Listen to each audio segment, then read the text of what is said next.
welcome. Go ahead, take a seat.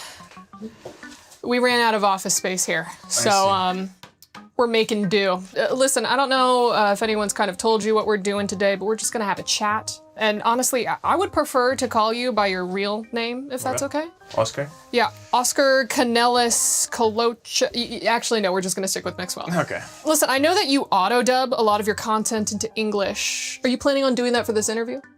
No, this is my normal voice, and I will use it in English. Also, you're a highly respected journalist, Avali. Thank you. Now, during your time with Counter-Strike, you played for more than 15 teams in 8 years. Was that because you couldn't make friends? I actually have a lot of friends, but it's hard to make friends in gaming because people are like you, like rude. It's kind of personal. Did you ever think that maybe in those 8 years that you were the problem? Was it hard for you to leave Counter-Strike for Valorant? Or does being from Catalonia make the idea of separation come easily? No, it was really easy. It was really easy because I was tired of playing Counter-Strike already and I wanted something new. Because you aged out of it? No. How old are you? That's a very weird question to ask a woman. No. Did your mother teach you your manners? I think women and men are the same. In what way? I can ask you anything that you can ask me because we're the same. When's your next monthly cycle? But that doesn't have anything to do with your age. Hold up. We just said that we can ask each other the same questions as man and woman. Okay, I'm gonna answer them. All right, well, let's move on. You recently became sponsored by Red Bull. I can see it on your shirt. Yes. Is that because being over 30, drinking it is the only way that you could stay awake? I'm not gonna get rage baited by that. It's fine. Why do you think that's a rage bait? Your attitude. My attitude? Yes. This is just the way my face looks. Now, Red Bull says that you were, quote, considered by the vast majority of fans to be one of the most charismatic professional players in the esports scene. By majority of fans, did they just mean your mom? It does mean what? Sorry, I didn't auto-dub it. Red Bull says that you were, quote, considered by the vast majority of fans to be one of the most charismatic professional players in the scene. But by majority of fans, did they just mean your mom? Oh. That's a lame one. Your mom is lame? No, my mom is not That's lame. incredibly rude. She gave life to you. Yes. But no. I mean, it's a lame question. It's a very lame question. I'll be sure you can do better. I'll be sure to let our writers know. Yeah. Do it because... Look straight into the camera and tell our writer that you just don't think he's doing a very good job. You probably chat GPT the question or something. You need to, I don't know, do your research. You're the owner of Club Otakar. I'm glad that you could come to EWC, but why didn't you bring your club with you? Because we're starting. We're new. We have only a Valorant team and we need more to compete in the rankings and everything. Is that just your way of saying that you're broke? Yeah. Did you turn to team ownership in the hopes of being less unsuccessful? Less unsuccessful? I mean, can your club beat any team that is not named LK? That's a good one. That's actually a good one. You did your research there. Thank you. We can. We've done it. All right, well, let's talk a little bit more about you. Okay. Right? When you retired from gaming to go into streaming, was it tough to transition from a job playing video games all day to a job playing video games all day poorly? No, it wasn't. A challenge frightens you? No. Now, we have had our fun, but I do have one final serious question for you, if that's okay. When you eat oatmeal, do you prefer it to be lumpy or do you mix well? I don't eat oatmeal. I just eat tortilla. Tortilla? Yeah. It's like I live in California. It's like we almost invented tortillas. No, but not that kind. I lived in California as well, but you're talking about something else. I'm talking about like Taco Bell, right? No. You mix Chalupa. the eggs. No, you get this from the supermarket. It's flat, it looks like a Frisbee, you could chuck it. No. That's the Mexican tortilla, it's not the Spanish one. Who came first? Yo, I'm done. Can I leave or no? Yeah. Well, hold up, we still have a couple more. This isn't even your floor! This one? Nah, that's not it. What do I have to decide now? Maybe this. Leo, hurry up right now. You got 5 seconds till the show starts. What do you mean 5 seconds? I'm trying to decide what hat I'm wearing. What do you mean decided? Today's the decider day. All the big teams are playing. They're going to be decided today. Come on, come on, come on. We gotta Let's go. We gotta go. Fine.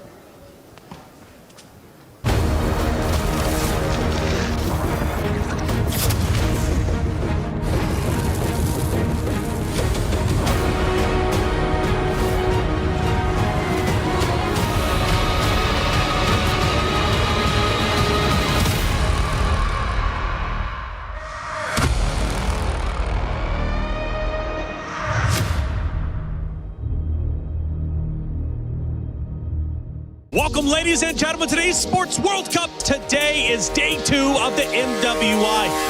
Day 2 is something else. Who'd have thunk that the ladies had it in them to bring out these kinds of moments? Genji versus Vitality. One moment stuck out. Ashley came in for a kick. It was almost perfect. And then she, weirdly enough, dashed a different direction when it was supposed to be a finish this way. Another moment, I think, that's cool is Galaxy Phoenix versus Falcons Vega Mena. It was an almost perfect Fanny entrance, but I think what made that extra cool was the counterplay, where Ling caught a mid-air Fanny with the shifting skies. It's perfect, right?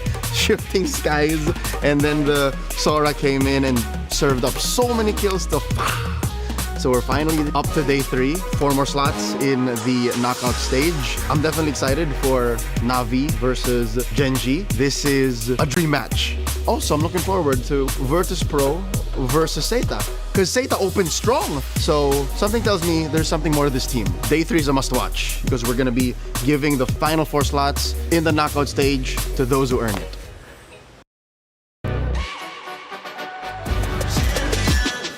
This ain't no regular thing. Came for the ring, you know what I mean.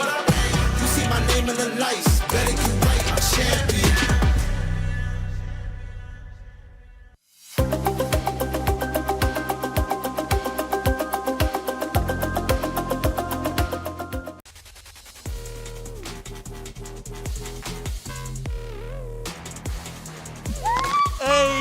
Come on, brother. That's how we do. Let's go.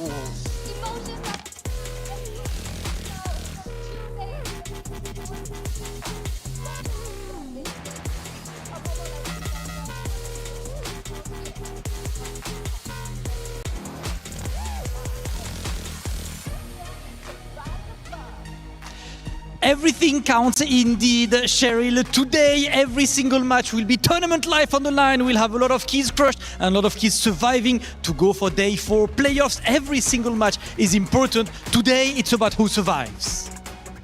The stakes have never been higher, ladies and gentlemen. Of course, you have seen the highest level of play possible here at MWI, and it's only going to get better at this point. $500,000 are up for grabs, and we are about to see eventually who walks away as our EWC26 champion. Ladies and gentlemen, let's get started with day 3 of MWI.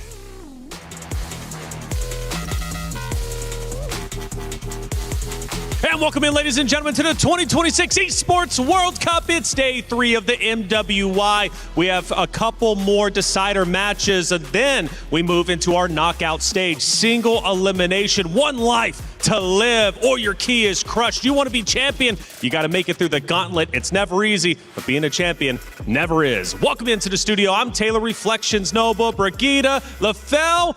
Welcome to the desk, LaFell. How you doing? How is Stream B? Oh, I love it, man. Over here, you guys got a lot of cool stuff, I gotta say, in Stream B. Especially yesterday, it was amazing because the ladies played with a lot of heart as well as trust, because every single game went the distance. It went over 20 minutes. Yeah, absolutely. Especially as you consider Stream B to stand for B as the better stream. You started that day 1. I remember that. Day 1, what was up with that, man? Hey, either way, we're now on the same desk. We're bringing it together as a team, and we just watched them, I guess, playing a match over there with the stage host.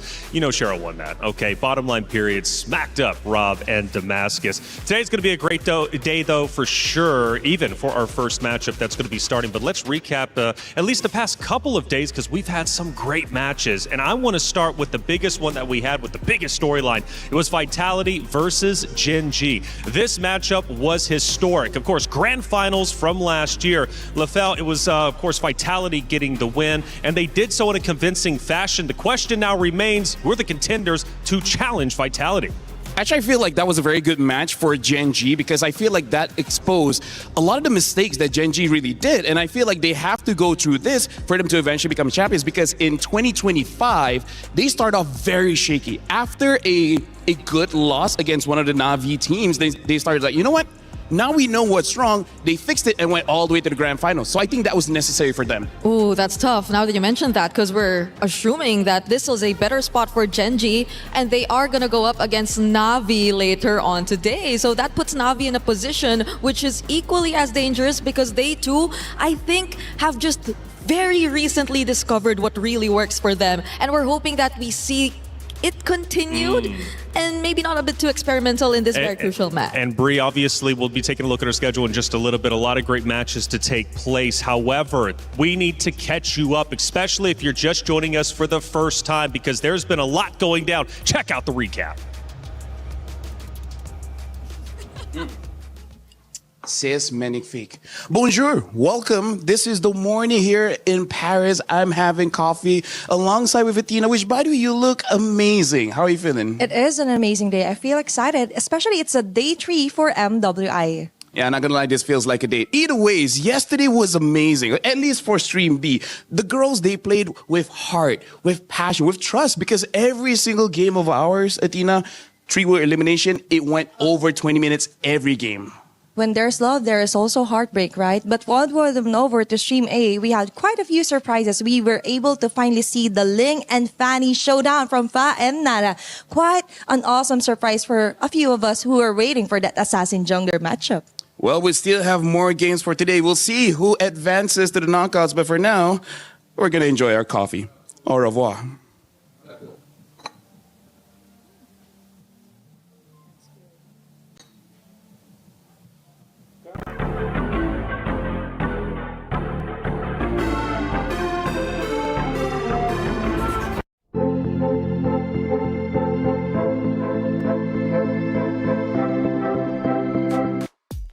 Think you had something on your lip after drinking that coffee. I'm jealous you guys got some coffee. Hopefully, I'll be able to get some in just a little bit. But the energy behind me is getting me lit up regardless. Let's take a look at our schedule. We've got a lot of great matches. Bree, you kind of alluded to it, but these are going to be the first two, and you're specifically interested in Gen G versus Na'Vi. Yep, we still have 2 decider matches, at least on Stream A, because we will have 2 other more also happening simultaneously on Stream B. But for now, it's going to be Twisted Minds alongside Falcons Vega ID and Gen G versus Na'Vi to close it out here on Stream A. Ooh, and Seda returns against VP. Team Falcons Meta versus Foot Esports. There was a lot of hype around Seda and how they were going to be developing the meta. Let's see if they can continue to live. Why do they want to? Well, because there's a lot of money on the line, right? We're talking $500,000 up for grabs, $150,000 going to first place. That money can be highly useful in whatever you would like to spend it on. $500,000, LaFell. MWI is awesome. That is life-changing money. Basically, every single time we've seen champions came out of EWC, a lot has changed for them, but it's all for the positive. They basically reinvest into themselves just to make sure that they can keep qualifying to EWC every single year. Yep, and on top of that, I feel like even finals MVP awards too and prize money is another topic that we aren't really sure who to expect will eventually get that title anyway, because based on the matches so far, I know we've had a day 1 full of 2-0s. Yesterday, we had some of them too, but it was much closer than we thought, especially on Stream B, when there's tournament life that's on the line. Well, Na'Vi, they're going to be playing today, but they also had a chance to play a mini game called True or False. MWI at EWC26 is what you're watching, and now I got 2 special guests with me. I got Ira and Not Ayanami. We're going to be playing a very fun game, True or False. Let's start with our first statement. Chip is Angela's adoptive sibling. 1, 2, 3. False. Ooh, you guys guessed wrong. It's actually true. Freya is known as the Battle Maiden. 1, 2, 3. False. Okay, not Ayanami. You got it right. MWI at EWC 2026 Grand Finals falls on the 19th of July. 1, 2, 3. True. It's false though. Oh my God. Brute force breastplate is made up of 4 pieces of equipment. 1, 2, 3. True. False. Ira, you are wrong. It's true. Brute force breastplate is made up of 4 pieces, and so not Ayanami is up 2-0. Jusin has the ability to summon Ember Dragonflies. 1, 2, 3. True. It's a tie, but unfortunately you're Give me both points. wrong on this one. No points still don't have for points. Ira. We're gonna give you a real hammer, and you're gonna have to smash her down, all right? Oh, dang. That's how we do it here at MWI EWC 2026. If you guys want to see them compete, tune in to the matches. We'll see you later. Play is in our DNA. Whenever we let it out, it becomes our superpower. Now imagine an entire city being built to supercharge it. Kadir City, powered by play. Not gonna lie, that true or false was quite fun. Even our desk was getting involved and maybe did even better than the players. I'm not so certain, to tell you the truth, but either way, they know what they're talking about, and so does our co-streamer. We got a lot of co-streams taking place, and Rain is one of them. Let's bring him in and talk to him and catch up with everything that's happening at MWI. Rain, what's going on, man? How you doing for day 3? I'm good, man. I think it's such a lovely place, France, in terms of their food, their culture here, their scenery. All good, man. Well, France might be nice in Paris especially, but how's the MWI shaking up for you? There's a lot of unexpected outcome. I never expect that there's certain team from Cambodia and also from Arab that play really good, especially in terms of using mechanical heroes like Fanny, Ling, and giving me a lot of surprise, man. Hey Rain, kapa? Everything okay dekat sana? Rasanya you are over there. Say hi, Rain. Sehat, alhamdulillah. Say hi, alhamdulillah. So Rain, just gotta ask, you know, Team Ray Young, they look amazing. How was that for you? And Arya's playing for Gen G. So how you feel looking at them play for the past 2 days? For Team Ray Young, I already expect they will qualify for knockout stage. I know they are one of the best because since they also defeated Malaysian best lined up during qualifier. And also for Gen G, I really hope they can go through, man, because knockout stage without Arya, without Gen G, without Ashley is quite weird for me, you know? So I'm hoping they can give like a good draft and also good gameplay for this time. Okay, so at least we might just see, or so that might just suggest the potential matchup that Rain wants to see, no? But I'd like to go back to what was previously mentioned by Rain earlier on. There were a lot of unexpected picks. You mentioned it earlier here in MWI. But for at least the past 2 days, we've seen a certain trend in the meta. Do you think this is something that we might see carried over once we get into MSC? Or do you think it's going to be a bit different? I think personally it's going a bit different.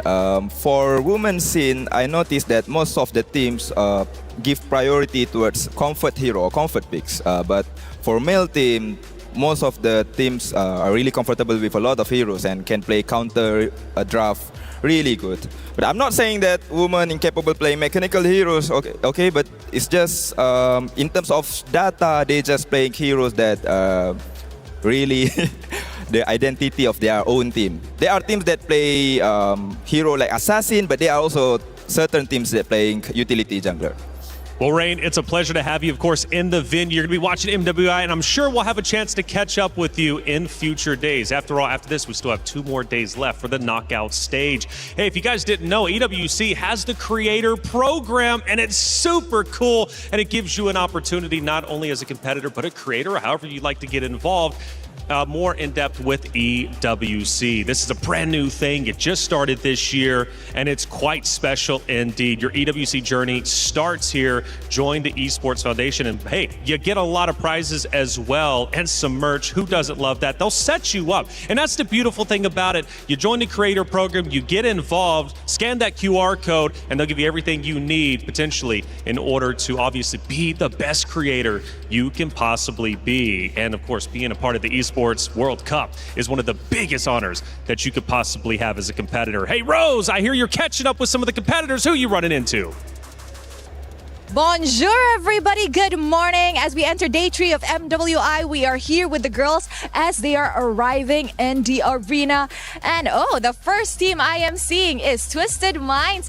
Hello, good morning. Are you ready for today? Yeah, we're ready. So, how excited are you on a scale of 1 to 10? 10. 10. Is there any words that you have to say to the viewers? Support us, guys. Period. Thank you very much. Bye. I'll see you later. And of course, we have more of the girls coming out of the buses. Let's see. Hello. Good morning. How are you? Good. You're excited for today's match? Yes, but it will be easy for us. Oh, easy? Why do you think it's going to be easy? Because we always match with the Falcon Mina and always we win. You always win. So you think it's going to be an easy 2-0? What? You think it's going to be easy 2-0? Yeah. Okay, good luck. I'll see you later. Wow, confident, I see. Now, let's see who else is here. You know what? Hello again. Hello again. How are you today? Doing great. You're doing great. How excited are we for the match today? Like rolling and excited because I'm so ready. Because you're so ready? Yeah, I want to take the 2-0 today. You want to take a 2-0 today? Who are you going up against today? I'm not sure yet because I don't know which team we're gonna choose yet. So it's depend on our coach. But it's gonna be a 2-0 either way. Yeah. Girl, good luck. I'll see you later. Bye. Ooh, the girls are rather spicy and confident this morning. I cannot wait to get started. So with that, let's show it back to you guys.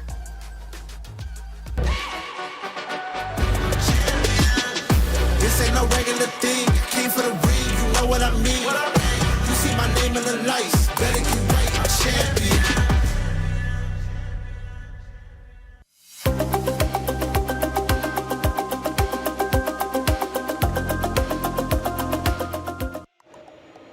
Comes to show you, sometimes you don't even need to know who you're playing. You just know you're going to dominate them either way in a 2-0 win. Thank you, Rose, for catching up with the players as they're heading into the venue, and they're going to be taking the stage in just a moment's time. Speaking of which, it's time for our crunchy story of the day, and it's going to be one of our first matchups, too. It's Twisted Minds versus Falcons Indonesia. Family becomes the enemy. The history on both rosters runs deep. This is going to be a fun matchup. Yep, I agree. And I think that's also why even Eterna has been very vocal about she's so not used to seeing Chinchao on a different team, or maybe even them split up in general, because these members, at least for the 3 players we're seeing partake in this first best of 1, have been together ever since the beginning, in the very first MWI, even when they were still Team Falcons Vega. And now they will have some sort of reunion, but in a way on the other side of the team. Yeah, it's tough, isn't it, LaFell? Falcons Indonesia, they did take an early loss in our tournament. It raised a lot of questions on how good this roster truly was going to be. After all, they were considered a contender to Vitality, but they fell short. However, they picked themselves up ever since.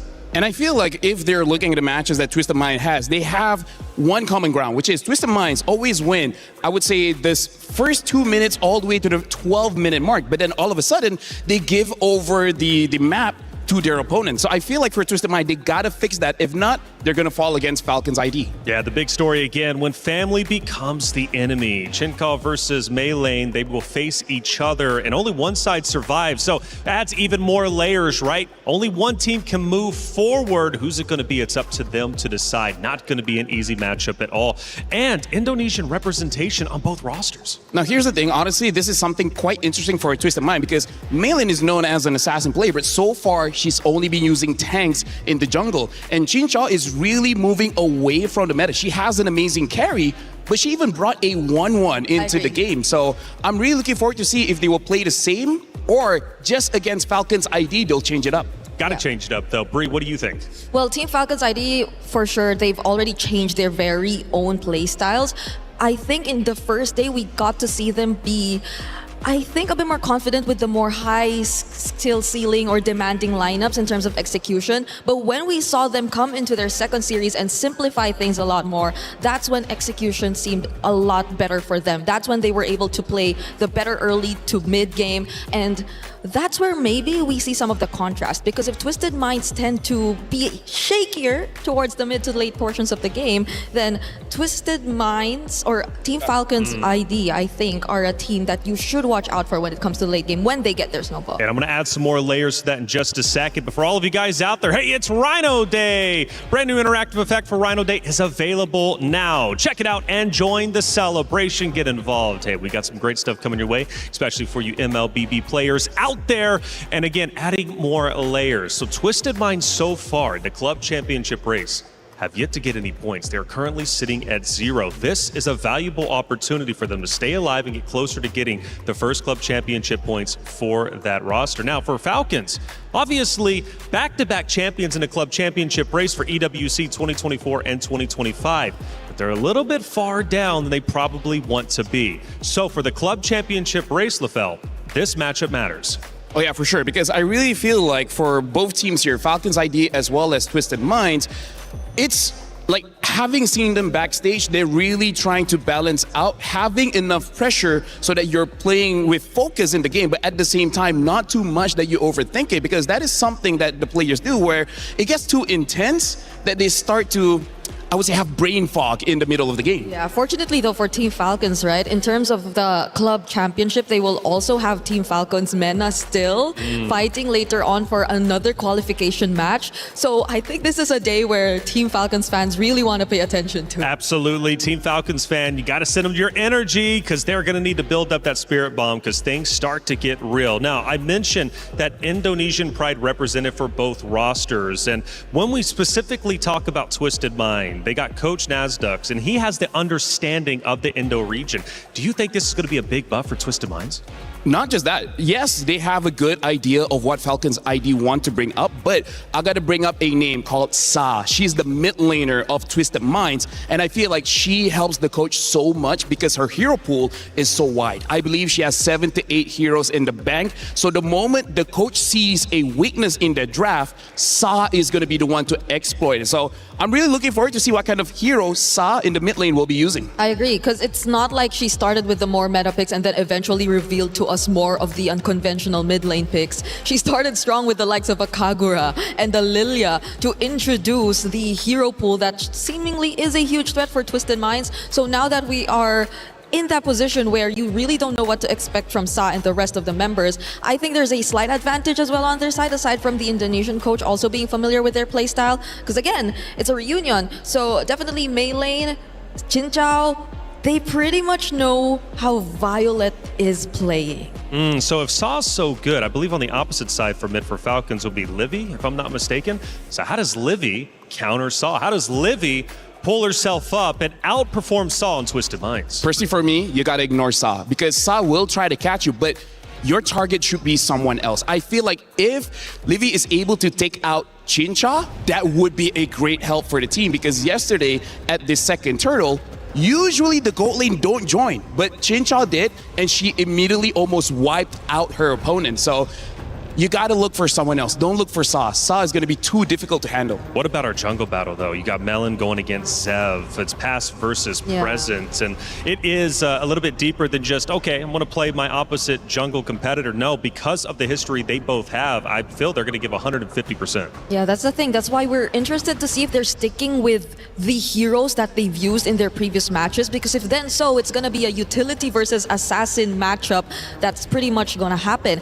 Only unless the Hirara gets open, because I think it's only the Hirara that Mei Lane has considered in the jungle apart from the tanks. But that's also where we have to talk about the stats here because interestingly enough, Hirara after 2 days have only 1 victory. And funny enough, Hanabi is a marksman that rarely gets picked, but so far, at least in Stream B, only has 1 loss. Overall, I think the Hanabi is on a 40% win rate, which is not as bad as you would expect because in context of a tournament, it's really tough to like stack on those win rates in general as a hero. But I think we've seen multiple approaches to how it's being used as well. Like be it an AG Sanabi, just going up against a Harley and making sure that the Aegis keeps you alive from the deadly magic. There are multiple approaches to this, and I think we have yet to explore its full potential. LaFell, this is the most personal matchup we have had yet. Of course, we mentioned Vitality Gen G, granted grand finals last year, but in terms of friendships, pride, former allegiances, they now clash into this one decider match. How do you prioritize that as a competitor? How do you put that to the wayside and simply focus on the game? That's an amazing question. I got to talk about Chincha because Chincha has been playing since 2021. Now it's 2026. Multiple times she tried to get onto the EWC stage, but was stopped short by Team Vitality. So right now, I really feel like she wants that revenge, and one step at a time, she got to win against Team Falcons. For now, looks like Falcons ID will be first pick, Twisted Minds on the second pick, Dangerous Grass will be the map. Matilda as well as Esmeralda immediately banned out, which I do like. Now the Marcel as well as the Hirara. So this does show that perhaps they just want to fight against a jungler that doesn't want to fight a little bit too early. Yep, probably also full respect onto Kao and the way that they're just able to complement Jin Chao in the gold lane, because the Mathilda has been working wonders for them whenever they do go and stick with utility lineups. So that might tend to alter their decisions by just a bit, but right now, as of the moment, I think there are multiple options out there that are still open for Team Falcons. They haven't been using the Atlas recently though, so maybe some of the mid lane options could be considered here. I mean, like Belleric also has to come into the conversation because in Group B, only 1 or 2 losses for the Belleric. Belleric has been winning a lot, but looks like they will prioritize the Eve here. And I feel like Twisted Mind, they're still okay with it because Sa has a map in her head. You pick A, I have a different kind of option. Usually she would pick up something like the Kagura to burst out this immobile mages. I don't know if she will go for that because sometimes, even if it doesn't make sense, she will go for something like the Valentina or the Lilia. Yep, but something that makes sense though is the Claude, which I think Chin Chao will be using for the first time here in MWI, a direct answer to the Eve that they've already decided to pick up. And now Twisted Minds, that's the thing, if you mentioned Saw, they could probably save that for Red 3 and pick up a different priority here, which is the Atlas that we previously mentioned. Something that we have to check out here, they prioritize the Eve, so perhaps they do want a carry, which has been performing very, very well in Stream B, and part of the reason why Claude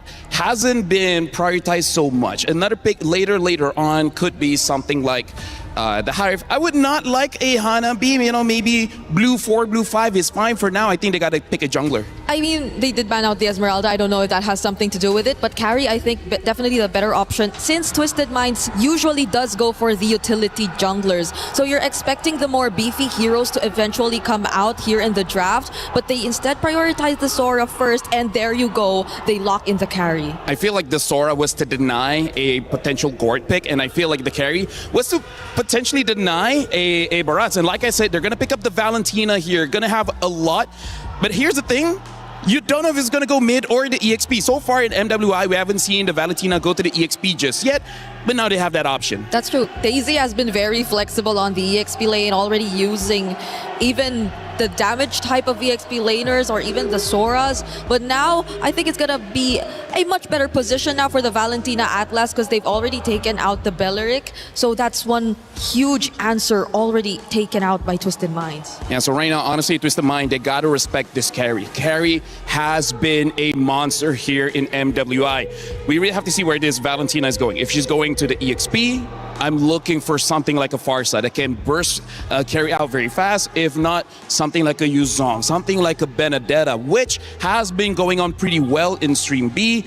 I die, sure, but as long as I take you with me, I'm good with that trade. Yeah, I'm wondering if Twisted Minds are feeling that this is gonna go mid or EXP, and if they want to force it on a specific role, because they're taking their time thinking of what they want to ban here in the second phase. But they're going to focus on the jungle instead. Understandable. Twisted Minds. Yeah. Weirdly enough, I don't think they've picked up a Fanny just yet, but I think it's just one of the options here if you're talking about Mei lane. Yeah, this is the advantage and disadvantage, right? When you have a very well-known player on your team, you kind of know what are their comforts, you know their specialties here. So I'm really looking forward to what kind of jungler they're going to be picking up. I'm thinking something like the Hayabusa would work well. Something like the Lancelot has been okay. I wouldn't say it's really the best. And honestly, for this lineup, I can see a potential Suyo coming out of Twisted Minds. Oh, so this is indeed going to be slightly different from the usual playstyle that you get to see from Twisted Minds. Although, with the Claude, I think Chin Chao being able to join in the team fights will be much easier too, so there won't be much difficulty in terms of just trying to ramp up the pace and getting the gold early on, regardless of the kind of jungler they use. But this is the question. Is it going to be the EXP lane revealed to us or the mid lane, or do they just lock in their jungler immediately on? I think the strategy should be just pick up your jungler here because it's a deny as well from Falcon's ID. And then later on, you see where this Valentina fits the best. If you're going to talk about tank jungles, I don't like it just because you're going up against a carry as well as an Eve. Only the Barats is okay here. Fredrin, we've not seen a lick of Fredrin at all. Oh, a Guinevere. A Guinevere would also actually serve quite well for Twisted Minds if they want to go for the utility route. If not, I think a Suyo wouldn't be bad. Yeah, and they can link it up with the Atlas too. I think we've seen that Fatal Link Spatial Migration combo happen a couple times. But they save it for last. At least they match the Sora with an damage EXP laner as well. And at least they have someone to hunt down these backline heroes from Team Falcons. Rick, this is something that we have to talk about, where the mid duo has been quite a big contention here in MWI. We were talking about how side lanes, they like to trade, but mid, it really does look like after one wave, someone has to go home. The question is who?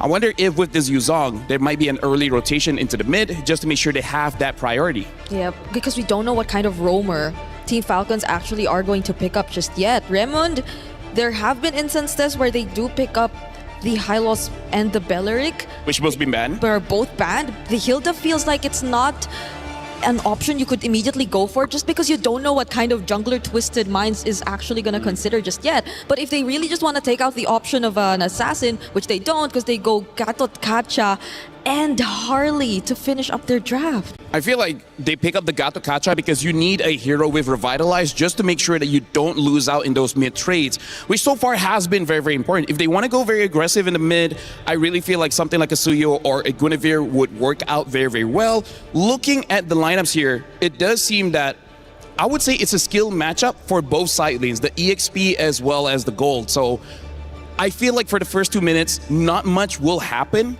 If something does happen, that means something really wrong just happened. Yeah. So what jungler are they going to consider here? Is it the Suyo or I would do they prefer really Gwyn. wanna sticking with a Guinevere? Because others are like only the Akai is left at this point if you're talking utility. Oh, yeah. So if okay, they're going Hayabusa. assassin. Yeah, I feel like the Hayabusa is also a very solid pick. Just be careful of the Gato Kacha because again, he has that Revitalize, so timing is going to be very important. I agree.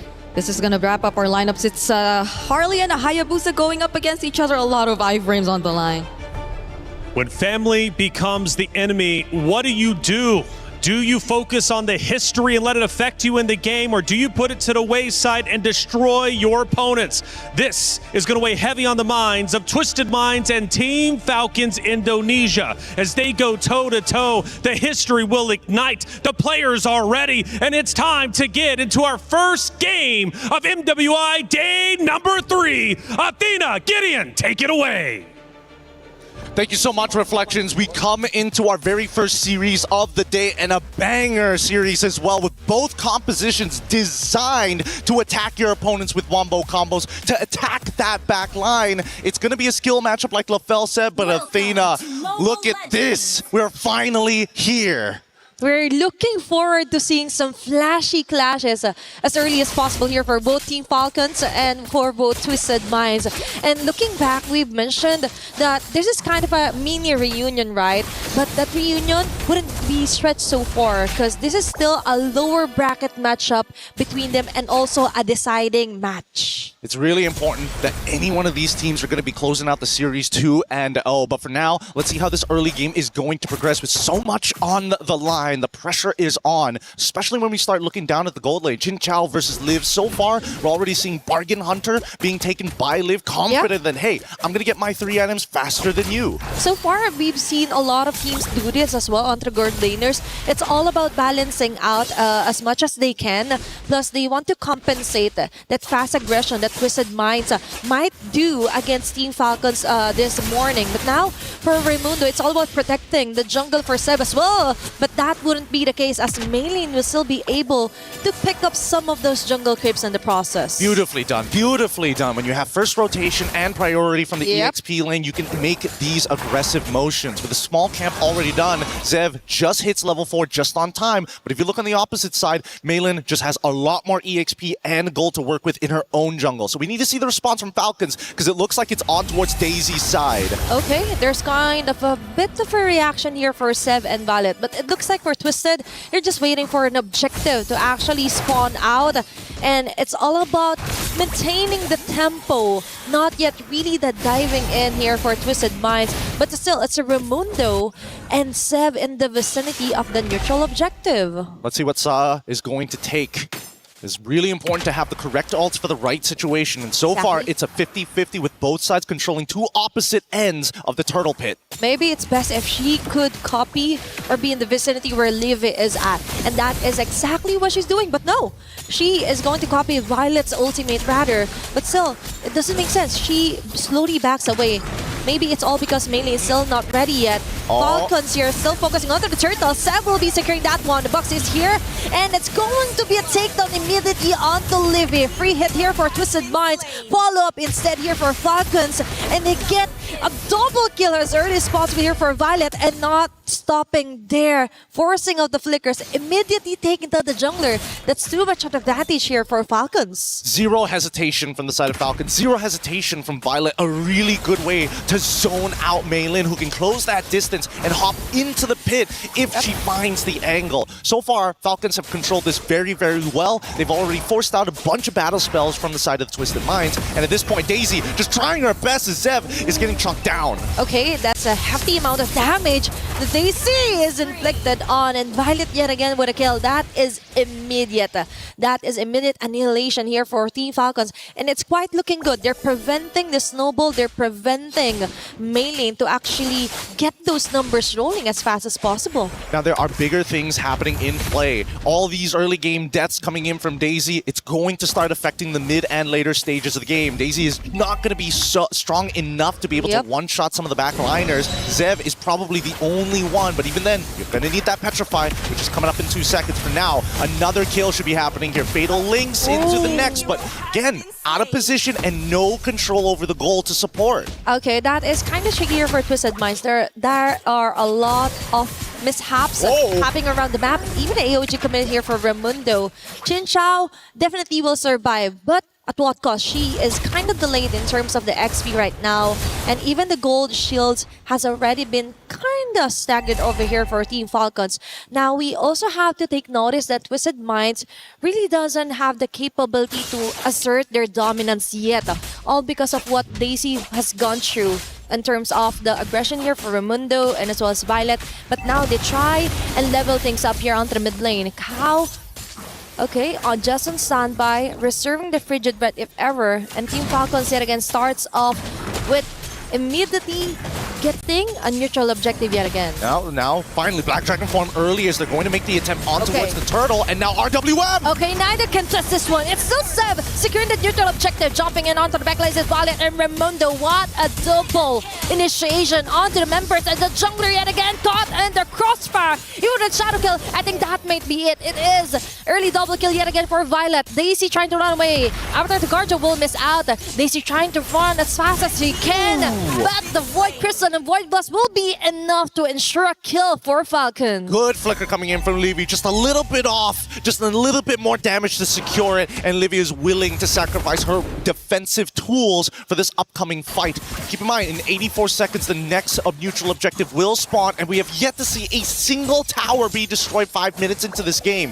I think Falcons, at this point, with a 7-1 lead, they've taken everything that they've wanted to, and now are going to start invading into enemy territory. This is kind of tricky here for Twisted. I just saw Maylene build up her Sky Piercer. So if ever that she's already compromised onto a jungler, now she's also going to have a harder time to ensure those kills, because for Team Falcons, it's all about the discipline and grouping up together.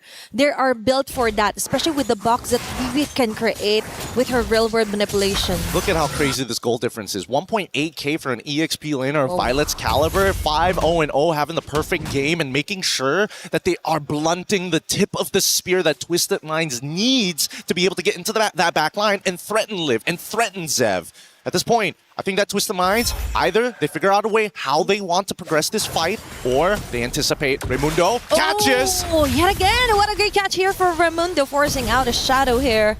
It's all about surviving the next few clashes that Falcons is attempting to do. Cow with a frigid breath. There's going to be a copy though, or the Amira. Oh, but instead it's Daisy falling down immediately. Front runners are being melted down here from Twisted Minds, and that's the thing. We were expecting Daisy to have fun. We were expecting her to get access to the back laners for Falcons, but instead, it's Falcons getting easy access to her. Oh! Besides here for Violet, it's Sad trying to run away with a copied version, and instead, it's a turret being taken down. It's Falcons getting most of those advantages. They know. Oh, and Jin Chao gets caught by this. Unfortunately, not enough damage. Really good timing from Jin Chao. So far, out of all the members of Twisted Minds, it seems that Daisy is the most jumpy in these types of situations. Everybody else is just a little bit calmer. I think that's stuck in one more auto attack after that cloud shift. She can almost guarantee herself a double kill underneath that tier 2. But for now, Twisted Minds, they've made 2 back-to-back mistakes here, and so far the pressure is surmounting as Falcons now creating a mountain of gold. 5.9k hovering around that area as Jin Chao cannot deal with just the raw economy of Zev. If earlier it was just a mountain, now it's the Mount Everest they're up against here on the Falcons. You beat a takedown, and all of that fell onto the hands of Zev. That's a 107 onto Hardy. Meanwhile, onto the top lane, it's Liv and Raimundo versus 2 members. AOG here just to save her, ensuring a kill as well. Killing spree is early for Liv with the free hits. Main lane may not be safe anymore. It's Raimundo following up with the taunts. There's going to be the fatal links committed here by Cow, but no, it's Twisted Minds failing to do a trade against Falcons, plus a quick transition and conversion of a kill onto a turret as well. Outplayed by just 2 members, a 3v2 scenario, and somehow it is still in Liv's favor. Getting hit by the Petrify, getting hit by the full combo coming in from Daisy, but not enough to trigger the Shao residue to guarantee the kill. Either ways, Twisted Minds are in very dangerous territory. If we were talking about, well, I would say it's more of a K2 situation rather than a Mount Everest. Once we get to 10k, that's when it's Mount Everest. People are gonna die going on the way to the peak. And that's the thing. Daisy is dying out here, all because of that early double or back-to-back takedowns onto her, onto the early phasing of her game. Now, I do believe that even though they got this skills or skits that they could contest this Lord, it will be better if they just leave things be and prevent the next casualty from happening. But Zev won't relax at all. Cow on the other hand with a clutch frigid breath. BMI, Zev is attempting to isolate the members of her Twisted Minds. A chase down in a Petrify play out to Zev. She will be able to escape. Okay, there's going to be a deadly magic here. Okay, she's trying to run away. Zev's out. Violet's gonna cover as well. Oh, wow! It's the escape of a lifetime. The magic trick works, and now the whole team is out of position as they're looking to crack open inhibitors. That worked wonders here for Zev. And that is how you caught their attention here. What a great move here. Very seamless transition for Violet as well. And all of that, they just wasted a lot of time here against Twisted Minds. So much because of that. And now we are here at the peak of Mount Everest. You better bring your oxygen tanks because not everybody can breathe this high up with that much gold in the bank. 11k lead so far, or a minimum of 10. We know what that means. The GG angle is here, and I think that Twisted Minds, I see Chin Zhao only getting the golden staff right now. We're currently at 23.9k. I'm going to assume that it's only 2 items complete as they engage with a cloud shift. Okay, that's a very nice elimination here for Violet and the rest of the gang. Leafy with an RWM to ensure things will be inside the box. Live with a double kill as well. Members of Twisted falling hand by hand here. And that's going to be a 4 women down. Eventually a wipeout and a game 1 win for Team Falcons. Beautifully done by the Falcons. They knew exactly what they wanted to do. First turtle, if we punish this Yuzong, we get it, and we can go even further. We're going to double down on the Yuzong, and once Yuzong's completely out of relevancy, we move down and slow down the Claude. That is how you slowly choke out your opponents. Tilt the balance onto the side lanes where it matters the most, right? In terms of early farming up, compromising the whole rotation here for Twisted Minds. They were actually dependent on what Daisy could do, actually for Kao as well. But without those two, definitely an easy kill here for Falcons. Capitalism wins again. That 10k gold lead is just too much. But we're going to be throwing it back to the studio to break this down for you guys. We got another matchup here, and hopefully that match point isn't enough to break their confidence. Back to you, Reflections. Is in our DNA. Whenever we let it out, it becomes our superpower. Now imagine an entire city being built to supercharge it. Kadir City, powered by play. Well, if you blinked, you missed it. What a dominating map number 1 for Team Falcons Indonesia. Twisted Minds, wake up. You're not dreaming. This is real, and your tournament life is on the line. You want to make it to the knockout stage, you need to fight hard. Coming the next 2 maps. My goodness, let's talk about it and break it down, because Team Falcons Indonesia doing everything, it seems, and Maylane was getting punished. Yeah, I gotta say, looking at that game, they understood that, all right, Maylane this time is on a damage dealer. We got to get to her as fast as possible. And that was off of Violet, man. Violet on that Sora just keeps on, number 1, winning her lane, and then dominating like the jungle of Twisted Minds. Yeah, and the fact that we were, of course, expecting a bit more of the proactive gameplay since they were on mostly aggressive setter types as the fronts. It's an Atlas, it's a New Zhong, but the matchup in the XP lane didn't go their way, and the mid duo too, I think it all fell down for them when they really lost out hard on that EXP lane matchup. Well, we got a play to look at. Let's take a look at one of the great moments from match number 1, and it's most likely going to be the very end, and it is in fact LaFell, as obviously this is where Team Falcons Indonesia start to close the vice grip and eliminate map number 1 for Twisted Minds. Yeah, looking at that play itself already shows what happened the entire game. Violet, you go in, you pull them towards us, and then we will win based off of range, because as we're looking at the draft later on, having Valentina is great, but she doesn't have the same range as the Eve. So every single time they're fighting, Falcons will hit first, and then Twisted Mind is just trying to get close enough to deal damage, but you don't get close enough. Yeah, on paper, the Valentina stealing away the Sora's ult should do a lot for the team, but at the same time, you're not really able to use it to an advantage. You see multiple instances wherein they're just using it defensively rather than them actually being aggressive enough with the Valentina gameplay, and they could not reach the targets. They could really not find a way around this lineup from Team Falcons ID. Was I seeing that? Was it 16-1 in overall kills? Yeah. That's nuts to me. I mean, like, you think about it, that just wasn't, where was Twisted Minds? Seriously, what did they need to do coming in to map number 2? Because I think we talked about the hero selection, and it almost seemed like that they were trying to force a little bit too much. Well, hey, we'll talk about that in just a second. I mentioned, though, the implications. You got Twisted Minds, you've got Team Falcons. Both are playing for the club championships. Trev, how's things shaking up? Yesterday in MWI, 4 keys got crushed, but the rest of the competition remains poised to try and take the club championship trophy. Team Vitality, the frontrunners in this competition, are still looking likely to take the 1,000 points and the title of MWI champion home.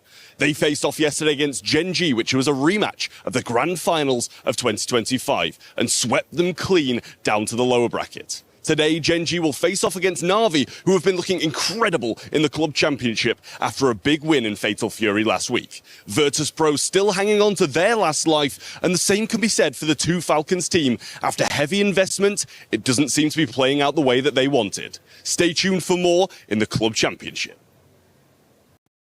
There. For every click, every clutch, every respawn. We were there for the years of grind. And we're here. Now. The proud founding partner of EWC. Powering the biggest event in gaming. Shoulder to shoulder with the world's best. Making history. Greatness deserves a stage. Lenovo Legion. Reach your impossible.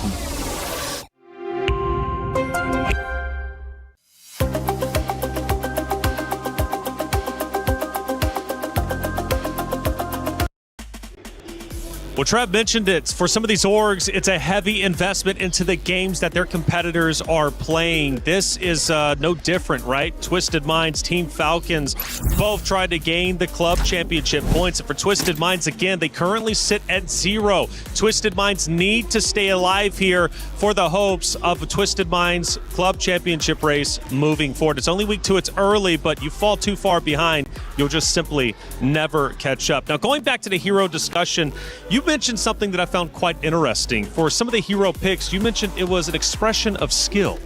Yes, honestly, coming in from both teams, this is one of those high-risk, high-rewards kind of draft where if you die 2 times, that's it. That's the end of the game, because this is a very punishing meta now that the jungle gives more gold. Because what happened in that game was Falcons ID won so much that Twisted Minds could not farm up so that they didn't have the item. So it was like trying to chop down a tree with nail clippers. You will never have enough damage to do anything against Falcons ID. That will take some time if you do it with nail clippers.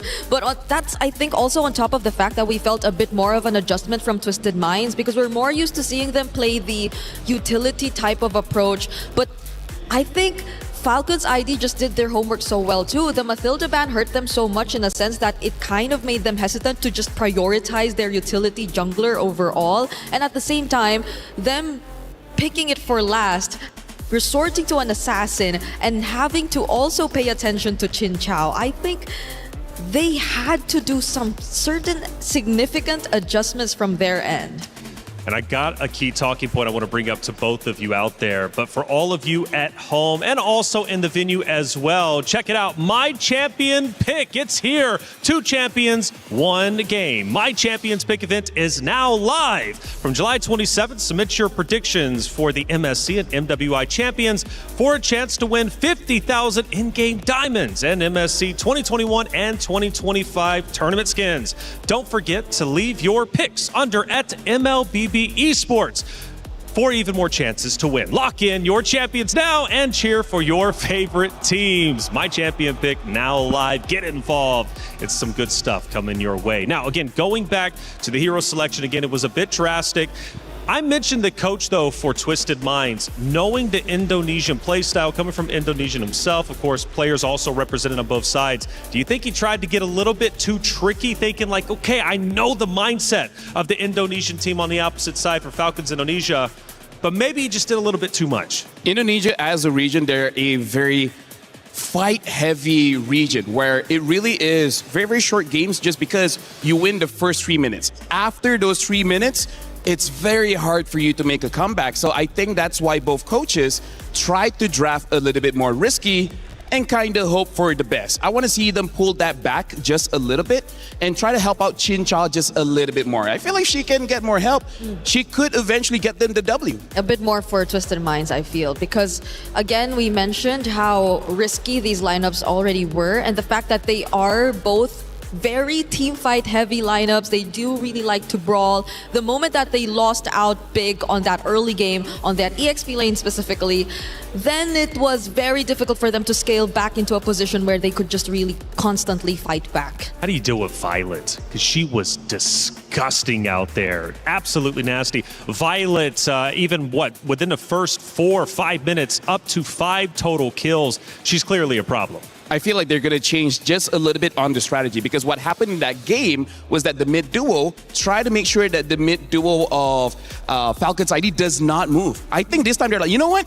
let's help out the EXP lane. How about 3 people go there? How about 4 people go there? If they can shut down Violet early, maybe the game would have looked different. Yeah, maybe give the more Sa type of heroes that would just really catch them off guard. Have more range and have more range, movement around the map, because with the Valentina, range given, it's not so good as the other mid lane picks out there, but I think also movement really restricted because she really wasn't able to get the advantage in the mid lane up against the counterpart, up against the Eve. My biggest concern though for Twisted Minds, they lost that so quickly.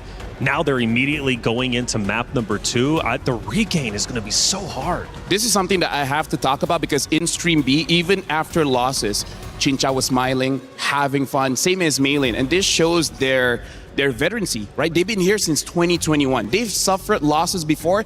They know how to recover. And looks like part of that recovery is banning out that Sora. So quite unorthodox. We haven't seen a Sora ban for quite a while. Speaking of, Twisted Mind is going to be the first pick, and then Falcons ID on the second one. They're playing Flying Clouds for this one. Sora as well as Atlas banned out. But you know, Sora was also used by Daisy on Twisted Minds, and she had a phenomenal job with it. So wouldn't you think maybe, even though banning it out is a bit risky, why not try to risk the fact that you might be able to get Sora yourself? I doubt that they'd prioritize it for first pick though, so there will be a greater chance that Team Falcons ID will get their hands on it all over again if they don't take it out here, because they prioritize it the same even knowing that the Valentina's open in game number 1.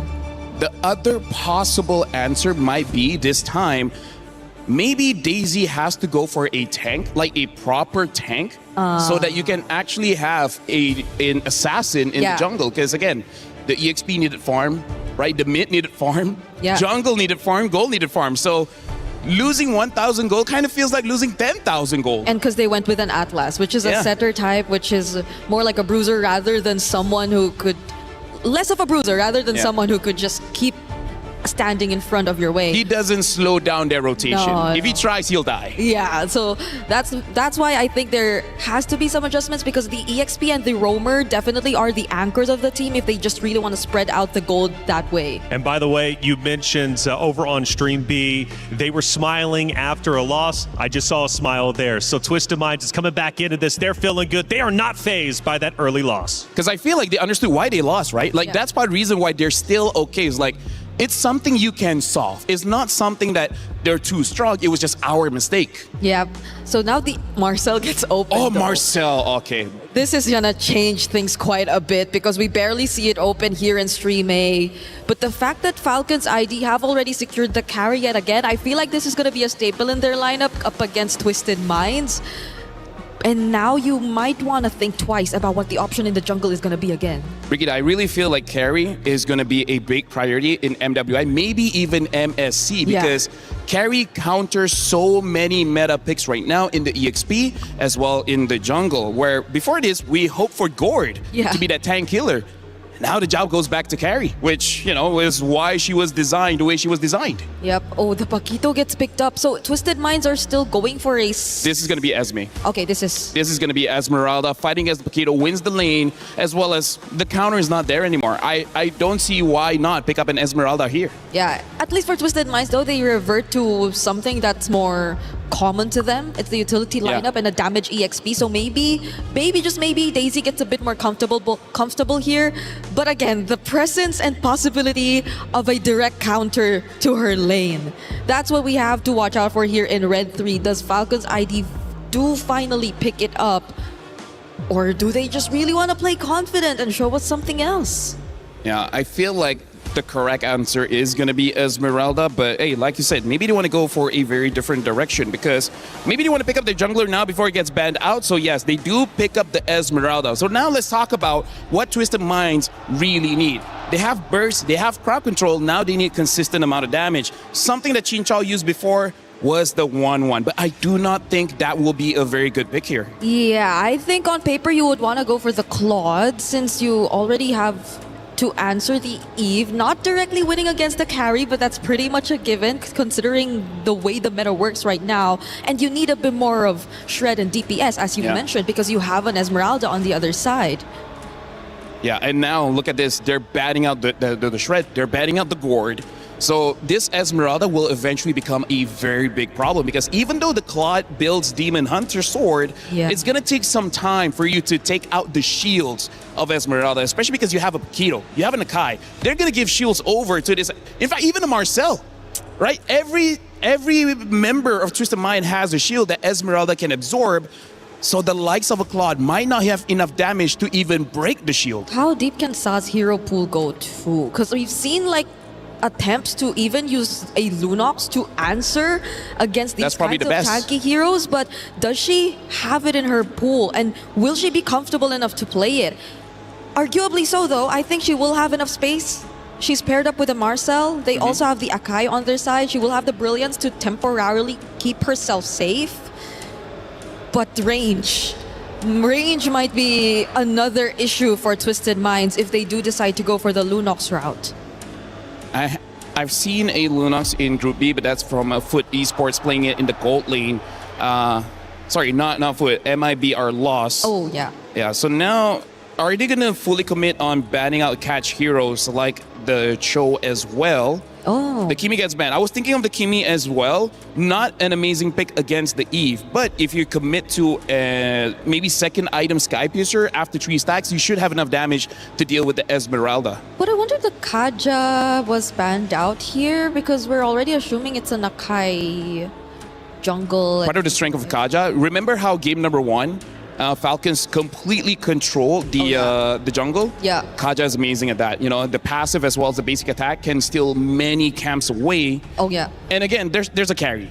Cho is a good partner with carry, same as Kalia, same as Kaja. Anyone that can catch, carry's happy with them. That's true. That's why they probably took a bunch of the pick-off-centric roamers out. They don't reveal to us the roamer just yet, though. They go ahead with the Harley. That's a lot of magic damage we're starting to see from Falcon's ID.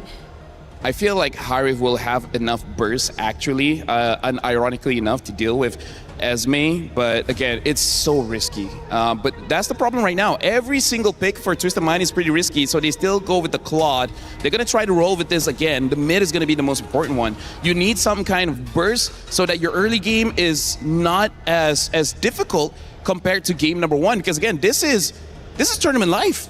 Yeah. Lose here, you're gonna go home. Someone who's not as easily caught, someone who can probably also kite because you're expected to run around a lot of times. It's a Harley, it's an Esmeralda in your face, apart from the fact that you have to deal with the range from the Eve. So Sa is really taking her time thinking about this, but she will default back into her Kagura. Because I asked her in an interview, your Kagura was amazing. Do you feel anyone else will use the Kagura? And she's like, maybe, but I'm the best. I'm the best Kagura. So I feel like this is do or die. This is her telling her coach, I don't care if it's not good on paper, I want to use my best hero. Yeah, and maybe just be very specific with your targets too, because the Kagura, once it's actually farmed up, can deal decent amounts of damage, especially to the likes of the Harley and the carry altogether. So maybe they will just really try to focus fire majority of their burst damage onto one. We also don't know what the Paquito is actually going to try to build from this point onwards. So that can be another layer to the burst damage that we're expecting from Twisted Minds. But Falcon's ID, the roamer, is it a Cho? I feel like a glue will be fine here. They don't have the damage profile to take down a glue. But looks like they're going to go for the Hilda. So the Hilda is just to match the Marcel. We're going to have a woman-on-woman defense, making sure that the Marcel is always marked. I got to say, Brigida, looking at Twisted Mind, they're drafting like their life depended on it. And now Falcon's ID, they're trying their best to counter every single pick of Twisted Minds. But will it pay off? That's the question. For Team Falcons Indonesia, they struck hard in map number 1, and Twisted Minds are forced to come back to protect their heart in the tournament. The key, will it get crushed after this map, or will we go the distance to a map number 3? It's up to them to decide. Athena, Gideon, let's get it started.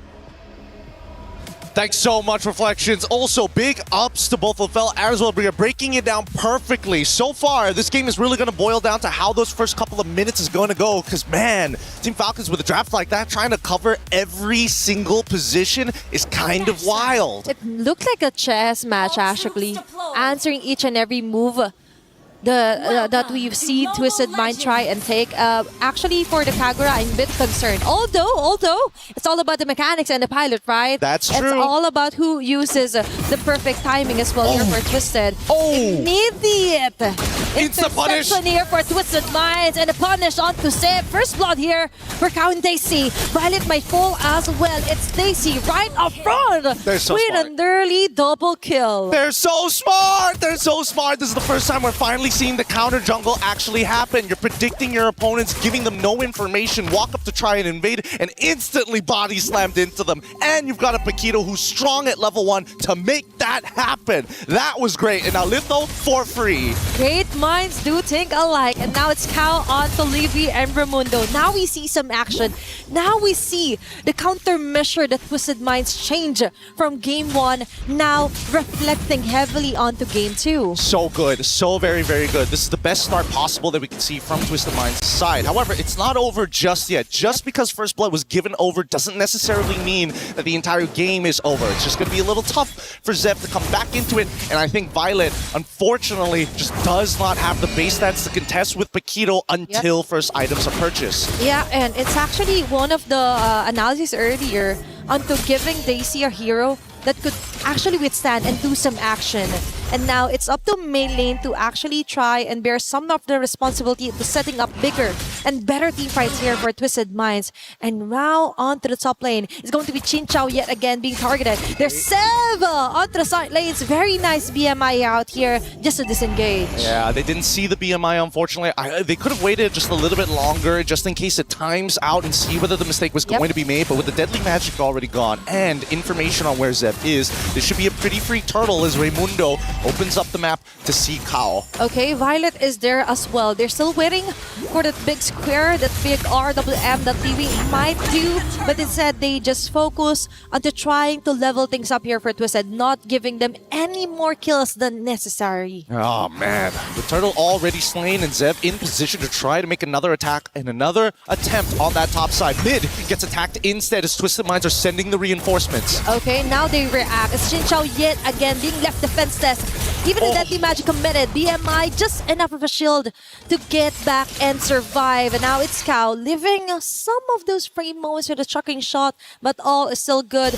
No kills yet, just yet here for Team Falcons. Yep, and now they're going to take their time as Twisted Minds know that they have enough of a lead to start stealing away some spare change from Falcons. In this case, one of the small camps. Zev just has to watch. Okay, it's all about maintaining their tempo as well. Main lane committing the heavy spin. Raimundo will be falling down.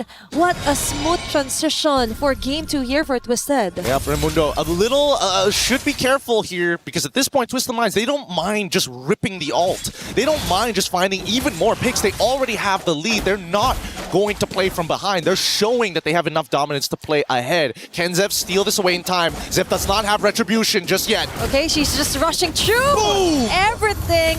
And it looks like it's still main lane here. Possible punish? Lost me. Okay, onto the top lane. They go for the counter punish. Raimundo onto the back, targeting Cow. It's it again, going in with the golden orb, but no one is caught here onto the side of Team Falcons.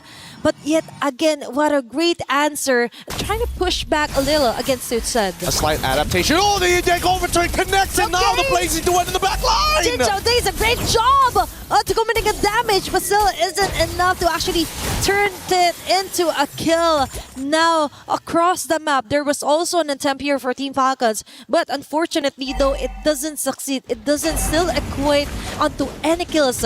4 minutes into the game, and they still haven't found the right rhythm yet. Maybe here under the turtle, they will. It's all about adaptation. Now Violet trying to maintain as much pressure as possible to create that space. Sa needs to clear that midway before they get it, and now the fight starts to begin!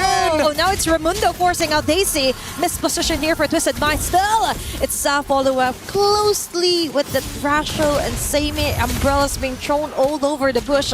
Neutral objective still up. They might not reset this one as Twisted continues their dominance here onto the top lane. Raimundo and the rest of Team Falcons will disengage and not contest the turtle anymore. Sa, and again with Yin yung overturn. Liv trying to run away. Golden Aura as well, looking for the side steps just to try and survive. And she will not, even with the flying clouds, still isn't enough time to actually help her. Very nicely played. So far, Twisted Minds are coming out of this with 0 deaths. The kill score is 4-0. Falcons have yet to find something against them. However, the lead isn't running away just yet. Yep. Despite what happened in the early game, Zev is still trying to make plays across the map. Now getting caught. Is this going to be a death? Okay, it's going to be the magic trick here. Trying to run away, but it looks like there is no way out but to go down here for Sev. I mean, they made the attempt, right? Try to clear up the wave really, really fast so that Violet has a little bit of time to kind of maintain control, or could have gone to roam had that wave been completely destroyed. But at this point, Zev is getting targeted hard by Twisted Minds. They are not letting this transition into the mid game go to waste like in game 1. Okay, now they're finally maximizing what their composition is made for, right? Immediate turnarounds. And it's all about delaying things up here for Team Falcons. Now they're trying to find a way. Does how about let Liv farm up as much as he can? But for Twisted Minds, they just did a really great job until finally getting an answer back for Daisy here, especially for that the wonderful pick. And so far, it's been doing wonders. Oh, another Yin Yang reaction with a Sky Piercer on top of it. Sa finds the pick of a lifetime, and Zev continues to get punished. That is just messy here for Team Falcons. An early 0-3 onto your jungler, and now it's Twisted Minds written all over the map. Even Liv will have a hard time trying to find the right lanes to stay and farm up as much as he can. Yeah, the worst possible outcomes have already come true. Jin Xiao just needs to scale because Sa and Daisy are strong enough to take out Zev and Liv if they are exposed to the enemy. Now, Twisted Minds going to take their time with this. I think they want to extend this lead even further. They didn't bother invading the orange buff, but they just want the turtle first. It seems like they're not going to overextend. They're playing it by the book. Very textbook plays. Okay, it's all about maintaining composure here also for Twisted Minds. And we do like that they don't do this flashy, unnecessary movements across the map unless it's really necessary. All about clearing up the lanes, not letting any lane turret being destroyed here for Team Falcons. And Daisy, she is confident enough that she could hold over on the 2 members, even forcing out some of the poker tricks here for Sev.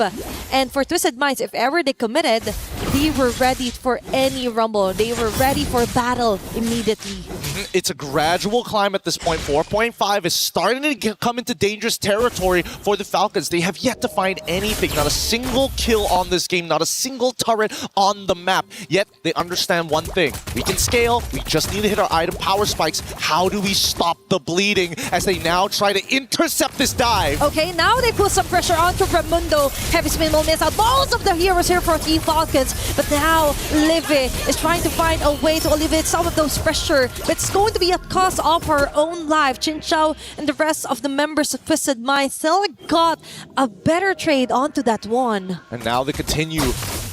They try to press the advantage here. Falcons tried. They finally get a kill back. Unfortunately for Livy, it did cost her absolutely everything. Last tier 1 turret here on the bottom side finally destroyed. Mid needs to be cracked wide open before Twisted Minds can accelerate this game any further. They're just limited by the structures that Falcon continuously tried to defend. And also because of Twisted Minds, the change and the momentum they're facing as well. And Sa finally getting her hands on the hero she's most comfortable with, right? She's doing a great job onto checking each and every bush, preventing what happened onto game number 1 with Sev just targeting all over again onto their core damage dealers. Vision is everything here for Twisted Minds. It is, and right now Daisy holding a very powerful position, but Violet's going to expose it first. I see a Genius Wand being purchased. Pretty greedy here, considering everything that's already happened in the early stages of the game. And I would have imagined, at least with the composition that they have, shredding that MR is vital for Violet and Livy. At this point of time, there should be an attack from the Falcons, but it seems like they don't have enough manpower or the resources. They will find one in Kao as the Lord goes into the hands of Twisted Minds. It's all about the baby steps here for Team Falcons. Taking those small steps might matter later on as long as they don't get full-on annihilated here by Twisted Minds. And somehow, Sev is still doing a great job onto somehow balancing out the longer lanes here against Twisted Minds and preventing that macro falling onto the hands here for Chinchao and the rest of the gang. Lord will be marching onto the top lane. Twisted Minds trying to find another person to actually take down here. But for Falcons, it's all about clearing up, making it safer, and being inflicted a lot of damage here, but still will survive. Still survives, and now we see the Falcons again maintaining these waves really, really well. Twisted Minds really lost a lot of confidence once Kao ended up going down. They didn't have their dedicated man, person, woman to walk into these bushes and absorb that kind of deadly damage that we're expecting from the Falcons side. Actually, let's pull up the item list before. Zev should not die here. They'll be able to get out, even deadly magic being used. Maylin takes little to no damage. I'm assuming Maylin already has Radiant Armor as Chinchao backs up. Let's look at this, right? Yep, Radiant Armor, Chastise Pauldron already done for Maylin. On the opposite side, it seems that Zev even more. First item decided to go for concentrated energy just to survive the early game. And now with the Genius Wand, provides a little bit of utility for everybody else. Oh, Daisy played that well. Good composure. Okay, it's all about maintaining the lead here for Twisted Minds. They're not letting any cracks here to be seen by Team Falcons. And now they slowly somehow negate some of the jungles, the macro as well. They're trying to somehow control it against Team Falcons.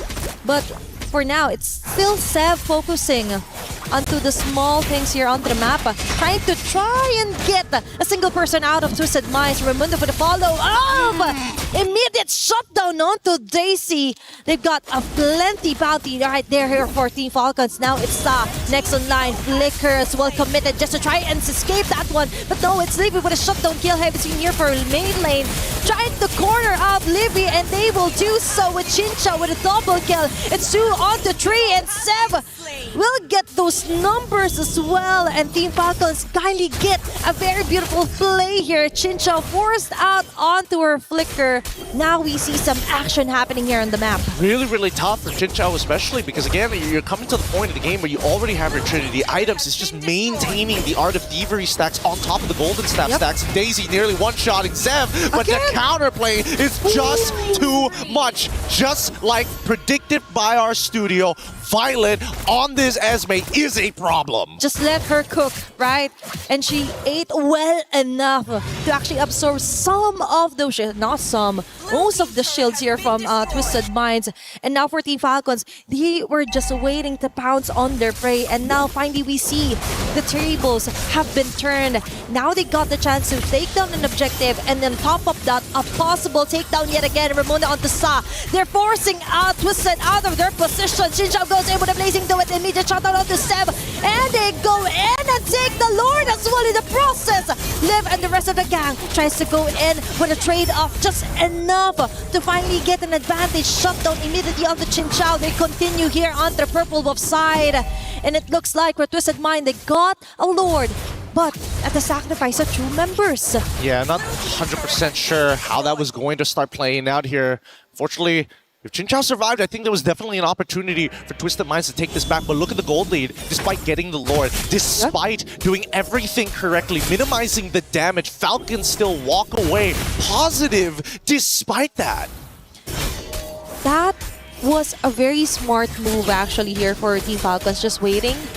And then Raimundo focusing solely on Tusa, preventing the burst from ever happening. She was just so far.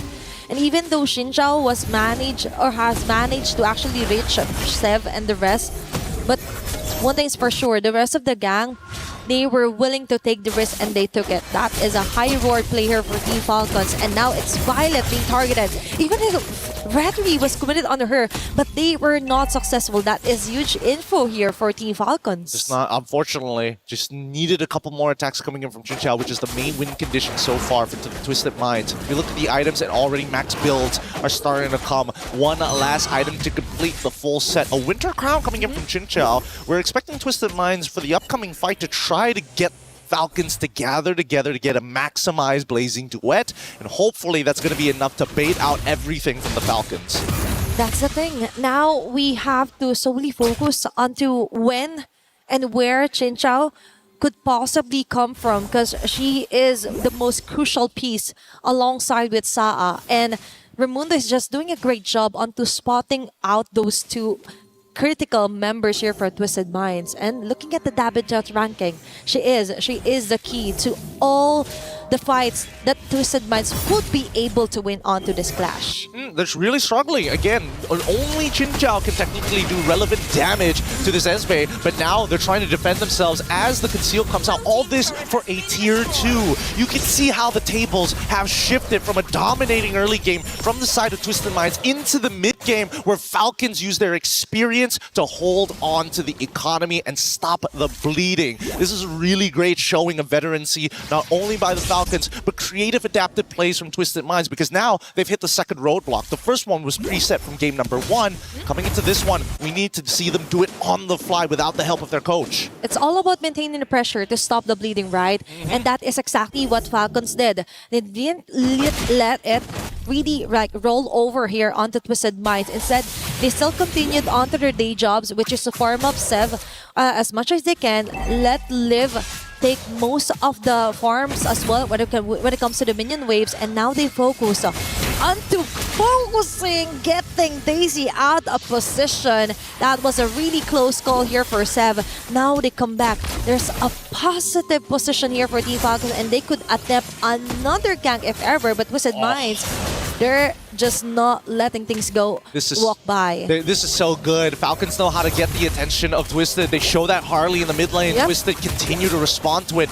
They gotta play this slow, and now Raimundo might just be in some trouble. Okay, she's getting a lot of attention here for Twisted Minds. Immortality being popped off. Cow eliminating Sev at the most crucial timing. Living with real world manipulation is Chin Chao with a Winter Crown play here.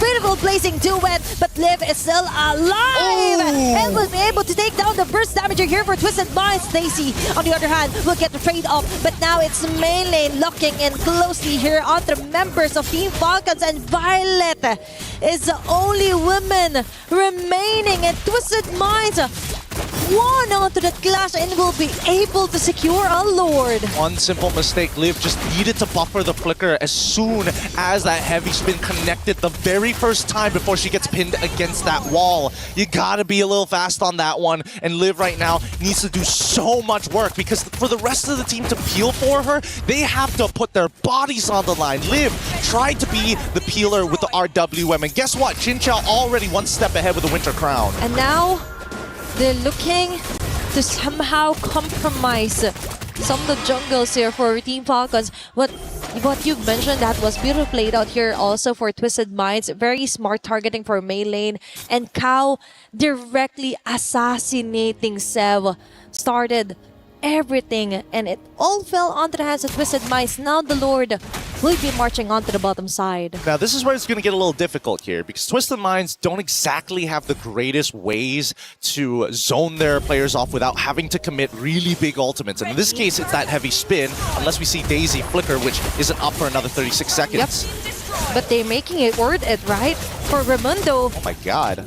She is just suffering, bro. She's just suffering onto what Chin Chao and Cow is doing. It's Daisy yet again finding Sev across the map, across the jungle, and now they're left to defend. It's only going to be 4 members here onto the top lane, and main lane and the Ross will be slowly disengaging. That was an immediate answer for Team Falcons, but that was a close call, by the way, for Sev. Oh, can they save the turret? No! The inhibitor turret gets broken down.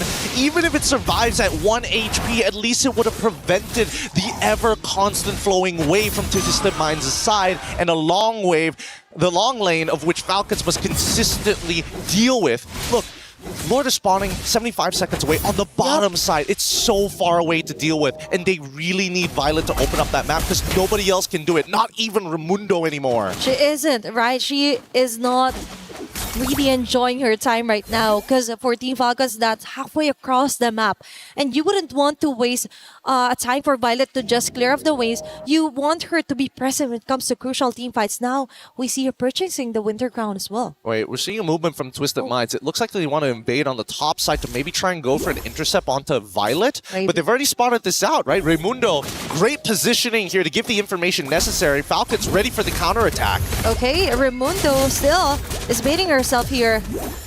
Just debating whether they should go for a kill, but Violet onto Daisy. This is what we're talking about. She is strong on the 1v1 scenario. But if there were multiple members, that is a different case. So Team Falcons needs to be really careful onto sending Violet alone across the map.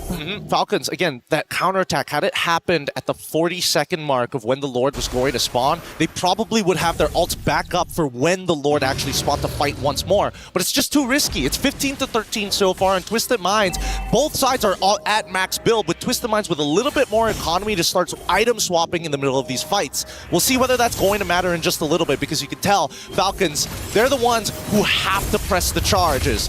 Twisted Minds, they can just wait. Look at that top wave. It's building up fast. Yep, they have the luxury to take things slow when it comes to this lore take. And as we've mentioned, it's always going to be a -1 here for Team Falcons just because of that base art being destroyed here for Twisted Minds. And now they commit. They saw that there are not a lot of members here for Team Falcons to try and contest this one out. It's Liv trying to fall back here with a free hit. And Violet with the Falling Storm will be able to hit Sa. But the process is going to be taking too long here for Team Falcons, but immediately get in with the kill. What a way to get off the Lord and get another kill. Xin Chao with their multi-spark rope. And a double kill here for the carry. Falcons have done it. They were able to get a Lord, a kill as well, and now they slowly make their way through the map. Genuinely beautifully played by Falcon's side. I thought maybe for sure that this was going to be a Lord for the side of Twisted Minds, but the target priority from Falcons in the middle of the scrum was just too much to deal with. And now, with the immortalities, they're looking for the end game as Daisy. They're going to have to recall. Yeah, it looks like they've accepted what's about to happen. And look at Levy, so far behind with the RWM ready to punish. Okay, they know it's going to be a jump here for Daisy. She's taking the risk. We'll be able to eliminate Raimundo, but the Lord is so full of HP. It's in Team Falcons focus fire onto the base and winning over this match onto a 2-0 sweep.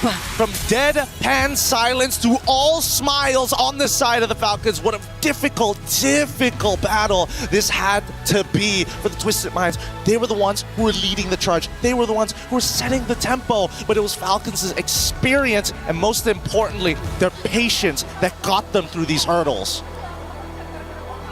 Definitely. Now they rise as legends. Many had doubted them from the first day of MWI. Now they put their mark yet again as Indonesia's finest to stay here at MWI at EWC. Ooh.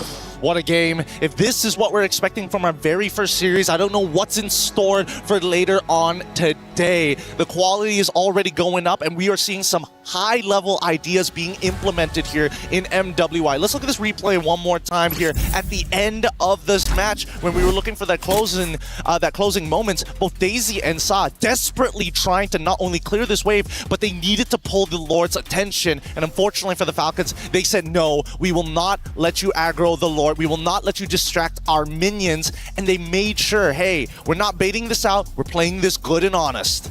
They're playing it right to their strengths. And the redemption now continues for the side of Team Falcons Indonesia. What a start here for our deciding match of the day. Let's throw it over to our interview up on stage.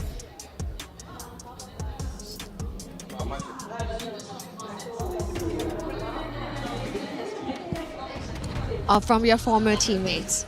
Well, this is my first time to holding the key, so I'm so excited. But then I feel bad for my teammate also because Ika is from Indonesia also, but she tried her best already. Yes, Xin Chao, you did your best. Thank you so much for your valiant effort. Your journey ends here. Thank you. And of course, anything you would like to say to all of the Indonesian fans who are supporting you back home? I know for the first day, it's a little bit bad for us, for our perform, but I think from yesterday until today, we bounced back, and then I think maybe we can rematch with Vitality.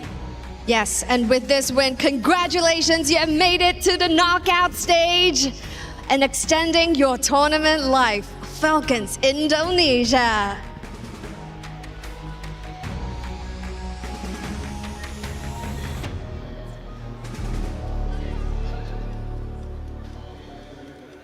is time for that very important moment. We have a tradition here at the Esports World Cup. This is the key crushing. Congratulations again to Team Falcons, Indonesia, punching that ticket into the knockout phase. We got to make sure we careful here. Stuff get real serious, making sure that our key master lets you know exactly how it's done. Okay. We've seen the respect on stage, but at the end of the day, ladies and gentlemen, there can only be one when it comes to competition. Nothing is given, everything is earned. Oh my gosh. Yes, sir. Oh my. You see the reaction there. Congratulations again. Ladies and gentlemen, they are officially qualified for our knockout stages. Let's go ahead and take a look at the match highlights.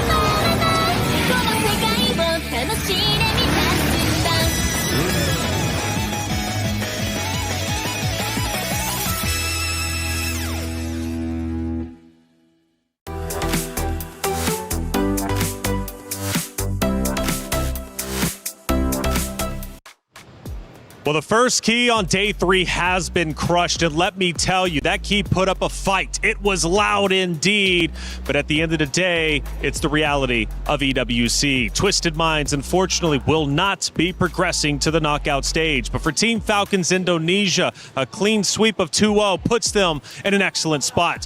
During the match, though, Rose had a chance to catch up with some interesting people out in our audience.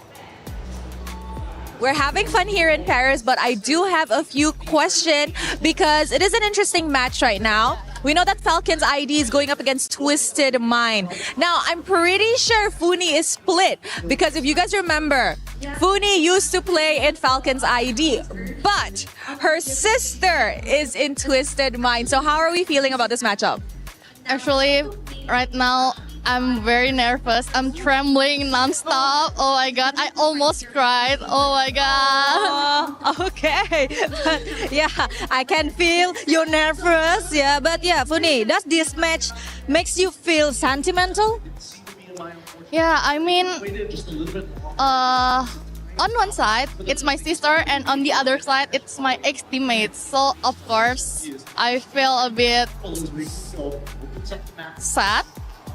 Yeah, either Twisted or Team Falcons lose, I will end up crying. Pretty sure. Oh no, please don't cry. Please don't cry, girl. Now, of course, we also want to ask Sabila. Now, Sabila, as the Indonesian reporter here on ground, I want to ask you, how do you think, or what do you think is happening with the Indonesian representatives here in MWI? Okay, it's a hard question because you know what? As we see from the Falcon ID, their play on their first match is not that good. They lose 0-2 from Seita, but now we can see their step up from yesterday until today. I'm sorry, Funi, because as we know in the first game, we saw Falcon ID playing so good, playing so well, but on the second game, we don't know. But Falcon ID, you have to reset. You have to do your best because this is your last chance to go at the knockout stage. You know what? I feel the Indo pride really strong right here. Sabila, I know you have a question for Funi, right? Yes, Funi. Is there anything you want to say to Chinchao, your sister? Good luck. I love you. Whatever happens, either you're winning or you're losing, you're still the best gold laner for me. Oh, she's tearing up. Oh my God, so sentimental. Thank you so much, girl. Sabila, anything for the Indonesian viewers? Of course. Can I say in Bahasa, right? Yeah, go ahead. Alright. Teman-teman semua, satukan dukungan kalian untuk tim ataupun player Indonesia yang sedang berjuang di MWI at EWC 2026. Thank you very much, girls. That's it from us, and we'll see you guys next time. Play is in our DNA. Whenever we let it out, it becomes our superpower. Now imagine an entire city being built to supercharge it. Kadir City, powered by play. Thank you, Rose and Sevilla, for catching up with some of the players out there in the audience. Funi, what a tough spot to be in.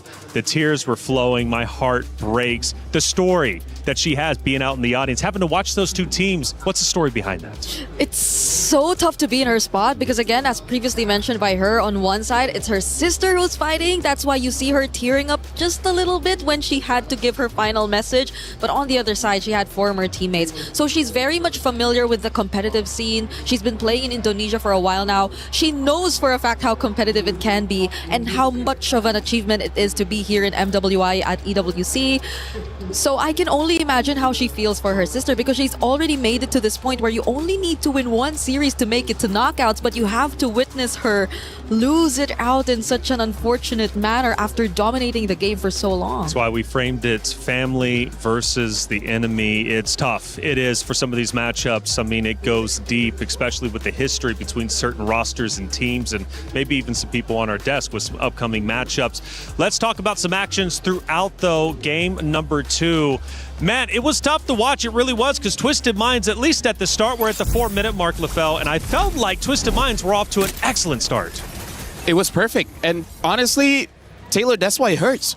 Imagine playing perfectly for 19 minutes. And then the moment that counts, the final action when Sa, as the Kagura, she missed her ult. She could not kill the opponent's carry. That's at the point of the game, you're like, I made a mistake. We cut our losses. Let's live to fight another day. Yeah. But the mistake was they committed. They're like, no, we have to win now. They all died. And that was the end of the game. That's how crucial one mistake is at 20 minutes. Absolutely brutal. We take a look at our second moments, and I believe we get deeper into game number 2.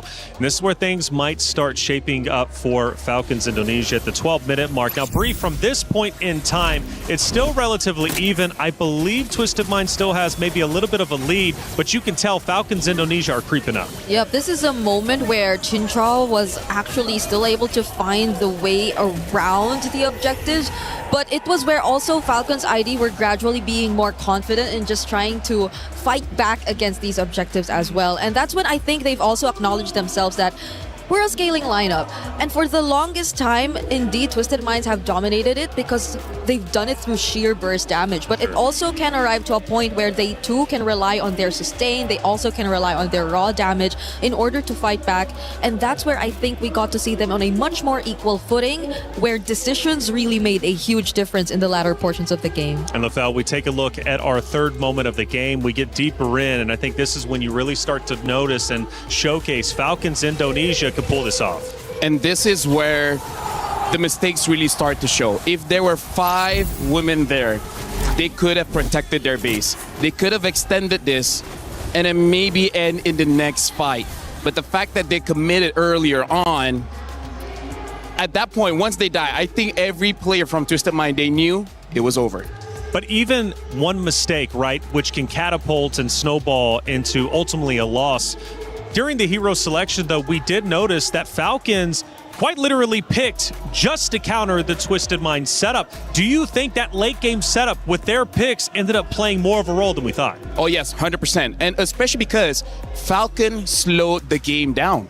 Because Twisted Mind, they had a good advantage to just end the game early, but Falcon denied that. Eventually, Falcons got the items needed to finally fight back against Twisted Mind. So yes, Twisted Mind made a mistake, but we gotta give credit where credit is due. Falcons slowed it down so much, they came back. They did not be as reactive to what Twisted Minds were already doing across the map, and that's despite the Paquito leading up or actually having such a great time, even despite the matchup against an Esmeralda. That's why it also feels so frustrating for Daisy, because I believe it was unfavorable setup for her. She had a but perfect game. It was a perfect game for her nonetheless. Yeah, well, I got to say, it is heartbreaking for Twisted Minds, but that's how these tournaments go.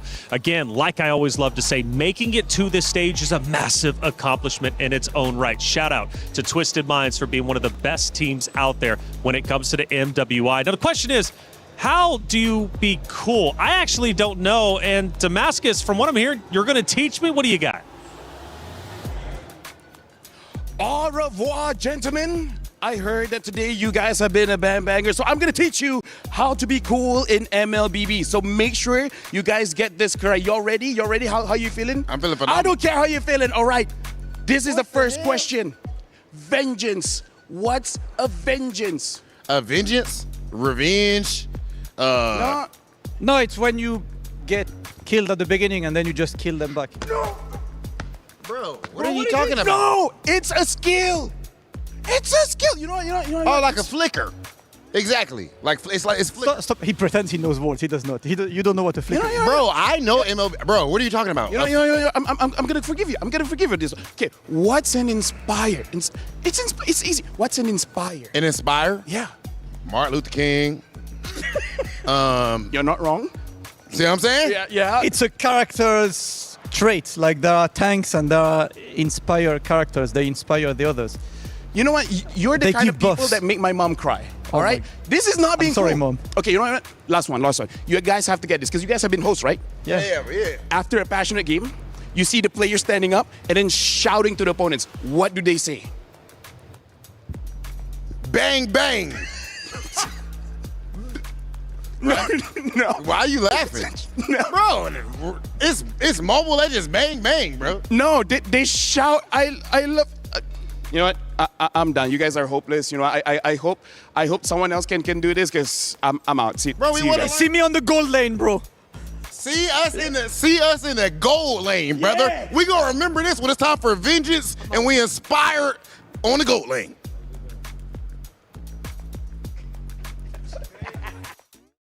Play is in our DNA. Whenever we let it out, it becomes our superpower. Now imagine an entire city being built to supercharge it. Kadir City, powered by play.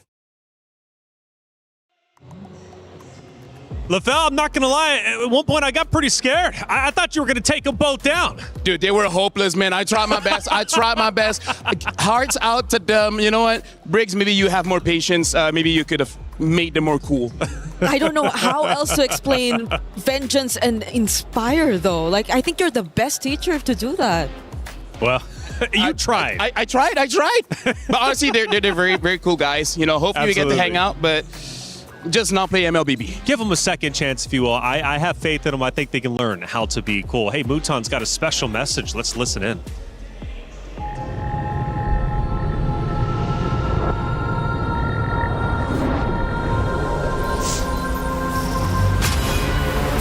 In the past, we were always in Asia. This year, we came to Paris. What stories are still left untold? Kami sudah membuktikannya. Tapi ini baru permulaan. Tiada siapa akan ingat siapa nombor 2. We need the win. Bukan sekadar keinginan, tapi tekad. Hindi ang pag-abot sa tuktok ang pinakamahirap. Ang korona ang mahirap ipagtanggol. What happened last year became fuel for us this year. This time, we bring it to Paris and finish it. A new lineup, new chemistry, new fire. Once champions, not settling for podium finishes. World champions, defending MSC champions. As the final boss of MLBB, can anyone stop them? Names have been made, stars have risen, but now they need to show the world what it takes to rise above. This time, the world is bigger than ever. Like every year, new challengers step on to the world stage. Some carry the ambitions of 2 continents. Some fight for the pride of home turf. Some have never stopped chasing the throne. So who will finally rise to clinch the title? This is where unresolved stories find their ending. A new shot at glory. one more chance at redemption. We are back. Kali ini, sekali like. Pareho lang ang tsansa namin. No one is untouchable. Let's fight. Bigyan ako kalau bisa. Two champions, one game. Paris breaks through limitless possibilities.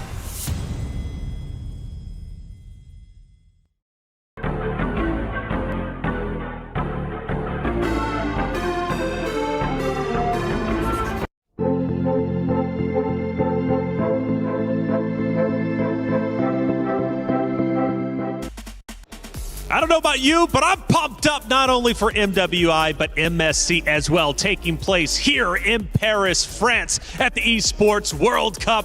LaFell, it's MLBB for like 3 of the 7 weeks. Oh, dude, I love MLBB. That's why I've been here for like 9 years now. I didn't know until someone asked me. I was like, I've been here for 9 years, bro. Yeah, I didn't even realize that it's been here for 10 years 10 already. years. Because just yesterday we celebrated their 10th anniversary. Yeah, she just hit 30. Hey. Oh, whoa. I am far from. By the way, she's like literally like 22. Okay, now me, I'm 34. I'm the old man on the I'll take desk. LaFell, I don't know how old you are. I'm 32. 32? Yeah. I'm the elder here. I'm the elder, baby. Hey, Seda Esports over on the B stream ended up taking a big win. They stay alive. They move forward. They win 2-0 over their opponents. Now, this is a big deal, right? Because Seda Esports, man, coming into it, we kind of questioned, would they be able to redevelop the meta? They're representing a region that has been underrepresented. In this case, though, they managed to take down VP in a dominant way. We'll keep you updated with all Stream B. One more matchup to go there, but we need to head to the stage with Cheryl and Rob. Ladies and gentlemen, it is time for a true clash of titans. On one side, you have Team Gen G, who is last year's second place finisher at MWI. On the other, you have Team Navi, which of course was the champions in 2024 for MWI. Two amazing teams, two titans, but at the end, only one is gonna qualify to the knockout stage. That's right. Now Gen G is hungry for that do-over opportunity, so they are going to do everything they can to secure this win. Whereas Navi PH is on their journey to redemption. But who stands in their way? Gen G, the very team that sent them home last year. Two powerhouses that is seen here on stage, but only one ticket to the knockouts. Let's do it. Thank you, Cheryl in Hollywood. Rob TV, let's get it going. It's Gen G versus Navi, our second elimination match to move into the knockout stage. And this is a big one. It's a blockbuster matchup. You've got the 2025 EWC MWI runner-up of Gen G taking on the 2024 EWC MWI champions of Navi. This one means a lot, not only for the club championship race, but also for the history they both hold when it comes to the MWI. Yep, I cannot believe we might just see a replication of last year take place here in another elimination series simply because they meet yet again in the lower bracket where life is at stake. What if it just so happens to repeat? Because yesterday we saw that Vitality swept Gen G all over again, similar to last year's grand finals. And now could they be the ones to send back Vitality or Navi home again? That's right, and you're obviously alluding to last year in the knockout stages. Navi ends up losing to then Gaming Gladiators, but now Gen G. This is a matchup of epic proportions. And for Gen G, they might not want revenge on Navi. They don't need it. They've already beat them before. However, they want revenge on Vitality. They want the championship. They fell just short last year. They want the main stage. But did they show enough yesterday to prove that they could beat this Navi roster? I gotta say, I'm pretty nervous for this one. I'm guessing Brigida as well. You know, it's her home country, and for me, my sister's playing on Gen G, so hopefully they do very well. I feel like Gen G, they have this pride. They have this ego where they're really like, I don't care who you are. I just want to be the best. And the fact that they lost against Vitality might be dangerous for Na'Vi because Na'Vi is the one that has to go through their wrath. Yeah, and I think even in interviews, it reflects so much that they had a change in mindset even. Because even Ashley, in terms of her character, she no longer really wants to compete for the title Mother of Tanks. It's more of her being want to be known for something else. And I think every single time they go up on stage, you tend to just realize how much they've matured because they're just after the wins. Now, as we get into our pick and bans, something to note, Na'Vi has an extremely deep hero pick pool. 22 unique heroes in this tournament. We're talking debut picks of, Chip, Masha, Bauman. They know how to play around different team comps, and we're about to see a little bit of that now. It's a deep hero pool, but I think very limited have worked for them. There seem to have been more strategies that fit best of one type of situations rather than best of threes. Honestly, like their hero pool is deep, honestly, because of that. They could not figure out what works. So they tried this, didn't work out. Now they try something else, didn't work out.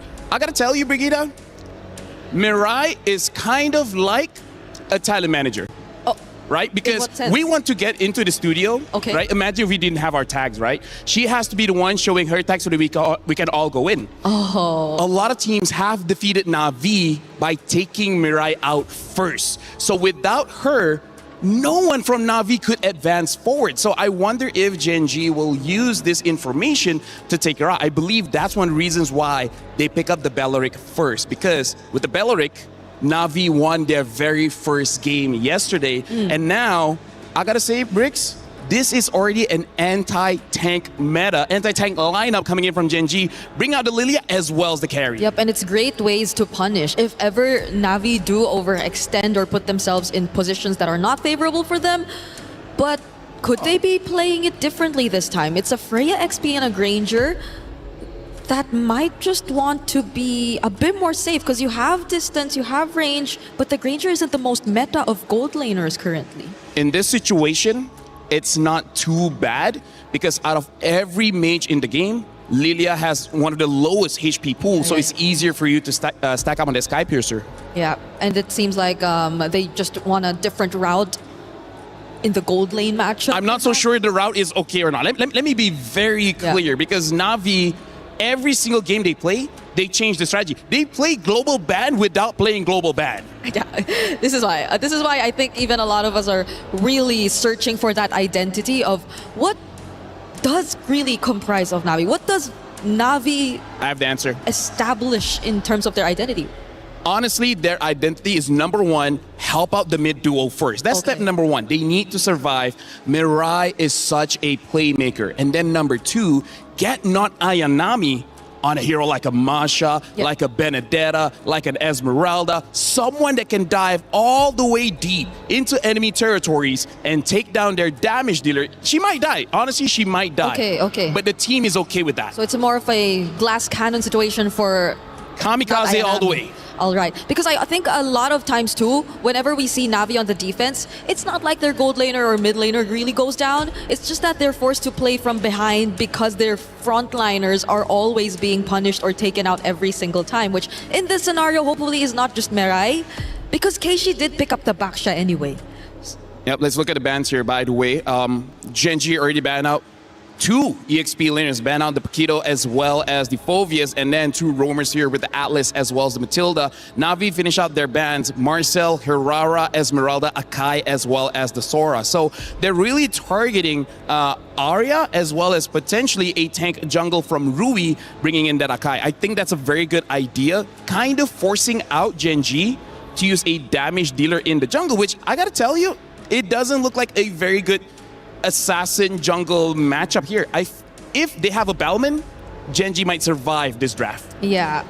And at least so far, Gen G and their mid duo have been also picking up some of the more unconventional mid duos, I'd say, because yesterday I think we already got to see the Selena from them as well. But you might not really want to consider that if Na'Vi just really want to go all in. You do have the Belleric, yes, and the Lilia, but at the same time, backline access showing that the Granger might just be a very vulnerable target could also be one of the considerations for Genji in this draft. Right now, when it comes to elimination, I want teams to draft simple, right? Make a composition that has very little room for error. Even if you make a mistake, it's not that big of a deal. So I'm just worried on the EXP pick here. And now Na'Vi, they committed onto this Eve. If they want a tank, something like an Alice might still be able to work out. Heck, maybe even a Uranus. Maybe not the best because you're going up against the Baxia, but that is one of the comforts of Genji. Yep. So the Alice and potentially an assassin, which is still open to this point, but you already have to go up against an Eve. Maybe the Suyo would be tough to play in this game. But very tough. Even the likes of the Frederick, I think we already have to put that away now. So that's good. Honestly, a Bellman is probably one of the better picks. It's just that, have they practiced it, right? Have they practiced it or not? Na'Vi did yesterday. And they won. Yeah. They won. They were able to shred all the tanks. Their Bowman looked amazing. Now 4 seconds in, this is going to be the final pick here. Guinevere as well as Ling. Now this is very unorthodox here. Ling, I think it's okay. We did say backline, yes, But if Na'Vi picks up a catch type roamer, it's going to be tough. I'm looking at picks like the Cho here. I have not seen a lot of Chos here in MWI. No, there's still a Cho, there's still a Kaja even, if they really want to go hard on lockdown. But is this a Guinevere EXP? This should be the EXP, right? The Beleric is going to go in Rome, so... There's a chance the Beleric could go EXP, actually. You think so? I've heard rumors from, let's be real, credible sources, right? So I'm thinking the wise choice, Beleric Rome, Guinevere there, and then the chip. They're showing the chip again. I don't know if this is the lineup for it. And look at this, it is probably going to be Beleric in the EXP, so... Oh my god. I gotta say, reflections based on this draft, I think we're going to have a very chaotic game one. I like chaos, yes I do, and we're definitely going to get it with the historic teams of Genji and Na'Vi. It's a blockbuster matchup.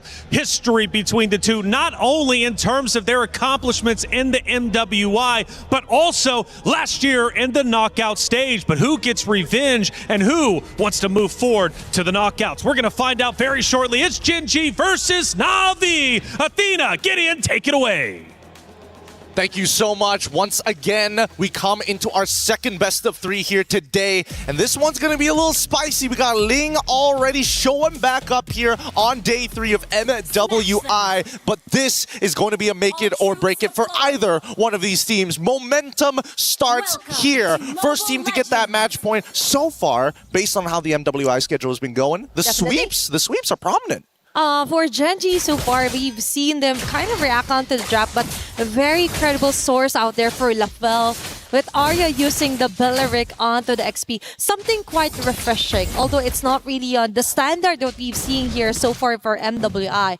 But the thing is, they're up against a Freya onto the XP plus a chip tempo changer here for Na'Vi PH. Yeah, the tempo changer and the tempo breakers are going to be really, really important in this game. Arya, as much as, you know, the Wrath of the Dryads is used as an initiation tool, might just be used as a replacement to deal with the shortcut from Chip. And now, I think I'm most worried about, it's going to be that Granger, right? Because Granger, the only situation that they want to have is, yes, I am winning from the get-go in lane, and then once I get out of the lane, I can clean it up easy when Ayanami does a majority of that work. Not only does Ayanami need to win this lane, but as you can see, patrolling along enemy territory just to give that info back. It's all about Ayanami's move for this game to actually kind of compensate onto what others will be missing out on. You've mentioned the vision. Whoa. Looking closer.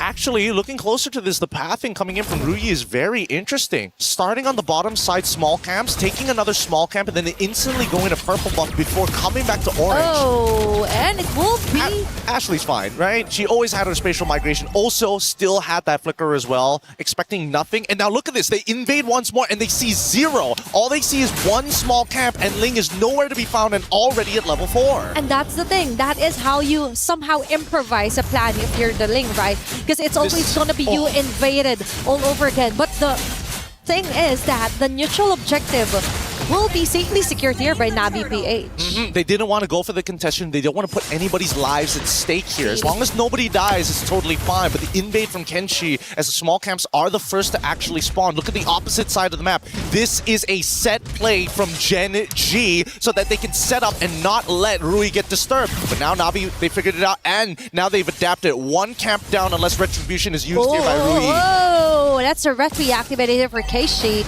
We're trying to run away, but as you've mentioned, it's all about navigating the jungle safely for now, right? For Gen G. It's preventing Mirai from finding the right target, which is actually Rui. And right on cue, it's going to be shortcut activated.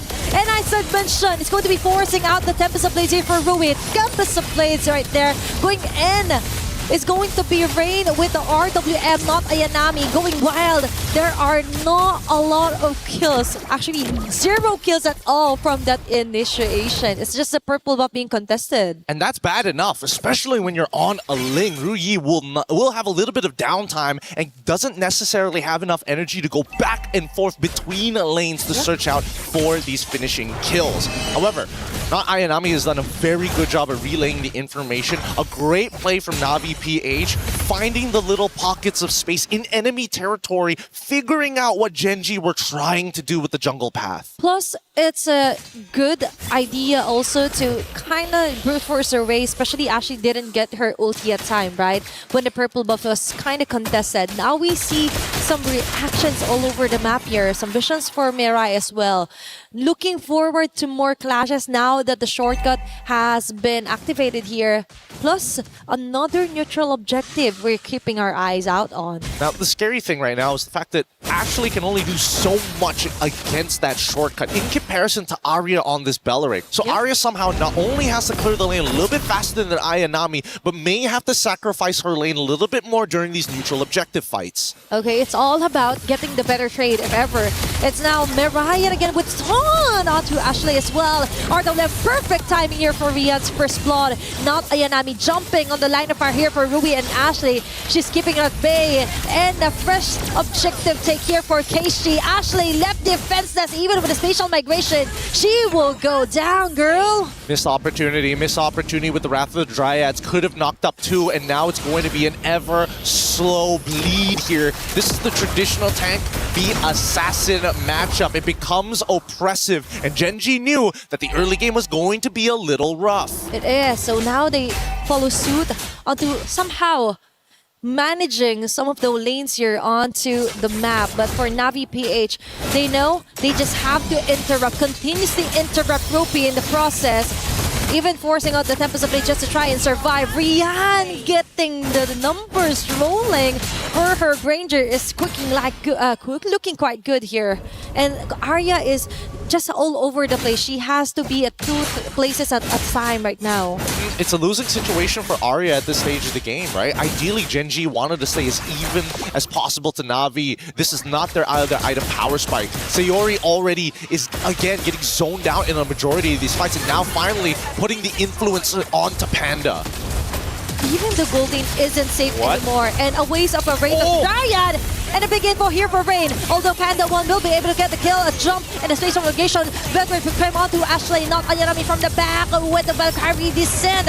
Ensures a double kill. Might go for the triple, but Sayori flickers just in time to escape the wrath here from Navi PH. Rui being cornered out. Things are not looking good. The 3 women here targeting her, continuously hunting her down. A turret in the process taken down as well by Navi PH. Oh, and look at that. I just love the protocols that I'm seeing from Navi PH. They're like, even if we do give up that space, let's double check it again. And Mirai coming in to join this fight doesn't have the shortcut, but is enough to show presence. And now the rest of Gen G must contest. Okay, Ashley, with a good entry point, but the damage just isn't there yet. They need to find a way to relieve some of the pressure, but without thinking so, now the last turtle for this round obviously might go onto the hands of Navi PH. Arya, though, she wants to contest it. Rather the Riot, perfect timing! And a clutch steal for Rui. Rain with the RWM, but Gen G manages to get out of the way. Rui with the attempt blades, just 1 blade that she actually got off.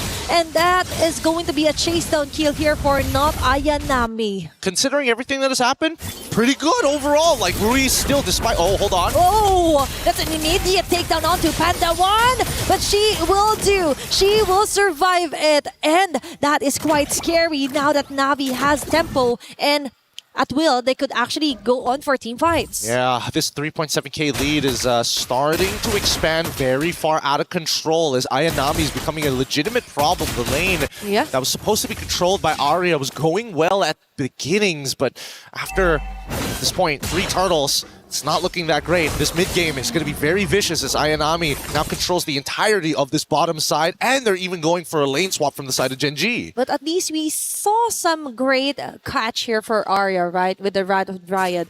But the thing is, you mentioned the gold lead was quite onto the side of Navi PH. So with that said, they have to be really careful onto where they will be sending at Panda. And right at you, he just purchased her a golden staff together with the corrosion side. Now we kinda get some action or a little bits of damages coming in from Gen.G if ever, but still, it's a never-ending deny and somehow vision here onto the purple buff. But now Rui finally gets the purple buff, but in the process, it's not Ayanami doing their job, taking down turret after turret. Again, Navi PH, they come in, they say, you know what, let's give them a forked option. In chess terms, is putting 2 pieces under threat at the same time. And unfortunately for Gen.G, they must only pick one. They chose the purple buff, they sacrificed their T2 because of that, and Ayanami is having the time of her life. Panda on the opposite side. The last hope here for the late game for Gen.G. They're going to need a lot of time for Panda to get to where they need to be because of how much pressure and most importantly, the shortening of the laning phase. It's all about stretching out the game here for Gen.G, just enough to try and give enough time here for Panda 1. A failed attempt there for Ashley. It's like a go here for Mirai, going in with a shortcut. It's only not Ayanami being called in. Very nice action though for Gen.G here. Just try and negate, cut their losses as early as possible, but no, it's Arya taking the risk again. A Rain with the early RWM, and Wrath of Dryad will be catching up 3 members, but not long enough for Arya to stay alive. Not Ayanami out to Ashley, focus fire. Panda 1 with the free hits, now they finally do it, but at what cost? It's too expensive of a mistake to overstay their welcome there as Navi PH slowly backs away. It's going to be a catch onto not Ayanami and Keishi. 2-4-2 trade-off there, right on cue onto the Lord Jungle. Oh my goodness, Ryu honestly could have maybe cleaned up the rest of this. And they got the Haas Claw in time. Unfortunately, just didn't want to give another Sky Piercer stack over to Riance. They need to find this shutdown onto Riance somehow. If they can, that extends the game for them and it doesn't allow them to actually snowball out of control, and they can focus all of their attention back onto Ayanami, who so far has been the big chunker. Even with Arya flickering in with the Wrath of the Dryads, bringing some members to a quarter depending on lifesteal or spell vamp, some of the squishier targets, man, even Rain taking a good chunk of damage. It's all about not Ayanami and Mirai doing a hell of a job here for game number 1. And as you mentioned, this is the kind of scenario that she really wanted, right? To give her a hero that could deal a lot of damage plus sustain the hell out of Gen.G. Now, we're noticing that Panda 1 actually has some of the items that she needed.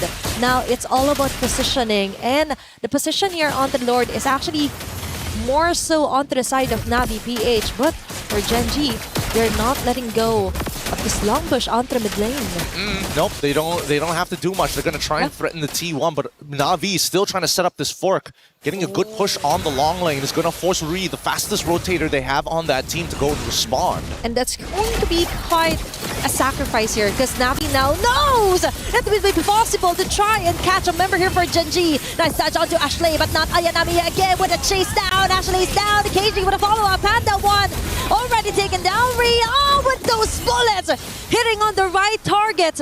3 women down immediately for Gen.G. And that was so worth it on the side of Navi PH and not yet finished. Sayori will fall down as well. It's only Rui left here to try and get the Lord, but no, it's too risky as Mirai will also call for backups. What a way to assert their dominance here for Navi. I don't know if the secondary motion was necessary, but I think that at the end of the day, they're trading ults for ults, and honestly, the fact that Gen G is losing some of these fatter ults is way better for Na'Vi because they're not going to quote-unquote need the shortcut in enemy territory unless they are at all full fighting strength. And since all of them basically control the entire map, trying to go for that shortcut underneath towers at this stage by inhibitors is not going to be as worth it. I think Na'Vi understand this. They're going to go into their siege tactics. They're going to use Rain. They're going to use the RWM to control everything. Yeah, it's all about reserving the right skill sets and combos here for Na'Vi PH. Looking at the items are quite looking good, and a huge chunk of it is onto the hands of Rian and not Ayanami.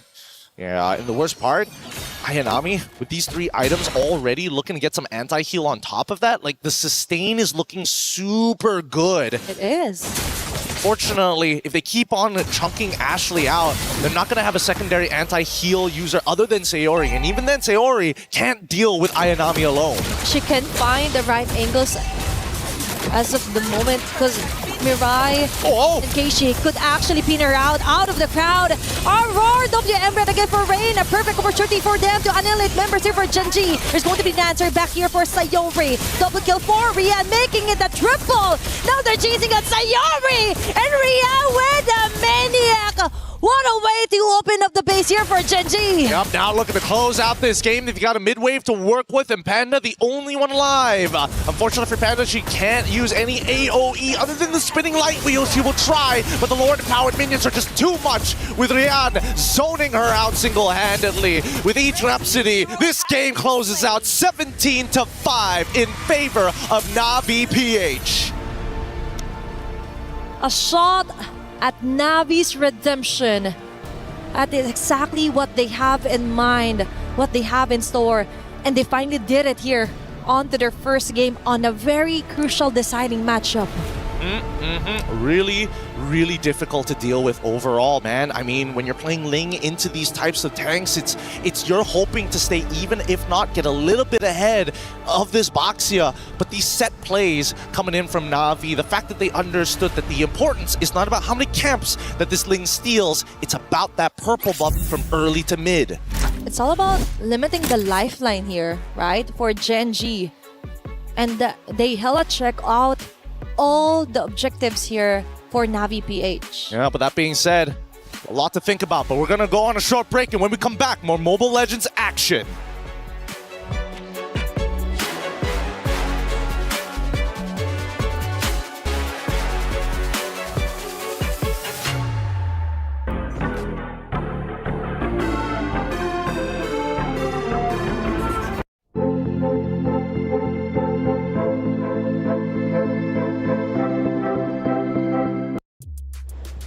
Na'Vi takes map number 1 to put Gen G at risk of having their key crushed. But Gen G, they've been here before. They know what it is to have the pressure elevated. Let's see if they can come back. Hey, welcome back into our studio. I'm Taylor Reflections Noble, joined by, of course, Brigitte Lefel. Good to see you two once again.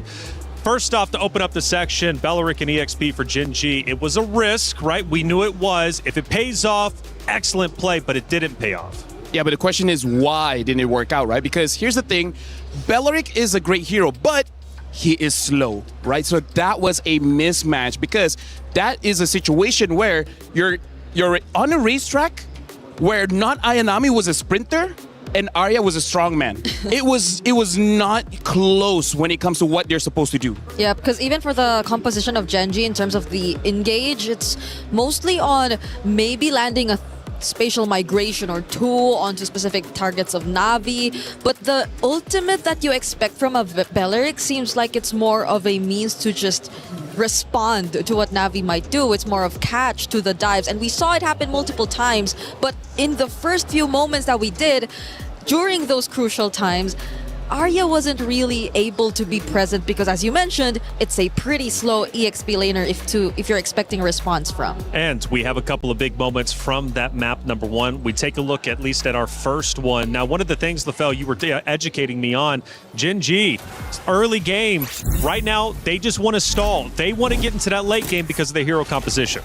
Yeah, here's the thing. If we're looking at the heroes, once Rui gets around 4 items, once Panda gets 3 items, they should be able to deal enough damage to take down Na'Vi. But that's part of the problem, right? You're playing a waiting game. you don't want to wait when you're going up against previous champions. You need to be a bit more proactive. So I feel like this is a very ambitious draft, trying to hope previous champions play the game a little bit slower. Yeah. Great synergy, by the way, in that clip. You could really tell that obviously Na'Vi was firing on all cylinders. We take a look at our second action of the game, and I think we get towards the end because that was about the 13-minute mark. We now start to push through. This is where Na'Vi says enough is enough. Yeah, it was a conceal from Ashley, a combination of a spatial migration and a flicker, but at that moment, I'm not even sure who the target looked like. It was Keishi who was trying to like roll around the area, but even then, I don't think catching Keishi would be the best priority. So maybe they could have attempted to go for the likes of Rian or even Rain, but these two seemed like targets that you just could not reach. And that's on top of the fact that Rian actually had Purify. She barely had to use it during the entire game. And you know what? That's a problem. Clearly, at this point, I did bring up with you, Ashley. Last year, she didn't have as deep of a hero selection. This year, she's switching things up. She's trying quite a bit. She does go with the squishier hero. She tried that against Vitality yesterday. It didn't end up working out. This day, though, she goes for it again, and it doesn't pay off. Yeah, this is one of those things where a lot of professional players go through, where they're mastering one or two heroes, but the meta just keeps on shifting is not enough. Right now, Ashley's at a problem where she's a jack of all trades, master of none. And now going up against previous champions, you need that one or two hero that you know you're going to win. So does she go back to default, Bree? Is it time to give up the squish, go back to the tank? I understand she doesn't want to go with the moniker of Mother of Tanks. She doesn't want that battle.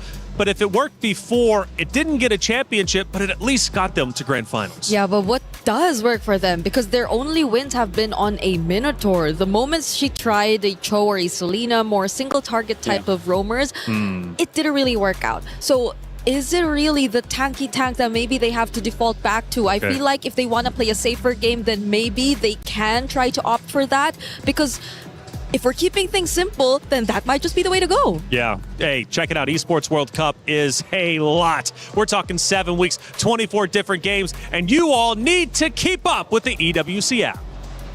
Thinks he can come in here and play my game. Let's go. He knows nothing. Let's go! Tyler 1, you're done. This is my ladder. You can't climb it. That's an L airline. Somebody better hold me. Okay, yeah. Do something then. Raw energy. House for far, blow the house down.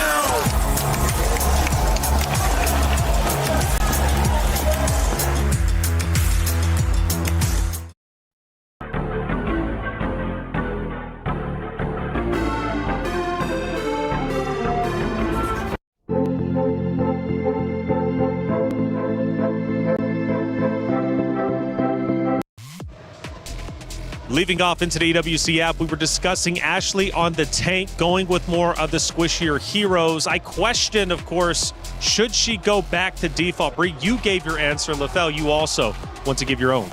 Back in 2025, these are the two heroes that Ashley did so well on, which is number one, the Grok, right? Amazing way to engage the fight, as well as the Gato Kacha, a hero that has revitalized that can actually help you win out the early game. So those are very simple heroes that's not in the meta, but he has proven that it works before. And I don't know, this might be crunch time because you might get eliminated if you draft wrong for this one. Yeah, and I think these are roamers that can pretty much work with regardless what kind of comp that you want to go for. It also gives you a bit more flexibility in terms of what you might want to put in the EXP lane, because I feel for Arya, she might have wanted to opt for also something that could have been more of a playmaker. Yeah, a fighter type of XP laner to complement the lineup. So in that regard, to put off a bit of the responsibility off her shoulders to just be on the receiving end of majority of the plays that Na'Vi could create, I think you can play slow. That's one thing we've established, but you also want to play much more proactive if you're Gen.G in this kind of situation. So a couple of players, at least over the past couple of days, not living up to expectation. For Gen.G, Rui was one of them.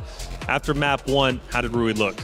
Here's the thing, Rui is an excellent assassin player, but the problem is, looking at how she's playing in MWI currently, sometimes she does too much. The thing about assassin players, you need this sixth sense to know when you can go in and when you don't. Sometimes you want to help your team out, but sometimes you gotta be selfish. I think she doesn't know where that line is right now, when you have to be selfish and when you can be selfless. Yeah, there seems to be more waiting involved in terms of like the calls, when are you going to go in, like who gets to start things first. But occasionally as an assassin, I feel like you can do a lot more on your own, a lot more plays that don't have to really go through some of your other members if you just really want to like consistently find the trades, if you just want to be fast in terms of the farm.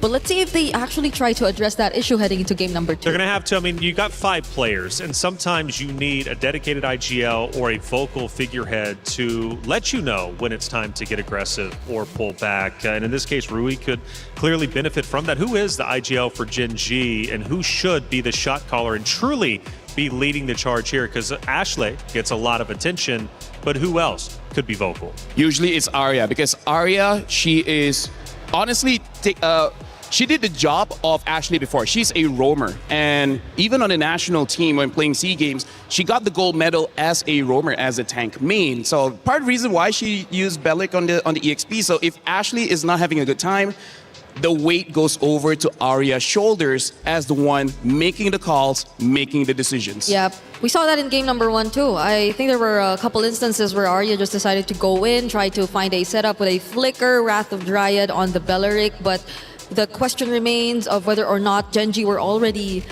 equipped enough to actually deal the damage, or even have the right amount of ability to just follow up and be there in that moment as well.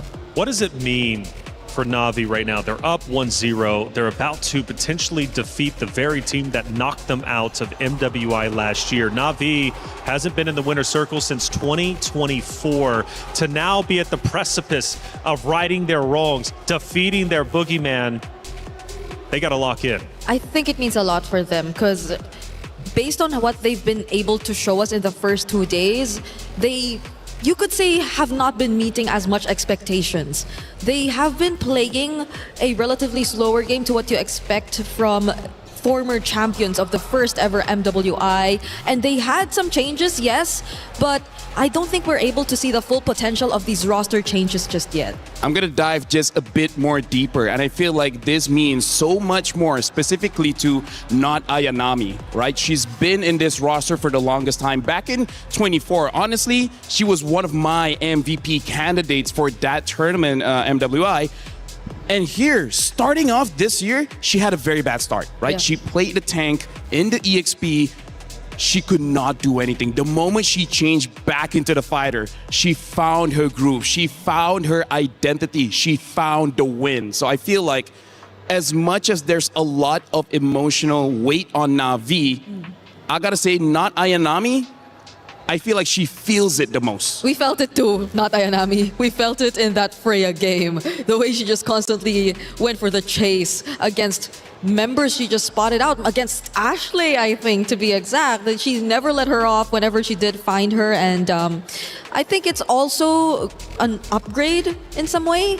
The way you see that she's not just really dying, even though she just constantly commits to the chase. On the side station for Stream B, it's currently underway. Another elimination match. In fact, these are going to be the last 2 played out before we head out into our knockout stage.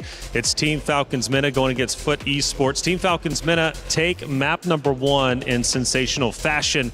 They also look to move forward, which is a big deal for the Falcons roster, Falcons organization in general. They could have 2 Falcons teams for MLBB for the MWI representing for the club championship race and knockouts. And honestly, that's pretty big, because we had an interview where we start off the day where Foot basically said, we always fight against Falcons and then we always win. And this time, Falcons, when it really needs to lock in, they finally defeated Foot. Well, at least for 1 game. Even in the player arrivals, right? I think that was something one of the members from Foot Esports actually mentioned, that, yeah, she's feeling good about today. She's looking at a 2-0, but it seems like it's not as easy as they thought. They have to push it for a game number 3. And I want to go back to the Gen G Na'Vi conversation, because, Lefel, there was something you brought up yesterday to me when we were discussing NA teams in general. It seems like they've got to go through the gauntlet every single event just to make it to the next stage. Honestly, it's a mystery. If it happens for 1 year, fine. It's been like for 5 years now. That's insane. Doesn't matter if it's the open qualifiers, if it's the female qualifiers, every single group that they're in, there has to be champions. There has to be former champions. They're always the favorites. I have no idea what luck that they have for 5 years straight. They're always grouped up with champions. I don't know what's going on. For this year, though. I swear it's not planned. Yeah, for this year, though, shout outs to Mirko. Shout outs to Mirko. Gingy. He was the one drew it, and then you know what? C'est la vie. He's a script writer. He's a script writer. He's a script writer. He just needs to fill us in with the script, right? I think that would help us out a lot here on the desk. But it is tough, right, for Gingy. Fortunate fire, though. My goodness. And it only makes, I think, victory, especially, think about it. Gingy making it to grand finals. They hoist the trophy. They think about their journey to get there here for the 2026 MWI.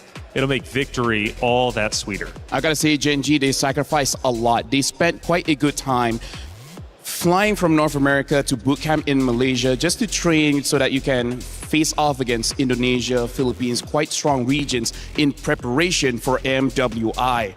Right now, Gen G, what they need to do is actually simple, but will they do it or not? Which is play back to their identity. I really feel like, here's the thing about philosophy.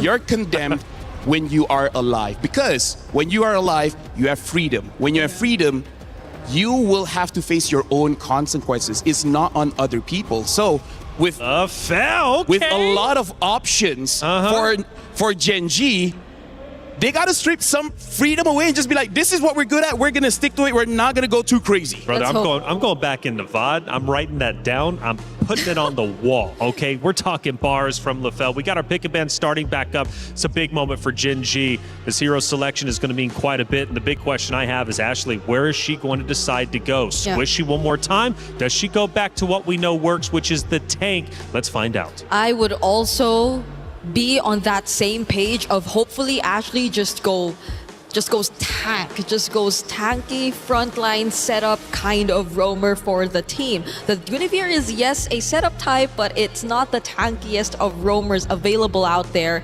and that particular lineup demanded them to have one because it's an assassin. They had a marksman in the gold lane and they had the tank in the EXP lane. I gotta say, Taylor as well as Briggs, one of the reasons why IGLs or whoever's making the call, they gotta use Comfort Hero is because the more you know about your hero, the less you have to think about your hero, right? It frees up a lot of brain space, making it so that you make the right decisions. When you're using something unfamiliar, you're overthinking, how do I create my combos? How do I find an opening? But if you use something that you're familiar with, you don't have to think about it. Your hands just move naturally. Yep. And that's very important in this scenario where you have to play for an additional game just to secure your tournament life. Esmeralda's with the world watching, this is a lot of pressure on the players. It is definitely a lot. A lot of XP laners already taken out, even the Freya from Not Ayanami alongside the Phobius. Look at how much Arya and Not Ayanami. Let's see, 1, 2, 3, 4 EXP laners already out of the picture. I would say the strong ones now is like Arlet, Yuzong, but Sora. Does Ashley consider the Atlas here? It's the first time I think we see it open. Atlas is good. Beleric is good. One, honestly, squishy hero that is meta is Matilda. Oh, but right. We'll see whether they pick it up. They go for the Valentina. This is, in my opinion, Briggs, very risky. I think they're picking up this Valentina to potentially deny an early Sora pick coming in from Na'Vi. But this gives Na'Vi that Beleric, and Mirai has been able to use the Beleric very well. I agree. At least they get a Wrath of Dryad of their own if ever it does end up that way, but I guess it's a matter of comfort. Them also resorting back to that idea, if we want to ask it from Ashley, might as well do it for Sayori as well, because Sayori has been phenomenal on the Valentina either way, so maybe they're just sticking with that because it's indeed such a crucial match. But the Claude gets picked up, they secure it for the team. So the carry option is still going to be open for Gen G. They already also see the glue on the other side if they want to match that. Personally, for me, I would go Baxia carry. Yeah. I feel like that's a good steal from Na'Vi and already a good matchup against Claude as well as Blue. Yeah, Baxia carry. I think keep it simple. Maybe Rui on the Assassins is something we do want to see. But if they're still trying to figure out how the playstyle will be between an Assassin jungler and a utility type, then maybe it's best to just resort to the utility. Because honestly, if you have Valentina, Yeah. you're kind of showing that you want to fight very early, right? Yep. Valentina has a lot of bursts. What she doesn't have is that range. So you need gap closers. But instead, they want to go with comfort. They're picking up the Minotaur. As you say, they only really won with that one, and now showing the Uranus as well. Keeping the jungle as well as the gold lane open, I think actually might be pretty scary, because we could potentially see a carry ban, but maybe Panda will go back to her signature on the qualifiers to get here into the MWI, which is that Harif. Yeah. Even recently, she's also been playing a bit more of the Granger. So we're not entirely sure if that's going to be the option, but I might want a bit more damage to come 100%. in from Gen G, because it's really just mostly the Valentina at this point. And again, the carry is likely to be taken out by Navi from this point onwards. This is one of those games, because there's a glue, Yeah. it's not bad for a Lancelot. Because even if the glue was able to get on top of you, you have many dashes, you'll be fine either way. Because now the Arya is using a tank in the EXP, it means there's going to be a damage dealer. The real question is what? And I want an assassin that can fight at level 4, not at level 15. Yeah, and I don't know if they're considering it, but I've seen like MWI teams play a Hanabi into the glue too. It works because It works, just right? extra bounce. Yeah. And hey, you can't. Stream B, we only have one loss. Okay. I don't know about Stream A, but Stream B, we only have one loss. So it's a viable pick. Carry gets banned out here because Briggs, the only problem I have is they don't have the damage profile for the glue. That's it. This glue can make or break Gen G here. And now even the Bruno gets banned out. So they're really, what they're showing here, Claude wants to win the lane. They want to make sure that all the counters are out of the picture. You still have one, actually you have two, which is the Leslie as well as the Clint. Yeah. Which, because they have a Minotaur, maybe not be a bad idea. Yeah, maybe not, but it's just the spread of damage I feel that could be a problem. Nice ban. That was a perfect ban. Oof. So much XP laner is taken out. But I feel like a CC is going to come for Navi. She did use it recently. She did use it, yes. Yeah, she can. And it was also against the Uranus, if I'm not mistaken. I could be wrong, but she definitely has a CC in her pocket. Yeah, because she has a lot of like XP laners brought out. The Masha, but that was last paired with a chip, so maybe not, because you see the glue instead this time.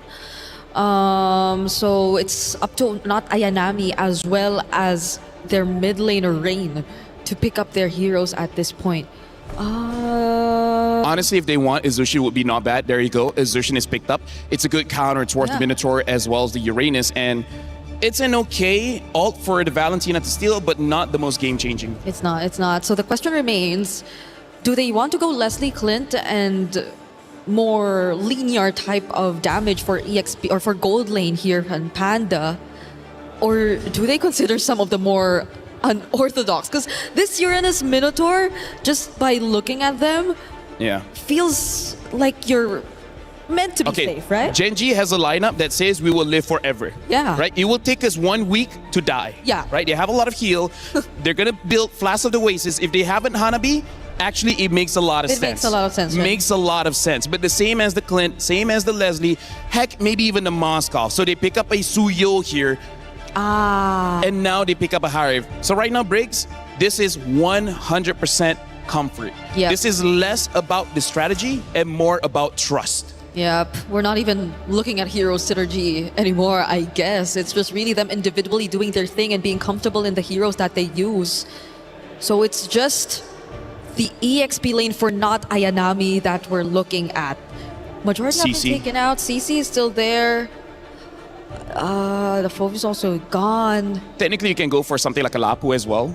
There are a few options. I feel like CC is the most right. But if you want to dive, there's still the Lapu. Maybe not the Yuzhong because there's a Valentina, but... I think she would be brave enough to try, honestly. So they pick up an Alice. So it's going to be a dead lane in the EXP. But during the team fights, look at all the AoE coming in from Navi. Navi is looking pretty good. I gotta say, Taylor, Gen G, they're putting a lot of trust on the individual players here. And I'm okay with that. You know, you just took a heavy loss. You know that your key is at risk of being crushed. What do? go back to your comfort picks. So, like you said, LaFell, look, you don't have to think about playing. You already know what your hero is capable of and what it can do. Now you can just focus on the game itself. Gen G going with the comfort picks. Will it pay off? That's the big question, because Na'Vi is knocking on the door of the knockout bracket. They want to reclaim gold. They want the championship. But will Gen G shut them down one more time? Let's find out. Athena, Gideon, take it away. Match point here.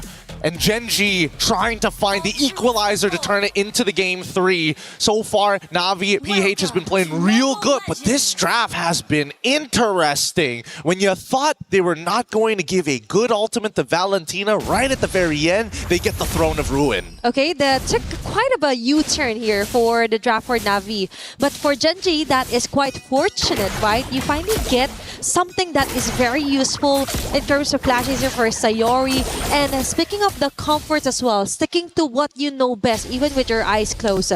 Let's see if that will reflect heavily as well here for the playstyle for Gen G. I want to see how this is going to play out, especially after level 4. I feel like there's going to be kind of nothing burgers in the laning phase, especially both sides. And I mean, look at even Ayanami as well as Arya having, you know, a wet noodle fight here over a Lethal Wanderer as they lose EXP on the top side. One minion already gone here for the Alice. Yep. It's all about who's going to find the perfect first blood here. And as you mentioned, we're not gonna be seeing a lot of team fights yet, or even 1v1s here for not Ayanami and Arya. It's all about roaming around and giving vision and assistance if whenever needed here for Na'Vi and Gen G. It's about controlling the wave, but most importantly, it's about maintaining the tempo. Both compositions kind of want to play the fights really, really slow. They're looking for the high-impact engages. And early rapid boots here from Mariah as we see the gank on top. Okay, that's going to be somewhat of a vision, but not really enough to get the first blood. We might see that on the body of Panda, but great assistance there for Ashley. Now, in a few seconds, it's going to be the turtle up in the mix, and it's Mirai finding her way already here to try and predict things on where members of Gen G will be focusing their lots for. They did lose a little bit of tempo off of this. Mirai had to reposition as they are looking for the right targets. And in this case, it's going to be Rui. Mirai did this the last time, right? Made Rui's life really, really difficult. But now that Rain is level 4, look at the positions. Okay, it's Arya onto the backside. That took too much. And it gave Keishi the perfect first blood. Rain with a force crimson beacon. And assistance with a not Ayanami, resulting onto a kill. That's 2 members down. XP and room immediate takedown for Gen G. The chain CC was just a little too good. Arya couldn't even get her ult off in time. And now you see Rain down on the bottom side, getting hit by the gank. Okay, Rui, go for the follow-up. Rian dashes out right in time. Now it's 4 members chasing them down. It's Rui being cornered out. What a commitment here for Na'Vi. And even with a slam down spread and a grab, it all interconnects and results onto a kill for Na'Vi. They weren't able to find the trade. This is great for Mirai. Again, the battle spell difference creating this tempo, and now the dive. Okay, they're forcing out a way to shut down Panda 1 as fast as they can. It's Mirai. Even tanking up most of the turret damages. Oh boy, the shield from downtown right at max distance as well, and Sayori finally gets the Throne of Ruin as Arya looks to maintain control over that top side, but there's an interception about to happen. Keishi could punish this, and that concentration isn't going to be enough. Look, the anti-heal, Arya cannot tank the damage. Oh my gosh.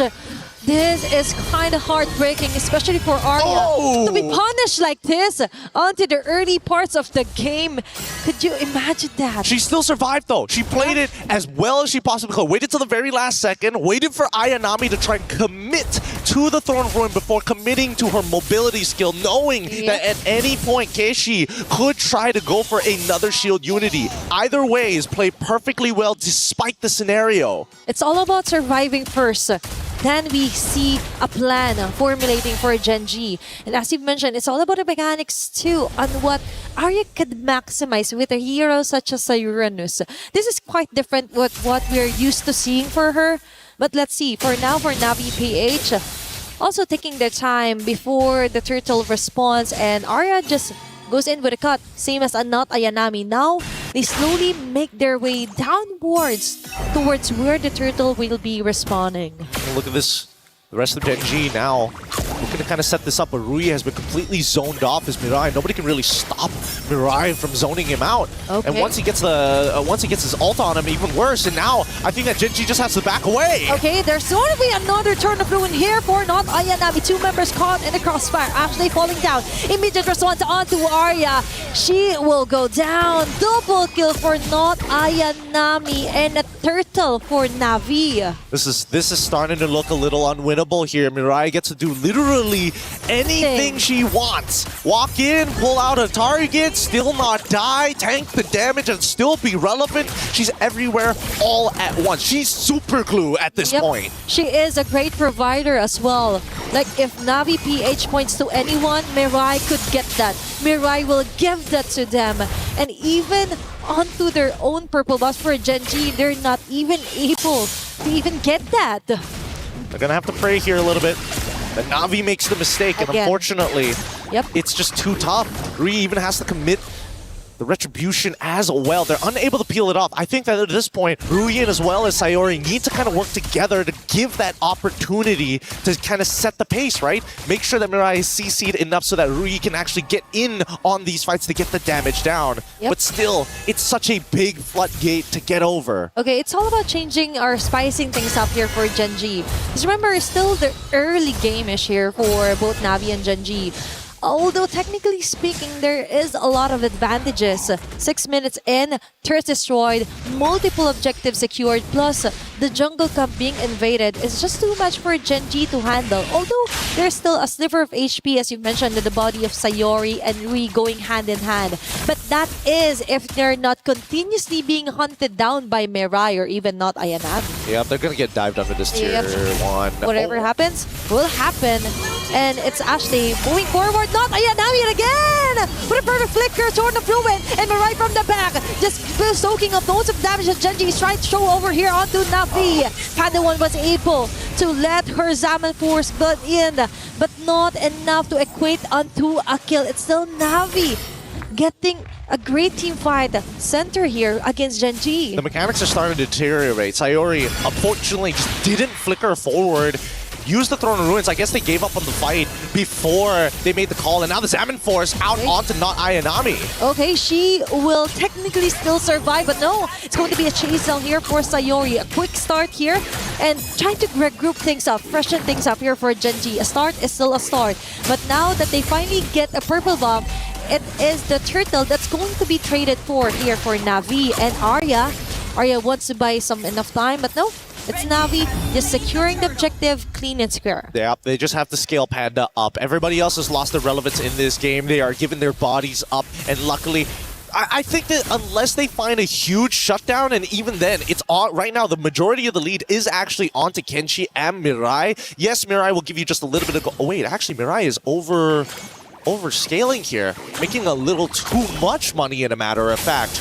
Now the lowest gold overall is going to be Rain, so no more passive gold for Mirai. No, because Mirai actually noticed, hey, I could be anywhere and everywhere. That's actually 100% KP for her, a 205. Like imagine that. She's doing the right marks on the right targets as well. Compromising so much of Rui's jungle. Like onto the level comparisons here, Rui is also being kind of locked down here against Keishi. And now we see a more proactive play with the Conceal even under the turret. They're going a bit too greedy here for Navi, but Rain as well, committing even a Crimson Beacon just to try and make things harder here for Rui with the dash Blade Surge. There's going to be another dash out, trying to survive. Not Ayanami, the rest of the gang will just focus their marks here onto Sayori and Ashley. They'll take whatever they can, and they will get it onto the hands of Sayori. Oh, they can't cleanly walk away. They can't really open up the map, especially with this glue. They've lost pretty much every potential out here. This is just a slow and painful death from this point onwards. And Mirai can use the ult again if she wanted to, but really there's no need to. The discipline coming out from Navi PH right now is looking great. Earlier on the draft, we were kind of concerned that they didn't ban out the Harriet. They kind of took a U-turn onto picking up the Alice as well. Now we do understand, even though Sayori has a wonderful ulti that she could copy, but she has to technically go into front lines, find not Ayanami on this sort of a mess, and then commit to go for a setup. But that's not happening at all, because the moment that they're being shown on the map, that's an immediate kill here for Navi and an immediate takedown of an objective as well. They're going to take their time with this now. The next fight is about to begin as Mirai has already initiated. Oh, now Ayanami with a catch here on 3 members. Panda 1 with his Diamond Force, but it's backwards all over again here for Gen G. And it's Ashley right now trying to find a way to escape, and she will. Mirai might be the sacrifice, and Ree finally gets a kill onto her hands. Now that was a quite bit of a messy impact here for Navi PH, and Gen G got 1 out of the 5. At least they were able to get 1, and honestly, that's a pretty big win for Gen G at the very least. At this stage of the game, 10 minutes in, we still have some holy shieldings to work with. So at least for Gen G, if they can just minimize the damage and protect this long lane, they might have a chance. Okay, it's all about Arya right now, doing a lot of the heavy lifting here against Navi PH. The holy shields just might pop off.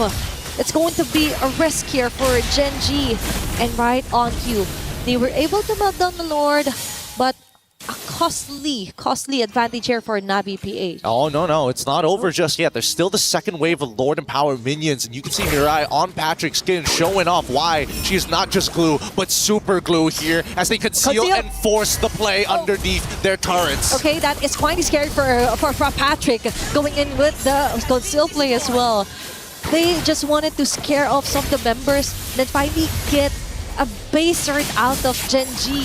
Now Sayori is forced to somehow copy the Crimson Beacon for extra survivability if ever Navi decides to jump in onto the clash. And honestly, I think that Gen G could have taken advantage of the fact that they were going for the conceal, right? Because they should be aware that the battle spells of both Mirai as well as Ayanami were still on cooldown. So there was technically no way for them to catch them off guard. Yeah. Everything would have been telegraphed from the Throne of Ruins, or just Clue being, concealed and walking up to you. Now, with the Radiant Armor already purchased on top of everything that they have, right? The Glowing Wand, Cursed Helm, Panda has got to be careful. Without that Diamond Force to maintain those shields, naturally, without the Chrono Dash, she will burn. And definitely that's the next target here for Navi PH. You mentioned about the timing of the battle spell, so someone has to keep track of that for Gen G. That is quite the opening, actually, the small opening, but still, that is somewhat of a win if ever they be able to time those timings or the battle spells out of Navi PH. Now, they're slowly making their way. They're still conserving and denying as much as they can against Gen G right before a Lord take onto the top lane. I think they know they kind of got this in the bag at this point, right? Ideally, they would have finished the game a little bit earlier. They have a 7.1k, which is a phenomenal lead. And this next Lord should be the final nail in the coffin once it's right at the base. The question is, how does Gen G, knowing that this might just be their last chance here, how are they going to win this fight? It's either they somehow steal the Lord or they annihilate Navi right now. It's Arya falling down low here for Gen G. Engaging from the back. It's going to be a nice setup here for Ashley, but not enough still. It's Navi PH chasing them all around the map. Panda 1 is not a position that you would want her to. And Mirai single-handedly zoning up 2 members in a row with a grab as well. Taking a hold of Sayori. It's 2 members immediately down, which is kind of good, would be helpful in some way for Gen G if they manage to survive. But for Navi PH, they just want to continue their dominance, targeting Arya in the process. And there's going to be a land of Saucer stacks as well, enough to totally tore her down. Rui and Ashley are left to defend for their base, but I think this might be it as Navi PH goes in for the kill, goes in for the wipeout, and eventually taking the win against Gen G. Spirit's broken here, but it's going to be Navi who moves on to that next stage. A beautiful game, so tactical, so slow, but most importantly, no way for the enemy team to breathe. Congratulations to Navi. We're going to be soon having a talk with one of these players up on this stage, and I gotta know what is going on through their minds, especially after a well, I wouldn't say the worst, but for some, a very dangerous day 1 and just the upward trajectory from day 2 onwards. Imagine starting off your day on the verge of elimination, right? But now, they could finally exhale some of the nervousness or pressure.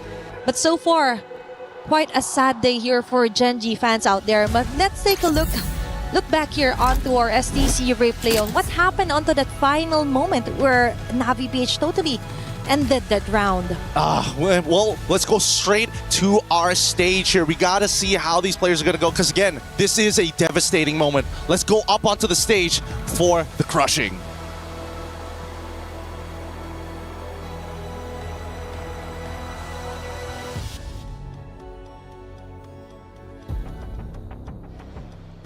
Now, Ashley, hand on over your tournament key over to Navi. Thank you so much. You fought valiantly, and your journey ends here at MWI. Thank you. Ladies and gentlemen, and that was the exit right here for Gen G. Now, heartiest congratulations to Navi Philippines. You guys have clocked that ticket to the knockout stage. Congratulations. Now, with that being said, you guys were sent home by Gen G last year. So this is essentially a grudge match. How did you guys feel going into this match? I think this time it's our revenge for them because we lost against them last MWI, and I think my teammates were so confident then we can beat Gen G. Rightfully so. Not just one game, but 2 games. You guys were chasing them down. You were hungry and out for blood. Now, of course, the day is still young because we still have another elimination match coming up for the knockout stage. And you might potentially see Geltec or Team Ray Young. Who do you think you might be meeting there? For me, any of the teams. Yeah. Any of the teams? But which one would you be more ready for? Or excited about? I mean what? Which team would you be more excited? Any teams, pero maybe Malaysia, Team Ray. Oh, why?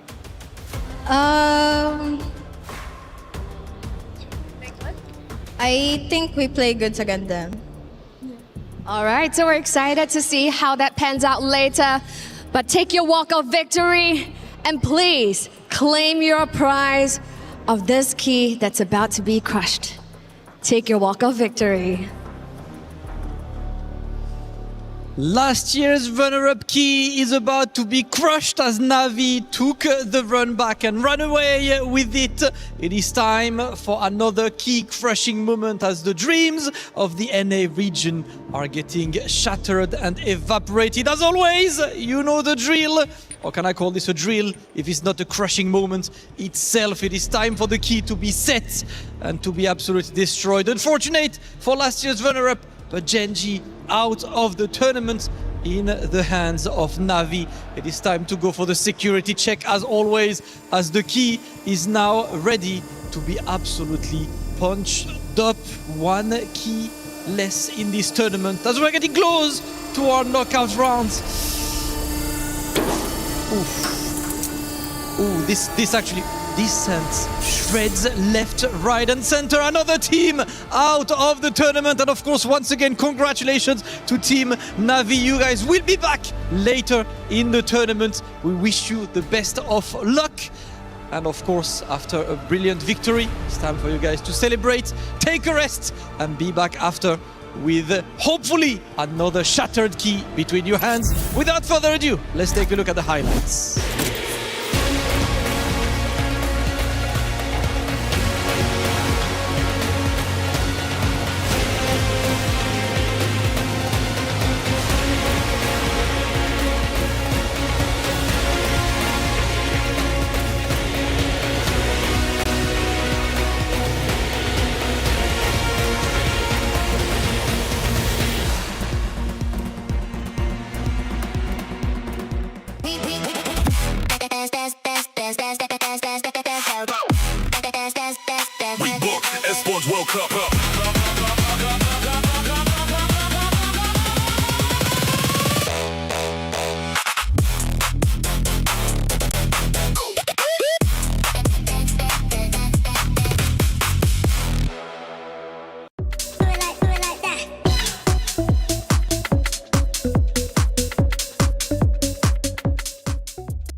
The hope of NA has fallen. Gen G, unfortunately, will no longer have a chance to go back into grand finals and reclaim what they narrowly lost last year to Vitality, which opens up a spot in grand finals. Who's it going to be? Well, maybe Na'Vi. An impressive win, 2-0. They have officially punched their ticket into the knockout stages. We talked about the hero selection. Gen G going with their comfort picks. I get the idea. Unfortunately, it did not work out. But what a titan that has just fallen. Yeah, I got to say, so we will be talking about a game, but talk about is there's a possibility of a 24 champion against a 25 champion in the grand finals. Now that is crazy. But talking about that game just now, we discussed how the previous series, that one mistake at the late game cost you the game. Unfortunately for Gen G, that one mistake in the early game where Arya was just in too deep in Na'Vi territory, and Na'Vi having that Boxia denied Uranus of that heal.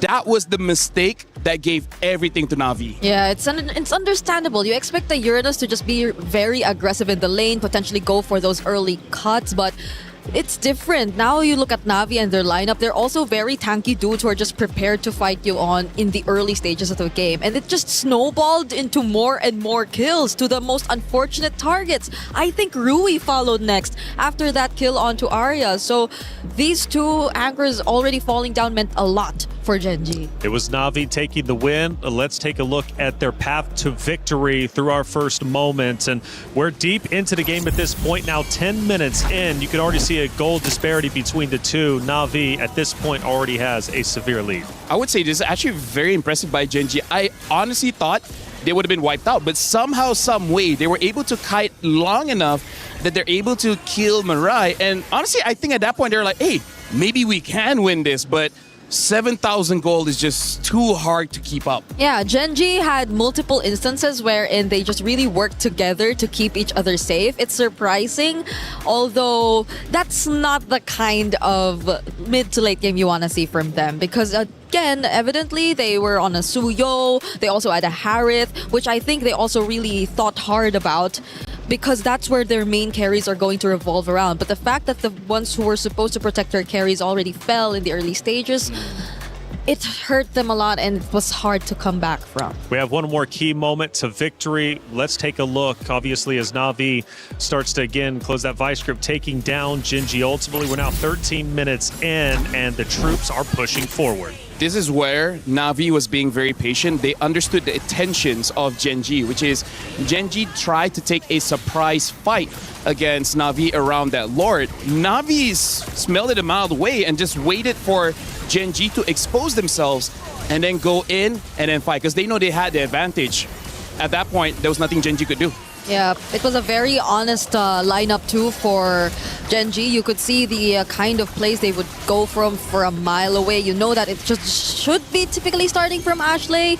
Sayori, most of the time, did get the Throne of Ruin a couple times, but it was just mostly to keep her teammates safe. And we didn't really get to see her play the aggressive type of Valentina that she successfully did in Game number 1. It was a blockbuster matchup for sure. Long-standing history between the two, not only in MWI, but also here, or excuse me, last year, whenever it comes to the knockout stages. And it is the revenge arc now for Na'Vi. They've already won 3/5 of the roster in 2024. They're looking to do it again. Did they show to you, LaFell, a lot of strengths during this matchup? Because, again, you mentioned their hero selection, their hero pool, right? They have a plethora of heroes that they can use. With that deep amount of hero selection, I mean, for me, versatility, that mentions, for me, I think a champion. I think Na'Vi could very well make a deep run.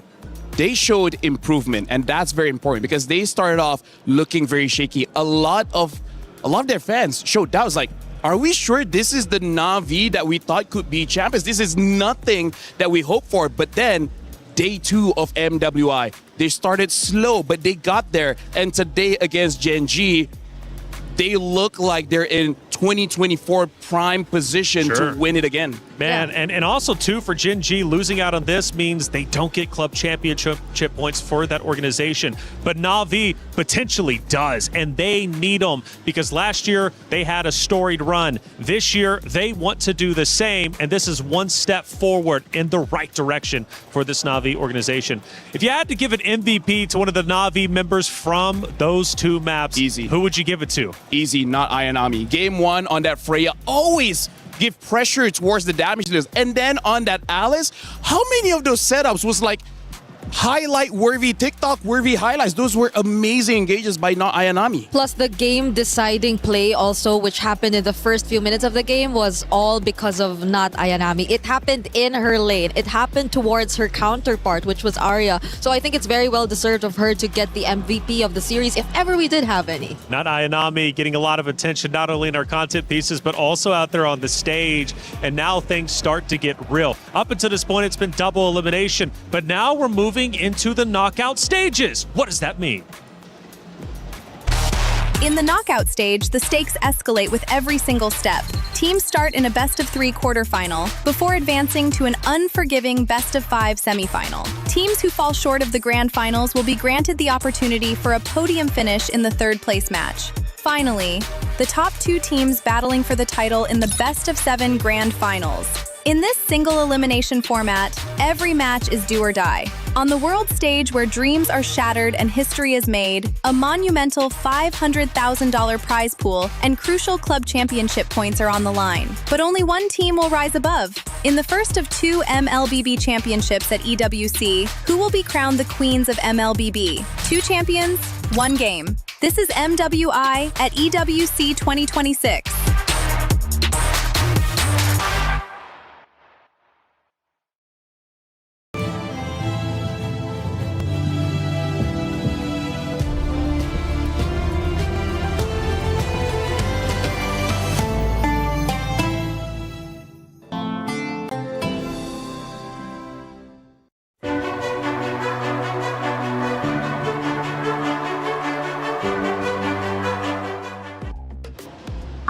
Again, Na'Vi getting a big win over Gen G. For Stream B, that match also comes to a conclusion. It was Team Falcons Mena going against Foot Esports. Team Falcons Mena with a 2-0 win. Again, massive for the Falcons organization, who went back-to-back in the club championship. Now they've got 2 teams represented, and they're trying to catch up the first place, which is tied with 3 teams, one of those being 100 Thieves. Falcons Mena, strong team making it through, defeating Foot Esports. Is this an upset, a surprise, or should we have expected that result? Honestly, I expected it because despite Foot having the upper hand or the upper foot against Falcons for quite a long time, I believe that after seeing their game in Stream B, I'm like, you know what? They're kind of like Na'Vi. They started off slow. They were trying to figure out their identity, but once they figure it out, it's game over. There's nothing you can do to stop them. I was supposed to say it's very similar, not because of just the slow starts, but also because of the veterancy, which I think took a bit of download time before they eventually were able to flesh it out and really guide the other members of the team. Because again, if you would remember, in Team Falcons Mena, they are really very experienced players when it comes to the international competitive scene. Absolutely. Well, Falcons Mena get that big win, which means our knockout bracket is about to be at least drawn up. But until then, we have Rose with an interview with one of the players from Na'Vi. Hey guys, Keshi here from Na'Vi. First of all, congratulations on qualifying to the knockout stages. We feeling good? Yeah, thank you. Now, let's talk a little bit about your journey in MWI this year, because as we can see from the first 2 days of MWI, Na'Vi's performance shocked everybody else because it looked rather shaky. So tell me, what did you guys fix in order to get a very clean win today? I think we just adjusted our communication because the first 2 days it was not clear, and I think it's because of pressure. Pressure as the only sole representative of the Philippines, right? Okay, now I gotta ask you, would you consider this a statement match? Because we know, first of all, there is history. Gen G ended your journey in the last year, MWI. And second, a lot of people started doubting you guys as the title contenders. So what do you think? I think it's a statement, yeah. Are you happy with the statement you put out today? Yeah. Proud of Very your happy, performance? yeah. How would you rate your performance today?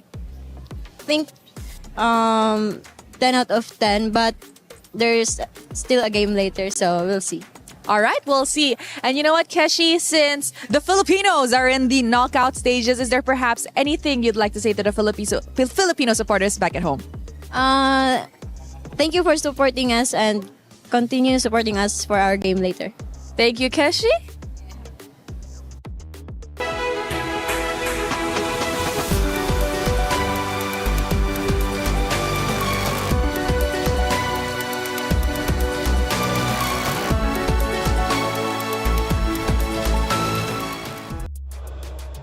Thank you, Rose, as always, for that interview. Keshi from Navi in good spirits, and rightly so, after a big win against last year's runner-up of Gen G. But their work isn't done just yet. They've got more to do in the knockout stages, which is going to be coming up very shortly. But for our elimination matches, they are done at least for the group play. But as knockouts start to come in, there's a lot to talk about because there's some potential big matchups at play here. We take a look at our Group A bracket, how it ended up unfolding. And LaFell, obviously, yesterday we started with Team Falcons Indonesia, 2 days ago now, Team Falcons Indonesia versus Seda Esports. And Seda impressed us all with a big win. The Falcons Indonesia, they weren't done just yet, taking down not only Twisted Minds, but also moving forward to potentially having a chance in the knockout stage to make history. I gotta say, Group A is looking absolutely amazing. Team Ray Young as well as Galte looks so good. Seda, that was a surprise. I'm really looking forward to see how they will perform in the knockout stage. And Bree, this bracket, this Group B bracket is insane. We had 3 Titans come in. Unfortunately, one of them would be eliminated. Yep, it's been perfect records for at least Team Vitality and Galaxy Phoenix as they secured their tickets to the knockout stage. But things seem pretty closer for the lower bracket matches that we got to see here in Group B. A lot of unexpected results as well, because even MIBR Lost, who we did see push Team Vitality to the limit, eventually didn't make it after all. Unfortunately not, but fortunately for all of you, it's Rhino Day. Brand new interactive effect for Rhino Day is available now. Check it out and join the celebration. Get involved. Rhino Day, it's hype. We love it. MLBB doing things right out here. Man, coming up, though, is going to be the knockout bracket. Super excited for this one, and it's unique and fun because the competitors themselves will be choosing who they want to play. And for whoever's not chosen, well, they unfortunately will have to play whoever the other ones do not pick. So starting off, it's going to be Galaxy Phoenix choosing first. They ended up being the #1 seed because, well, throughout our bracket, all of our teams in the upper bracket finished 2-0. We needed a decider to figure out who would be seated higher, and it came down to time finish, which Vitality now probably scratching their heads thinking, well, we wish we probably would have known that. I don't know if they did, because they went, 26 minutes? They could have had first pick. Yeah, I feel like they're a bit upset with JG. JG also made their game win a little bit slower. And this, honestly, right now for Galaxy Phoenix, they're choosing for themselves as well as Vitality. Like, I feel like for the teams in Group A, they're like, please choose us. We don't want to fight against Vitality, which, I don't know, personally for me, I think if they were to choose anyone, it's either Seta or Falcons ID. That's right. I think they would choose Falcons ID. Falcons ID. Bree, I want to hear your opinion in just a second because we got a theory craft on which matchup would be better. But Muton is doing things right when it comes to EWC. And we have 2 incredible events, one happening now and one happening in just a week or a couple weeks' time. Check it out.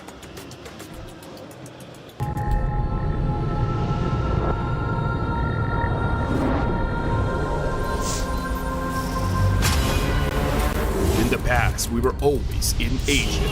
This year, we came to Paris. What stories are still left untold? Kami sudah membuktikannya, tapi ini baru permulaan. Tiada siapa akan ingat siapa nombor 2. We need the win. Bukan sekadar keinginan, tapi tekad. Hindi ang pag-abot sa tuktok ang pinakamahirap. Ang corona ang mahirap ipagtanggol. What happened last year became fuel for us this year. This time, we bring it to Paris and finish it. A new lineup, new chemistry, new fire. Once champions, not settling for podium finishes. World champions, defending MSC champions. As the final boss of MLBB, can anyone stop them? Names have been made, stars have risen, but now they need to show the world what it takes to rise above. This time, the world is bigger than ever. Like every year, new challengers step on to the world stage. Some carry the ambitions of 2 continents. Some fight for the pride of home turf. Some have never stopped chasing the throne. So who will finally rise to clinch the title? This is where unresolved stories find their ending. A new shot at glory. One more chance at redemption. We are back. Kali ini, sekali lagi. Bulan atau tidak, Pareho lang ang chance namin. No one is untouchable. Let's fight. Hentikan aku kalau bisa. 2 champions, 1 game. Paris breaks through limitless possibilities.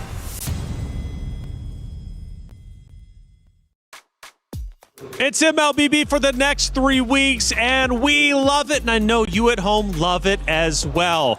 MWI, we're moving on. Groups are done, and now it's all about the knockout stage. Single elimination, and I'm ready to theory craft. You kind of highlighted it, brought it up a little bit. Let's revisit it. Now, for the seeding, based upon timing, because they all had the same 2-0 record, Galaxy Phoenix will be the #1 seed. Team Vitality will follow. Geltec Cyber Team just behind them, and then Team Ray Young will be #4, which means Galaxy Phoenix is going to have the first choice. And they have a choice either between Falcons Indonesia or Seda Esports. Now, the scary thing is, the one not chosen by Galaxy Phoenix has to play Vitality.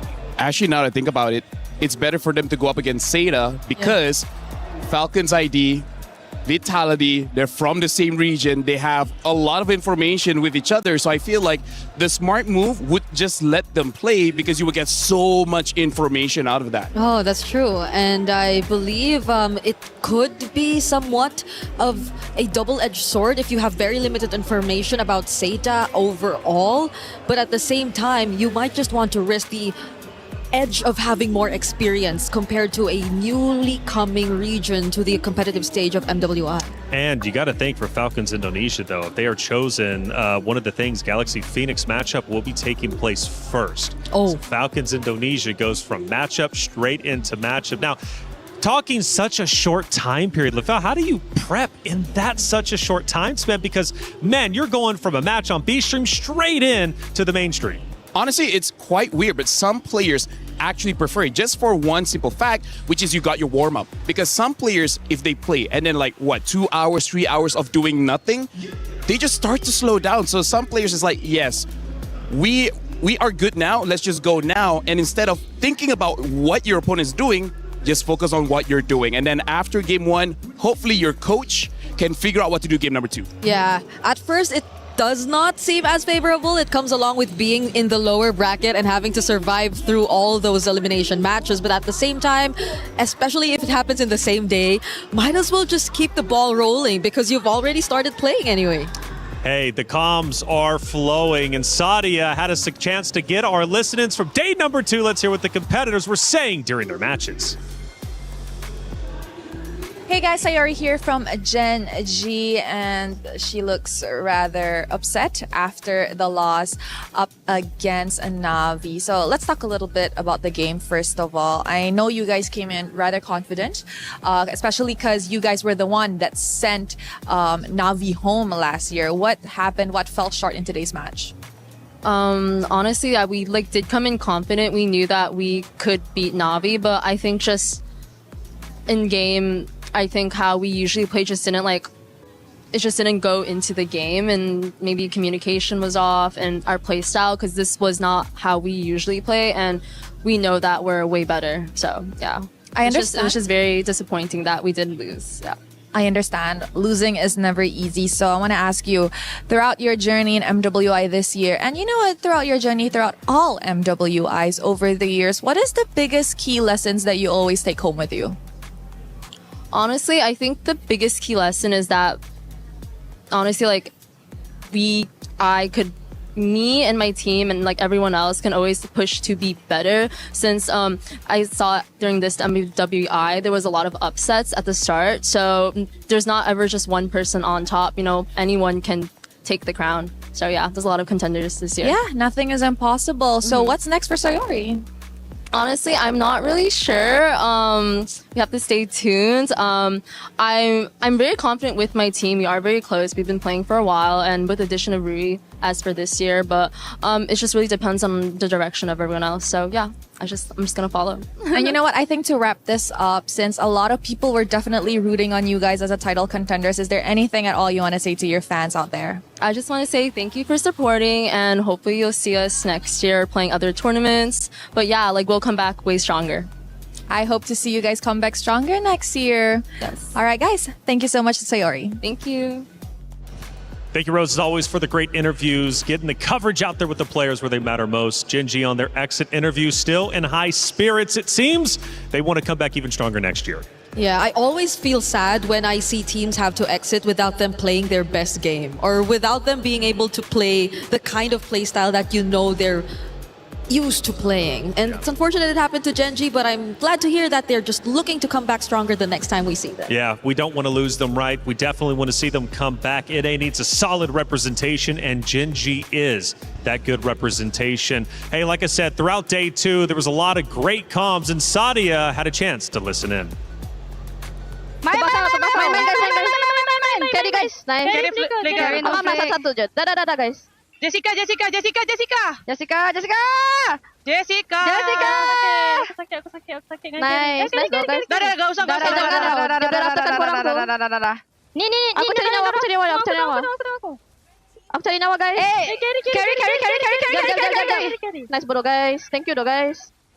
Kita boleh menang. Main. Bodoh nice bro. Nice team. Thank you Rotan. Mon, udah setengah Mon. Ayo gas aja Vets. Lihat gue ya. Hanabi. Udah EG Hanabi. Sabar, ulti 13. Lihat gue nih. Gua ke Hanabi. Hanabi guys. Hanabi lihat gue guys. Gua enggak nyampe sana. Aku yang bunuh Arlot. Mon, gas Mon. Marcelnya di sini guys. Gak ada EG-nya deh. Marcel tuh. Aman. Yuk, Lord yuk. Nice. Kasih gua aja yang clear guys. Thank you, Sadia, for the radio comms. That was yesterday, and it was Falcons Indonesia. Given the good comms, man, they were talking away. Yeah, as well as Team Reyna. Let me just say, I understand both teams, and even I need subtitles because that was I know the language, but there was so much, and I was like, yes, Yeah. yes. That's when you know they're hyped. That's when you know they're hyped. And good communication is when you hear one thing, and that's just who you want to target. Jessica. That's it. That's right. That's all you need. I always love listening to comms across multiple esports because it's chaotic and sometimes fun to decipher, as you were saying, LaFell. Hey, EWC is doing a lot of things right. Check out this EWC play. He thinks he can come in here and play my game. He knows nothing but go! Tyler Wine, you're done. This is my ladder. You can't climb it. It's better than being hard-sucking Masters. You're going too far now. Your eyes buggy. Your elbows ashy. Is that airline? That's an L airline. Somebody better hold me. Okay, yeah. Do something then. Raw energy. Blow the house down.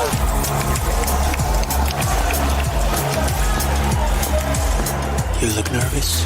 You look short. Everything's good? Fight.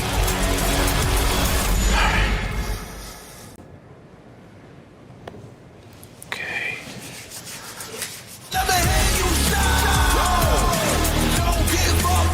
Do you really need the wraps? Yeah, that feels like overkill to me.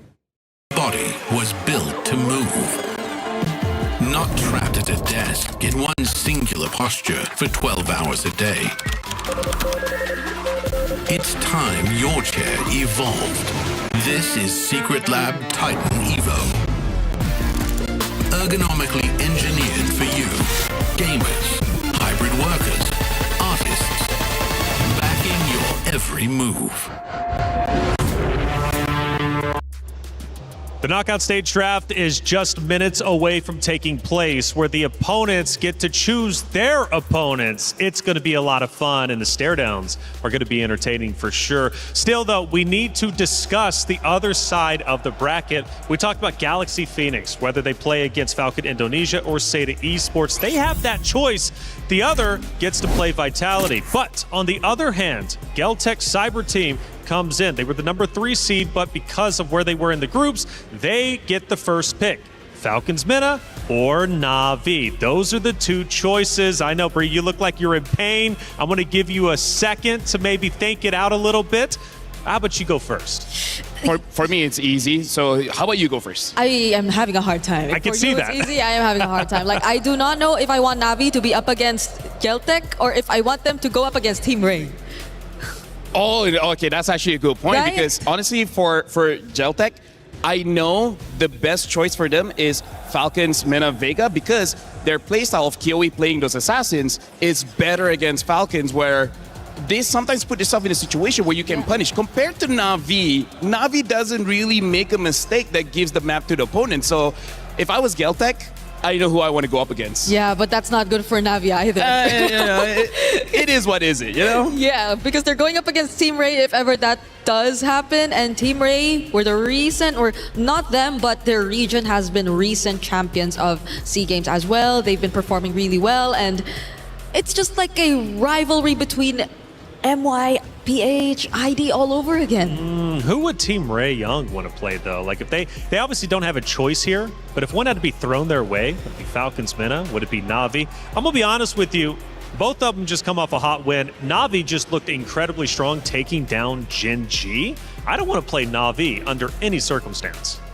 Although I do have to say, Team Ray Young, I would say their strategy for this MWI is quite flexible against both, because one of the underrated players coming in from Team Ray Young is Miko, their mid laner, where she is very good at winning the lanes, but also punishing the jungler. So if they're going up against Na'Vi, Na'Vi goes with a tank jungle, I feel like she can punish that. And then if they're going up against, again, either tank or assassin, I feel like they got the answer for both, because G-Boy likes to fight against assassins. So it's kind of interesting at the mid though, they can deal with both. It's going to be interesting to see Geltec and Na'Vi up against each other though, if ever that does happen, because they've been the more unorthodox teams, you know? Like Kyoe on the likes of an Aulus even. That was cool. That was cool. They were able to win with that. But Na'Vi though, when I say that they've also been unorthodox, it's not the same when you look at Geltec, who've been able to make it work. So I guess that's the only maybe problem that can happen if they do go up against each other. I do have to say though,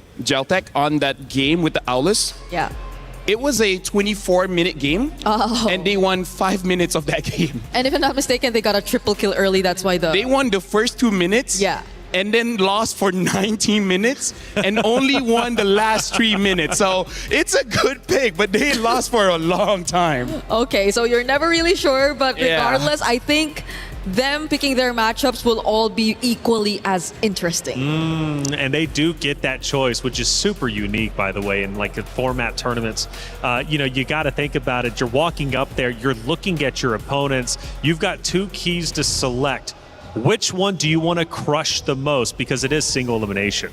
Oh yeah, I feel like for all the teams, they want to crush Vitality and Na'Vi if possible. Of course. Of course. But honestly, like we got to go back to Rose's interview with Sayuri. Even Sayuri said for this MWI, a lot of upsets happened in day number 1. So even if you think you made the right choice by choosing your opponents, that might not be true, right? Because everyone here is stepping up. Everyone has their own identity. So you might make a mistake and you would never know until the game ends. Yeah, honestly, if I was a player, I'm not even sure if I'd rather do this or just have... I would just let my coach decide. Randomly decided as well, Because, when we did do the draw, well, not us, Mirko did the draw. You were already put up in this certain setup. You had to see like a group of death emerge eventually, but at the same time, you just had to adapt and adjust to what was already presented to you. But this is something you can make your own choice with. So whatever happens, if it doesn't go your way, who else to blame? That's right. And see, I was about to bring that up, Bree, and that's such a good point because it's scary. When last week I was on this very stage watching a different title and a player from Na'Vi chose their opponent, he wanted the smoke, but he got it in the form of a loss, right? So you never know. You might be picking your opponent thinking you're picking the right choice because you can beat them only for you to lose. And like Bree said, you can only blame yourself. Well, enough deliberation. We now need to see action. The opponents are on stage ready to pick who they want to play in the knockout stage. Stage host, take it away. Ladies and gentlemen, it is time for the EWC knockout reveal. We have our teams ready for the knockout stages, and we need to see exactly who is going to be facing who. Damascus, how does this work? Very simple. Whoever made it out on the upper bracket will have a chance at picking their opponent, but that's only since everyone is tied. And as Taylor explained earlier, the ones who had the fastest game time. Which means that on one side you have Galaxy Phoenix making it out on the upper side on Group B, who will be able to choose from the people who made it out of Group A lower, which is Falcons Indonesia or Seda. And then on the other side, it is Geltec Cyber Team that will be able to choose between Navi and Falcons MENA. 2 Falcons still in there, but the question is, who are we picking? Okay, that got me hyped up. Explanations, everybody, ladies and gentlemen, we actually understand how it goes. We need to bring out our 2 representatives. Please bring forward our players.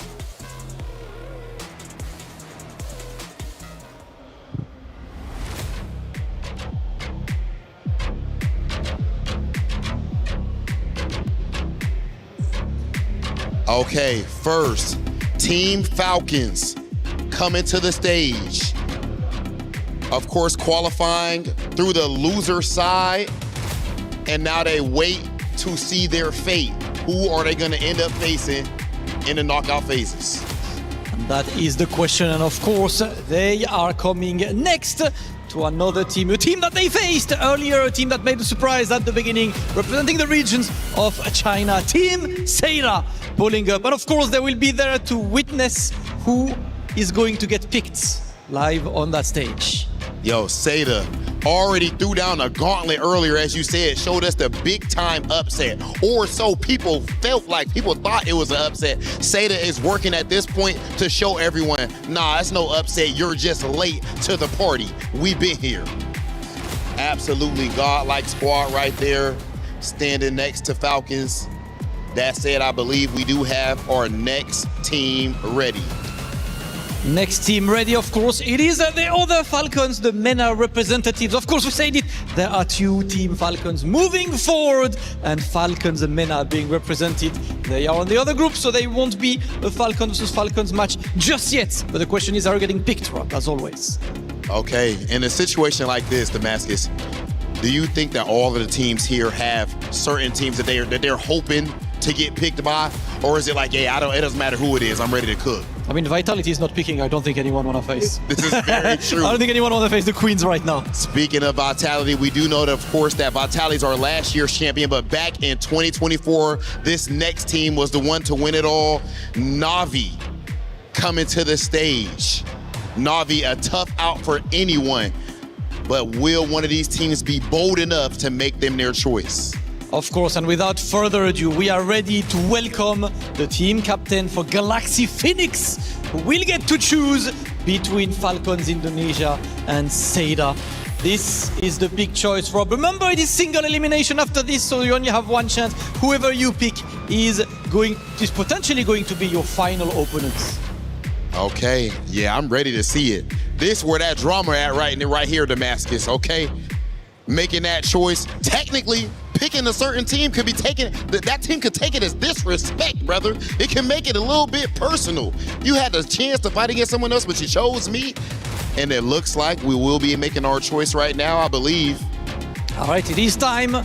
Okay. Get a pick. Is it Seda? Is it Team Falcons? We take a moment to think. And actually, no thinking. It looks like the pick immediately is Seda, picked by Galaxy Phoenix, which means Vitality inherits Falcon Indonesia. Cheryl, what do the players have to say?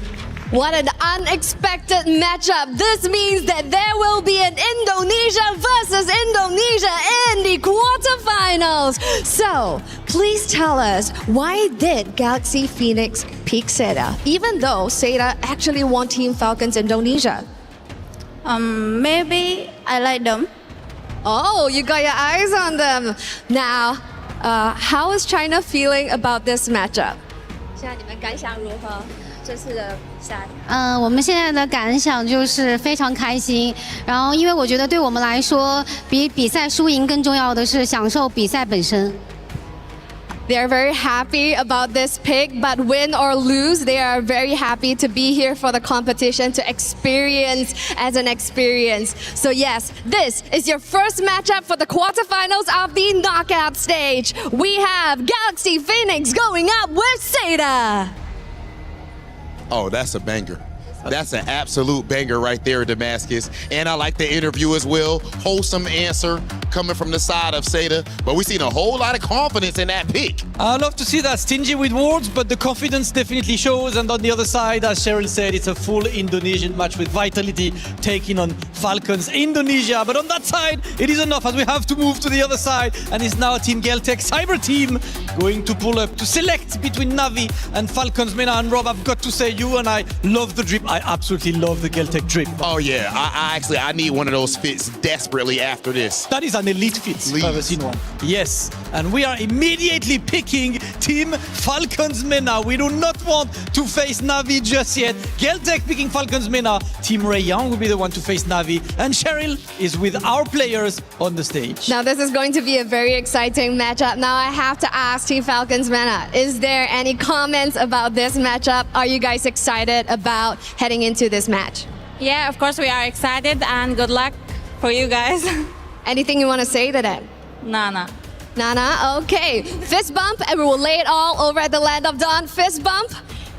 And let's go. Our next team for the knockout stage of quarterfinals. We have a Geltech Cyber Team going up against Team Falcons Mena.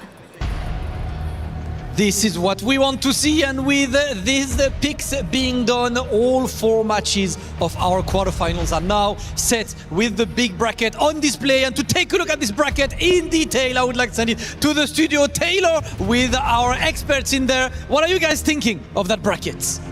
Oh, it's looking spicy. Hollywood Rob TV, Damascus, Cheryl, thank you so much for settling the score with the competitors. Now we know what our knockout stage looks like officially. And it's a spicy one for sure. Let's start with the first matchup, Galaxy Phoenix versus Seda. It's going to be coming up first. What do we think about the opponents? Well, first of all, called it. Yeah. Second of all, it's like, wow, we're so surprised this happened. But yeah, I really feel like this is good on both ends because Seda also showed quite a lot, and I believe Galaxy Phoenix have gotten enough information to know what kind of draft they want to use against Seda, but also because they force Vitality as well as Falcons ID to fight against each other, they need all that information to know potentially when they made what they're gonna do. Yeah, but it's an early Indo matchup that we're gonna see, and again, only one of the few, if not only representatives, to send out at least 2 teams from a single region, and that's gonna be, I think, one of the closest we could possibly see ever because they know each other so well, and that is something that they could not really control. So talking Galaxy Phoenix, they are about to play an opponent that they know, but they haven't played just yet, at least on the stage for MWI. And this team is incredibly talented, have gone through the gauntlet. They did, in fact, have some early struggles as a roster, but they ended up as Queen's Legend Season 3 champions. They also have competed in other leagues for the first time as an all-female roster. So they've got a lot going for them, including, of course, winning out their group.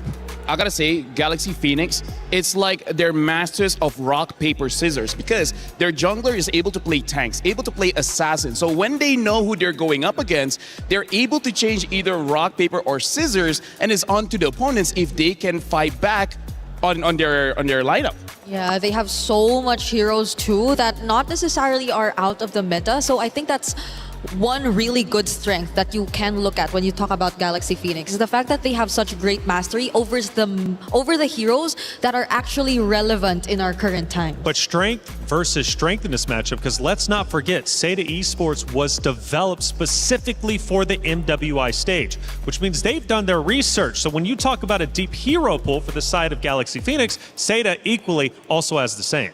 Yeah, but I feel like watching how Seda has been playing, once Galaxy Phoenix is able to control the first 4 minutes of the game, that's where they start to use their advantage, which is their experience. They know how to play from a lead, and they will maintain that.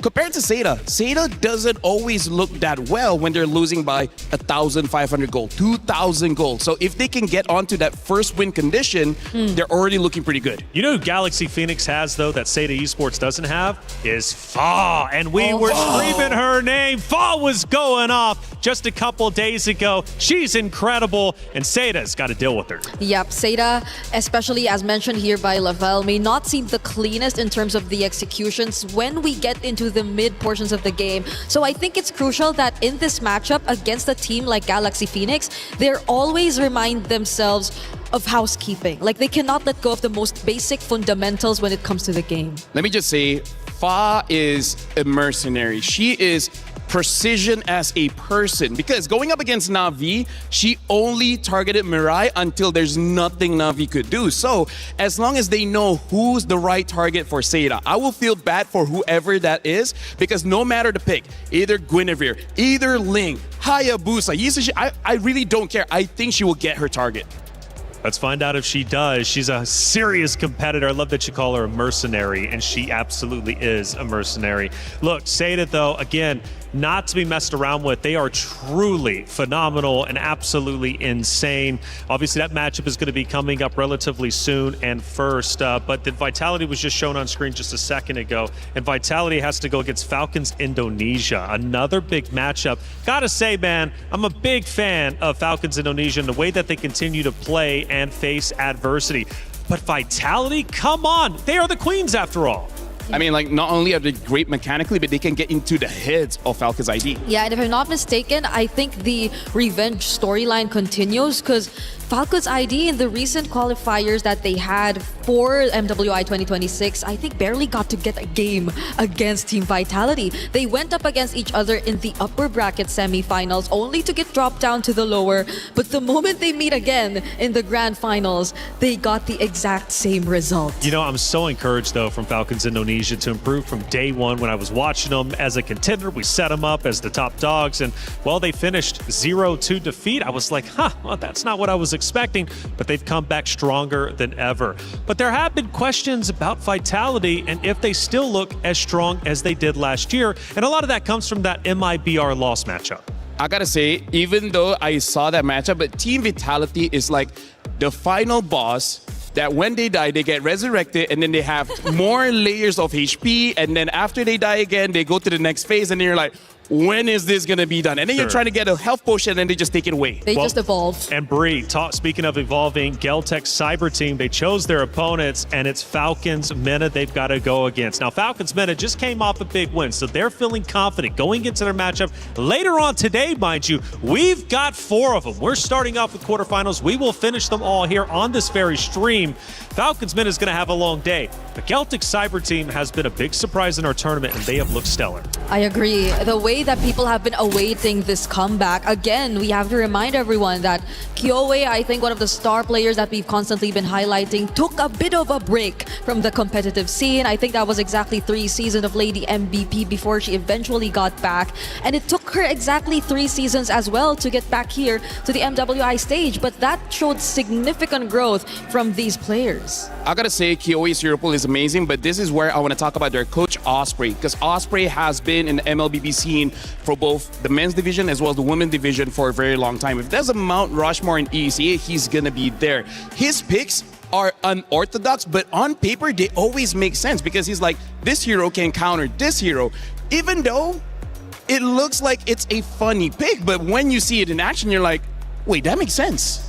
I like unorthodox, though. I mean, it's tough to obviously plan around that. I think being unpredictable is definitely the way to go. Now, Team Ray Young, this team, I think, surprised the desk, at least on day one, based off their performances. Bree, I think you were also surprised. Like, Team Ray Young playing incredibly well, but Team Ray Young's got to go against Na'Vi. Now, that's not going to be easy, especially after watching Na'Vi dominate Genji, beating them 2-0. This matchup is stacked. Yep, and if you have personally felt like a fan for Falcons ID and their story that they've been able to build here in MWI, I think I've been drawn to Team Ray more so because of their personality. Like, they're such a fun bunch to look at, and even their interviews just stand out every single time. I think I'll have my eyes on Chiboy just simply because of the way she just presents herself, and I think that helps boost her team's energy and confidence so much. I would say part of that is because of Queen's experience back in the SEA Games, where I believe during that grand finals, she's seen her team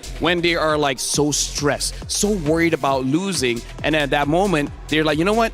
Let's just have fun so that we can actually go into the game fresh. And I think that's the experience that she's telling her team. Like, yes, most of you guys are new here in the international scene, but if you're so worried, if you're so anxious, you're not going to be able to play your game. So let's have fun. Let's play rock, paper, scissors, and then let's actually play the game. Which I think they were playing rock, paper, scissors. Yes, they did. Point, which is actually pretty incredible. And we had a chance to actually catch the action. Now, the thing is, though, in that matchup, Na'Vi, they know what it is to be a champion. And sometimes you really have to get that feeling in order to get it again. For Team Ray Young, they haven't, at least on the MWI stage. I think that's going to give Na'Vi a big advantage. Na'Vi hopefully get to really carry over what we get to see from, or what we got to see from them in this recent match that they just did up against Gen G. And arguably so, of course, Gen G 2 wasn't able to show their best, but it was still a very dominant performance nonetheless. Here comes the knockout brackets though. So I'm wondering which goes first. Yes. All right. Well, first off, we know it's going to be Galaxy, Phoenix, Seda Esports happening first on main stage. But I'm looking at the future for semifinals. LaFell, I'm looking at potentially Na'Vi. Let's say if they continue to play well, we could have a Na'Vi Vitality Grand Finals. Actually, hold on. Looking at this, there's a chance that Na'Vi could go up against Galaxy, Phoenix, actually. And if that's the case, I think Na'Vi really wanted that one because Galaxy Phoenix had their number, and I feel like that matchup is going to be very personal. It's like you made it look humiliating day one. I want that revenge. Oh, more and more revenge storylines happening here, and we might just see one that will eventually replace one of the biggest revenge storylines that we actually had last year, because the underdogs then, Gaming Gladiators, no longer part of the tournament, just recently eliminated by Na'Vi. So now who is next to actually possibly be that seeker of revenge? That's a great question. Ashley, she has been a big conversation. Unfortunately, her team was eliminated. However, her knowledge is still incredibly valuable, and she teaches you how to be a roamer. Hi guys, I'm Ashley, team captain and roamer for Gen G. And for those who don't know me, we're about to find out. I'm here to dissect some of our qualifier games. Taking you to our second game in the finals against RQ Shira. So if you take a look at what's going on the screen right now, we have control of the H bush on the bottom side area, which we're winning, by the way. If you take a look at our lanes, both mid and bot are winning. The Claude is segregated from the rest of the team, and you're about to see the Hilda walk up with no support from her whatsoever. And our comp has a lot of poke, a lot of freezes, and a lot of rolling. So here we were able to burn the Hilda's flicker, and that was going to be useful for us since the Lord is coming up in 4 seconds. And what we're doing is we're clearing the mid lane, we're clearing top lane, and we see the Claude still bottom lane. This is good for us. You know, if they decide to come in, we can also just punish the Hilda. Knowing this, we're just zoning them out. We got vision of the Fredrin. As soon as we saw the Hilda coming up from the H bush, since we cleared it, and alongside the Claude, my Herth was able to just keep poking him along with the Lilia, no flicker, and immediately she goes down, right? So once the Hilda goes down, I knew that this positioning was to our advantage since they're coming from the red side. Our comp specializes in just bunching everyone together. We have a spatial isolation from me that can just freeze everyone in and outside of the circle. So right here, Arya is getting into position to cloud ult everyone. She's literally screaming, let me ult, and I'm like, okay, this is perfect. I make a spatial isolation to predict the Eve's ult since we're already in a box. I knew Eve was gonna ult from the back line, and since I had my teammates frozen and them frozen, I went to just go be annoying to make a separation from the front line and the back line, which was favorable for us, and that is how we dominated this game. But you know, the funny thing about that game is like, it's more or less me saying that they messed up. It wasn't even that we were doing the right thing.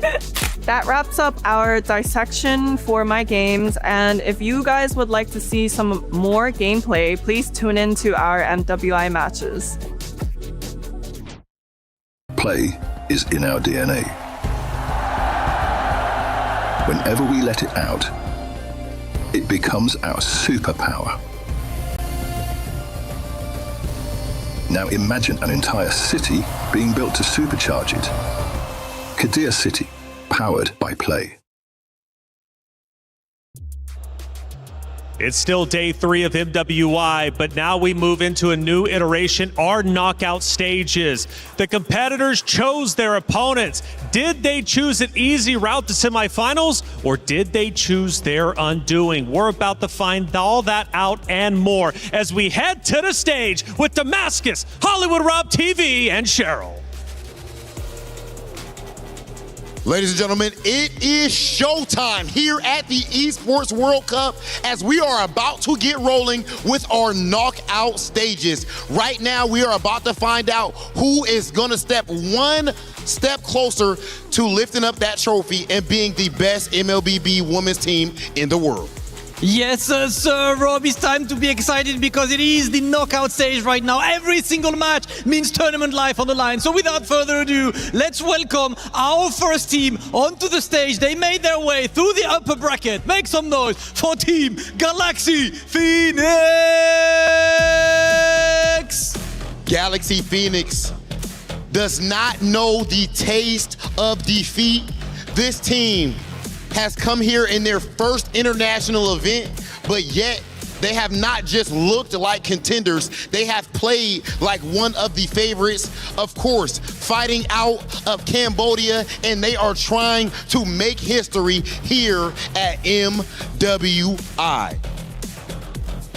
Now, I do have a few questions for you guys before we head into the match. Now, this is an incredible showing right here, being the first time on the international stage. How are you guys feeling? Right now, I'm feeling so proud. So proud. Yeah. And anything you would like to say to your fans back home so that they can cheer for you, you can say it in your language.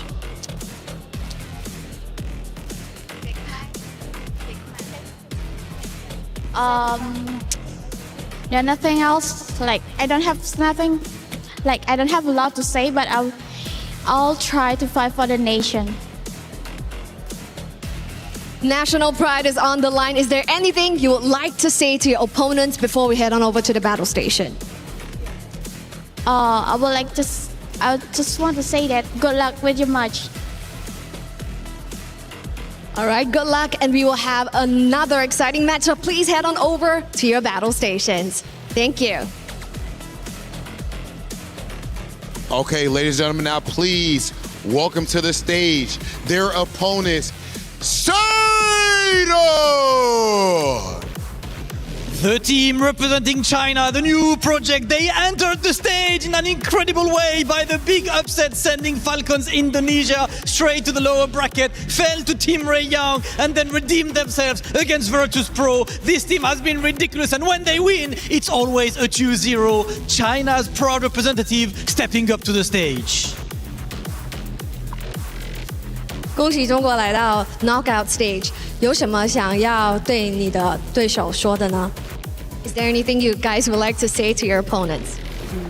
我没有什么想对对手说的，我想跟我的队友说，我永远爱我的队友，我们是最强的队伍。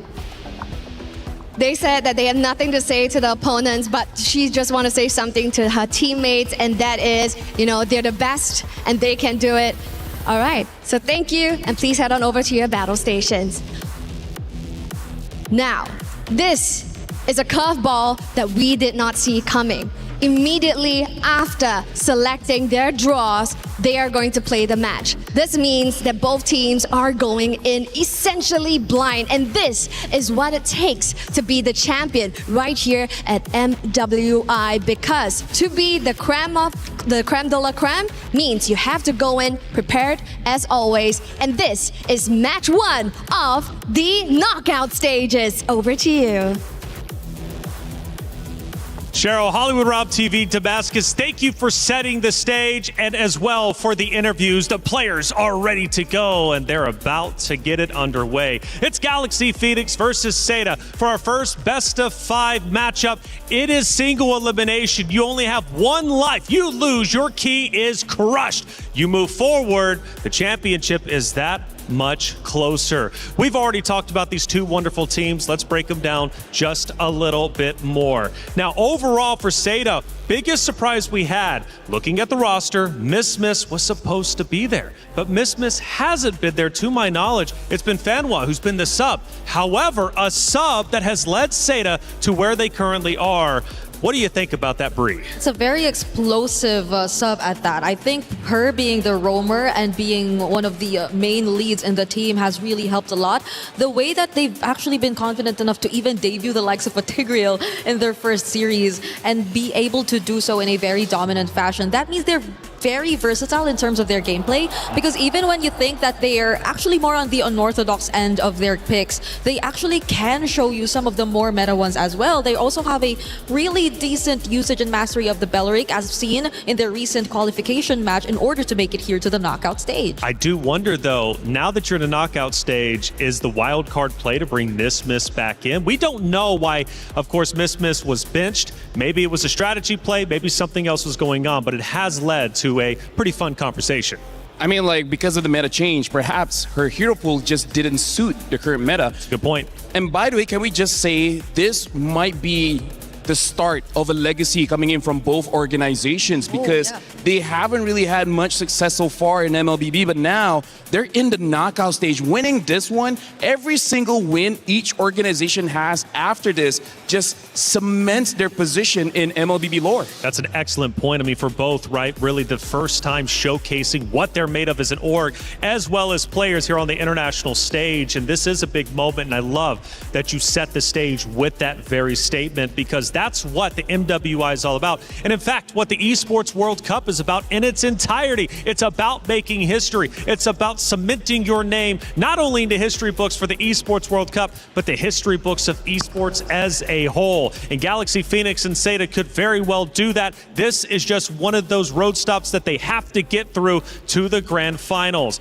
Now, for Galaxy Phoenix, again, with those early struggles, one of the first things that I noticed is they've been working on their play style for years. Going into this matchup, that play style being worked on for years is going to pay dividends. I gotta say, looking at their games, they have a very unique way where their jungler as well as the roamer is the one moving the map, where everyone else is just focusing on getting enough money to actually get the items and then eventually help everyone out. So they have a way of play that the speed is just something that people cannot get used to. Yeah, you get to take so much of the opponent's attention with just these movements from their XP and their jungle. Whereas I think their gold lane has been very stable for the entire tournament. It's only been the claw that Winnie's ever used throughout all of their matches, and you really don't get to pay as much attention to it. It's just a very stable lane. She just really pretty much gets the job done, but majority of the action just comes from the other sides and the way that they move around the map. Going to the EXP lane now from gold, Jessica for Seda has been on fire this event, opposite of that of Ling.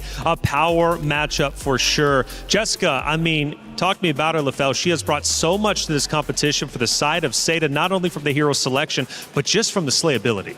Honestly, I gotta say, like, yes, we want to talk about the players, but this entire day, Taylor, whoever loses that EXP lane is super punishing, because you get immediate access into the jungle. And if I'm gonna compare between the both of them, I kind of feel like Jessica might have a hard time. Of course, it depends on the heroes, but I don't know. I'm actually leaning towards Galaxy Phoenix for this one. Their EXP lane is so strong. Yep, because they're pretty. Ling is amazing. Their hero pools are pretty similar. If it's just that, like, they both use the Alice, they both use the likes of the.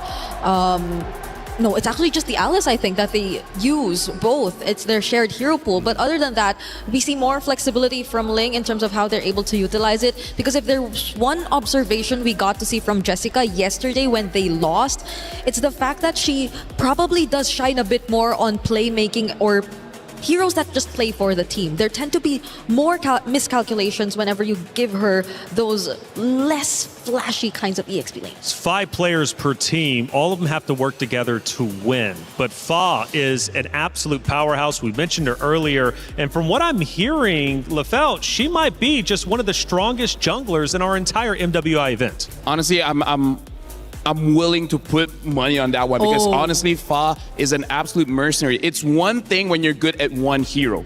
It's another when you're the master of each element, right? If you want someone to be the front line, she can be that. If you want someone to dive to the back line, she can be that. If you want her to use a selfless hero where she doesn't need to farm, everything else can go over to the goat lane, she can do that. Like,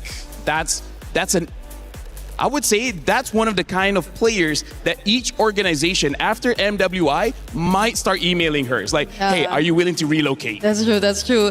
It's also because she's just very firm on these heroes that either the Guinevere, either the Ling, whichever she uses, it just feels like the mastery is on point, because I think we've observed that, especially from teams like, let's say, Twisted Minds earlier on. When you try to change a bit of what you're used to seeing in the jungle, then the dimensions of your gameplay, there are a lot of things that tend to shift. But when it comes to Galaxy Phoenix, it's just really them dictating majority of it through the EXP and the jungle. One thing I do have to say before the draft starts, something about Galaxy Phoenix, they make it look easy. Yeah. And that's pure talent. It's not, well, actually, it's incredibly hard to make it look easy, funny enough. You would think going in there and just making it look easy is easy. It's not. It's one of the most difficult things to do. And Guy, speaking of difficulties, Guy from Seda, even through defeat, she finds a way to still perform well. She's the anchor, if you will, for this Seda roster.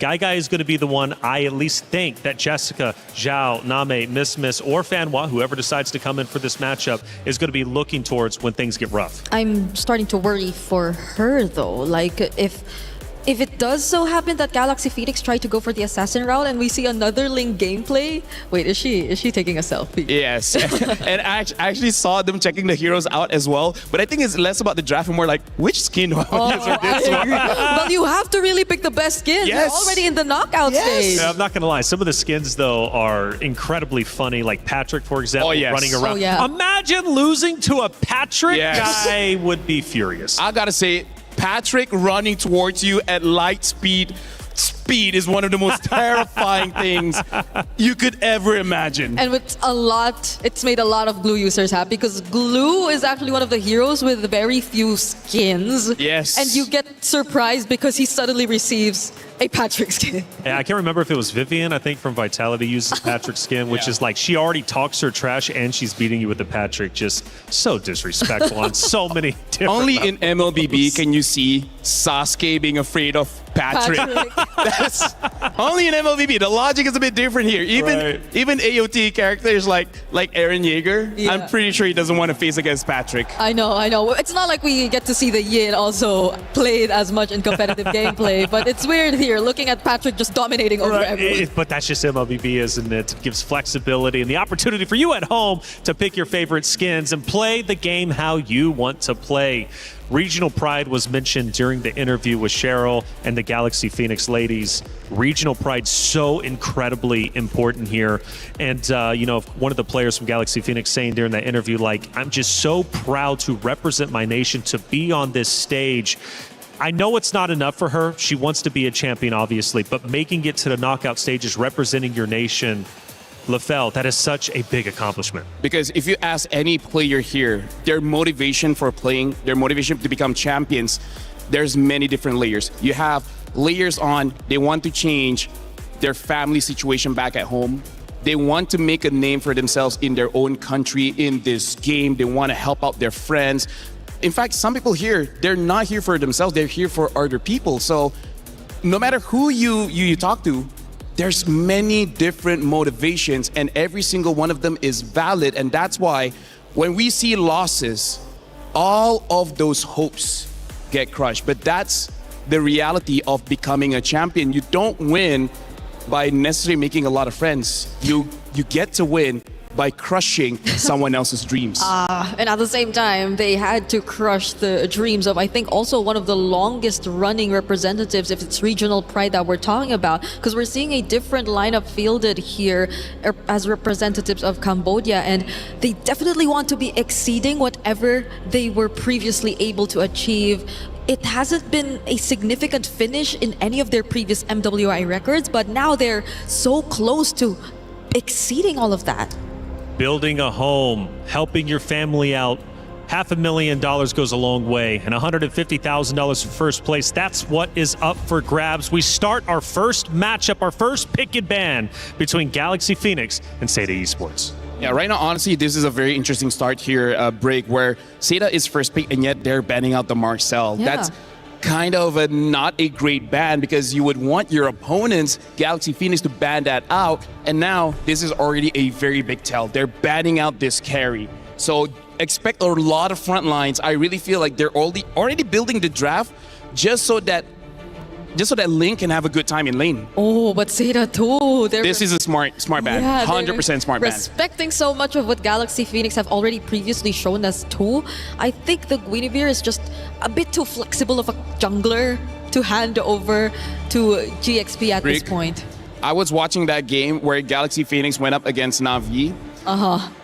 That kind of experience makes you uninstall the game. Let me just say that. It was so devastating. Yeah. Do not let Fa on that Gwyn anymore. Yeah, because it's like sort of in between the Ling or either the utility type. She first builds the concentrated energy so she can 1v1 and she can also play for her team. Right. That's why I say she can be selfish and she can be selfless. Yeah, there are only very few times we see the Gwyn really punished. I think it's mostly when it's also in Rome. Just earlier we got to see that also. But even the Valier being banned out, I know that Sophia has been very deep too in terms of her hero pool. I think she's the only one to play the Farsa in this tournament, if I'm not mistaken. I mean, here's the thing. They're clearly showing they're going to have a very heavy front line. They're banning out all the anti-tank. So I feel like they're going to charge forward. They're going to dive. And they're gonna say, Seda, you have nothing in your arsenal that can stop this charge. Yeah, so I wonder what this Valentina ban is also trying to say. Because it's not likely going to be a sort of priority either here for Seda. There are a bunch of options out there. The Juicein's still there too, but it hasn't been as prioritized for first pick as well. I feel like they need to take the Esmeralda because that's what Galaxy Phoenix is setting up. Oh, right. They don't want anyone stopping the Esmeralda from just getting close. But does Jessica want to play that kind of hero? Or is she willing to just pick up another comfort pick similar to the Alice that she already shown us previously? But definitely not in this spot. Here's the thing, if she does not take the Esmeralda, there is one other hero, well actually two heroes that can counter it still, which is the Lunox as well as the Balman.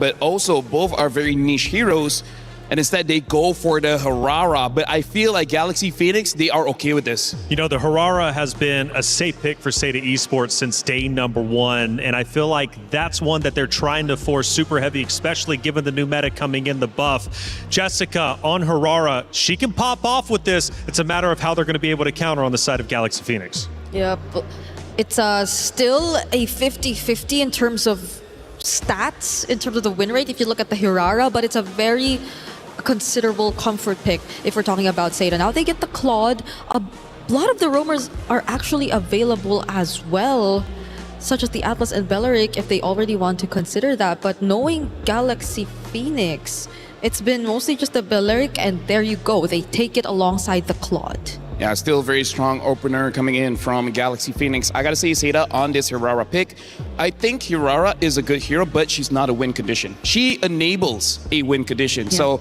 they still need to have that in the bag. And with carry gone, now you know you're going up against the Claude. What is gonna be the pickup? I'm thinking if we're talking about meta, it should be something like a Moskov, but Moskov is a mid-range marksman, which is not great against the Belleric, so they do pick up the Bruno as well as the Esmeralda. So now it's on Galaxy Phoenix, and they pick up the Boxia, and again, carry ban, Valier ban, Eve ban. This is their strategy from the very beginning. It's such a dive comp that they're really trying to go for. They're just going to go all in and force out the fights, which I feel is very uncomfortable for Guy. Now that she's on the Bruno, I guess you would also want to consider maybe a potential pairing that could help her. The Mathilda is also there. They have the Esmeralda on their side, which I don't think will be much of a problem. But does it get through the second banning phase? My theory is Seda is thinking whether they want to fight fire with fire. But for now, Galaxy Phoenix, their fire looks a bit hotter here, especially because there's very little that Seda has that can directly counter what Galaxy Phoenix has been showing. Yeah, and if they even do consider going for a utility roam, then most of the front lines are just going to fall on the Esmeralda, on Jessica all over again, and not to mention the fact that they're on a Hirara jungle. So that means they will, or GXP would have much easier access to just constantly go for the chase because they will lack crowd control. So would they really want to consider that, or maybe opt for a roamer that also has additional layers of catch and crowd control to respond against GXP? I gotta say, they at least need some form of knockup. Yeah. If not, that Blazing Duet will just rip over your team, and that's something that they definitely don't want. One of the popular choices in MLBB is definitely the Cho, but so far MWI, no Chos have been picked up so far. The other choice is Minotaur, but again, is not having an amazing showing here. I think Fanhua does play the Cho. It just hasn't been as successful previously, but again, into the Baksha, into the Claude, I think it will be a pretty decent option. It's not like you get to pair it with immediate burst, but you don't know what the mid lane pick is for Seta anyway. There might just be a chance you still get to see them pick up a burst mage. Here's the thing, Galaxy Phoenix can pick up something like a Kimi and just force out the early game because we see Farsa as well as Selena and the Valentina being banned. All three early game mages have been taken off the table. Kimi is still there. If they want skill, they have the Zetian still available, but actually, no, it's actually still a pretty good pick, yeah. but instead they pick up the Gord. Haven't seen the Gord for a while here. So now Seta, if they want to go loco, they could go for something like an Estes and just go for an Ube strat. Oh. But, you know, there's a Boxia there, so you're kind of already countered in that sense. Yeah, the Mathildas, the Estes, they are, again, considerable options. But the lack of crowd control might be a bit of a problem here for Seta because there's nothing that's just going to lock down and hold down GXP once they just keep trying. Atlas is still there, so that should be the pick, no? Oh, right. Right, Atlas is still there. So it should be the Atlas. They go for a Tigreal. I was thinking for a Tigreal for some reason, but I don't think that's the pick. Lilia is picked up so that she can fight the tanks. This Tigreal is, I would say, must be some kind of comfort because wow, wow, wee, wow. Wow, wow, wee, wow. Wow, wow, wee, wow. We're just waiting for the XP lane, I guess. There is an Alice still. I think it's okay, but I think they might be better with damage, maybe like a Lapu, maybe like a Bennett. Paquito is still up also. But the Esmeralda, a bit of damage, yeah, I'd agree. Okay, they lock in the Sora. And the Sora is amazing going up against Lilia. Lilia does not have a lot of HP. He can burst her down. Galaxy Phoenix versus Seta Esports. It's our first knockout round match. It means so much. Single elimination, you lose, your key is crushed. You will no longer have the chance of glory to earn the trophy over on that very stage. Of course, though, if you win, it's only a couple more series before you lift the trophy yourself and earn $150,000 for first place. It's Galaxy Phoenix versus Seta Esports to start our knockout round. Athena, Gideon, take it away. Thank you so much, Reflections. Man, this draft has been a little interesting as we come on into the series. This is going to be an interesting one. We're expecting some big team fights, but also some of these picks have been also really looking for the finer details, right? Looking for ways for maybe Sora to not only punish this Lilia, but more importantly, can also stop the Tigreal if necessary. They got so many different tools to utilize. The question is whether or not the laning phase is going to be okay. Oh, let's see if that will reflect onto rotation here for GXP. You know what? You're right. They are kind of doing their research here onto what fit or works best for Seta. Remember from their first ever matchup against Falcons ID, they actually used this Hirara. And then for the second game, they locked in the 2-0 with the Tigreal. Fantastic job, by the way, by Fanhua. So let's see if Galaxy Phoenix has something in store for that duo as well. Now, considering that we are also locking in the Bruno for Gygax, which is somewhat new today for today's meta. We have seen a couple of teams actually, banning it out, but this might be first blood here as Fanhua forced the Flicker away, losing an important battle spell prior to the very first turtle of this game. But coming back to the marksmans here, it's interesting because even Winnie recognizes, Gygai is currently on a lane bully. Not only do I need to get the hybrid defense, oh my goodness, but also the tenacity. Even so finding first blood is already great here. Okay, that's a great start. So Sarita is actually starting off things with another rolling around kill here for Joe, and meanwhile for GXP, it's all about the timings as well. Remember, for the Balearic, there are certain conditions that has to be met before you actually go in with the Wrath of Dryad, and all of that will be possible as well if Ling is able to back up right before a turtle take, and which in this case is going to be cornered or circled around by Zeta Division, and Joe just still keeps on farming and relaxes their stance.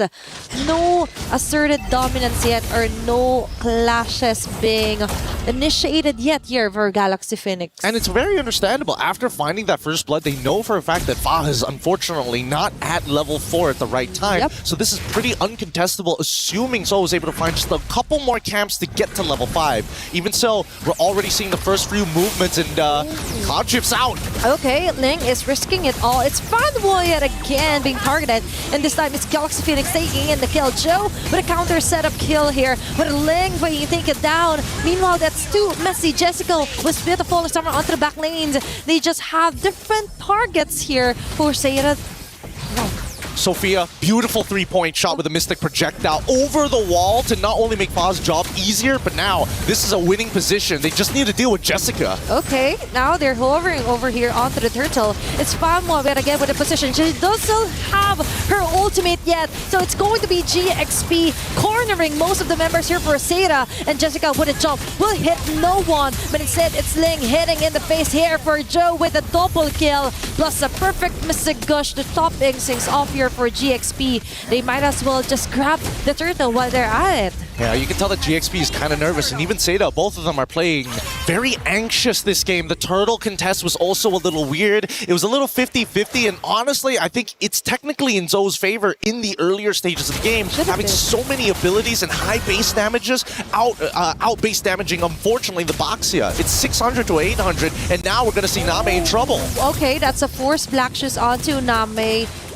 GXP knows there's no pure fight yet. Meanwhile, for Zeta, the plan B in motion right now. Just let Guy play her lane. But it's Fanboy yet again. It's a continuous harassment onto her that makes Zeta Division, Zeta rather, had a hard time to actually initiate some of those fights. But look at this, both sides are not wasting too much time. So made this similar invasion early on, netting them first blood. She's back here again just to slow down Fa even further. Okay, now for Galaxy Phoenix, all they have to do is somehow continue this kind of dominance into the map. And speaking of which, it's going to be Jessica26 being targeted here. That's two women onto her. And Fa will get the last hit.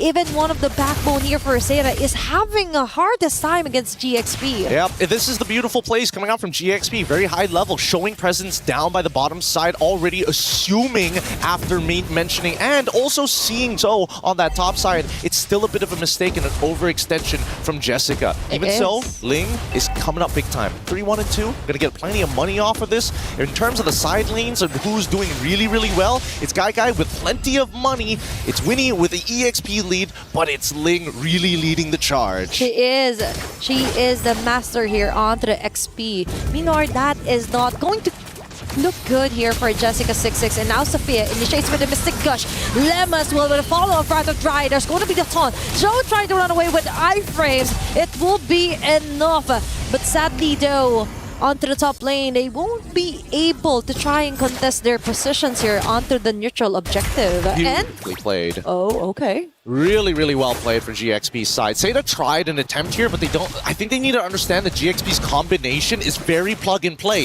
It doesn't matter what order it comes out in, as long as you get CC'd, you are going to die to the Gush. Simultaneously happening here onto the map. There's going to be a kill. Solo kill here. Still Ling on top of everyone else. They're really transitioning quite well here for Galaxy Phoenix. Getting a turret, getting a kill, you already have the turtle as well.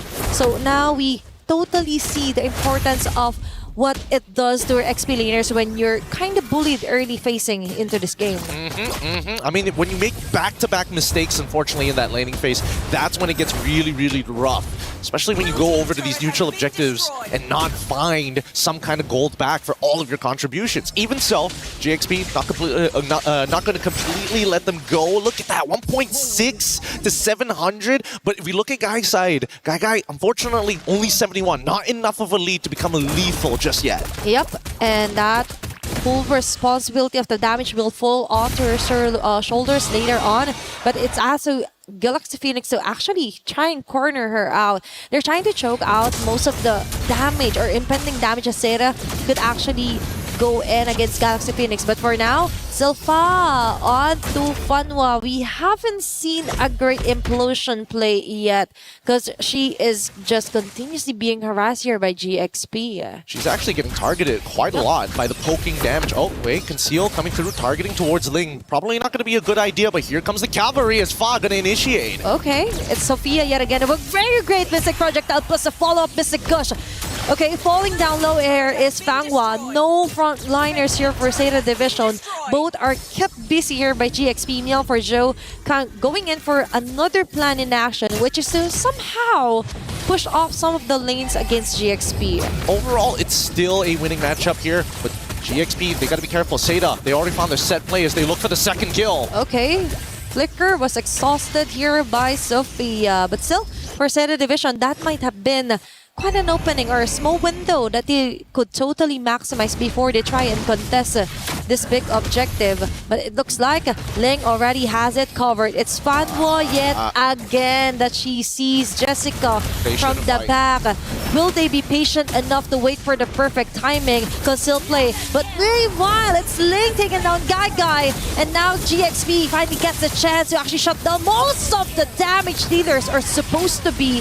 It's going to be 3 members down. Chase down onto Jessica 6-6. Meanwhile, it's Fa and Ling jumping onto Name. He's going to triple kill. Will he go for the Maniac? Yeah, indeed. That's going to be a Maniac kill for Ling. It's a queen for this game.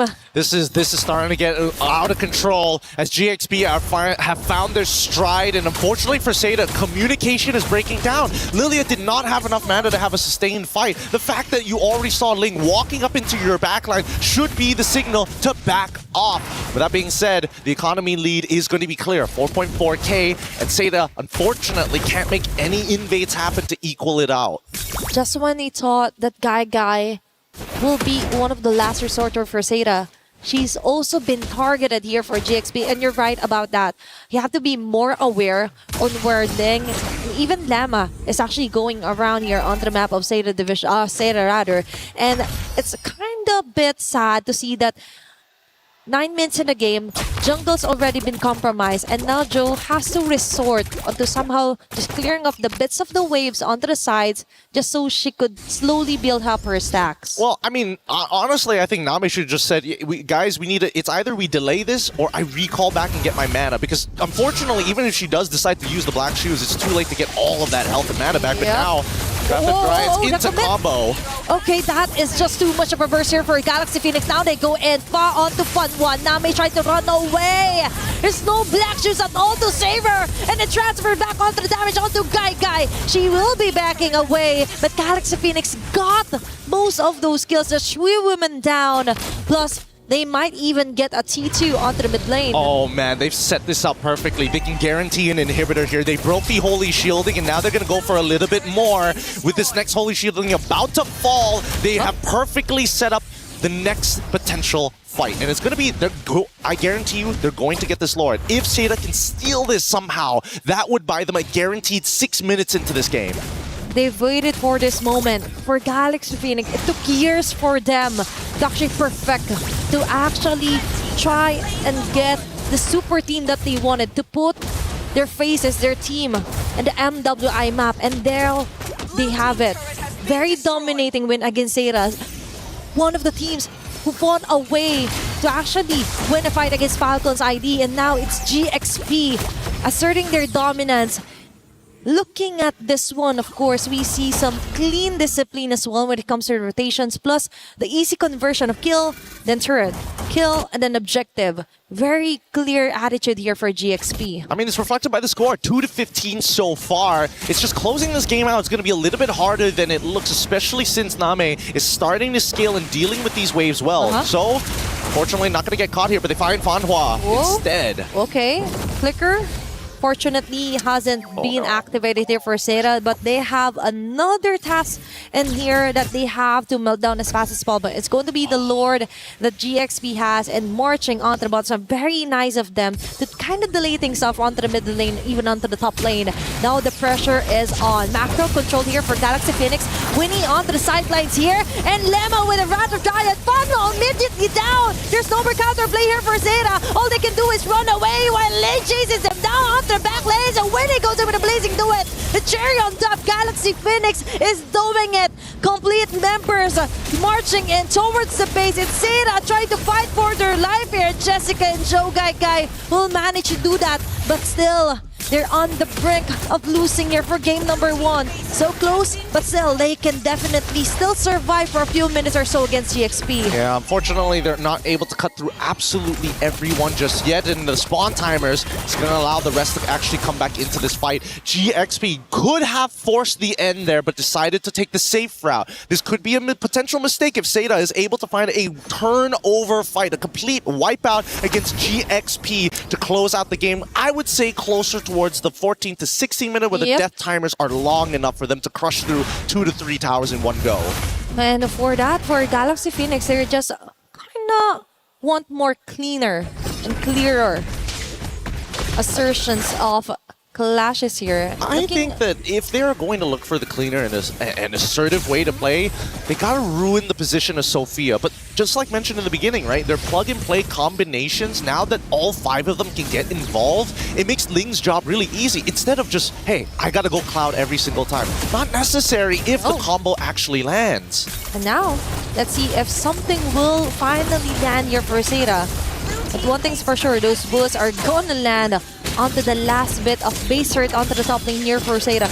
This is making it harder for them to go outside and try to somehow form, even contest the Lord that will be spawning right on cue. All right, now they're going to have first position here. This should be a pretty free Lord for the side of GXP. Zeta, unfortunately, must play the defense. As soon as they start walking out, but more importantly, since their jungler is about to get revealed on the top side thanks to that top wave, GXP have nothing to fear. Now, Zeta, how do we play defensive in a composition that just has so much counter-engage? If Fanhua decides to flicker forward, unfortunately, a majority of the important members on the side of GXP have some form of counterplay. Sophia will never be anywhere close to the front lines. Winnie has a Purify, so that only leaves you with just a bunch of tanks, one of them who wants you to be in their face. Yep, and problems keeps piling up here for Zeta, especially Fanhua being the first to go down each and every clash. So for GXP, it just makes it easier for them, right? No more frontliners. All they have to do is do their thing. Ling goes in with punches, and the rest could just focus fire onto the base, which might happen into the next wave. Well, let's see, because now it's about time, and you can see that Fa is already trying to pull the attention apart. Okay, Lord has to be melted down here for Zeta. Now they're too focused on the setup here for Fanhua, risking it all, even with the Dark play, is able to do it, but the damage just isn't there yet. GXP focus fires onto the base, gets the game number 1. That is the cleanest closing I've seen from many different teams here today, yesterday, and the day before, but GXP, they do it by the book. They do it honest, and it feels like a snake wrapping around your neck. You just choke out. You don't even feel the pain. It just goes black and the game's over. Definitely. And now for Galaxy Phoenix, they only need one more win to stay another day and fight for their way onto the semifinals. Meanwhile for Zeta, man, they're going to have to hit the drawing board again. I think that they had an opportunity in the draft to actually punish this composition, but unfortunately decided to go the safe route. And the order, if the order changed just a little, it could have definitely helped at least GXP slow down that early game in the middle of this game. With that being said, though, we're going to go on a short break, and when we come back, it's going to be more MLBB action here at MWI.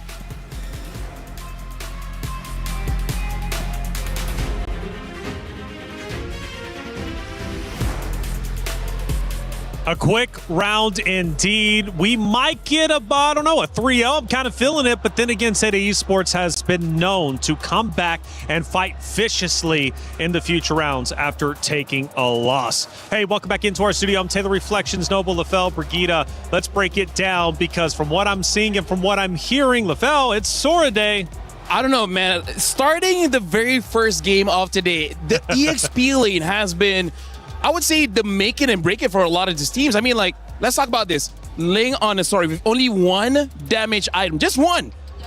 Just one, and she got a Maniac. She won a 1v1 against Gagai, against Jessica. Whoever's in front of Ling, they die. Yeah, I even thought it might have just been a Series 1 thing because these were two Sora specialists that was Team Falcon's ID and Twisted Minds, but it just really keeps happening over and over again.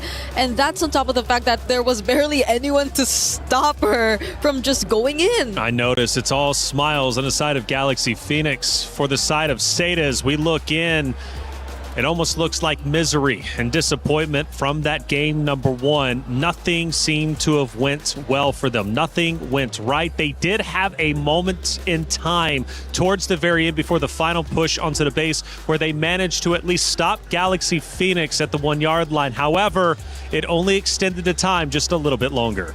Can I just say, like, I feel like going up against Galaxy Phoenix is like going through despair. Because I don't want to jinx it. I really feel like they can go all the way. I feel like GXP can go to the grand finals because as of right now, like I said, not only do they win, they make it look very easy. Especially I like how Gideon put it. This is a very plug-and-play kind of draft where sometimes you have a draft where you're waiting for that one person to make a play. But every single hero that they got, Gort can have a long-range stun. Yeah. The Boxer can just jump in. And even the Sora, you can either assassinate or set up for your team. But let's talk about our first action of the game. One of the winning moments, at least, coming out from the side of Galaxy Esports. We look now at the 8-minute mark. We're getting closer to the fight for the lore. But when we look at the left lane, my goodness, is there a fight developing? I believe this is the moment where we see Ling get that Maniac. She started off by taking out the gold laner first, the main damage dealer. And then after getting that triple, they're like, okay, you know what? This is mine. Yeah, and that gold laner kill was so easy because Fanhua, I think, was very active on trying to find those implosion plays, those setup plays. And she does find them. She does get 2 or 3 members every single time. But then what's next? They don't get to actually provide the follow-up. Ling has been always attempting to isolate the backlines. And we take a look at our second one. Great breakdown. Let's break down another. This one's most likely going to be about 10 minutes in. We're just nearly there. Again, we go back to the mid now, even to the bottom right, and we start seeing another skirmish develop. This also just shows how individually everyone from Galaxy Phoenix, they can take care of themselves because there's dice. This is basically like a 1v1 everywhere else, and it's just like, you against me, who's gonna win? And every single person from GXP won that bout. Yeah, and it's great because whoever starts to try and go for the fight and jump in, it's always them also being on the same page. Because sometimes you see people just trying to go for engage, but the targetization seems a bit off. Like they go for very different targets. But in this scenario, GXP, if Fao wants to go in, she jumps on a single member, then you could expect just everyone to focus fire on that before they move on to the next. One more final moment to check out during that first map that we ended up witnessing, and this time we go to the 11:30 mark. I believe this was one of the first base attempts, and it was in fact Seda Esports who was able to hold the back, but only for a little bit of time.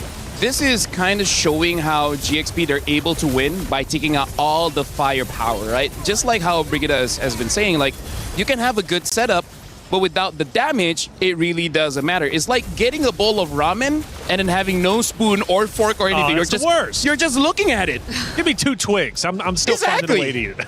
Imagine having ramen, just nothing. At most, you can just get the soup. That's it. I'll figure it out, though. Lafelle, me and you will figure it out, okay? Bree, that final moment, though, casters were even saying it was one of the cleanest attacks onto a base they've seen. In a way, And I agree. But also, it's partly Seda putting themselves in that position because Fanhua again tried to go for something, and that's with the knowledge that the Belleric still had the Wrath of Dryad. You just always have to be aware that this is such a great catch. This is such a great way to just intercept whatever you want to do. And it's so low effort. They barely had to do anything. Lema just had to wait so she could cast the Wrath of Dryad, and that's it. Now, one of the things I brought up during the hero selection, breaking it down, is for Seda, they love that Harara. Now, you did point it out, LaFell, that's not a win condition, but more so a piece of the puzzle that Seda Esports is trying to put together. Felt like Seda tried to do this on day one. It actually ended up working out. Relatively similar hero composition. Are they too reliant on the Harara? Do they need to switch things up? This is also why GXP is so strong because, like I said, they're the masters of rock, paper, scissors. They know the Harara is going to get picked, right? Instead of batting it out, they allow Seda to just take it so that they can have a draft that makes it so that Harara could not do anything. They ban out the carry, they ban out the Valier, they ban out all the anti-tank heroes so that they can have all the tank heroes so that Harara come in and is like, okay, can you kill me? You cannot, then you will die. Yeah, because we've been saying that you need to set up for the Hirara to be successful. It's not like the Hirara is just the one making things happen. So there are certain conditions that have to be met, and in this case, they did not allow any single one of them to get through. It was tough, and speaking of not getting through, Bree, I mean, Zhao was the only one with kills onto the side of Seda Esports, having two total eliminations. For Galaxy Phoenix, they had close to 20. But those all happened in the early game, and that was about it. One and the late one when she got the clot, right? Yeah, that too, but most of it just really was when they could really take the Hirara and take advantage of how mobility is reliable, how the burst is slightly reliable, but everything else after that was just countered out here. It was tough. It really was tough to watch, to say the least. Seda Esports, I know, has so much more potential than what they just showed. I know for a fact they can play better than that. But speaking of playing better than that, what's the game plan? You lost that so quickly, it's even hard to get upset about it. Granted, we did see the player emotions, LaFell, and they were clearly feeling that loss. Because I really feel like they understood that there was not much that they can do in that game. That was the phases of saying that they knew what we were going to do before we did it. So how do we outplay that? Because let's talk about the bans.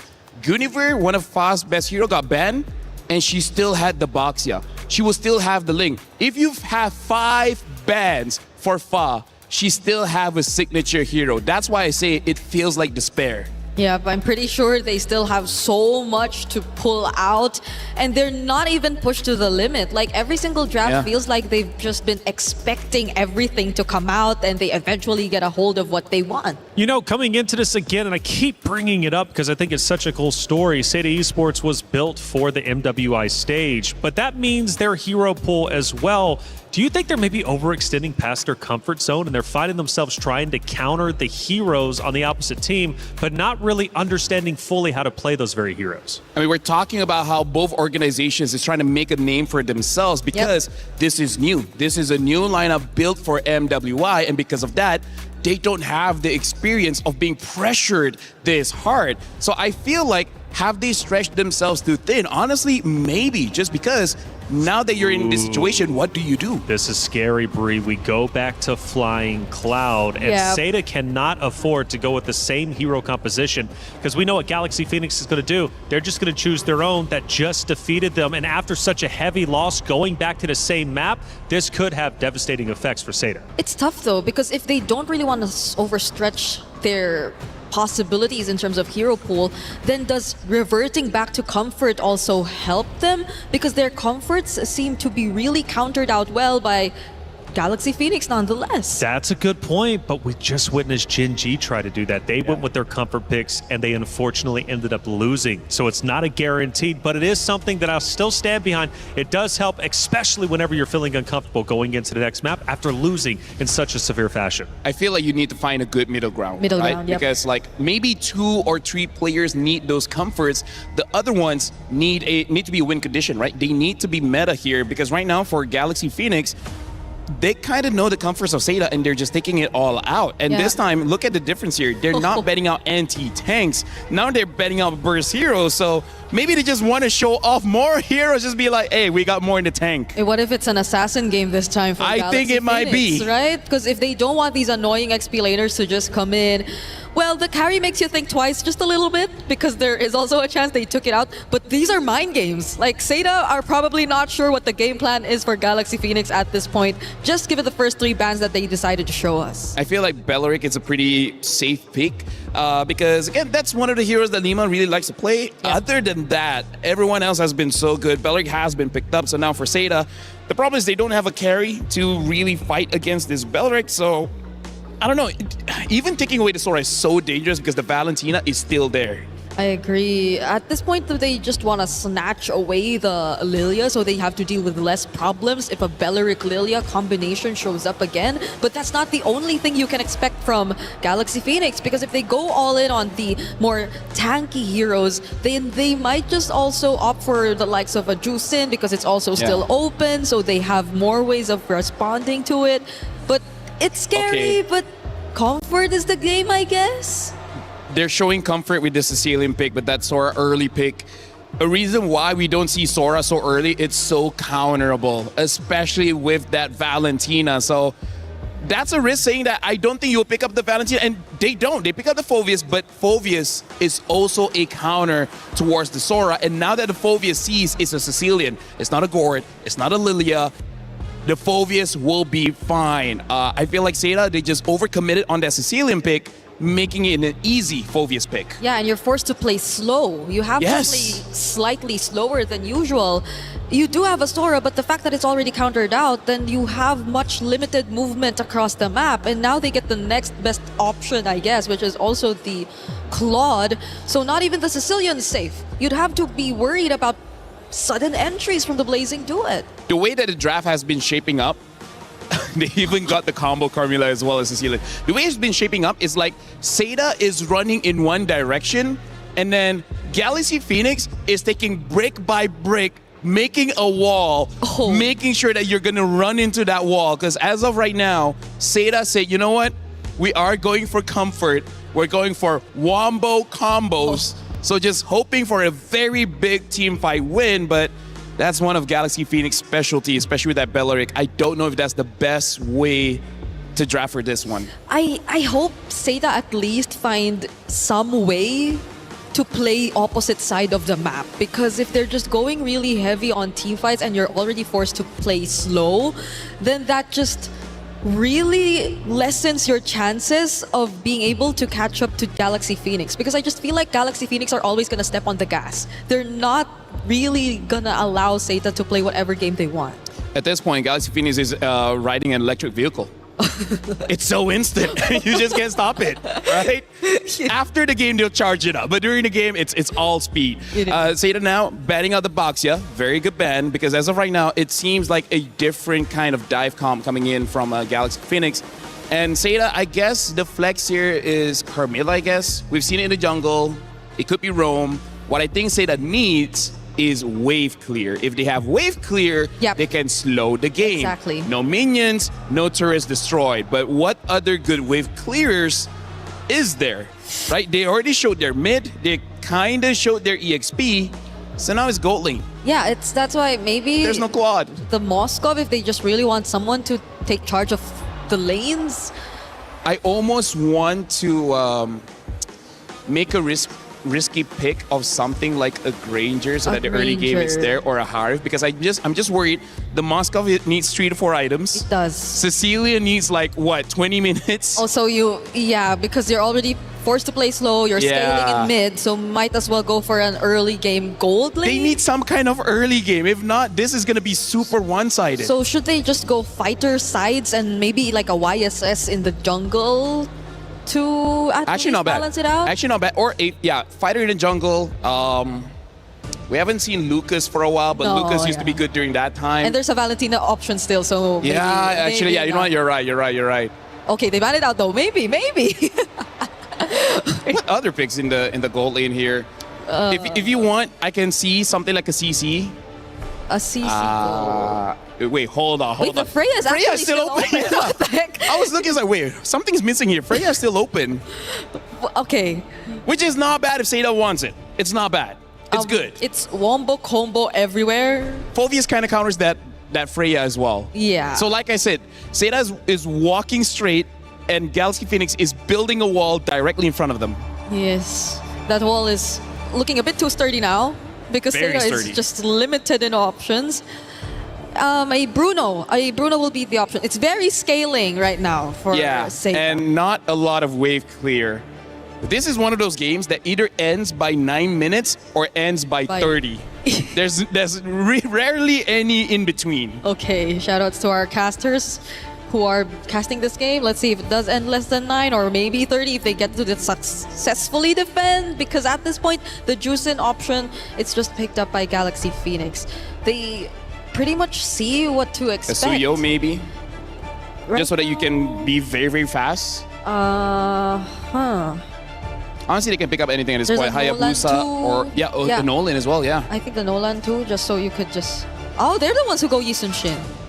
So just in case if the game does extend long enough, they do have a double marksman. Honestly, this is a very good respect coming in from Galaxy Phoenix. They see that Seda is investing everything into the late game so that they just get 2 late game heroes. Honestly, that's a lot of respect coming in from Galaxy Phoenix. Yeah, they were able to sense it from a mile away, but Seda are still looking for their jungler. Well, we did float the idea of a Carmilla maybe being flexed, but maybe it's more of a roam pick if you're looking at the current setup for Seda, not unless they just really want to go full support and put all of their eggs in one basket and revolve around the Bruno Sicilian late game and go utility in the jungle.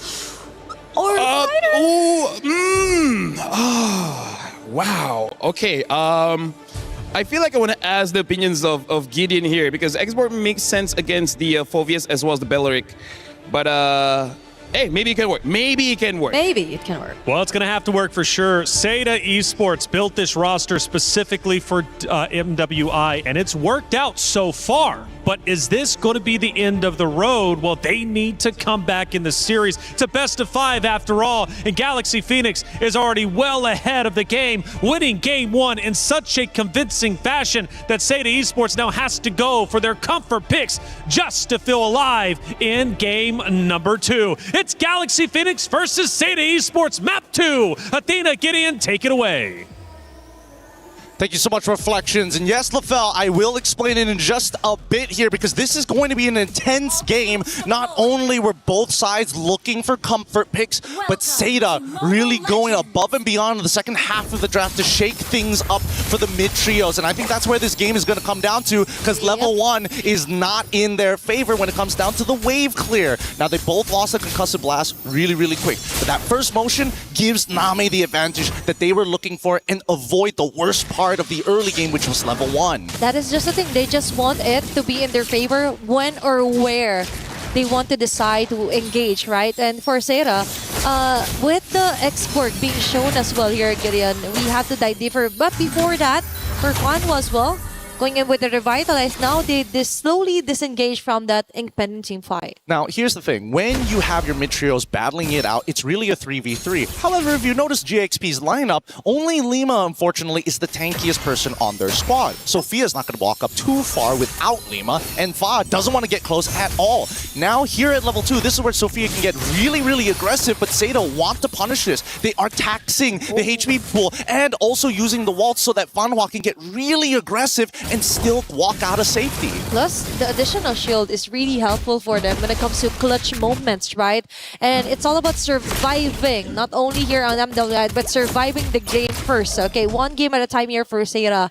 And now we also have to somehow look at a closer look on how will Jessica fare well against the Phoveus of Ling later on. Now she got this huge advantage with the setups with the Cloud Form current term, plus now she actually has damages she could inflict upon GXP whenever needed. And right on cue, it's not going to be, or it's might be going to be onto the objective here, which is a turtle that spawned right on cue.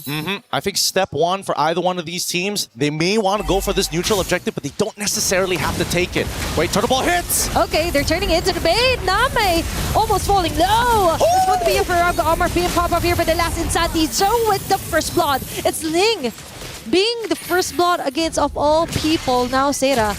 Semi-standard hard here, but Surprisingly, they let go of the turtle. They just focus on to getting that huge first blood kill for Joe. That was actually a pretty insane fight there. Like, Jessica saved the day. Name was meant to die, and Jessica saved 2 lives with a single flicker and Cloud Shift. Now, we see Fanhua getting aggressive, but at the same time, they notice it. They don't mind if she dies, only because Kai is going to be their late game insurance policy next to Name. Yep. At this stage of the game, I would say that Seda, again, they're going to contest basically everything, but there's no real commitment to it. Maybe for now, because Seda just has to be really careful. It's all about digging in onto the lane and going for the free hits. Is going to be Name. Perfect bat speeds there, getting a kill onto Sophia. Now the numbers are quite rolling and going onto the side of Name and Fanhua. And this is exactly what you want to see. Some sacrifices from the side lanes that isn't in your late game scalers. Yep. The Phoveus knows that later in the game, he's going to be a lot less relevant. So at this point of time, you see that Jessica is going to take advantage of that. You know what? I'll miss out one wave, but if I can set up 2 beautiful kills for Name and speed her up, this game will be free. Who says that you have to play the long game, right, to activate a Sicilian? It's all about making it faster here for Seda. And now they also have this great vision when it comes to Name with the Sanguine Claws as well. When it comes to checking out each and every bush, if ever or whenever necessary.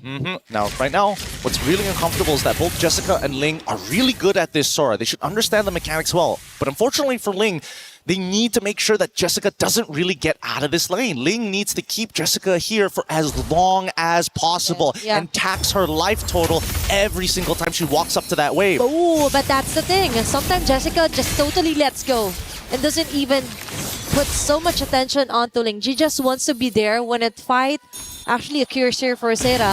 And that might actually happen in the next few seconds or so. It's Spa getting an advantage here by the Pixel Bush. But there's the Sanguine Claws that we're talking about. Great advantage here for Name. This position here for GXP. They're trying to dance around this neutral objective, and Jessica26 is ready to rumble whenever ready. Foundry Shocker activated as well. It's going to be the blast here for Jessica26, targeting Fa of all people. And Joe freely gets the turtle in hand. The bat flaps will be able to land in on those targets. Bat piece activated as well, where Name and Guy will join in the fights, but a little bit too late because Seda already got objective and a kill, but GXP got a trade in return. Now, already with the Clock of Destiny finish here, I think it's really unlucky because Fanhua just could not find a really good angle to get that Cursed Blood onto multiple targets, and the counter engage from GXP was just a little too good. This comes down to execution, and I think that right now, both lineups to a certain degree is going to be very even towards the later half of the game. My biggest concern is whether or not Fa will be able to scale in time, because Fanhua is kind of unstoppable when Name is not too far away from her. They need to find a way to actually like zone out and let Fa do her job, which is to actually farm up as much as you can. So if ever that doesn't happen, what they wanted to do is somehow let Winnie do the talking, let Winnie do the damage if ever Fa doesn't get enough of the resources that she wants. And now Seda, here onto the mid lane, they could actually force out some pick-ups here, but no, they're playing it safely for now. Personally, I think that Winnie, once she gets 3 items, she's going to look to Blazing Duet Name as soon as they can. And for the meantime, Seda, again, they're not looking to kind of accelerate this game, as you can tell. They're looking to just, hey, match them, match that energy. Don't let the EXP go to waste. Don't let the gold go to waste. It's all about conserving their energy as well, because whatever happens, all they needed is just to wait for enough stacks here for Nami to totally turn the slaps into 1 or 2 hits at most here against GXP. Plus, even though there's a threat of the Claude, Fanhua could actually bypass all frontliners here for GXP just to try and delay things up here. And Sophia might have enough stacks here for the Stone Snare. Lantern Flare activated there. Name!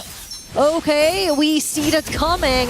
That is quite an advantage here for GXP. They could just try and reach her from the back, which is exactly what Ling is trying to do. No more flickers, but now they have to play it safe. They're slowly back away. Now they get a great vantage point, and they actually turn the tides into their favor and getting Ling in return. Beautiful, beautiful setup coming in from Seda. They got GXP again in a 4v5 scenario that they cannot win from. And until we see GXP fight as 5, these fights, even a man advantage, is all Seda needs. And that is exactly what Seda wants as well. That's going to be the last turtle falling onto the hands of Joe. Mingokwa goes in with a plan B, just split pushing onto the top lane. And as you've mentioned, they need to fight on 5-on-5 here for Seda, but that isn't happening. So Jessica26 takes advantage of the fact. Fast speeds yet again for Name, collecting all those stacks to win it with a side blazing duet. She might actually fall, but no. Luckily, she will be able to get back just in time.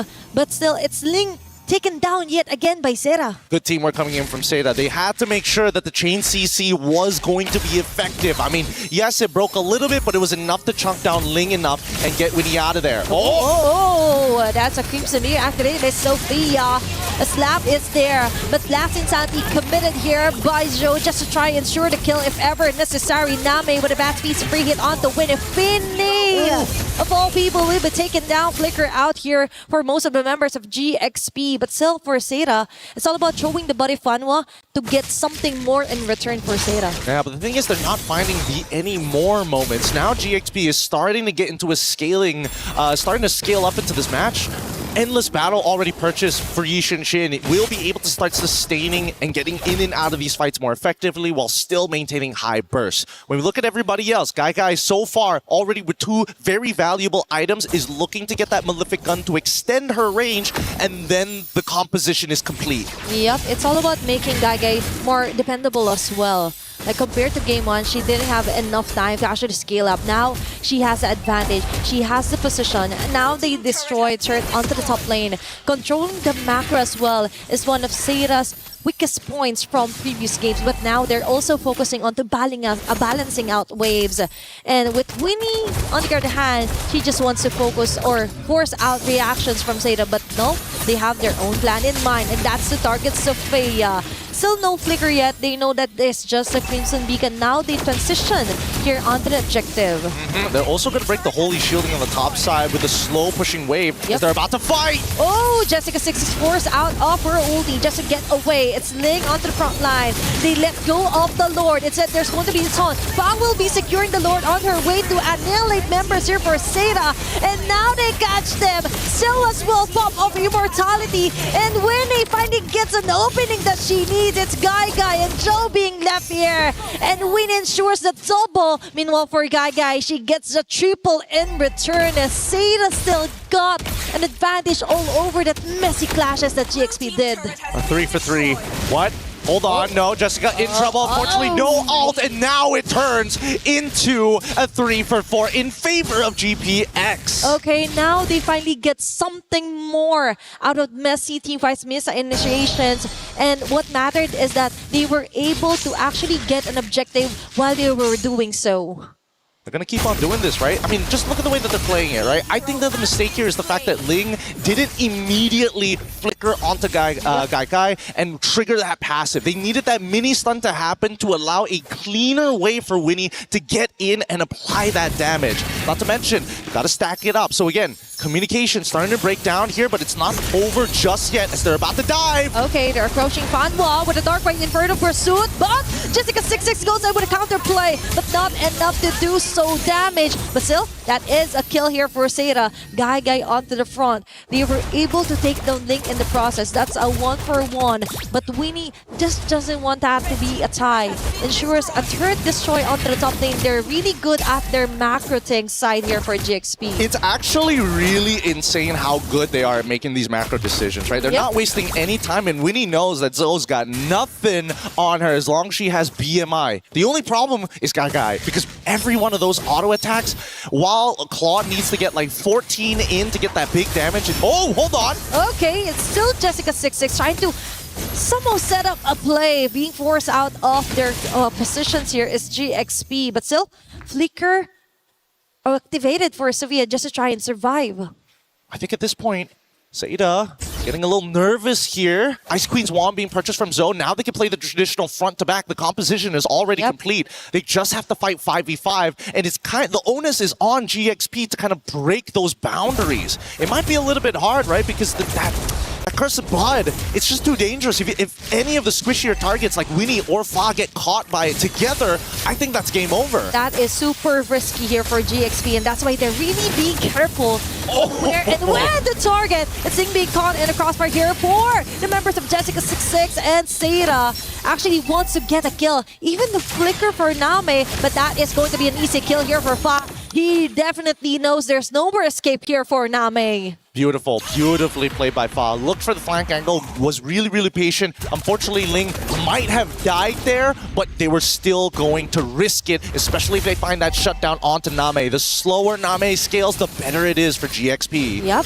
with Galaxy Phoenix now, they're focusing their attention on controlling out the wave and position when it comes to taking out the Lord. It's going to be a free Lord here for Galaxy Phoenix, and now great zone out by Lemma and Sofia against Seda. It's looking really, really good here. But unfortunately for Seda, despite the score being 8-11, the Lord is in the hands of GXP with a 1K lead, looking to explode it into a 5. However, now that the bottom side, no holy shielding both top and a bottom, it kind of doesn't matter. I feel like GXP has kind of conditioned Seda a little bit. And yes, look at that mid lane.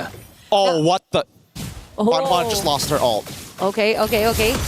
Kind of a whoopsie here for Seda, but still, it's Jessica26 with a great initiation. But Santi, though, members here from GXP will be taking the 1-by-1. It's still Guy coming up on top.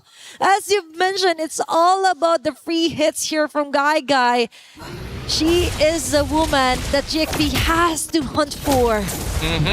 I mean, they could have gotten a lot more there, but then again, maybe it's a blessing in disguise. I'm pretty sure GXP saw the random Cursed Blood being thrown out and thought, we could force this, but they forgot about Jessica. That Cloud Shift works just as good as the main initiation tool. Okay, now for Seda, they just have to be really careful onto controlling the wave as well. They have very good initiations, to be honest. All throughout their games, they're really dominant when it comes to clashes. They really know how to play the micro really well. But the problem is that most of the time, even not so in super long games, 15 minutes is considered mid-game, right?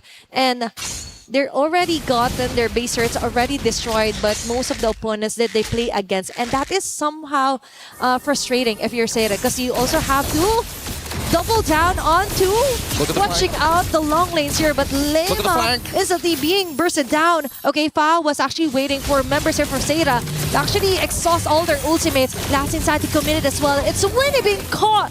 Oh my gosh, they stayed a bit too long there against Seda. They just didn't make a decision. GXP needed to start moving to that direction. They cannot just let it go. They could have just sacrificed the waves just to make sure that the rest of GXP can get out. And now their cores are in trouble, and Lima might be the next to fall. Okay, even with the random die, I think that won't be enough to survive.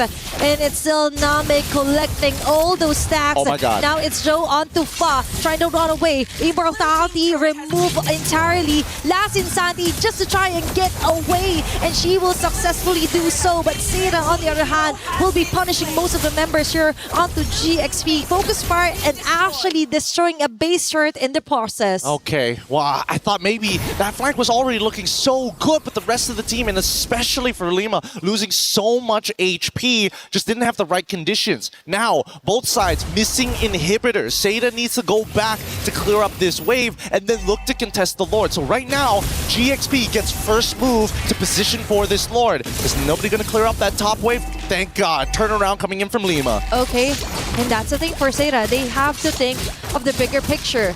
And with them thinking that they have to go out or go home to defend, it took what? Literally a few seconds for GXP to actually burst down and get the Lord. Again, I was saying that Seda was able to match up with the macro of GXP, but it seems that now it's starting to slip. The fatigue from the 16-minute game where every single one of these moves could be the difference of extending the series or sending you right back home. And either way, GXP, they're the cool, calm, collected ones, yet we haven't seen a very clean 5v5 just yet. It's always somebody goes down a little too quick. Somebody isn't as committed compared to the others. Once GXP gets on that same page, Seida's going to be in a lot of trouble unless they once again forget about the two big ultimates. Cloud Shift coming in from Jessica26 or the Cursed Blood from Fanhua. Okay, two things to check if you're GXP. And now, they're slowly approaching top lane here. Lema onto Joe. There's going to be lack of flare. Last Insanity just to clear off the minion wave that GXP brought onto the base of Seira. Now, it's going to be a defense, and they're not willing to risk it at all here, Gideon. Why does nobody want to hit the turret? Just somebody, anybody at this point. And now they're pulling. Guy is literally pulling it because the mid-tier 2 didn't break. Okay, now they're talking. Seira just wants to go in for a kill, but Fanhua immediately melts down here onto the hands of GXP. And we have Winnie here with a Blazing Duet going for free hit. Sophia with a double. Now that's going to be a disaster here for Seira. They have to defend for their base. It's still complete 5 members here for GXP knocking in onto their base, approaching the mid lane. Oh, this game just got extended for little to no reason here. Yep. And now the inhibitor's still being threatened, and yet Seira are going down as easily as you think. GXP, they got a little disrespectful there. They should have remembered, hey, you can't get the inhibitors without taking the tier 2s, so why did you hard push it on the long lane? They were too focused onto taking down. Be sure that they forgot, wait, we have to go back to the basic fundamentals, right? You have to prioritize first onto turrets that you really want to destroy, then you go by there. Now, for GXP, game extended. This might be a pro or a con, depending on whether they get the Lord or will Seira even contest this one. Yeah, this is kind of interesting, actually. We see that Fa has decided to go for the War Axe as her last item. Despite everything, usually people make the decision of maybe it's the Malefic or whether we go into the War Axe. Usually the War Axe comes in as your second item over the Endless Battle. But let's see this conceal first before we go any further, because Lima is really out of position and didn't see it in time. And now they rush in.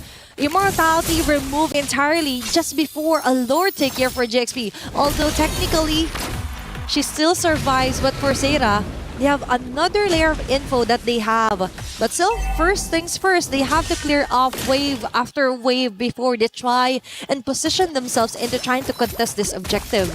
I love the fact that Seira are using these small little tricks. When you conceal, stick by walls because it's just harder to notice something changing when it is a fixed position.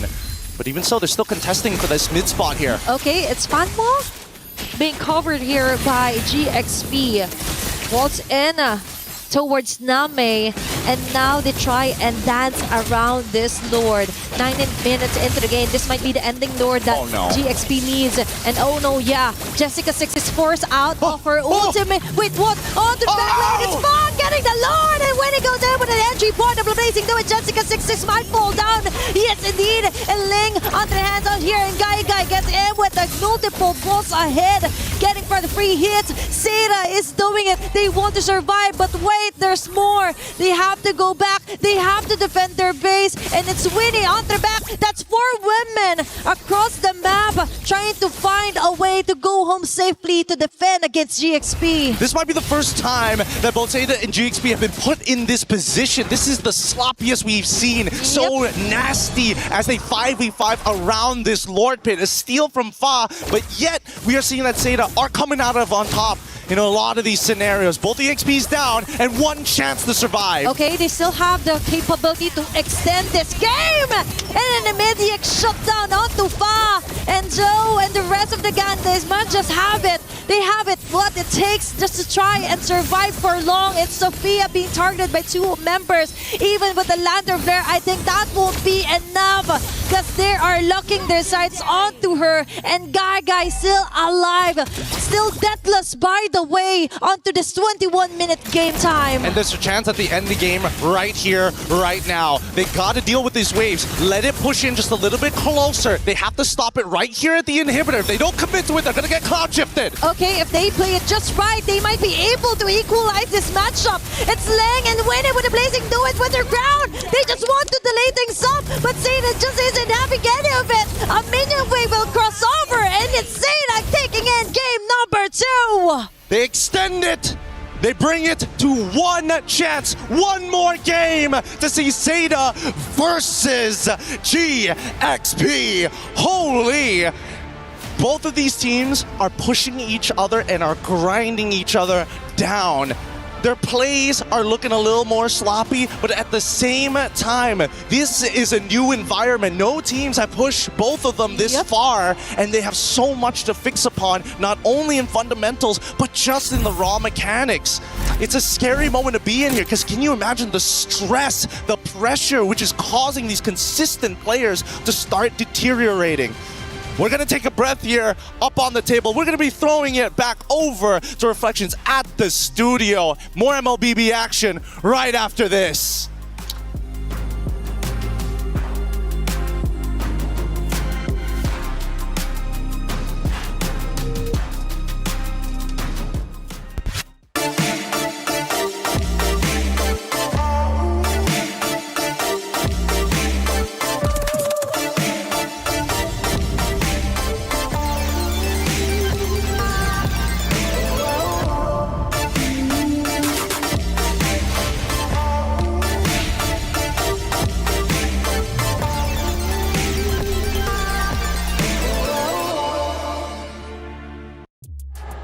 What an unbelievable game with incredible results. It went back and forth for a full 20-plus minutes. In the end, it's Seda tying up the series 1-1.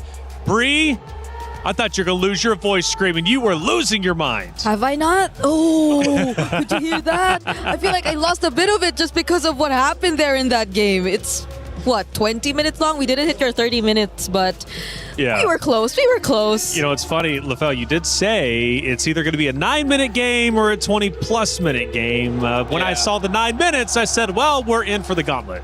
Oh, yeah. I mean, like, Cecilia needed 20 minutes to get there, and they got there, right? I feel like I cast a curse Galaxy Phoenix just a little bit by saying they could go all the way to the grand finals, and then that just happened because, let's face it, Seda had an amazing game, but Galaxy Phoenix, a lot of misplays, especially from Winnie. Well, you are very passionate about that one. He did put a disclaimer that he doesn't want to jinx it, but you know, Caster Curse might just be a bit too strong for today. It's a real thing. Sora is a real thing too for Happy today. Sora Day. Sora Day.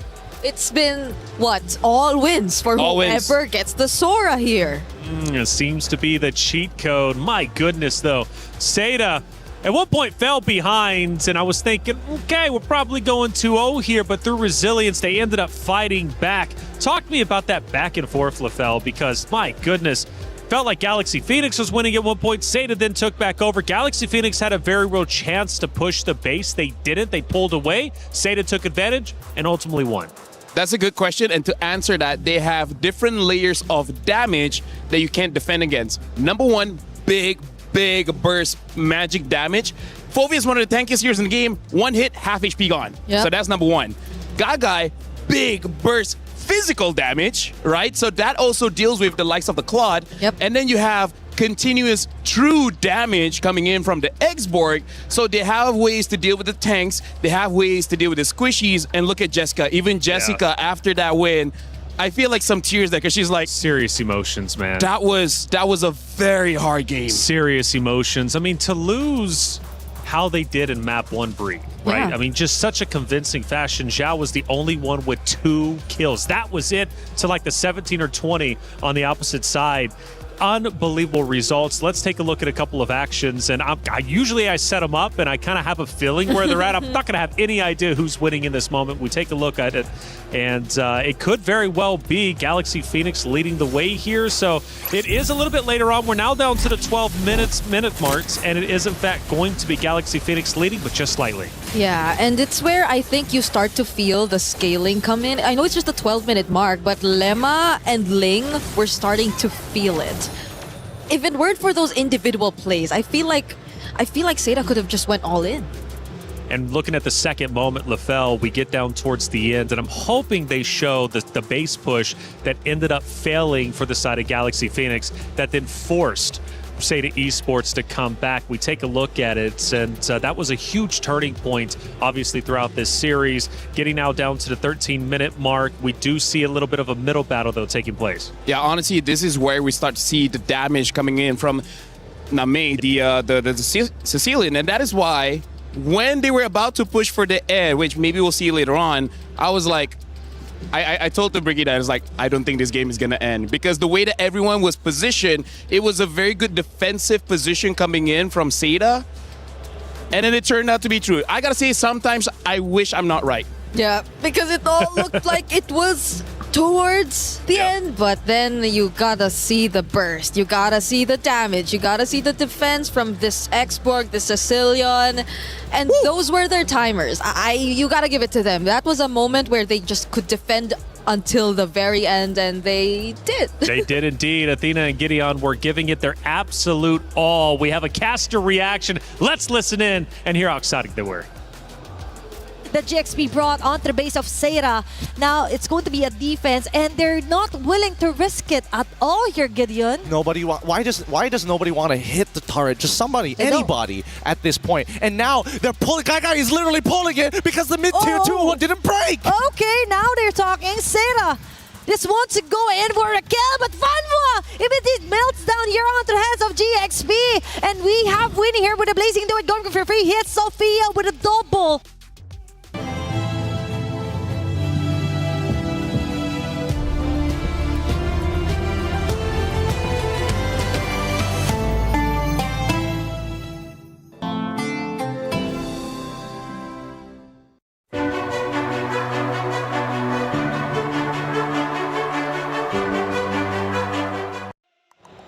It was Inception for a moment. We're watching the casters react while watching the casters react to the caster react. And Athena, man, she was definitely caught off guard by that one. But you know what? They give it their all. Gideon, let me just say, same. Me and Briggs, like, if there was cams on us, we'd also be like,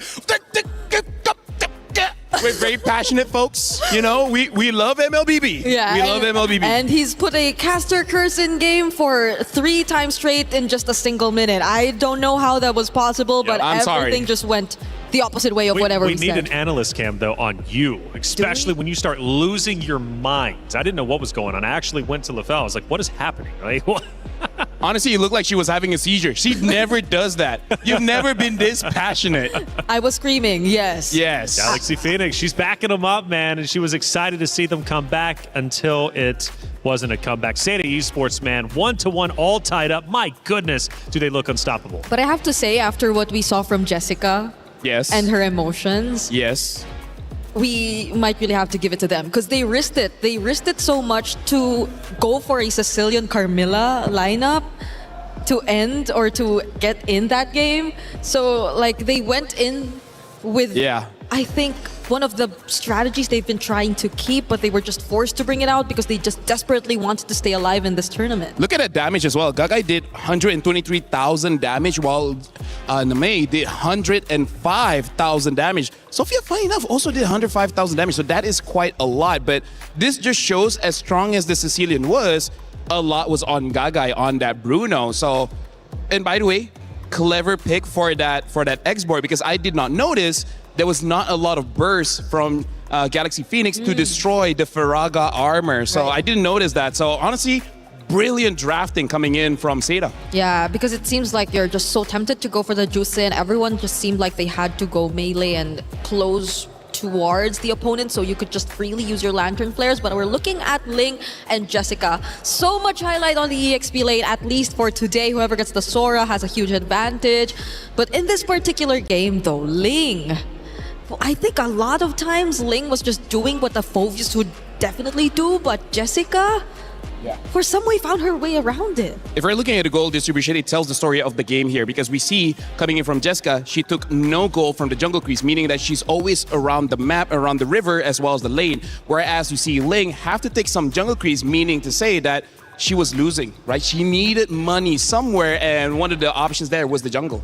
Well, let's head back to the stage for the two teams now to get ready for the pick and bans. And Galaxy Phoenix, Seda, this is going to be an incredible matchup now, clearly. You know, after map 1, I'm thinking, this might be a hot 3-0. We've only got 2 O's on our stage after all, but not the case this time. In fact, this is a historic moment. It's the first time we've actually had a 1-1 scoreline on our stage in its entirety. So this one could very well go the distance. And Seda finally gets some wind in their sails, and I think much needed after that Game 1 loss. Now, for Galaxy Phoenix, that's a narrow loss, but sometimes those can sting more than a blowout. Honestly, Reflections, I feel like Brigida is so happy because she loves extended series. She hates those 2-0. So finally getting it, you can feel her joy. Yeah, well, we might as well, because this is the last day we'll be seeing best of 3s. We're going to best of 5s, right? So we just want to make the most out of the best of 3s. Why are our casters doing this most? No,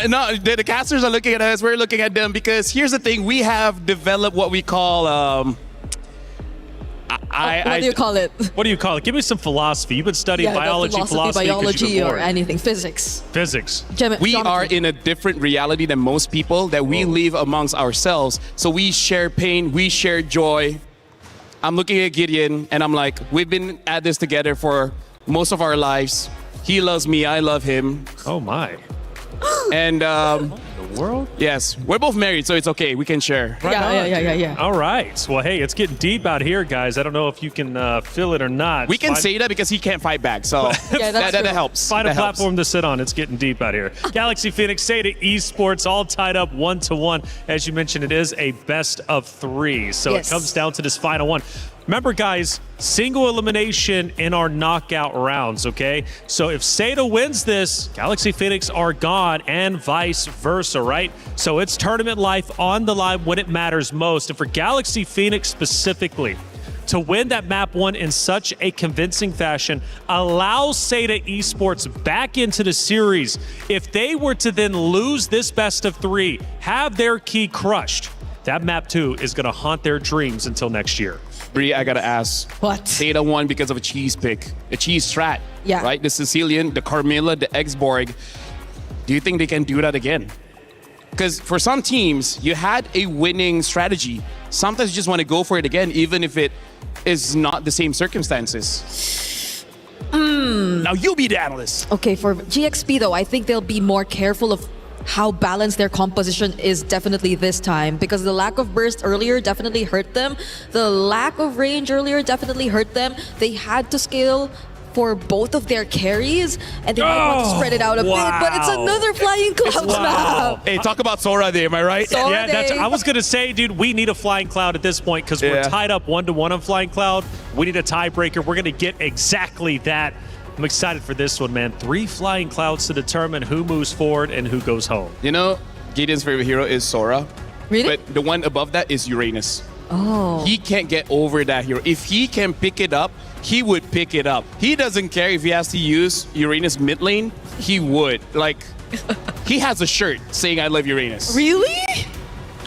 I don't dare lie to you, Briggs. Okay. But I agree with you. For this one, GXP, there needs a little bit more balance. Yep. I'm almost even thinking maybe the Yusenshin is too much respect, thinking that, you know, we're going to fight late game to late game, but a Cecilia on late game, I mean, like, that's not okay. Because either way, if they did hand over the Yi Sun-shin and they had a Sicilian and a Claude in their lineup, then just go full out on early game. Then just make sure that you snowball out of their minds just so enough that they couldn't really catch up. Because in a way, they just allowed the Exborg to also somehow balance out Seta's lineup a bit more. They allowed for the Carmilla to get a bit of help, for the combo with the Waltz to actually be a problem. So this time heading into this draft, hopefully they both were able to reset and that they get to bring out their fullest potential. Full out. I'm thinking just go Assassins then. Let's get a repeat of that honestly, one matchup that we had here on Group A. Like, that was incredible. Almost 40 plus eliminations on both sides. It did not disappoint. I'm ready for it, and I hope you guys are at home, because this is really such a tremendous matchup. It comes down to this one more map to determine it all. For Galaxy Phoenix, their first international LAN, and they are performing sensationally. Now on the opposite side for Seda, a team built specifically for MWI. They've had shaky moments, yes, but they continue to persevere and make it through against all odds. And both of these teams could very well be making a grand finals appearance. It's not going to be easy, but nothing ever is if you want to be a champion. We're going to have our hero picks in just a minute. And we've had 2 diverse hero pools between both rosters for sure. I'm just hoping for Seda they get that Sora pick, they're going to be in some good hands. Yeah. But Harara, that is also one of their defaults, and it didn't work out in map 1. So let's see what they do going into the pick and bans. I want to see what the respect is because they had a counter for the Sora, and it was not enough. I think it's also really more on the Sora now as a prio rather than the Hirara. Hopefully, if ever Seta does go to blue side, because I think earlier they were on... Were they on red earlier? They were on red because were it on was red, an right? X-Borg red 5 Yeah, pick. so hopefully this time they might as well... Oh, but wait, is Sora really first pickable though? Here's the conundrum. Conundrum. Big word, huh? Big word. Say they get a Sora. Okay. And say you want to run that Sicilian again. Sicilian dies very fast to a Sora. The reason why Sora has been doing so well is because teams know each other so well. Seta knows Galaxy Phoenix. Galaxy Phoenix knows Seta. I know Gideon, right? So they know that these damage dealers need some kind of answer, and the answer is Sora. Sora. Deals a lot of damage and usually gets away with it. Okay, so maybe, just maybe if they do go blue side, we get to see that. A bit of change, and it's something that will definitely apply. You call it, I guess, the tournament meta, quote unquote, especially in this context. But there are also a lot of other things that we're yet to actually see prioritized. The Freya, I think, was disregarded this entire series. Yes, I was very disappointed, but okay. So I'm wondering what the plan is gonna be, because they definitely are thinking hard about this. The other word for tournament meta is pocket meta, which Oh, yeah. means it's just a meta for this current situation. So I feel like for Galaxy Phoenix, I think just go back to one of the strategies that they have used to win, because at this point, again, like I feel like they're playing Galaxy ban, not even global ban, right? It's like we've used this once. Galaxy ban. So never again. Except the Claude, though. They never changed the Claude. Do you feel like they should finally change the Claude? Maybe not. There were a few times Winnie was in a position that a Claude should not be in. Yeah.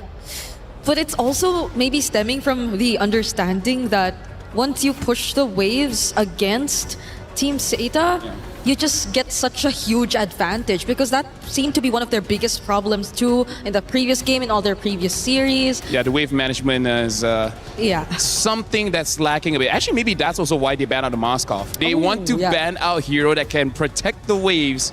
Because, yeah, at this point, Seta, I feel like that game number 2, they won, but it was kind of a nightmare as well. Always have to go back to base, make sure the minions don't end the game. It happened like, what, 6 times minions almost ended the game. Yeah, and they... Well, I don't know if it's a good thing. They're not as reactive. Like, they're not just quick to decide They to trust send their someone base. back. They trust their minions. They trust their minions. They trust their They got base. King Bob on their side. Yeah, but at the same time, is it really the right decision at times? Because, well, it does reward them. Sometimes they kite them long enough that even GXP are not able to recall, to reset. But at most, it really puts their base HP down to a very dangerous level. Well, going back, why didn't, I mean, realistically, Galaxy Phoenix, like, close the door on Seta during that one base push? Because even the casters were like, this was your opportunity. Push forward. Why did they break away? They were spread out. Yeah, so step 1, take out the Sicilian. The Sicilian clears the wave very fast. They don't have that guy, right? Aphovius doesn't dive. Winnie could have, but Winnie could not. Right? So that's just... Oh my gosh. Look at that. A Carmilla ban. The respect showing from Coach Ririf. Right? Carry ban as well as the Carmilla ban. By the way, ladies and gentlemen, we just jumped into the draft here. Seta is going to be blue side first pick. GXP on the second pick. Red side Flying Clouds again. Sora is nowhere seen on the ban list here. Marcel Herrera as well as Guinevere banned out by Seta. One more ban for GXP. Yeah, the Claude is also still going to be likely an option for a GXP later on, not unless Seta actually deny it this time. But I don't think they might want to go that route. The Belleric is also still up for Seta. Since the Carmel is already gone, might as well revert back to one of their picks that really worked the most. So not unless Galaxy Phoenix actually take it out here, but there are a lot that you might want to consider for the ban. Going for the Valir. I'm smelling an Akai later on. The Baksha Akai are actually still up. Actually, yes, Baxia. Never mind, Baxia. Baxia is a better pick here. Yeah. So Seda, it's up to them now. The Balearic is up again, open. If they're already expecting the Baksha to come through anyway, or do they deny the Claude? Just honestly taking the Baxia away would not be a bad idea, but That it does too. seem that they want to play something more chaotic in the jungle, right? Something that can potentially counter whatever GXP has, especially with that Valir ban. You kind of know that Galaxy Phoenix will have a tank.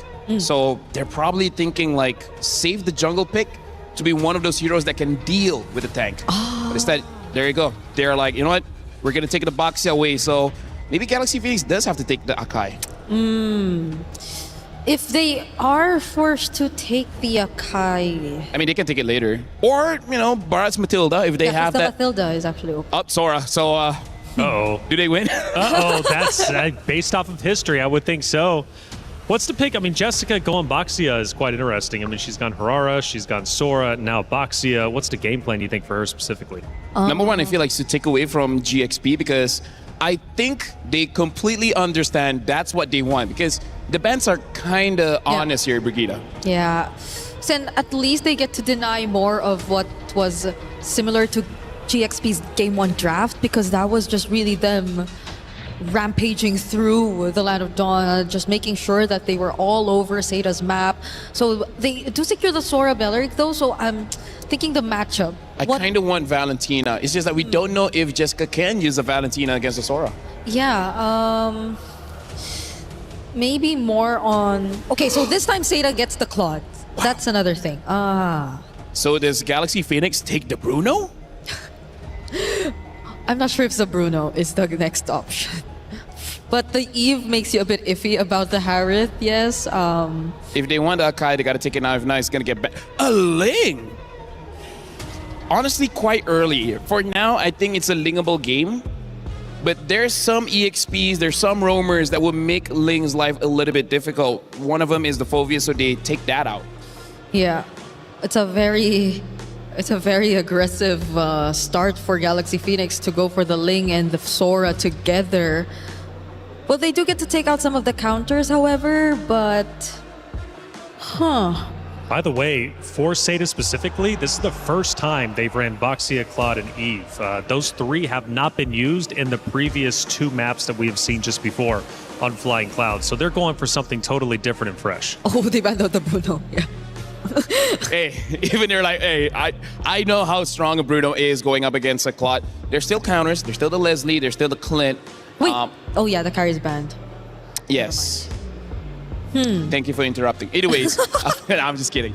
It looks like Seda, they're just going for the default, what's the best hero in the meta right now, right? So they've done the cheese, and they think that Galaxy Phoenix might be expecting that, so we go the other way around and go for the most obvious ones. Unless somehow the last two picks really turn the entire draft around. Yeah. Like, I don't know, a Kufra maybe?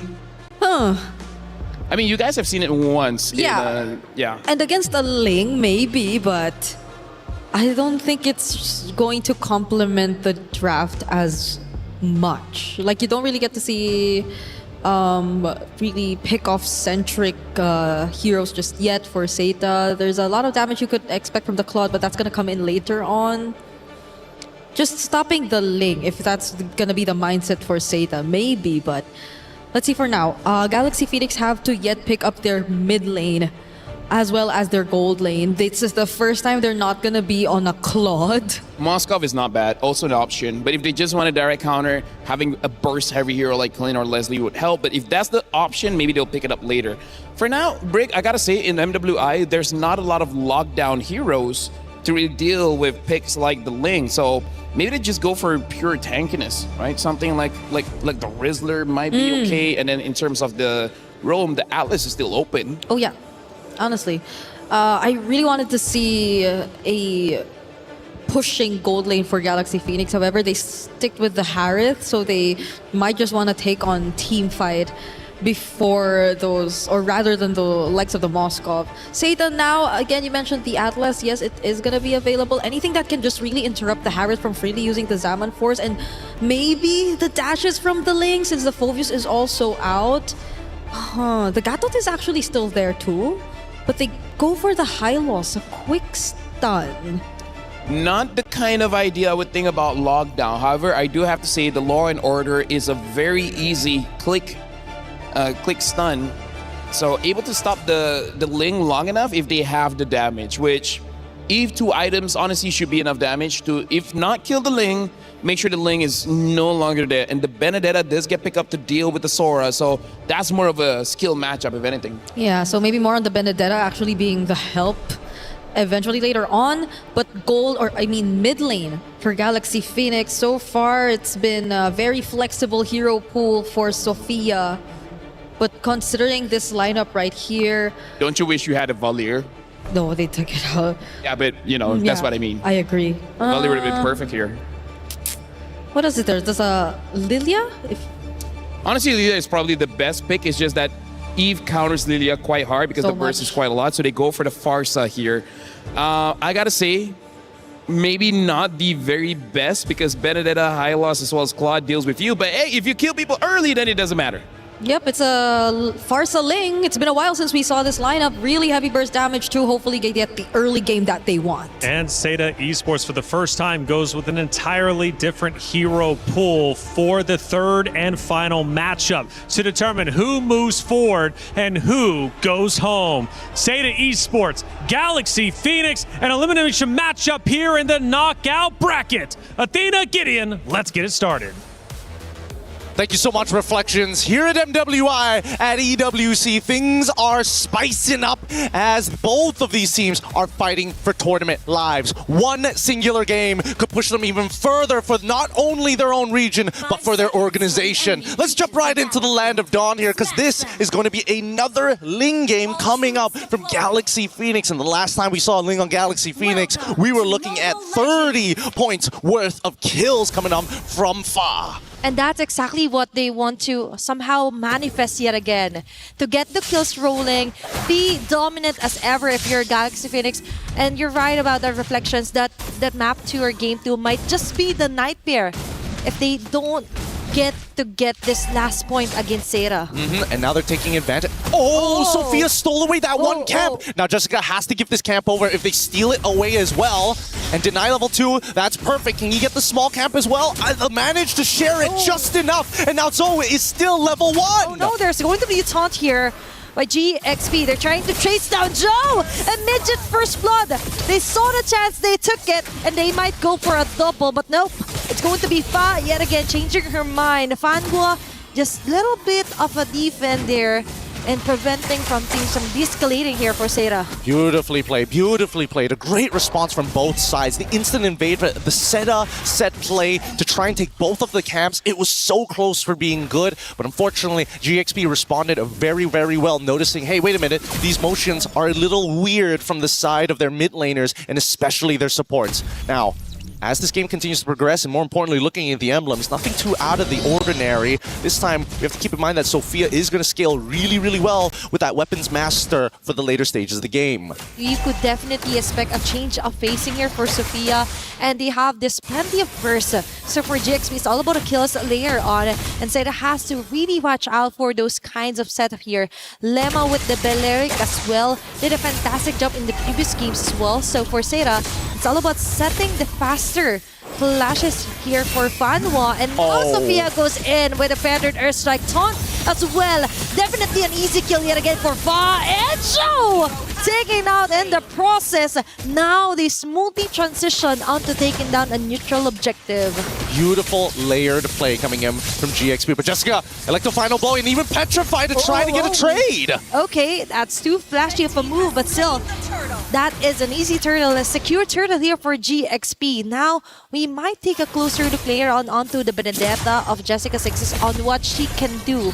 Can she do miracles with it, right? Yep, GXP, they're gonna have to try their best here. Zoe now trying to set up another gank on that top side. Hey. Without Petrify, it's gonna be a little bit harder, but unfortunately for Ling, overstayed in the lane, didn't have the ult to punish. Okay, that is something that Seda could capitalize on. GXP, on the other hand, is taking few steps at a time here, taking their time before they go all in against Seda.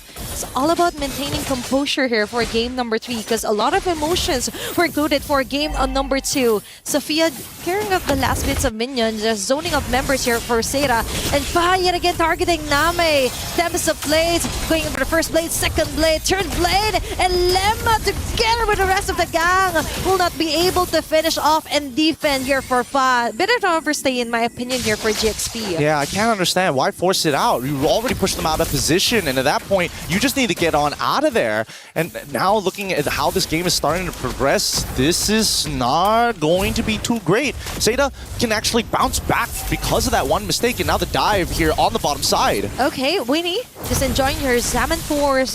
Just enough of a tower hug to prevent things from escalating against Seda.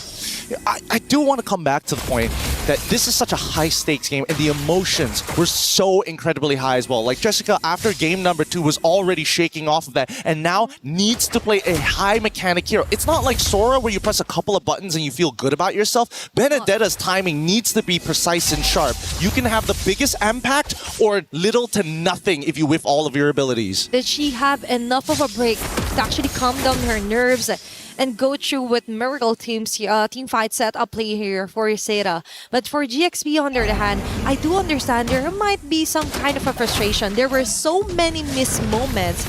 And for game number 2, it's now or never. There's no more turning back, no more lower bracket line up, but now for Seda, they focus fire onto the objective, laying onto the front line, targeting Zoe, forcing out the transformation here, while Name plans in the RWM. Most of the GXP members here just try and take their time before they go all in with a feathered Ursak. Ling with a follow-up with Lema as well.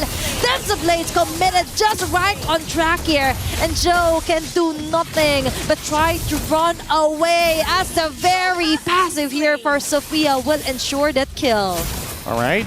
Pretty interesting. There was a couple of moments there that was, I was thinking whether Ling wants to weave in some auto attacks onto the Hylos to build up some charge. Maybe could have turned that around a little bit sooner, but even so, they can't win this per se. They don't have Retribution. Jessica on the chase against Fa might actually get him, but there's no Petrify. Okay, she's risking it all, but electable, she has to run away, but Satido! She runs into Winnie with the rest of the gang giving off their all. It's an immediate alternative and an intervention here for GXP. I think GXP is starting to lose composure here, right? The strength of their bond is that they've got the mechanics, but they don't seem to be talking to each other as much as they need to be. We need to see that teamwork actually come through to get these clean styles of play that we expect from them. Seda, on the other hand, now, despite it being a 2.5k, Seda still has a great opportunity of actually turning this around. Jessica has done good work, and even though Zoe has died 3 times, it was at somebody else's expense. Sometimes even Fa made a mistake and even dying. On that top side, at least the waves are being cleared up, but GXP now want to take the initiative. They don't want to be passive. It's all about the skills right now for Seda. And definitely, it's evident that Jessica has that.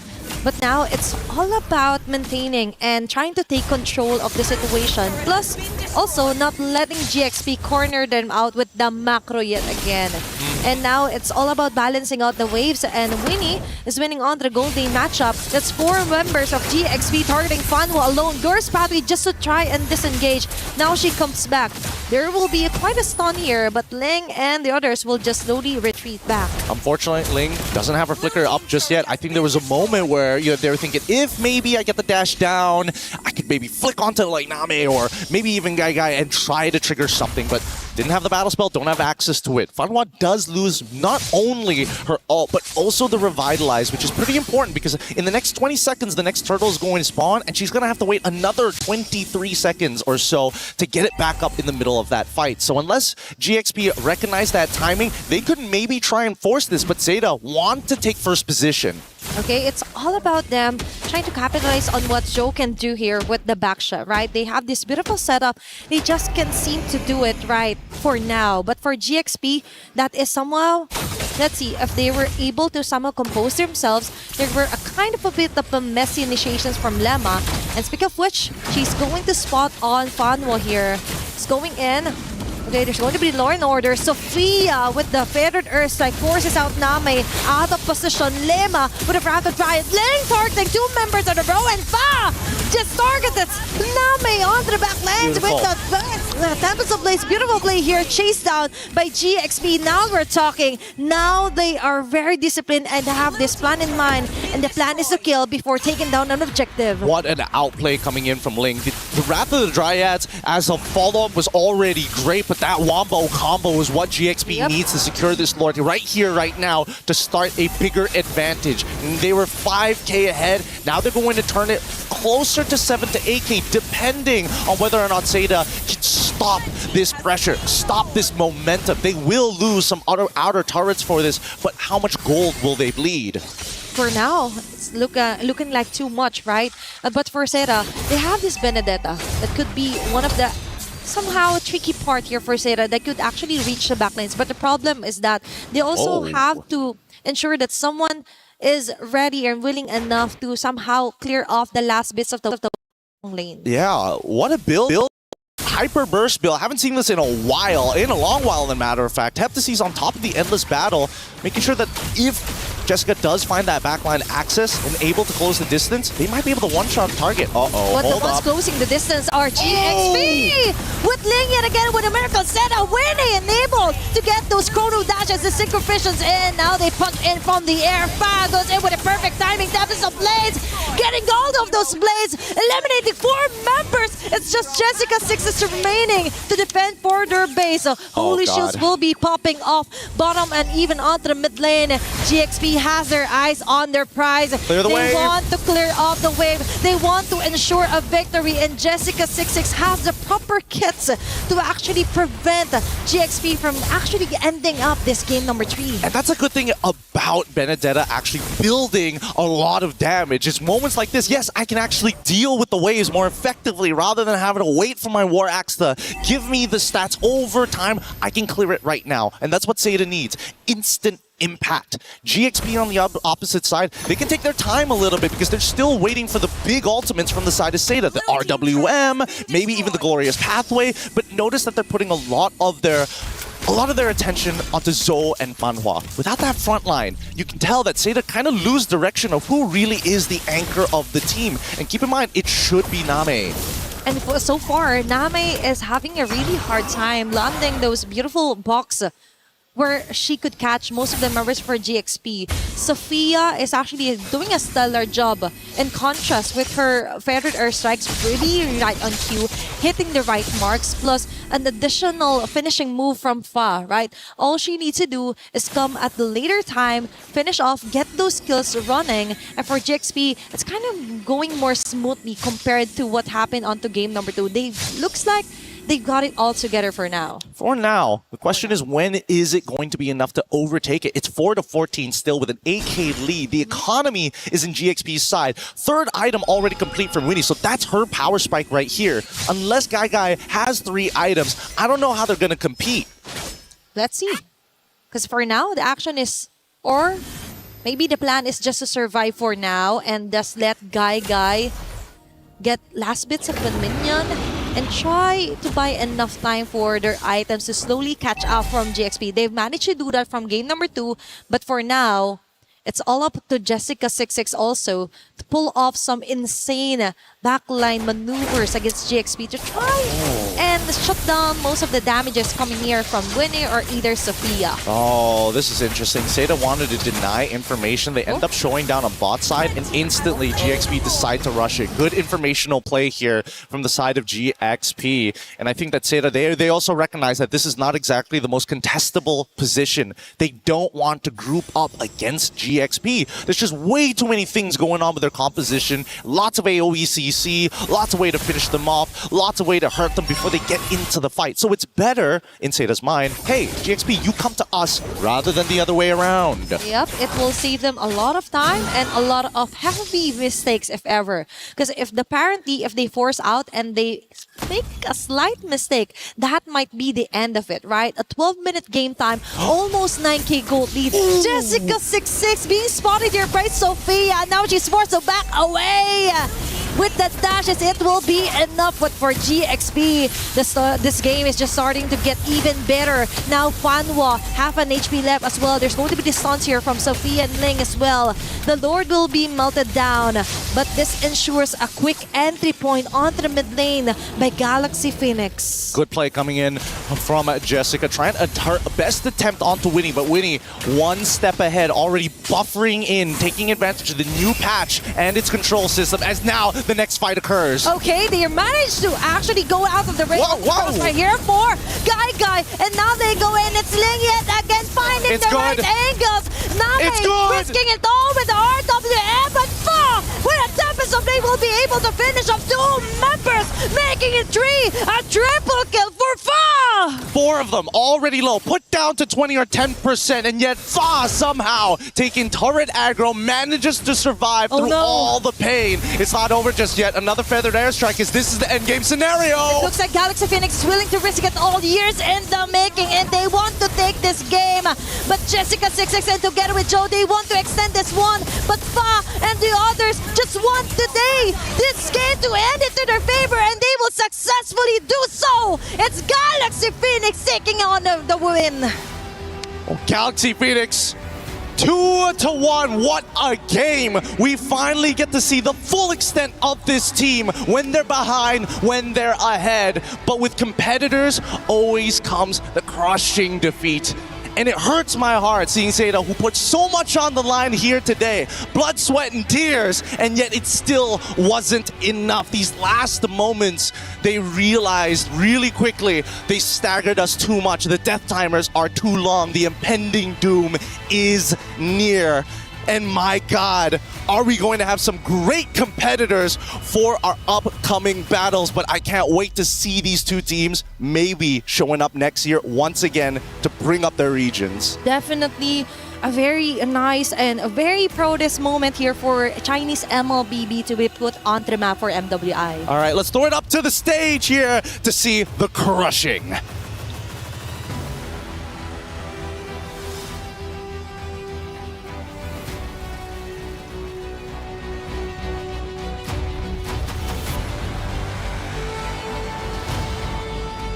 Have our winners of Galaxy Phoenix. Congratulations, and of course Seida. So we will do the key handovers, and thank you so much, Seida. That was an incredible showing. You guys fought valiantly, but your journey ends here. Thank you, Seida. So now, congratulations to Galaxy Phoenix. You guys have risen to the occasion, and of course extending that tournament life. How does it feel holding that key of Seida in your hands right now? We feel so excited and happy. Earlier on in the interview, before the match started, you guys said that you're proud to be here and proud to represent Cambodia. And I'm sure that they're all very proud back home. Is there anything you would love to say to all of the fans out there? You can say it in Khmer as well. លទ្ធផលមួយនេះខ្ញុំនឹងសន្យាថាខ្ញុំនឹងយកឈានទៅដល់អាចនិយាយបានថា Grand Final ជូនទៅអ្នកទាំងអស់គ្នានៅក្នុងប្រទេសកម្ពុជា One step closer to the finals, and this is Galaxy Phoenix. Now the next one, the potential matchup will be against Team Ray Young or Navi Philippines. Who do you think you might meet? I think is Navi. You think you might meet Navi? Yes. All right. So hopefully in the matchup later, you might actually see them. Congratulations once more to Galaxy Phoenix, the best showing so far right here. And of course, take your walk of victory.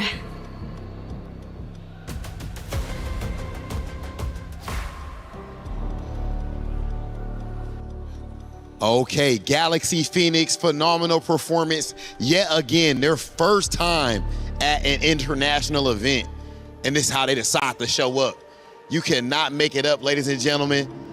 This type of performance representing Cambodia, a region that some people might not have known how godlike, how phenomenal they are in the world of MLBB. Oh, it's about that time, yeah. Gotta be heartless with it sometimes. It's about wins and losses. Be careful. Okay, she didn't push it all the way through. Okay, we're giving a little bit more or no?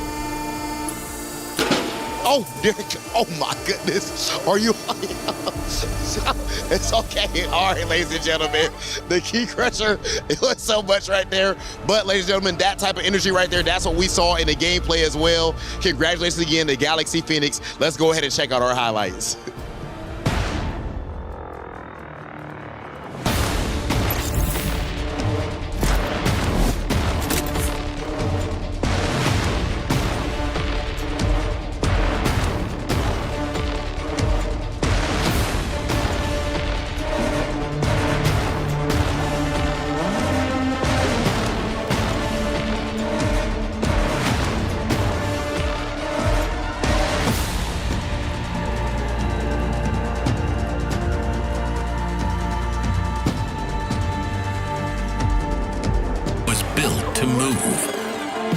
Not trapped at a desk in one singular posture for 12 hours a day.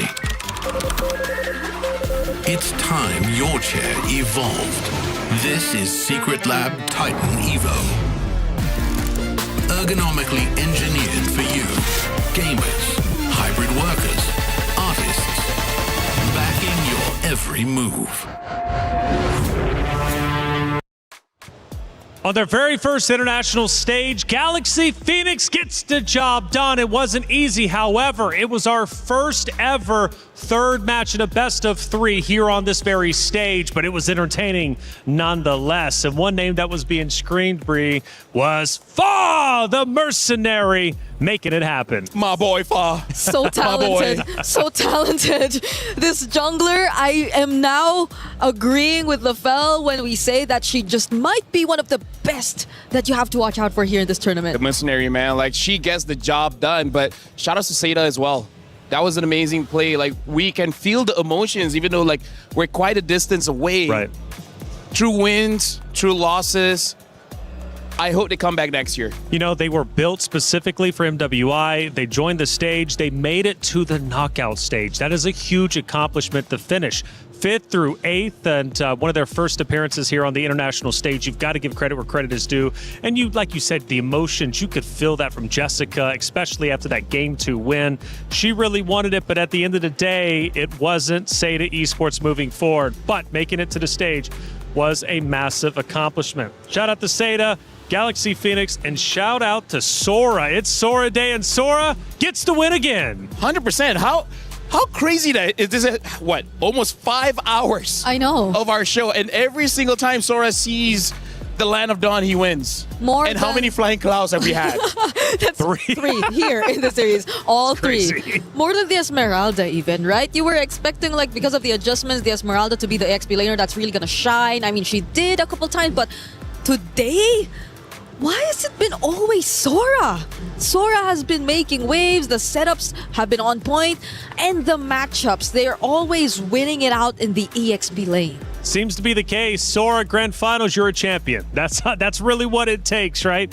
Again, looking at the players' emotions, still feeling so much for the team of Seda. They really gave it their all, and shout out to the ladies, of course, for doing it. And shout out to Fanwall, too, coming in as a sub and playing so incredibly well and getting this roster to the main stage. But Galaxy Phoenix continuing to move forward. They are looking unstoppable. Oh, yeah, for sure. And I feel like even though they lost in game number 2, I think they already took some notes on what worked and what didn't work, right? Because if you want to become champions, honestly, getting 1 or 2 losses here and there is going to be very beneficial, because if you keep on winning by Grand Finals, if you did lose one game, you have no idea how to recover. There's no better way to discover more of what could be improved than before the Grand Finals. And they said it themselves. They think it's going to be Navi. They want to go up against Navi in the semifinals before eventually getting there. So that's an interesting pick because I believe the record has been much smoother for Team Ray Young.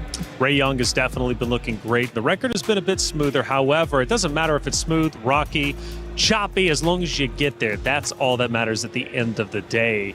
For Galaxy Phoenix, yes, they drop a map, but they still ended up crushing the key of Seda Esports. They will move forward, but the question is, who is going to be their opponent? Well, we'll have to answer that in just a little bit. To recap this match even further, let's take a look at one of our first moments of the game, at least that we wanted to break down, because there was plenty of them, and a lot of moments making you two go absolutely insane. This is our first one, 9-minute mark. Bree, what are we looking at?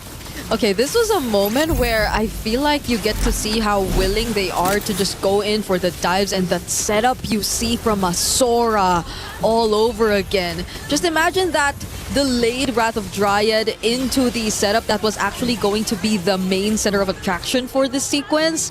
It's just so great to think how GXP how mastered the way that they tend to pull out their team fights. Hey, big moves from them. Second moments. Actually, we're going to go, I think, favorite moment for us anyways. We get to watch the commentators once again reacting to that map number 3. Let's see how crazy they were getting. Hey, they managed to actually go out of the ring of the crossfire here for Guy, and now they go in. It's Ling yet again finding the right angles. Name risking it all with the RWM, but Fa with a Tempest of Blade will be able to finish off 2 members, making it 3, a triple kill for Fa. 4 of them already low, put down to 20 or 10%, and yet Fa somehow taking turret aggro manages to survive through all the pain. It's not over just yet. Another feathered airstrike is this is the end game scenario.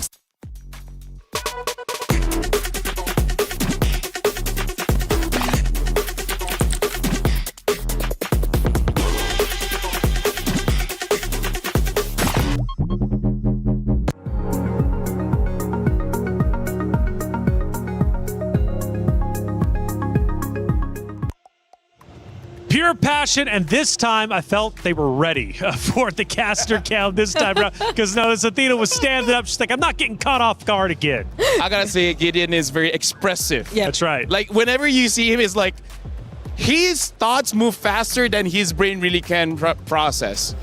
Shout outs to Briggs. We don't always get to work together. Yeah, I know. For this MWI. But I miss working with you, man. Yeah, it's been fun. It's been fun. She's my boy. We've been screaming. You see us, you hear us. You guys have been going crazy. You guys have been I think it's not just Gideon who's very expressive. That's right. Yes. That's right. Off cam, we are as expressive as Gideon. Absolutely. And speaking of expressive, Rose ended up grabbing a couple of our players for the post-match interview. Let's listen in. Hey guys, Fanhua here from Aseta. Although a reverse sweep was not granted, we'd still like to have a little chat with her regarding her journey in the MWI. Now, Fanhua, we know that this is the furthest your region has gone in an international tournament. An amazing one, if you ask me, and you guys look extremely strong. But I gotta ask you personally, how has your experience been like this MWI? As you know, our team is first time come up to the international stage, and for our whole team, I think we didn't imagine we can go so far as to get this time. But I'm looking forward maybe next year or next year we can get a better result. Oh, this result to me is amazing. Honestly, I counted on you guys as the underdogs because from match 1 up until now, you guys always had such a great fighting spirit. Now, I gotta ask you, what more can we expect from your region, China, in the upcoming tournaments? I'm expecting like our regions, no matter which is like women MLBB or like men's the game. I expected our score maybe next year will be better and better. We just keep on improving. Now, Fanhua, is there any message that you have to give to the Chinese fans watching back at home? Thank you guys for all the support, and I believe next year we'll do better. Jayo! Good luck, Fanhua, and I hope to see you again next year. That's it from us.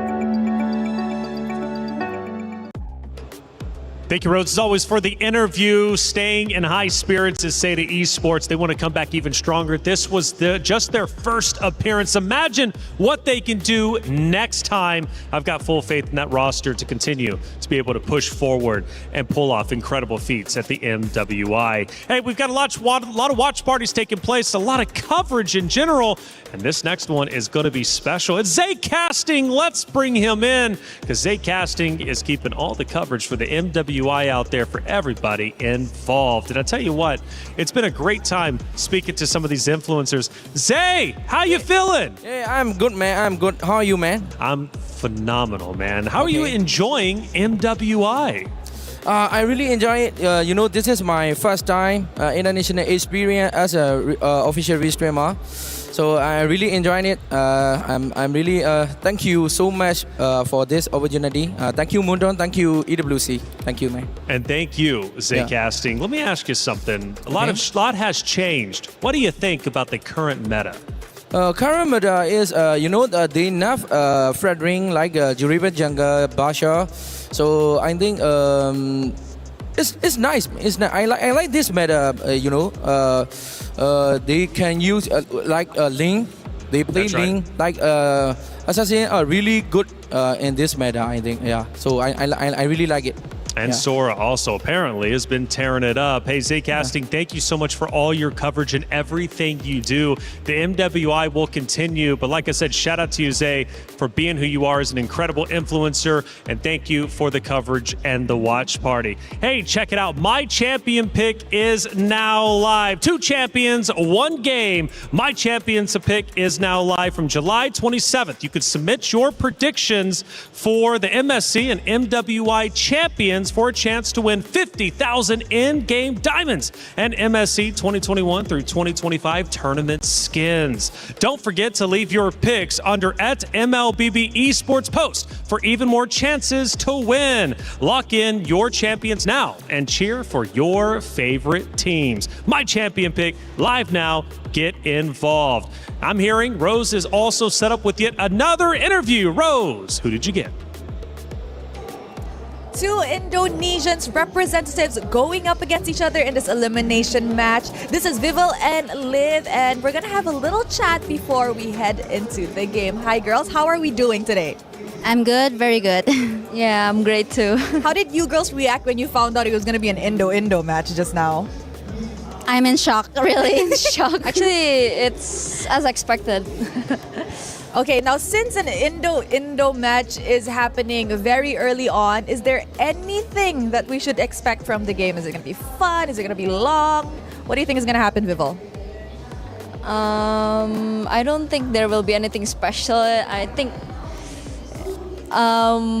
it's going to be pretty much the same showdown like previously, like in Battle of Gamers and like the previous meetings that we had.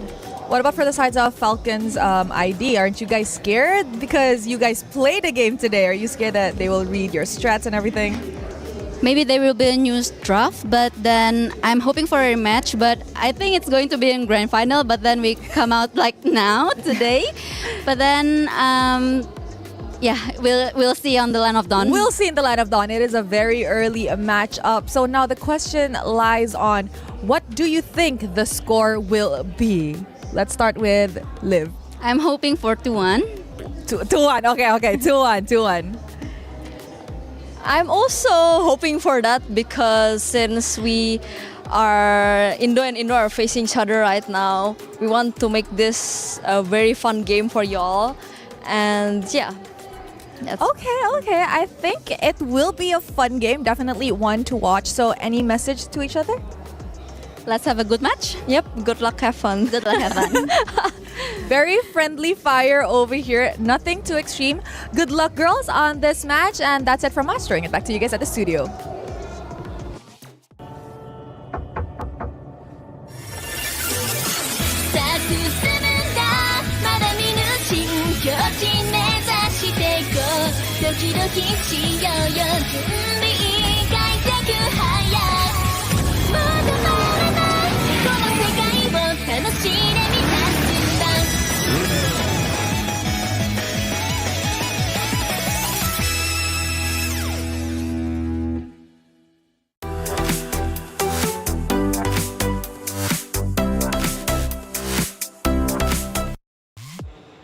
Thank you, Rose, for the interview. As always, hearing from both players in good spirits. However, only one team can continue their championship run in the MWI, and these two teams have a long-standing history, and it is, in fact, the great Indonesian rivalry. First of all, we saw that interview and they were, talking very nicely to each other. Why are we like that, Brig?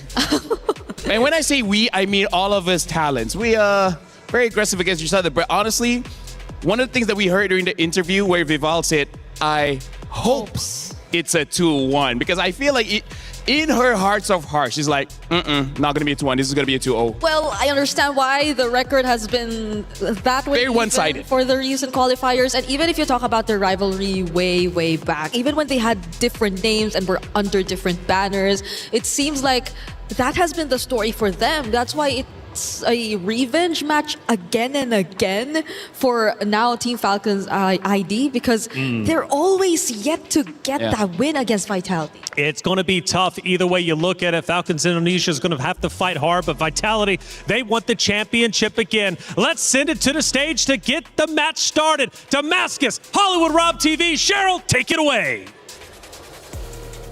And it is time to continue with our knockout stage of the event. We just saw Galaxy Phoenix put on an absolute masterclass, and now we have to see if the ball is gonna keep on rolling in that same direction. Damascus, who are we bringing to the stage first?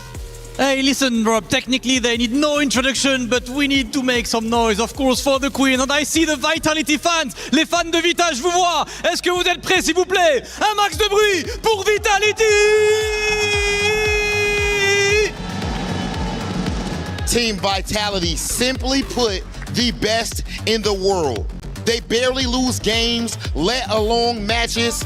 Last year they won MWI without losing a single game. That is the definition of excellence. That is the definition of professionalism and, of course, of perfection. These are the reigning queens of MLBB, and now we have to see if anyone can overthrow their reign. Now, City, anything you would like to say to the most familiar of foes, your opponent, team? Let's both do our best and keep the streaks like before. Exciting. Head on over to your battle station. Keep the streaks like before, évidemment. Du côté de Vita, elles veulent continuer la win streak. Elles ont gagné l'an dernier. Elles cherchent à gagner. But big opponents after that. We've talked about the rivalry. Who are they facing, Rob? Ladies and gentlemen, coming next to the stage, put your hands together for Team Falcon! The Indonesian division of Team Falcons. We got two Falcons still there, and Falcons ID are back, led by Violet. They opened in a difficult match, losing to Seda, but then the redemption was absolutely perfect, destroying both Aurora and then Twisted Minds, and they inherited Vitality because they were not picked by Galaxy earlier. It is time for them to showcase if they can take down the Queens. And now, anything you would like to say to our defending champion? I hope we can have a good match and we can 2-1 you guys. Oh, okay, let's see. Please head on over to your battle stations. Now, friends, this is a one and done.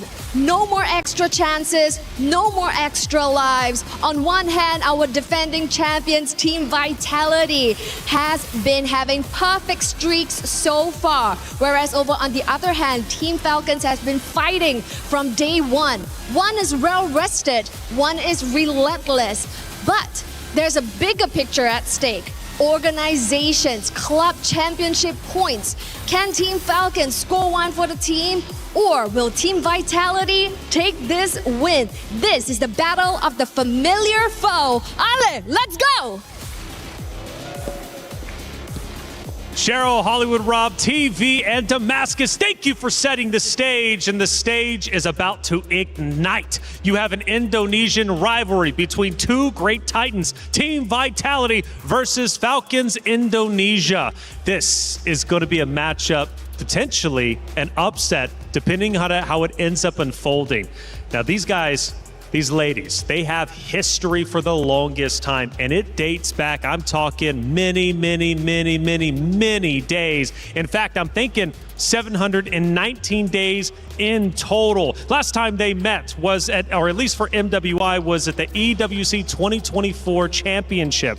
Now, we all know Navi got the victory there, right? It was not Vitality. But either way, for Vitality, they beat Falcons Indonesia. So, LaFell, they meet once again. I don't know. The rematch. Let's see how it goes. I mean, here's the thing. If we're talking about history, Vitality made a name for themselves because they don't just win. They dominate. They make sure when they enter that tournament, they don't drop a single game. So, honestly, for this one, I feel like for the players, for the organization, it's not enough to win. Yeah. It has to be quick. It has to be decisive. It has to send a message to every single team thinking they can get Vitality later on in the grand finals. Yeah, especially as they finally made their return to the MWI stage. Because if you would recall last year, they also weren't here. That's why we saw their last matchup way, way back. Because it was Onyx for TV, if I'm not mistaken, taking the stage last MWI 2025. And now that they finally made it here, they did reveal their roster.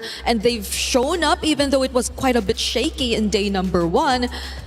I can only hope that the momentum keeps going because they played earlier this morning, and I hope that carries over. What makes Team Vitality so confident? Why did they continually win? It has to transcend just hero picks, just gameplay. The confidence they have is unmatched by any of the ladies competing in MWI. I would say they went through hardships because the way that they train against professional male players. Right? So even in losing matches, they went up in literal the best of the best that any region can really produce. And that's why they have such a big hero pool. And then in terms of gameplay-wise, how they've always been dominating, we got to talk about the mother of tanks, man. The way that she sets up fights. Doesn't matter if it's a Cho, a Grok, a Hylos, it really doesn't matter. Vivian makes life easy for everyone in Vitality. And in the last match, I saw Vitality going up against Genji.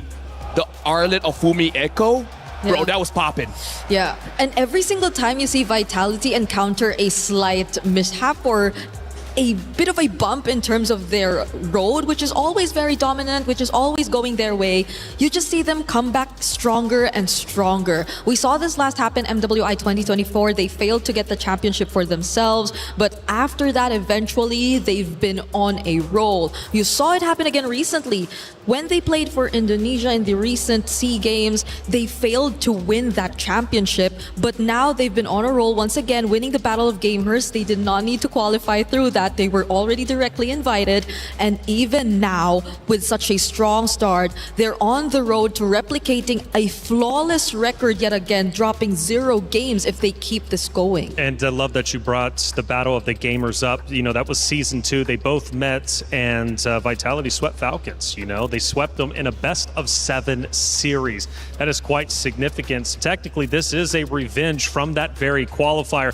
We go into our pick and bans. This is where the story starts to get told. Falcons Indonesia needs to counter Team Vitality because we know when Team Vitality gets rolling, it is so hard to stop them, if not impossible. Yeah, we're starting to draft here. Falcons is going to be blue side first pick. Vitality second pick on the red side. Flying clouds again. Today, you know what? You know what? is a very airy kind of day. I wonder if we're going to rain. If today rains, I got to say everything is set up, which, by the way, right now looks like Guinevere, Freya, as well as the Atlas has been banned out by Falcons. And now for Vitality, betting on the Marcel as well as the Hirara. So it looks like Vitality is not specifically going for targeted bans. They just ban the most annoying things in the meta right now. Yeah, so we also have a fun fact right here. Vitality versus Falcons. Oh, so this was what Reflections was talking about. It was 719 days ago when they last prevailed in the 2024 Grand Finals. It was a 3-1, at least back then, because recently this year, it's always been very one-sided. They've always swept Team Falcons ID whenever they do meet in a match. But Eve's the last ban, though. Okay, that leaves... But Keto is up if that's something that they want to consider. But again, we've seen Esmeralda, and it looks like they're going to pick up the carry, which again, I feel like is a very strong pick right now. It just counters so many things. I I think Vitality should not rush for the Sora for now because they're the kind of team that kind of wants to challenge that. Because I feel like if they stop a dominating hero, it sends a message to the other teams and be like, what's next? Yeah, you know what? After seeing even the Selena in Sydney's hands yesterday, I might as well just would rather see them flex it a bit more because now they prioritize the Akai and Paquito. So there is a chance that Falcons, Violet with the Sora, phenomenal. I wouldn't mind if they do actually consider it here. But then do they also pick up the Valentina? Because then that also might limit their chances or their lineup in a way. You'll have to always be up close in order to fully utilize it. But I think it's okay, despite the Akai being present, they actually don't consider the Valentina at all. I think that is pretty okay right now because I feel like going up against Vitality, a team that is amazing when they rush forward for a fight, having something like a Zushin to kind of like slow things down is going to be pretty good. The Sora as well. If Sora from Falcons ID gets a win over Vitality, Brig, I think we can just lock it in. It's Sora day. It's Sora day. I think it's going to be very hard. It's going to be an uphill battle. But if they do it, hey, c'est la vie. If that does happen to be the case, then I maybe don't want to see it anymore. Like, let's just take it out and let them revert back to the other EXP. No, let's just put it this way. If Sora wins, right? You and me, we can take a break. Let someone else come in and hang out with Taylor, right? That's true. Please don't leave me. Anyways, Kimmy has been picked up here, which, by the way, is a pretty good counter against the Zushin, especially after Zushin's current nerf of the range of her lantern, making it so that it's much easier for Kimmy to punish. I just honestly like how they're just so not reactive to the Sora and how they're just keeping it simple in terms of their approach in the draft. They're making it like, oh no. Yeah. Anyways. Yeah, that's true. And honestly, in terms of just repositioning overall, I think the Kimmy would have a much easier time doing that compared to the other mages that could have been the option here. I mean, the Valentina definitely has dashes yet, but they might want a bit more of the DPS to come through because we actually don't know what the gold lane is going to be just yet. You don't know what the pick for Chell could be. I think Harvey would be a pretty safe ban. Yeah. Because I feel like the carry can deal with most gold laners. Maybe even consider a Granger. Because right now, Brick, my worry is, what about his Paquito? Yeah. Right? If Esmeralda gets banned out, then the natural counter has been, let through. Yeah, because the Freya could not be considered anymore since they've already revealed the carry and the Sora. Oh, wait, yeah, anyway. you're right. So, but it's also banned. So, No, honestly, right now, I'm just worried about that, right? Because the Paquito can deal with the Zushin as well as the carry. And we've seen Falcons... No, we've seen... Who did I forget? Either way... Violet. Paquitos is one of those heroes. Once he gets like 3 kills, right around 3 kills, it becomes very difficult to deal with. Yeah, I agree. So at this point, we also don't really know what the mid duo is gonna look like for either sides because we already see the mages. The glue is still open if that's something that Falcons wants to get. Because right now, let's recap about Vitality and their strategy going into this game. It looks like they're trying to force Falcons ID on some kind of damage jungler because in terms of the tanks, I would say Balman is still up and Balman is not great right now just because going up against Paquito, a lot of CC, going up against Akai, a lot of CC, going up against Kimmy, a lot of CC. So right now, Vitality, they're really attacking the junglers. At this point, I really don't know what's good for Falcons ID. If it's someone with some slight escape mechanic, the Suyo Harley can be considered here, especially as you see how vulnerable the mid lane actually is. So you might just want to force out those random escape tools every now and then with those surprise angles if you go for the Harley. Objectives, I think, are, however you look at it, going to be a problem though for Team Falcons ID. Yeah, having the Akai as well as the Paquito, it kind of covers 2 problems, right? Around the turtle itself, the Akai is going to be great, and then the Paquito can deal with the mid laner, he can deal with the jungler, so yeah, I feel like they're opening the only viable option is a Fredrin, but Fredrin after the nerf, you can really feel the big difference. He's not as tanky as before. Eventually, he'll kind of be, where he needs to be, but that's not why you pick up a Fredrin. You want Fredrin for the instant result. Yeah, I mean, if you pair it with the carry, maybe there can be some ways around it. And then you can opt for a more tanky roam just to compensate for the front lines, because I think the Sora is more of a setup rather than a front line. If I'm a jungler, I hate going up against this trio, man. Yeah. The Belleric, the Akai, the Paquito. At this point, I'm like, hey, can I don't know, use a Hanzo or something? Oh, wait. They've used it before. It did not look great. It did not. They've used it before. I know. That's why I brought it up. Nolan may be okay, but less about those objectives and hyper farm, try to get a 2-level lead against the Akai, and then try to deal with the Kimi or whatever gold laner they eventually get. So there are a couple options out there for Sev. There's a Suyo, Harley, Nolan, maybe a different assassin too if you would consider, but it's just tough. At most maybe a Haya. I mean, like, look at this. They're all tanky, right? Like I said, they're gonna pick up the Nolan because they're trying to hyper farm. That's the only damaged jungler that I feel like you can hyper farm against an Akai, because the nerf makes it so that Akai clears very, very late, and then just ignore 2 turtles. Yeah. Ignore 2 turtles, get all the farm, and I hope you have enough damage. With this, Falcon's ID might be okay with letting the Harith through, but does Vitality really pick that up? There are other options if they don't want to go that route, because that's also going to be primarily magic damage. I guess Bruno is not bad if they want to, you know, use something that Zeta has used and proven in the game. And we got to talk about Shell as well. Shell can basically use anything. I've never really seen her being bad at any kind of heroes. Okay, so the Harith is going to be the go-to still for Chell here, putting enough faith in the team composition they've decided to field as well. For now, all looks normal. This is typical draft coming in from Falcon's ID as well as Vitality. Predictions, what are we thinking? I still think Vitality's got it. I have to go with Vitality as well. Okay, Vitality seems to be the favorite. Hey, these two met up 719 days ago. It was at the MWI at EWC26. But now in 2026, the great Indonesian rivalry will once again continue. It's Team Vitality versus Falcons Indonesia. Miracle Eterna, let's get it started. And here we go, ladies and gentlemen. Game number 1 in this ID versus ID matchup. We're heading straight into the land of Dawn. And the big question is whether or not Team Falcons ID will be able to claim their revenge up against their bitter rivals, Team Vitality, the defending champions. And it's really cool to see as we get into the land of Dawn. Hold on for Mieko, taking a bit of punishment early on. Great hold on that bush from both Sev and Violet, really learning from the pattern of Vitality in the last few matches we've seen from them. But it's just really cool to see Eterna.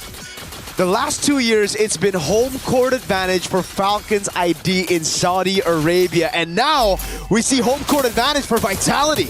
And I gotta say, it's so surprising, it's so breathtaking as well, because I think last time around, back last year, Vitality was the one that was really under pressure from everyone that was in the venue. And this time around, they've actually rocked up with drums. So even additional support, it's amazing to see. But let's get straight into the game right now. We are seeing an array of different picks. And it's interesting to see that the Nolan actually shows up here. And I feel like it will be quite difficult for the Nolan here come the early game and the earlier or the later stages of the game, especially with how much CC there is on Team Vitality. Yeah, we've been seeing a lot more of these Nolan just farming out the storm, clearing it out, trying to get the prio. Bottom lane though, Liv doing a good job in this matchup. You'd expect for a win for the carry. Sev down below with a fracture, the Purify, not enough to get Chell out. First blood to Sev. Caster Curse. Caster Curse. Caster Curse. Yep. But I love it. I love it. I love that Falcons are going to be able to get that a little bit ahead. And it looks like they're going to be able to chunk some gold out of that turret as well. So it will help Liv in that particular matchup. The carry will be a monster come the later stages of the game, especially when she gets her items up. You know, this is something very, very interesting as well. Just looking at the matchup, Falcons ID, it's been so weird their run, yeah? They start off losing to Seda in a crazy underdog win, an early upset to the tournament, but then they climbed up and now they're just gonna go straight into playing strong side for the carry. They know they have no shot at the neutral objective. In the back, it's going to be the all-in from Violet over to Zinni. Flicker route to safety. Violet chases her down below. Chelsea will survive. Vival on the turtle, picks up the red tree on it, securing it. Violet gets away with the flicker, and it will just be a 2-0 start, but a neutral objective to Vitality.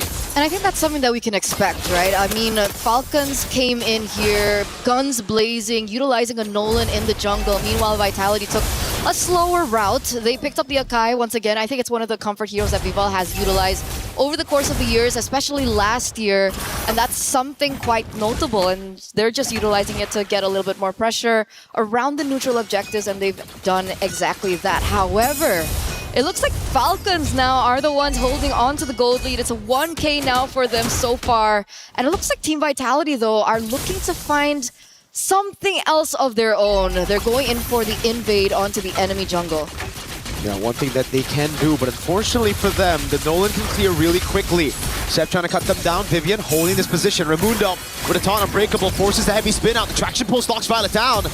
And it will just be to disengage as Fumi Echo on this Paquito. Lethal Ignition will continue to utilize the waves up top. Maybe trying to get a few more hits on it. Liv takes the gold crab away from Chell. Forces her back as well. Fumi, though, making quick work out of that turret up top. I haven't seen Shell in this position in quite some time. Wait a second. Vival will be actually able to pick it up. But I mean, Zev, so far, she's been playing the Nolan quite well. Fantastic. She's been clearing it out very, very well. Yes, the turtle went to Vitality, but this is why we expected the Nolans, the Assassins, to come back. It's just that farming speed that you cannot underestimate. And then obviously the fact that you can play for your winning side in the gold lane. Something we haven't seen in a while. It's been Claude, Moskov, Harrod. You just play weak side gold. Nowadays, especially with Zev back on the Assassins, it's all right. We don't get neutral objectives, no problem. I'll just farm, invade, and take your gold lane down. But it is quite typical of Shell. I think last year there were moments where she was also forced in a losing lane. But eventually, she usually is able to pick things up a little quicker later on when the items start rolling in. And I think that's something that we can expect. But it looks like both teams are now corralling over the neutral objective. All in, AOG to try to help Violet escape. She actually gets over the shifting skies, forces the flicker out of Zinni. She gets to a safe spot now with the Crimson Beacon utilized. Zinni gets knocked back with a Lantern Flare. It's still going to be Violet, shot down from the sky. Sheb taken low, taunted up from the Echo. Is right there to capitalize.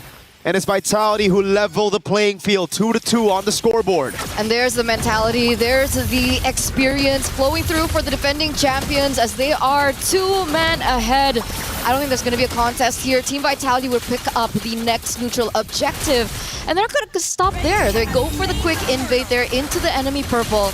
And Nolan, you know, even with the changes, still need it. Does he get it? Whoa. Fumieko almost getting an assassination up top. It's Raimundo. Yeah. Who secures the purple buff. Not the best person to be giving a purple buff, but it's better on her than on Vitality. Damage control. Damage control. Damage control. But a fair fight. Falcon's idea at this stage in time. What are the winning conditions? At this point, it's really playing into the strong side. Liv has gotten such a good lead at the start of the game. I'm surprised they even contested that second neutral objective. It looked like they had the game plan ready. Fumieko overextending quite a bit, but it's a Paquito. Just flickers out of the way. Shev opens up against a Lethal Ignition. It's a Lethal Ignition battle for Fumieko in that 1v1. It was ticking down, but fortunately for Shev, she's able to escape. Vivian catches Raimundo with the Wrath of the Dryad, and now it's Liv picking up a turret down below, traded by Fumieko up top. Okay, Vival gives information there, but they don't have anyone to kind of back that up. But in return, Team Vitality still pick up the turret on the top side of the map. And that gold lead that Falcons had earlier on, 1K, almost 2K, has now shifted quite slowly in favor of Team Vitality. There is some damage being placed onto Raimundo, and it looks like Team Vitality are looking for the cut. Yep, traction pulse lands as well on Raimundo. Liv's able to pop in ultimate quickly, clears out the wave, and that's just it. Shev, though, has been struggling at matching the pace of Fumieko on the Paquito. Not even given space to go for the purple buff. Livy is in position, but Fumieko forces her to use the Crimson Beacon, and now Vivian's actually come in, backing Fumieko up. Vivian with the flicker after the Dryad. Good reaction from Shev. Raimundo falling back. Fumieko gonna go for the assassination again on Liv. Violet walks up onto Zinni, no flicker. Vivo with a heavy spin. forces the flicker around. Raimundo's caught all alone. The purple buff stolen away by Vivo. And now it's Fumieko diving under turret. Traction pulse lands, but the immobilization doesn't. Vivo was ready with the body slam. This turret, can they even defend it? No, they have to concede it. And guess what's up? The turtle, final turtle of the game, up and available right as the tier 1 falls in the mid lane. Is this perfect turtle? Is this a perfect turtle? Is this a perfect game now for Team Vitality as they quickly find their own pacing here? 7 minutes, being as aggressive as ever. The side lanes are definitely in danger for Team Falcons to whoever, right? At the stage of time, look at that Fumieko! Oh, with the lethal ignition, it's ticking down Livy! Crimson Beacon and the Regen both baited before a big fight. And guess what? The Paquito can make her way up top. Tini gets away from Sev in the mid lane. It's a free turret for Chell down below. And this is what makes Vitality special. At MWI, they're just so clean. At damage control, that's one when they start losing in the early game, but then at converting on objectives after every small victory they get. Once again, it reflects their experience, right? They've been in this position over and over. And the one thing that I really paid attention to during these particular team fights is the Sky Piercer procs that unfortunately Cini will have her hands on. I think she should be at 20 stacks at this stage. She already has the glowing one as well. So it won't be as easy now for Falcons. And they need to be aware of the stacks coming in. Oh, wait a second, Violet! Yeah, caught in the midst of it all. Already pinned down by the heavy spin. AOG and the Breakable coming down, but now it's going to be Livy with the Crimson Beacon, knocking Cini up. Straight into Raimundo. Sev trying to flank, but look at Vivo. She's taking all that shred damage from me with the flicker in. And a killing spree at that. Chell knows him on for. Still a bit of damage. That's going to be the conceal to bring Fumieko back into the fight. Fumieko on their turret. A triple kill for Fumieko on the Paquito. What has she been on lately? MWI has just been a highlight reel for her from day number 1. At some point, she was the weakest link of Team Vitality. This year, she steps it up and sets a statement. And it looks like Violet is looking for something of her own. Yeah, can't do much though. It's a heavy spin, rooted in place by Vivian. And yeah, I agree with you.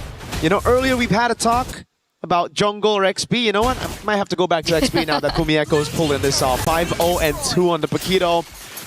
Vivo's just doing her job on the Akai, right? 007. Just enabling the rest of the team, enabling the damage dealers. Fumieko's, oh god. Sev! 2 jabs, a knockout, sending Sev straight back home. Oh god. Usually it's the person walking into the bush that gets cooked. I don't know. That was rough. Opposite Kumar. Ramuk? Rumak. Oh, wait, no, you're right. It's Ramuk. It's Ramuk. It's Ramuk. Well, there you go. 7,000 gold lead still for Team Vitality. And I'm just still so speechless and breathless of the development of Fumieko. Yesterday when she picked up the Lapu Lapu, it was crazy. Arlot was also insane, and now she brings out the Alice and the Paquito. And now Team Vitality are knocking on the base of Team Falcons. They have a Lord on the way. It's only been 10 minutes. And I feel like Team Falcons don't have the best clear. They really don't, no. The carry is good at dealing with the Lord, but that's about it. And if she utilizes that cycle on the ultimate straight up, not going to be great for the rest of the team when it comes to the skirmishes. Vivian already flicker the Wrath of the Dryad lands, but it's just onto Raimundo who's still there. Shifting Skies on 2, but the rest of the team is able to disengage in time as Sev walks up in the back, but it's just the frontliners tanking up a storm as the Revitalize coming down and the Shifting Skies again, this time up top for Mieko. So trying to deal damage, Lantern Flare picking up the Panda, but Tini gets the mobilization down on Liv. Lord still up. Up top is going to be the Cannon Minion. Liv taking a ton of damage over.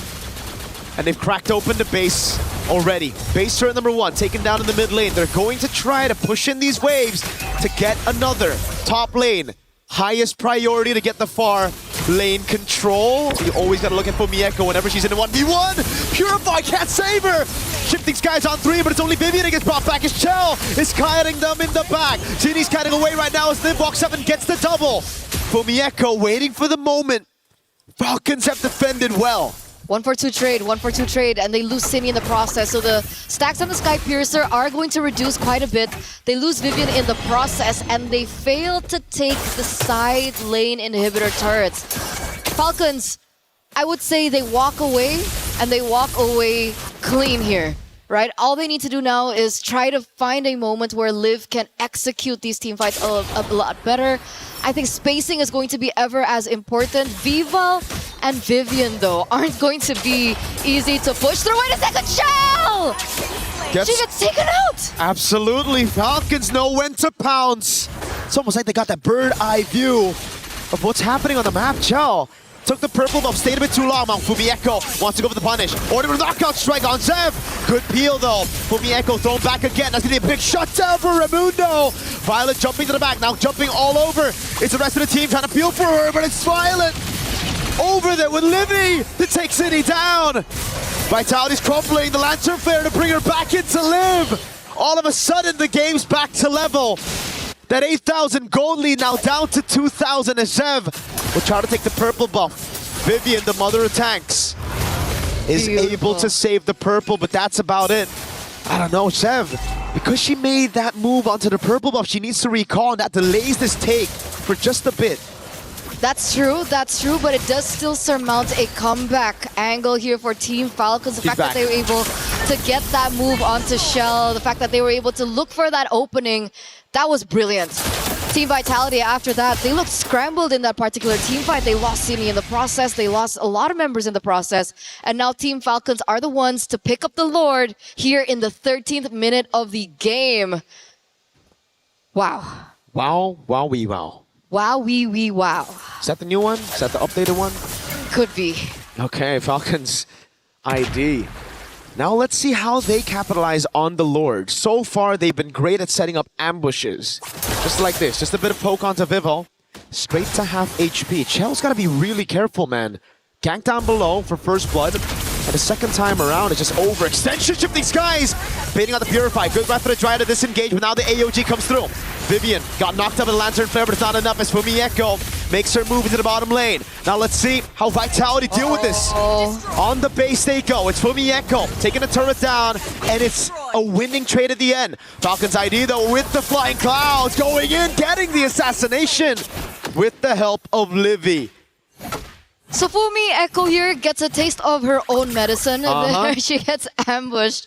But she didn't realize, you know, I thought it was going to be a 1v1. It turns out they brought Livy with her. So a little unfair, but obviously they still got the job done. Fumieko, however, despite losing her life, was able to get that inhibitor turret in the bottom side, and that is going to work in favor of Team Vitality come the next Lord. That should spawn in under 90 seconds now. The thing is, the carry has her power spike down too. Wait a second, Violet. Shifting skies, Cini has to move away. Right for the Dry, taunts Violet just a bit. Cini goes past the wall right now. Sev is able to cut him down. Raimundo picks up the kill. Vivian has to jump away with the flicker. Immortality already down, and now she's gonna be caught. Bursted out by Liv. Vitality down just to play it safe. Falcons ID have taken control of the map. But like you mentioned, Eterna, that is true. When the Lord spawns back again, Vitality will still have that far lane control, and it's up to Falcons ID to try to send someone down below and play it quick. So the big question is, who are they going to send, right? I don't think if they... It has to be Shev. And I don't think Shev can be alone. Nope. Because 1v1 against a Paquito, we saw what happened earlier on in the top side. If they send Shev alone... See, this is the overthinking that is going to happen here for Falcons, and Team Vitality are sure to make way of it. You can see how much damage Fumieko is actually building here with everything popped up here, the Malefic Roar, the Hunter Strike. So imagine that first burst of damage from the Paquito, the first jab that occurs. That is going to be a problem. They're going to have to send maybe one or more than two people down if they want to try and win that 1v1 against Fumieko, because at the stage in time, Fumieko is the king of the far lane. There's something that has gone downhill though. The Sky Piercer stacks of Cini. She's just building it up very calm, very steadily, but now it's all gone. So she won't have that execution factor. Shev, this is a very scary position to be holding. Oh my god, Vival spots her. Shev's gonna have to try to pull off a crazy run right now. She goes for the recall inside of the bush. Vival's shaking. Goes into the bush. Shev gets read out. Now Fumieko with the chase. Shev gets away with the fracture, and that's about it. Great escape. Crazy composure. Now it's Raimundo with a taunt on a no flicker tree. Forces out the Wrath of the Dryad. The rest of the team can't really go and pop in. Flicker up in 10 seconds, but Vivian is already half HP, has to pop in the region, and now Fumi Echo is going to collide with Chef again, this time with a knockout strike. Takes away the immortality, baits out the AOG, Raimundo with Revitalize as well, and now Vitality take back control over the Lord with the Paquito, clearing down bot. Falcons ID gotta make a call. It's either they send Chef down. They can't contest this neutral objective. Team Vitality, what's the call as well? Do they want to go for the burst in? Because Fumi Echo is knocking on the base, and here comes Violet.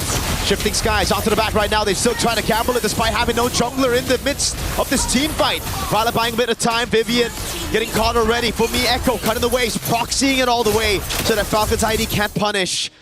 Now it's a cut from Livy, it seems. But no, she just ends up going for the wave. Fumi Echo gets to the bush in time. Vitality have secured the Lord. Just like that. Just like that. It's simple chess at this stage, right? When we go around these Lord fights, it's a chess battle between two minds. They had to make a decision whether to stop pushing down below, sending someone else, or to fight. They made both decisions, but contesting the Lord with no jungle. They could have collapsed bot. Exactly. Like that could have been a decision as well, but the Lord is going to be pushing, and interestingly enough, they're actually not going to push with it, so they don't really get an advantage with the Lord thing anyway. Nope. Falcons ID did a fantastic job dealing with the waves and getting a trade off of that. Remember, it was Vivian taken out in that skirmish, so not much they can do without their main frontliner. So it's back to a stalemate. It's back to building up. And in this endgame, it's all about the far lane. Again, for Vitality, they have the advantage down below, especially with Fumi Echo on the Paquito. 1v1, it ain't gonna work. I think for Falcons ID, they just gotta gamble around neutral objective. I think that's what they're gonna do. Even then, it's hard though, because Fumi Echo just stand by, looking for that back door down below. But I think that's what they're going for. Look at that rotation coming in from Team Falcons. They're sending literally 3 of their members. I think they want to be able to protect the jungle, give them a little bit more time. I think the buff is spawning very, very soon. There's still 80 seconds left for the next neutral objective to spawn as well. So I want to know the adaptations from Team Falcons. They proved to us yesterday that they can make adaptations in the game. Now, up against the very best, will they be able to pull off something similar? That's a good question. Right now, it looks like they're on track to do it. Liv has all her items. They have enough peel for her, and it comes down to protect Liv. If Liv can live, they can win. I get it. Yeah, nice. Vitality, though, it's really all about controlling the neutral objectives and breaking the box of Falcons ID, right? It's a front-to-back classic up against Vitality, want to attack from different angles. The thing is, though, Falcons ID still have that X-Factor in Chev. She can come in from behind. She can actually look for the assassination on Chell once the Zaman Force is down. So it just comes down to execution at this point. It comes down to that macro decision-making as well. And so far, Vitality have looked cleaner on that department. Damage taken, though. The tree is taking a beating. Damn. Violet as well. Not surprising, yeah. Violet's taken so much with Raimundo. Because I feel like every time we look at these team fights between these two teams, it always seems like Violet is the one to initiate first, and then there's like that engage after with the AOG coming. So obviously they're the ones that are absorbing as much damage, and they're just there to kind of just stand there to allow Livy and Liv to do their thing. And so far in these team fights, it's kind of worked. So is it possible for them to force another 5v5? They can force a 5v5, but up top the minions will take the base turret down, and it'll go straight to the base. Livy shows herself up top. Vitality hold the Lord on the edge of a reset. And they send Fumi Echo down below again. It's the build-up play. It's all about that Lord dance. And Vitality, they have the composure to do it. Falcons ID, they have to make a decision while the wave isn't shoved in. Now it's a bit too late. That's the decision though. They're sending Carry and Gato Kacha on the bottom side of the map. And that gives Vitality the green light to go for this Lord. They're going to try to utilize this Lord as bait though. It's all about baiting Falcons into a 3v4. Fumi Echo into the mid lane, trying to get the prio there. She knows there's going to be an auto build, slow push down below as long as Vitality are the ones to hold this Lord. And that's the call. Fumi Echo looks like she's rotating back towards the bottom side of the map. Falcons, you gotta think about this housekeeping. There still is a potential backdoor angle that Fumi Echo could do. Oh. Scary position to be holding there. Vitality. They know this wave is going to be slow pushing, so they just continuously reset the Lord. Fumieko finally shows up, so it's going to be 2 waves crashing down on Falcon's ID. They send Chev down below. This should be it for Vitality. They should just go straight for it. Chev shows up without the reset. Vitality, they see the jungle down below. They're going to go straight for the Lord. No retribution in sight for Falcon's ID. I don't think they can get there in time. What? That's a massive pick in the bottom lane. Now they have to go for the burst, but it's an evolved Lord. Vivo's right there, shifting skies, delaying it already. It's Vivo with a heavy spin. Chev's going to walk up as well. The knockup comes through. Wow. Chev with the Steel City with there. Knocked up, and now it's Liv tearing up the frontliners. Liv goes godlike. Wave down below is good, but it's an evolved Lord in the 23rd minute of the game for the Falcons. They've done it. They've done the unthinkable. They've outsmarted the defending champions. Ladies and gentlemen, evolved Lord on the way there in the top side of the map. And that was a decisive, quick thinking by Team Falcons, I would say. They bursted down Fumieko. Liv's damage is already up there. And now 12 seconds left, 27 seconds left for Vivian and City to come back into the game. This is a bit greedy from Falcon's ID. Instead of using the wave up top with the Lord, they're trying to utilize the waves in the bottom lane. They can just jump it in. Shifting skies, baited out. Chell's able to escape with his on force as well. They're going in without the evolved Lord up top. Raimundo is going to get taken very low. They're fighting under a base turret with no minions. They're trying to brute force it, and they've gotten punished for it. Falcons ID, they had a shot, but Vitality survived. They don't even lose a single base turret. That was absolutely botched by Falcons ID. The Lord is still on the way. The Lord is still watching and marching, but Raimundo is out of the picture. Even if they close this out, it's still a 4v5 situation, and they definitely do not have the advantage with it, and I think they know. They're still rotating towards it. Sev is looking, oh, wait a second, Violet looks for another pick. Yeah, Anto fair as well. Chell pops his on force, no one. Vivo is able to pin her down. Violet goes down straight up as they play with Chell. They took this fight 4v5, and it's not looking good as Fumieko goes for the knockout strike. Winter Crown already used with a fracture as well, but Fumieko comes back in. The Immortality delays the death by a bit, but City's right there and picks up the kill on Livy with the glowing wand. And now the questions start to arise again. Falcons ID, what was the vision of trying to brute force a base turret Chev?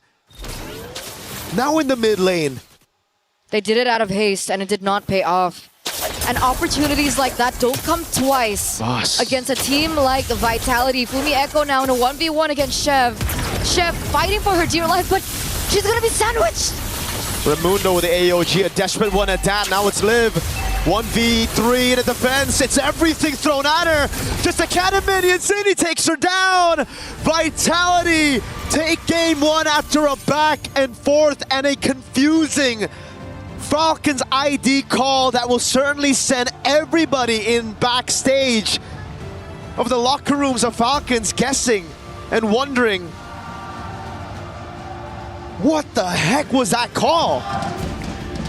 When you're on a stage like this, when you hear the supporters of the opponents like this, sometimes decision making can go wrong. They had the opportunity. They did not take it to its utmost potential, and they will be going back to game number 2 on that quick reset. But what a game. It's one of the longer games that we've seen so far, 25 minutes. That was painful.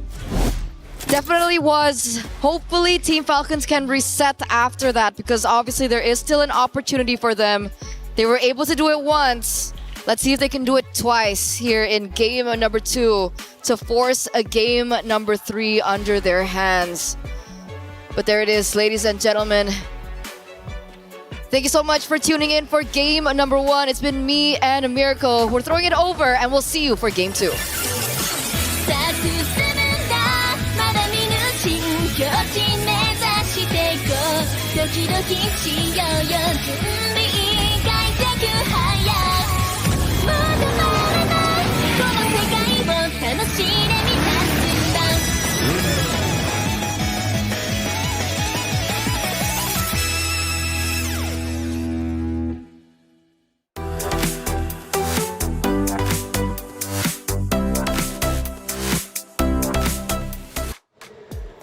The great Indonesian rivalry is well underway. What an incredible matchup, but a matchup full of mistakes and overcommitments. But in the end, it is Vitality standing strong. But you could argue maybe they caught a lucky break a couple of different times. What a series, 25 minutes, mistakes begets mistakes. Bree, I know we were screaming. We were going for it. The fans were also going nuts too. Let's walk me through from start to finish. Let's start at the beginning. Looks like Falcons Indonesia are off to a great start, and I'm thinking to myself, my goodness, we could have an upset. I agree. They had the start which reflected so much of the experience and learnings that they've had throughout the years going up against this team again and again. And it seemed at the beginning that they were already able to adjust enough for it. But it did not stay that way up until the very end. That's right. The decisions that came along with those small wins, or maybe I wouldn't even consider them small, they were wins that could have led to actual victory. So going back to when, of course, Falcons Indonesia, they're leading, they're looking great. All of a sudden, Team Vitality start looking like the champions they are. They start dominating the fights, taking them down. The fans are going nuts. And Team Vitality push towards Falcon Indonesia's base. They get there. They have one turret left on the left-hand side. They leave it. They back away. I'm thinking it's over with. But then all of a sudden, Falcons Indonesia had something else in mind. They flip the script and they take the lead right back. So, Taylor, that's basically them riding a bicycle. They took a stick and they put it inside that tire. Like, that was honestly self-sabotage. I can see the vision where you're trying to force and engage, get the kill, and then that will be good. You know what make that look bad? That was over 20 minutes. If you did that at 12, you know what? Sure, right? It's not that punishing. But after 20 minutes, you're telling your opponents, hey, my base is going to be undefended, you know? Have fun with it. It always has to be Vitality, with the longer games. It's weird to think that it's actually the case because, again, they're the team to beat, so you would expect the cleanest of games to come from them. But eventually teams have found ways to extend the matches against them. And in this scenario, though, it's just frustrating. It's just frustrating to think about the way that things ended because it was already such a good one for Team Falcons. Such a good one indeed. LaFell, let's take a look at our first action of the game. And who knows who was leading in this moment. We take a look at it. Looks dead even, actually. Quite literally dead even. But I think this was the point where it was Vitality starting to really heat up and apply that pressure onto Falcons Indonesia. This is where Fumieko really starts showing off just a little bit because that Paquito from Fumieko, just like we discussed during the draft, if a Paquito gets about 3 kills, he can already start conquering the map, and that's exactly what we saw coming in from Fumieko. But then when she gets a little bit confident, which we might see later on, she got caught and then she died. She did. And Bree, let's take a look at our second moment, maybe when Falcons Indonesia are starting to lead once again. Oh, that's the moment. That's exactly, yeah. So go ahead and walk me through it, Bree. Okay, so clearly there could have been a chance that they did take out Sev at that moment, but it's not just actually Fumieko who went down in this scenario. It's everyone else following through, and I think it marked the beginning of Team Falcons ID really turning things around. We were so close to seeing another happy Sora day, but for the first time, it's not going to be the case. Sora falls for the first time. It comes to show you Sora's not a guaranteed win like we were thinking. Let's look at our third and final moment, LaFell, as we get, I believe, towards probably the end where Vitality starts to relinquish control, or not relinquish, but at least take it over for a fact. Taking a look at that moment, I want to say Vitality at this point starting to crowd into the base. That's exactly what they're doing. Actually, no, we go further back to 11:52. So this was the first attempt Vitality was taking onto the base. Exactly what Falcons did, but the timer is different, right? This is why I say if you do it at a 12-minute mark, you might lose, but it's not that devastating. But if you do it on 22-minute mark, that it's such a different thing. That's why Vitality was not punished that hard. Sure. Falcons was. Bree, there was a moment, though, where I felt as if, well, we'll take a look at the stats. I'll bring that up in just a second. I mean, dead even when it comes to overall kills. If we look at the stats, though, what story do you see? Because Fumieko was getting a lot of attention from you. All I just see is that it's been a very close, all 16 and 25 minutes. And yes, Fumieko, I think she really did stand out in this game. But similar to what we've been saying, there were just moments where it was a bit too much of trying to make the individual plays. But I think every other thing she did across the map somewhat compensated for that. The wave management too, the pressure that they applied towards Falcons, especially during the most crucial objective takes, I think that's also what really mattered throughout this game. Honestly, for me, like, I feel bad for Falcons ID because that was their game to win. How do I describe my disappointment? It's like I'm going to a friend's house bringing pizza and they eat it with a fork. You can do that.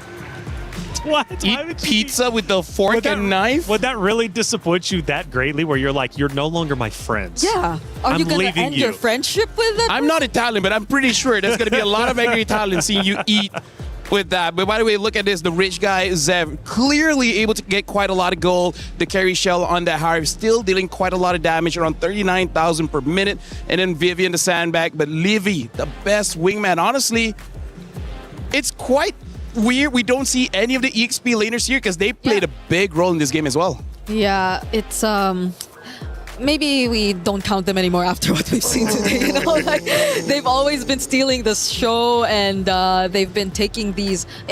We don't have MVPs, but if we had a choice, like majority of the game MVPs would have been handed over to EXP lanes anyway. Yeah, I want to take a blast to the past, a step into the moment where Falcons Indonesia look as if they are going to win. But walk me through the moment where they get a bit too greedy, because I felt like they shouldn't have overcommitted. They also had the Lord who was behind them. Why not wait for the Lord, pump the brakes a little bit, fill it out, and then push up into the base? They knew that was the right play, but for some reason they didn't make it. Taylor, you're talking like an analyst. You talk like I'm finally made it 3 days in. Like you've casted this game for 2 years, because that's exactly right. Like they had all the opportunities to end the game, just sync up everything, and then just use everything together to end the game. They chose to go in with the disadvantage.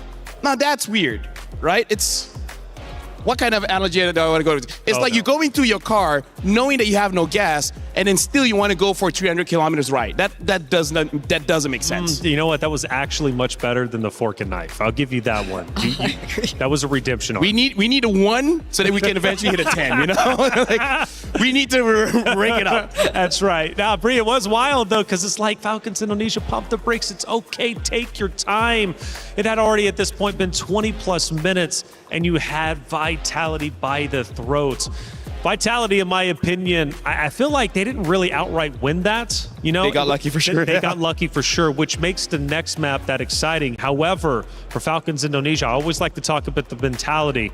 My goodness, they're going to be hurting after that one because they knew they had it. I was about to get to that because that felt like one of the hardest games to get over.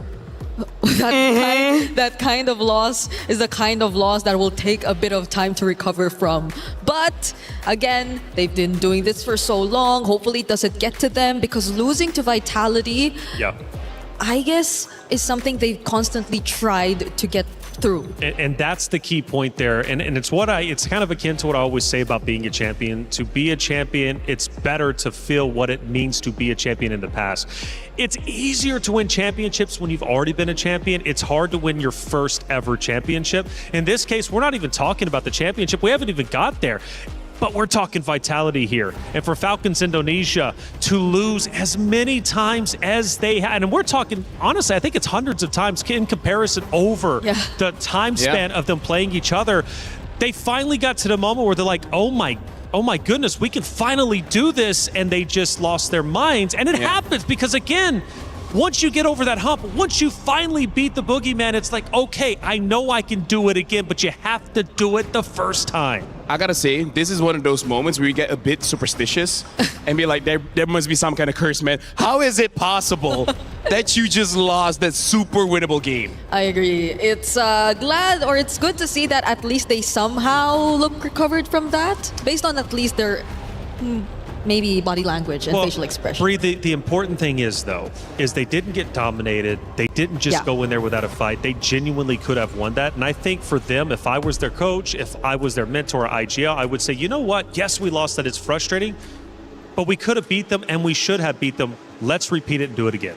I like the carry ban because that was a problem. Live on that carry just destroyed everyone from Vitality. So now they got to find a different answer. Yeah, Liv had a really good highlight play in that game. And I feel like you don't want to really hand over that pick to her. I would also like to see Reflection's life coach. I think that'll be cool. I got you. Based on the way he's been trying to give some advice. Well, I think LaFell too. Me and him should go into business. He's more of a teacher, no? Yeah, but see, he could teach, and then I'll just be like the life coach, and then we'll figure out the prices. We'll let you know if you want to hire us. Yeah, I mean, like, speaking of philosophy, there was a philosopher in the West that said competition is a healthy way of self-development because you might think they're your opponents, but they're your friends. Because without them, you will never get better. You will always be stuck in limbo. It sounded good, but dude just read that like 5 minutes ago on the back of a cereal box or something. Shout outs to cereal boxes. Either ways, yeah, right now, Vitality taking out the Eve as well. And even the Sora, even they're like, okay, you know what? Hey. Yes, we won, but let's not take the chance. I thought we weren't expecting to see this, but it comes from the most unexpected team. Look at Coach Casey's face. Even he's like, not taking a chance. No. Not taking a chance. So- that was so close. So do we see the Marcel open? Oh yeah, that has to be banned. 100% has to be banned. 100%. 100%. But Unless you want like a trade of Freya or something, so just, I don't know, ban a Paquito. Let go to Marcel. well, yeah, they go for the Paquito, the Freya ban. All right. Marcel. So the Paquito Marcel, yes. Marcel. It's gonna be open. Vivian, does she get her hands on this hero? You know you want it, Vivian. You know you do. Everyone wants Marcel. A good photographer. Who would want that? Yeah. Shout out to all the photographers out there. Y'all doing a great job. We have a lot around us here. Some of you aren't great, but the rest of y'all, pretty good.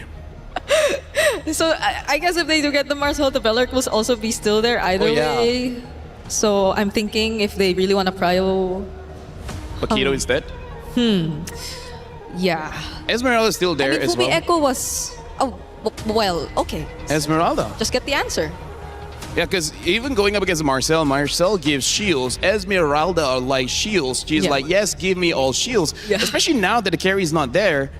The viable answer now is something like a Balman, something like a Lunox, which I'm pretty sure Falcon's ID have in their back pocket. But I know, girls, your pockets are fake, so I'm not so sure if they can bring that one out. Oh, yeah. What is up with that? It depends. It depends on the style, okay? Sometimes we You have have functional pockets. I do have one right now Oh, yeah, you do. Yeah, right? See, it depends on the style. So maybe also one of it would be the Claude if they just really want to... Well, I mean, the Claude Harris trade is still available anyway. So Atlas is the priority alongside the Baksha. I like the Baksha pick, yeah. a direct counter towards the Esmeralda, but also picking up the Atlas.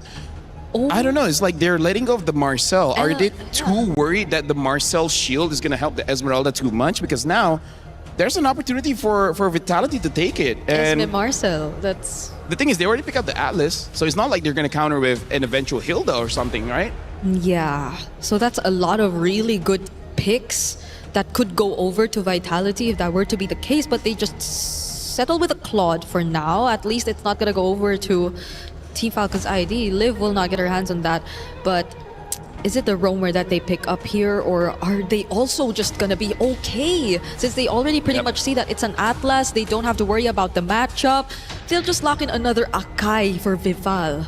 It's crazy, Brick, but I wouldn't be too upset if they pick up something like a Valir. The Valir to be able to deal with the Esmeralda as well as the Akai, because, well, now they pick up the Moskov. So before the gold laners get targeted, they banned this out. So Vitality and Falcon's ID at this moment, we've seen their game. We know that they both have what it takes, right? So going into game number 2, I feel like the draft right now doesn't scream a clear winner, right? Not from Vitality, not from Falcon's ID. If this trend continues, we might go for another extended game, something like 22 minutes and above. Ooh. Because both have shown Falcon's ID are very close to the level of Vitality. They just got to make sure when you have that lead, you need that discipline, right? You have to be...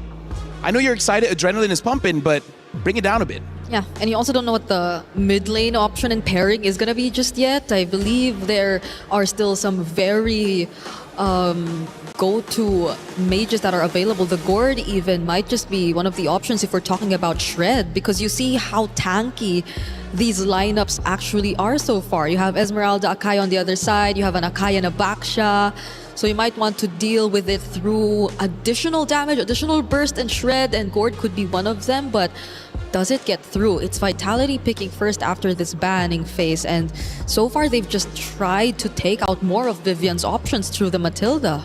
Yeah, the Student Master, either the Valir or the Gourd, both would work pretty well here. They're banning out the Arlet. I would say that's a pretty good ban considering they have quite good amount of crowd control, especially because there's a chance they can pick up the Zushin later. So the Arlet could potentially be dangerous. Now that the Matilda has been banned out, in terms of the other roamers, I think Glue could be respected because looking at their lineup right now, they don't have the kind of damage profile to deal with the Glue. But at the same time, this is Vivian. Vivian has a lot.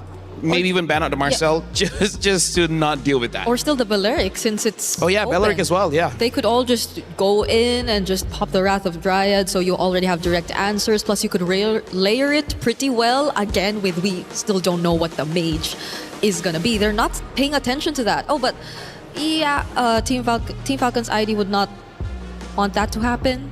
They take out the Balearic and the Mathilda too. So the Glue maybe next option, unless they want something along the lines of a Gatot Gacha. I'm thinking of Falcons now because they have to pick up the mid here. Yeah. I don't think there's much that really answers the Akai right now because I feel like if they go for a Zushin, I think it will work, right? Win it out with both the Atlas as well as the Baxia. There's a very good mid trio. Yep. The only problem is the Zushin doesn't really help that much against the Claude, doesn't really, maybe eventually help out against the Esmeralda. So yeah, I feel like Gourd or Zushin might be the pick here, but picking up a Gourd is very dangerous when there's a Claude and Esmeralda. Yeah, on top of the Akai that could just keep spinning around and potentially push you away, but there goes the Paquito ban. So even despite them having the Esmeralda, they would just rather not hand it over.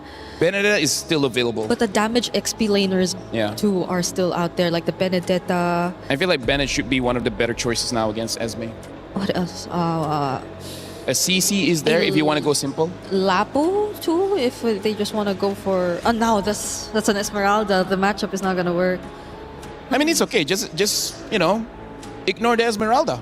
Treat her like an X. Actually, no. Some people still go for their X. Either way, CC, the simpler option, gets picked up. Yeah. Okay. So the mage is just the last pick for Team Falcons at this point. There are a lot of options available. I think for them, if they want the Gourd, I think it's fine. Yeah, it is. Because in terms of the dive coming in from Falcons, there is dive, but not without, you know, them probably sacrificing at least one. They have the Akai as well as the Esmeralda. Yeah. Someone is going to get taken down with them. Yeah, and it's pretty much front to back. You kind of see who you really want to target down first. So I don't mind. It could also really pair up well with the Akai once you get to find a setup. But the roam options for Vivian have also been very limited. Marcel Glue. Considering that it's a CC, maybe not the... Well, the Gatot can go in alone either way. Whoa! Oh! Wait. Yamete Kudasai. Hold on. Is this Akai roam? Because I feel like Balvin should be better off in the jungle, especially because you can deal with the Baxia as well as the Atlas. What?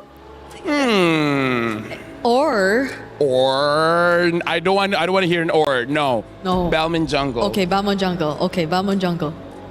Let's keep it that way.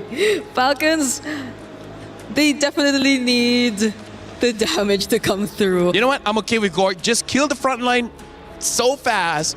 The Cloud will be a problem, but that's a problem for 12-minute Gourd later on. 0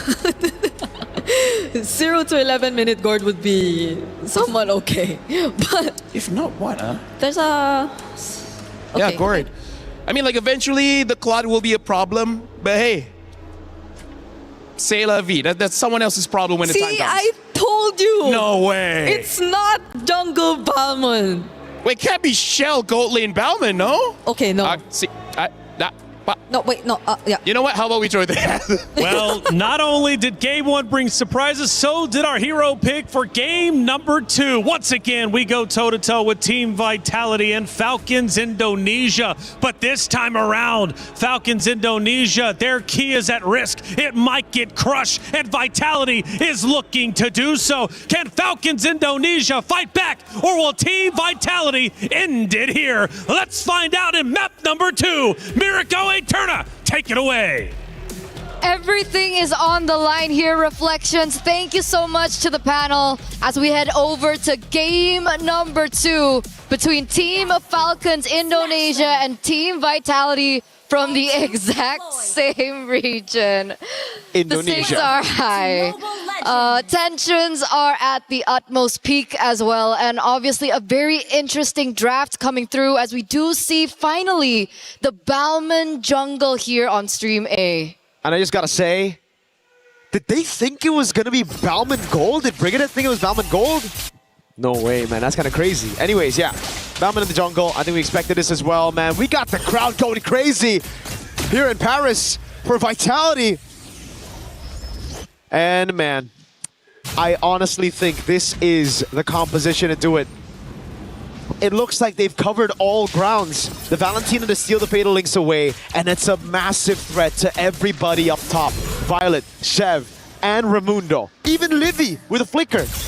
This Fatal Link steal is going to be massive, and you have to remember, Sini's going to get level 4 for Turtle 1 at the start, so it's a Fatal Link advantage for Vitality. On top of it, a winning lane up top, a safe lane down below, and a Bauman that clears so much quicker than the newly nerfed Baksha.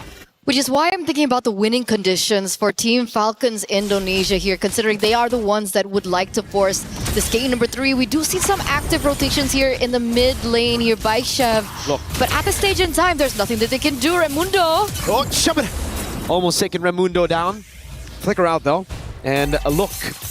Vivil's already cleared her entire jungle. Chev is only now gone to the orange buff. Great stun. No retribution though. Vivil takes it away. And it's exactly as we mentioned, this clear is ridiculous. That's why Leo, a young man from the Philippines, has been spamming this in the ranked games here in Paris. And he has been destroying everyone.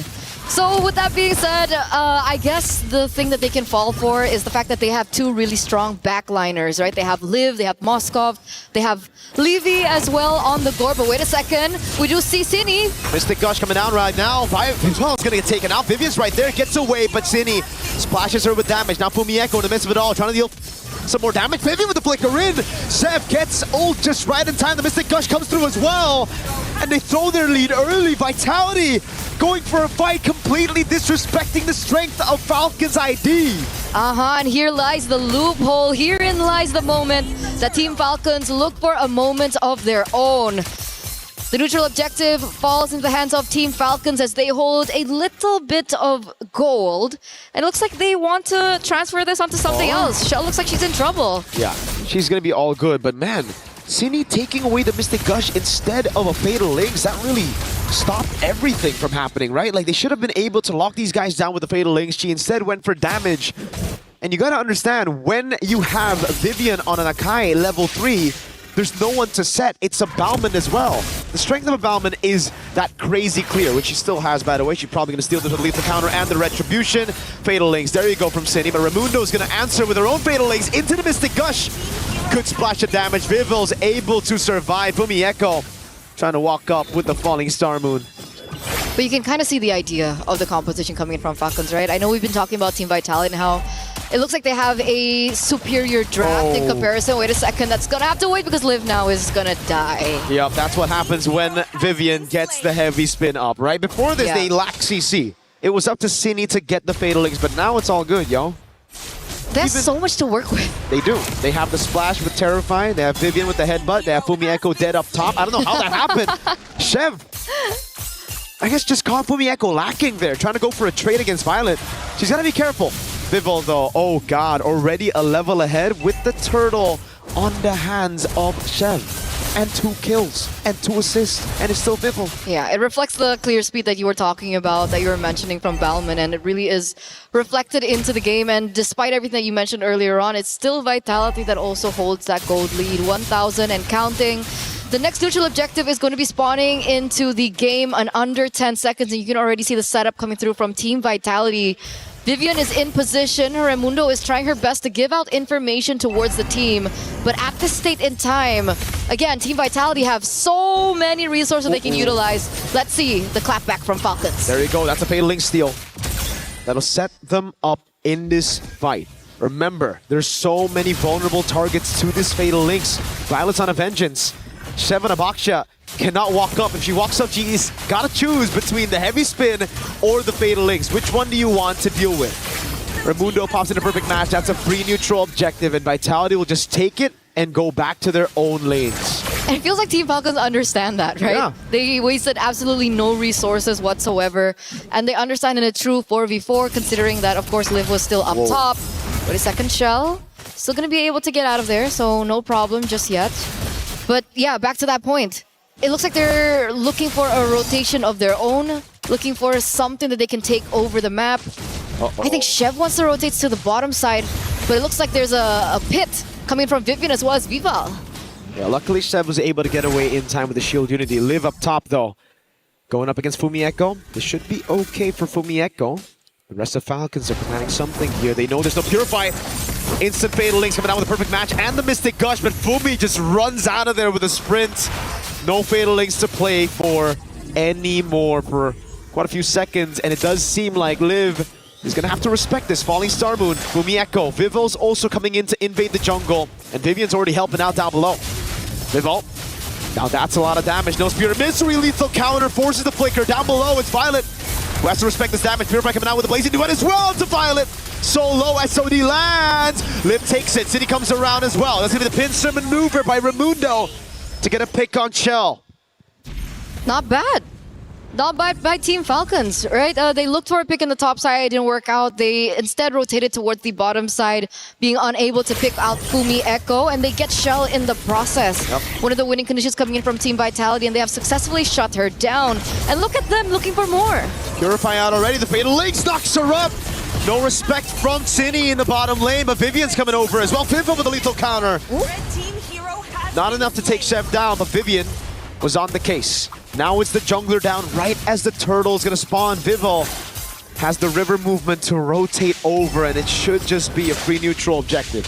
Good timings right now from Team Falcons, as they are going to be able, for Team Vitality rather, as they are going to be able to control this next neutral objective a lot better. Chef should be able to rotate. I don't know if they want to go for the contest, but at this state in time, it doesn't look like it's a good idea. Maybe look for a rotation elsewhere. Maybe take a pick down bot. Get that turret away from Vitality. Slowly but surely. Free neutral objective. It looks like there's not much that Falcons can do to contest. There's just too much CC. They can go for the trade in the bottom lane, and they do that exactly. And now it comes down to Liv to carry this game. Yeah, Livy and Liv, both the Livs. Both the Livs have a ton of damage to play with. It's just, can the front line sustain enough for them to deal that damage, right? Because for Vitality, they have crazy shred. One thing you have to remember with the Bauman after the revamp is the fact that Vival now uses skill 2 to shred armor. Mystic Gush coming down, but it's only onto the main frontliner. Again, it's Vival taken out, but now it's Fumi Echo holding the back line. Everybody rotating as well. Fumi Echo is just dealing with them 1v3. Liv's doing a good job though, utilizing this chaos to get a turret up top. So it's a structural win for Falcons. They're slowly taking this gold lead away from Vitality. And this is what we want. We want Team Falcons to utilize the macro to their advantage, and they're doing exactly that. SOD taken? Yeah, Purify as well. Shev gets away with the shield unity, and now Vitality are going to have to back away, not getting a single turret in that trade. Very smart, very smart. They utilize that opportunity to clear in the top side, and then SOD back into the mid to make sure that Team Vitality don't get a counter pick into the mid turret. So here and now, despite Team Vitality still going for that 1,500 gold lead, it looks like Falcons have an idea of their own. The Gourd picks up the Sky Piercer here. It's either you start snowballing once you get the Sky Piercer, or it's a curse and you don't get any stacks. Looking at the way she's played the game, it should be a good thing, right? She's 004 right now, not a single death, and she's positioned herself really, really well. So, I've seen these Gourds, man, with Sky Piercer. carrying a game, turning things around. If she gets just 2 kills in the next fight, that sets her up for greatness right there. And Fumi Echo is going to be the one sent up top to deal with the Moskov. Liv shows up, shoves the wave, has an SOD to play with it. That's why now it's going to be all in. Chell with the Purify, Bauman locked down. That's a Mystic Gush. Vivo's able to escape right now with Vivian doing a lot in the backbite, heavy spinning and bringing her into the Fatal Links of Cine. Livy unable to deal enough damage on Vivo. And now with Vitality with a 2-man advantage, straight into the Lord. Vival at level 12. Zev not even in the arena right now. No chance. No chance. It's c'est la vie for Team Falcons at this point, right?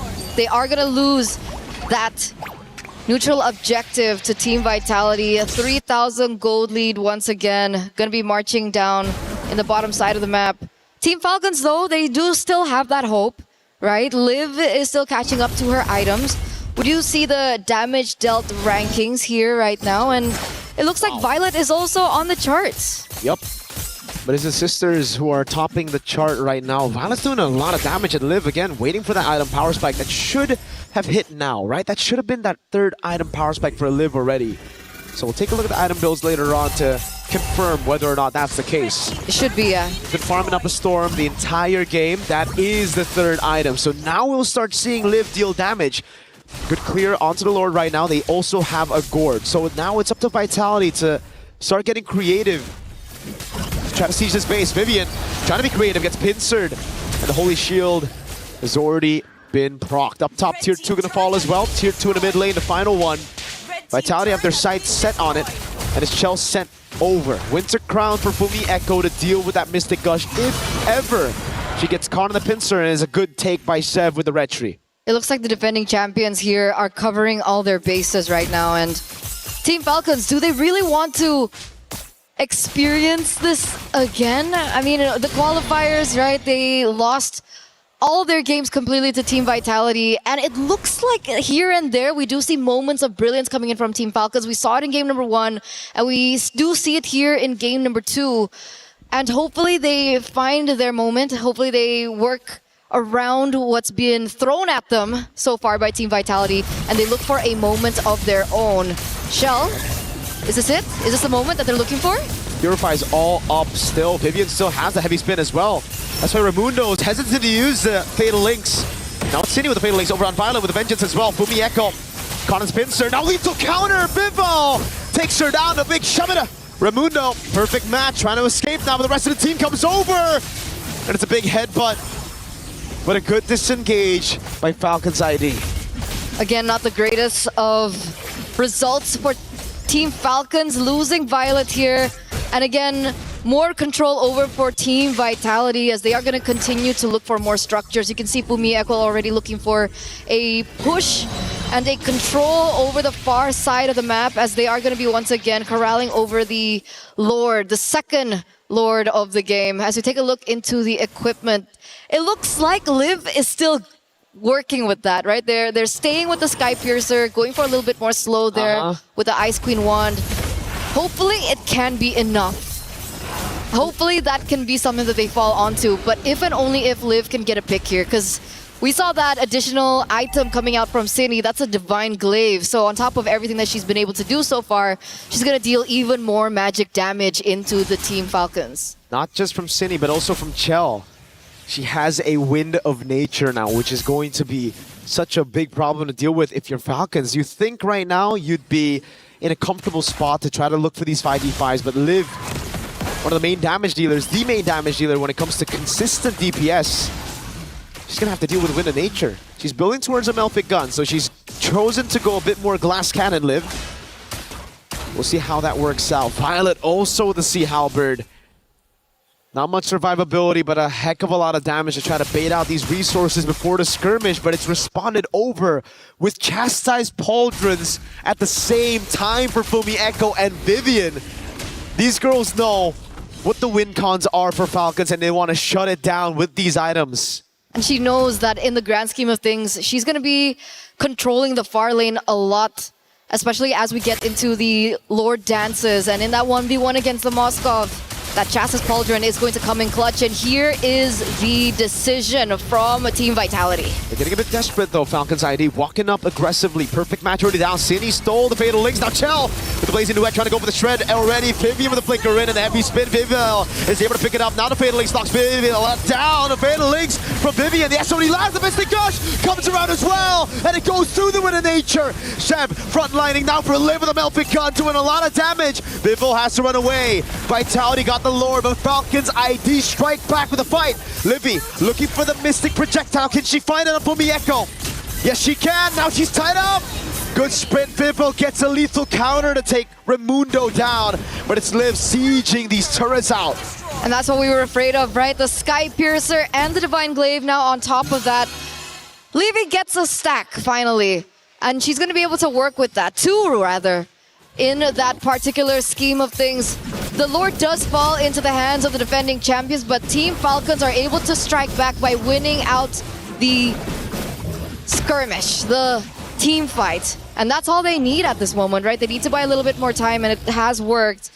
Luckily, Liv was on the Moskov. We were talking about the power spike hitting. It really hit at the right time. She was able to SOD into the team fight and help out Team Falcons to dish out that damage and eventually take Team Vitality down one by one. A 3,000 gold lead, and the Lord already dealt with. Falcons ID. Remember what we said, when it comes to scaling, they do have a very good comp once it gets to the later stage of the game. Liv, Melfic gun already, and the Wind of Nature that we saw from Chell didn't matter at all. They negated that with Livy flickering in forward, getting that Mystic Gush.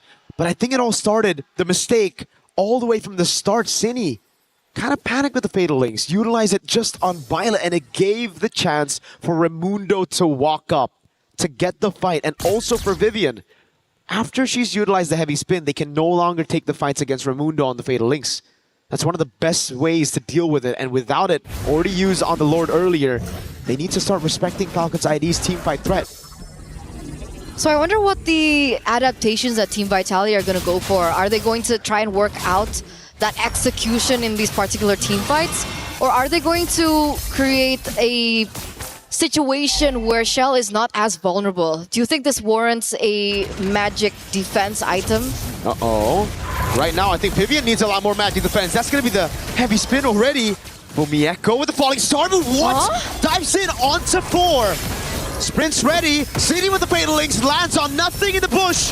He's going to get shredded down now. The rest of the team comes around with Chell. Is able to get the Blazing Duet. Now Connor the Mystic Gush has the BMI to get away. Fumieko runs him down, but that's the backup from Liv on the Moskov. Some really uncoordinated fights by Vitality. It's been really weird. And this is so good. Falcons have been able to capitalize over and over here in game number 2, like they failed to do in game number 1. And that gold lead that Team Vitality were holding on to is slowly shrinking further and further away. Team Falcons have complete control over this neutral objective, and this time around, there's no gap in EXP lane between both jungles. This is a 4v5.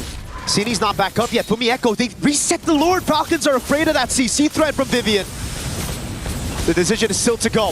Violet's already used the current call. Now he's getting the falling star move from Fumieko. Vivian with the zone on Chev. But look at the Bowman also zoned away right now. Vivo's looking for the angle right now for the goal for it. It's Chell who seals the Lord away. Out of 2 retributions, it's Chell on the Claude. SOD from Liv. They get the fight again. And it's a crazy save of the game from the Claude with the Art of Thievery. That could have been so bad for Team Vitality. They lose 2 members in the process. You can already feel the damage coming out from Liv because of the items that she's already have under her belt. The Malefic gun as well with additional range to her kit.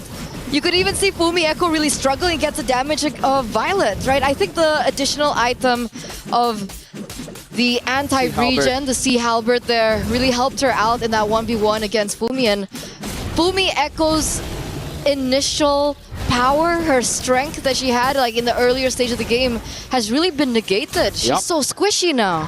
Completely neutralized now. She is not... Whoa, Cine stole the SOD. That's an interesting one. Don't know how she'll utilize it. We have seen a lot of pro players do this before. But I don't know how it will work out against Falcons ID's front to back. I don't think as a made you want to dive into the backline of Falcons ID? Not right now. Hey, you're talking about the finals MVP of BOG? MWI 2025? Maybe she has a 200 IQ play. Maybe she does. Right? That's why, you know, we always gotta give her a bit of the benefit of the doubt right now. So we'll see. But it has been very shaky, Vitality, in the last few minutes. It's been Falcons ID who've controlled the map, who've really been forcing Vitality to make the reactive plays as they proactively regain control of the map very slowly but surely. Again, the perfect match now on Vivian, trying to bait out the heavy spin with the Mystic Projectile as well. Livy doesn't go for the Mystic Gush. It's just the heavy spin baited, and there's nothing utilized. Remember, no Fatal Links, no nothing. Falcons ID again, that slow but steady control. Now Vivian gets stunned up again.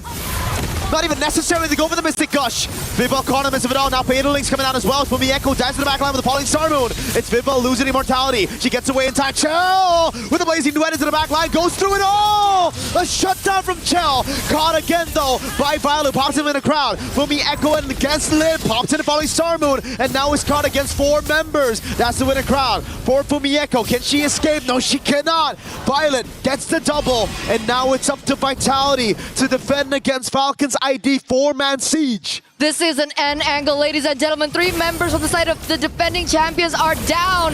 Team Falcons are going in for the engage, and look at that damage. They both clear out the way with Retribution and lethal counter. Violet shuts her down, and it gives Falcon ID the advantage to go for Lord. They didn't get a base trip, but now it should just be free. Sev needs to recall though. She's a bit low, and Vivian's going to be back up in 1 second.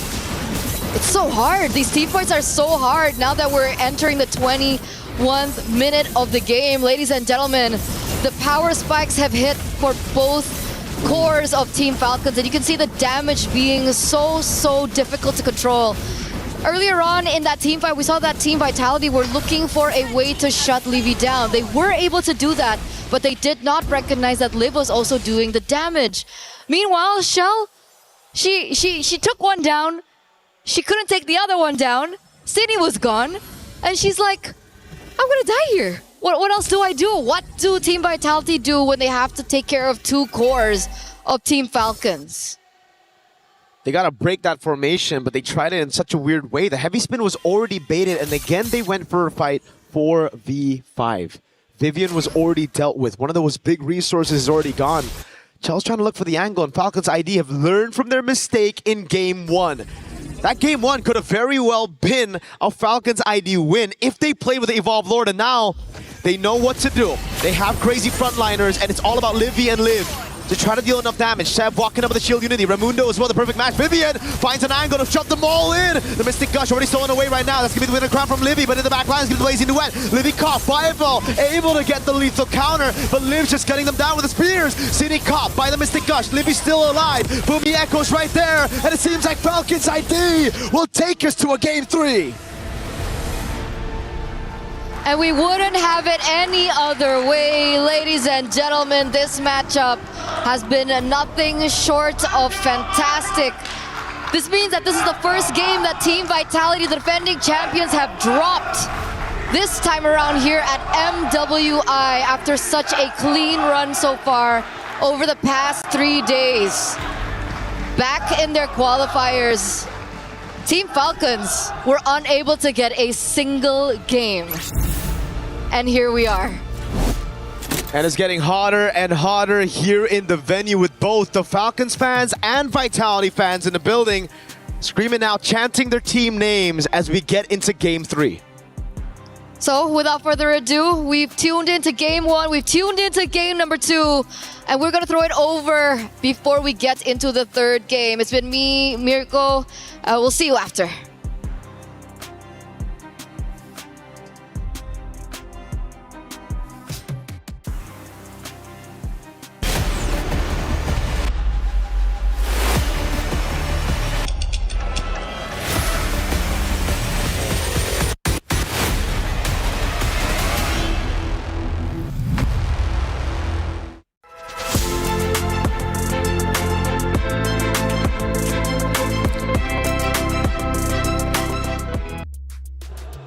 $719 days ago, these two teams ran into each other with Indonesian pride on the line.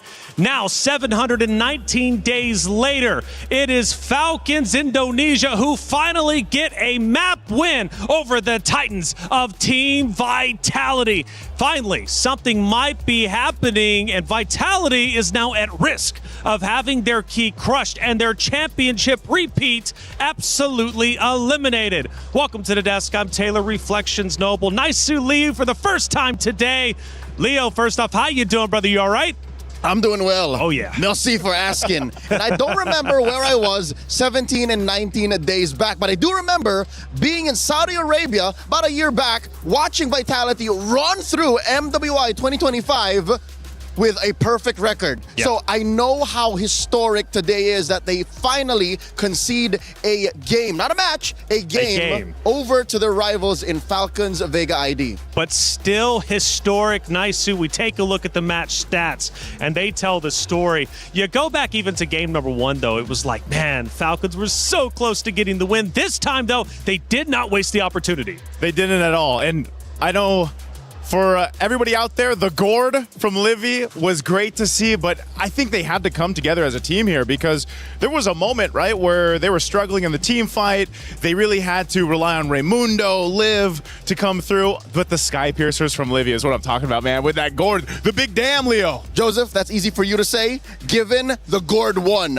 My sweet baby precious Balmond lost, all right? Despite the numerous shamalamalas that was dropped by Vival, just something about their communications and rotations and synergies, Falcons ran through, man. I think Falcons locked in when they knew that they fumbled it in game 1.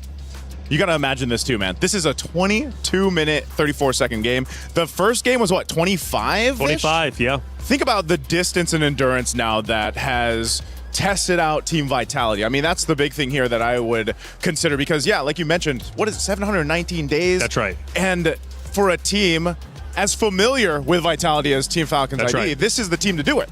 I mean, you think about the history as well. I mean, Vitality has beat Falcons Indonesia, I mean, over 100 times in the span of them meeting up with each other. Minimum. So the fact is, getting this map win is truly historic just for that namesake alone, but also for the fact that Vitality, in their MWI run last year, went flawless. They did not drop a single map.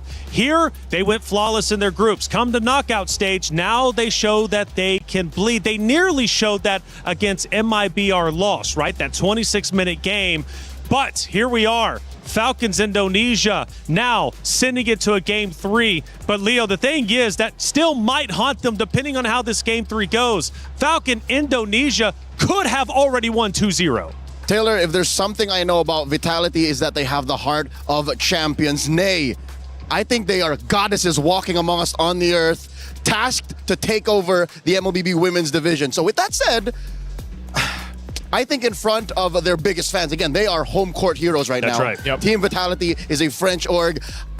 I think they'll have to look at the audience and say, it's more than just them who's hoping for us to win. They have to think of everyone else watching all around the world, and they have to lock in. This is the lock-in of all lock-ins, because if they drop here, there's no second chance. That's right. Nice. Let's take a look at a couple of big moments from that game number 2. First moment here, maybe we're going to be looking at Team Falcons starting to look pretty solid. In fact, it is relatively close. Fumi Echo on the opposite side, though, looking pretty solid. What are we looking at? This is, once again, that Fatal Links was used there on Violet, but it's the spacing that we're seeing from Livy. Vival was a problem. She was shutting down so many members, and they had to kind of respond to it. That's the strength of the Ballman right now. We saw this in Stream B, but again, look at the playmaking ability of the team, being able to play together, help them disengage if they have to. I think that was the big showcase here from Team Falcons ID, the way they played as a team. That's right. Second moment, Leo, let's go ahead and take a look at it and see what ended up unfolding.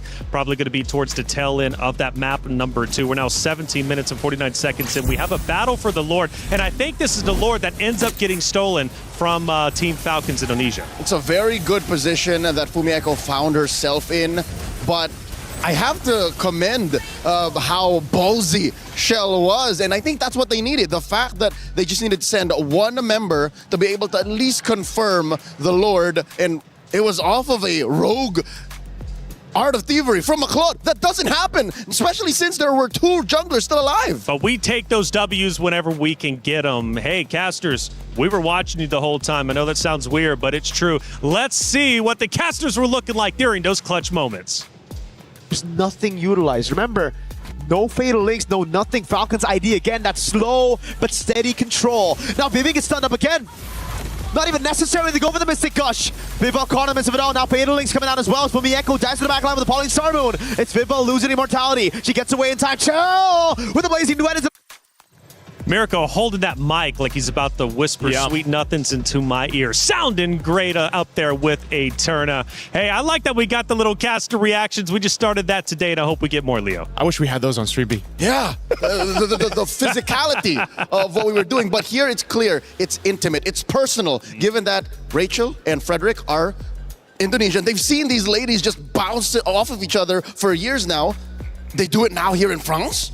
In France, they're doing it big, man. They're looking great too. Hey, this is a big moment. Will the Titans of Vitality fall? Will Falcons Indonesia? And let's go back to day one, how they started their tournament against Seda Esports, a 2-0 loss. And mind you, it wasn't even a close 2-0 loss. Sometimes you can lose 2-0 and it's like, okay, we'll give them the benefit of the doubt. It was incredibly close. They had a chance to win. No, they did not. They got smacked around, but they returned to the stage. And now all of a sudden, they're going toe-to-toe with Vitality?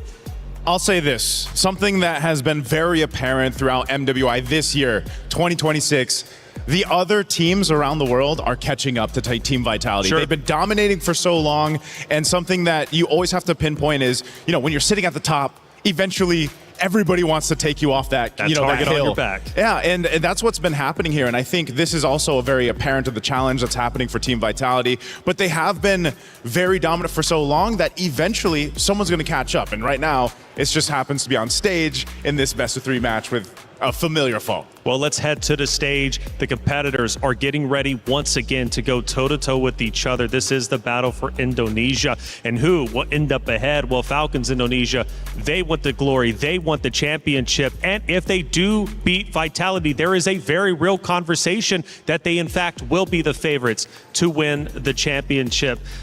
Leo, for Vitality, though, this is the first time. Now, I know they are veterans. I know they have a winning history. But let's think about it. Maybe now they're finally rattled.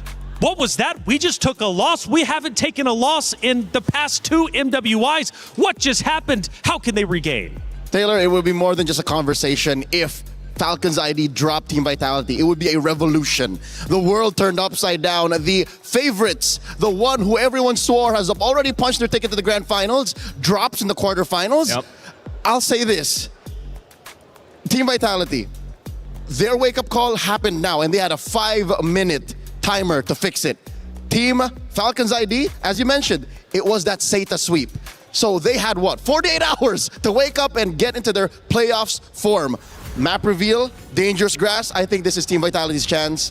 Some way, somehow, find an assassin on Vival. Dive a bit deeper. Assassin, why do you think Vitality on dangerous grass is the favorites? The Balmond, as much as I love it, is a very honest hero.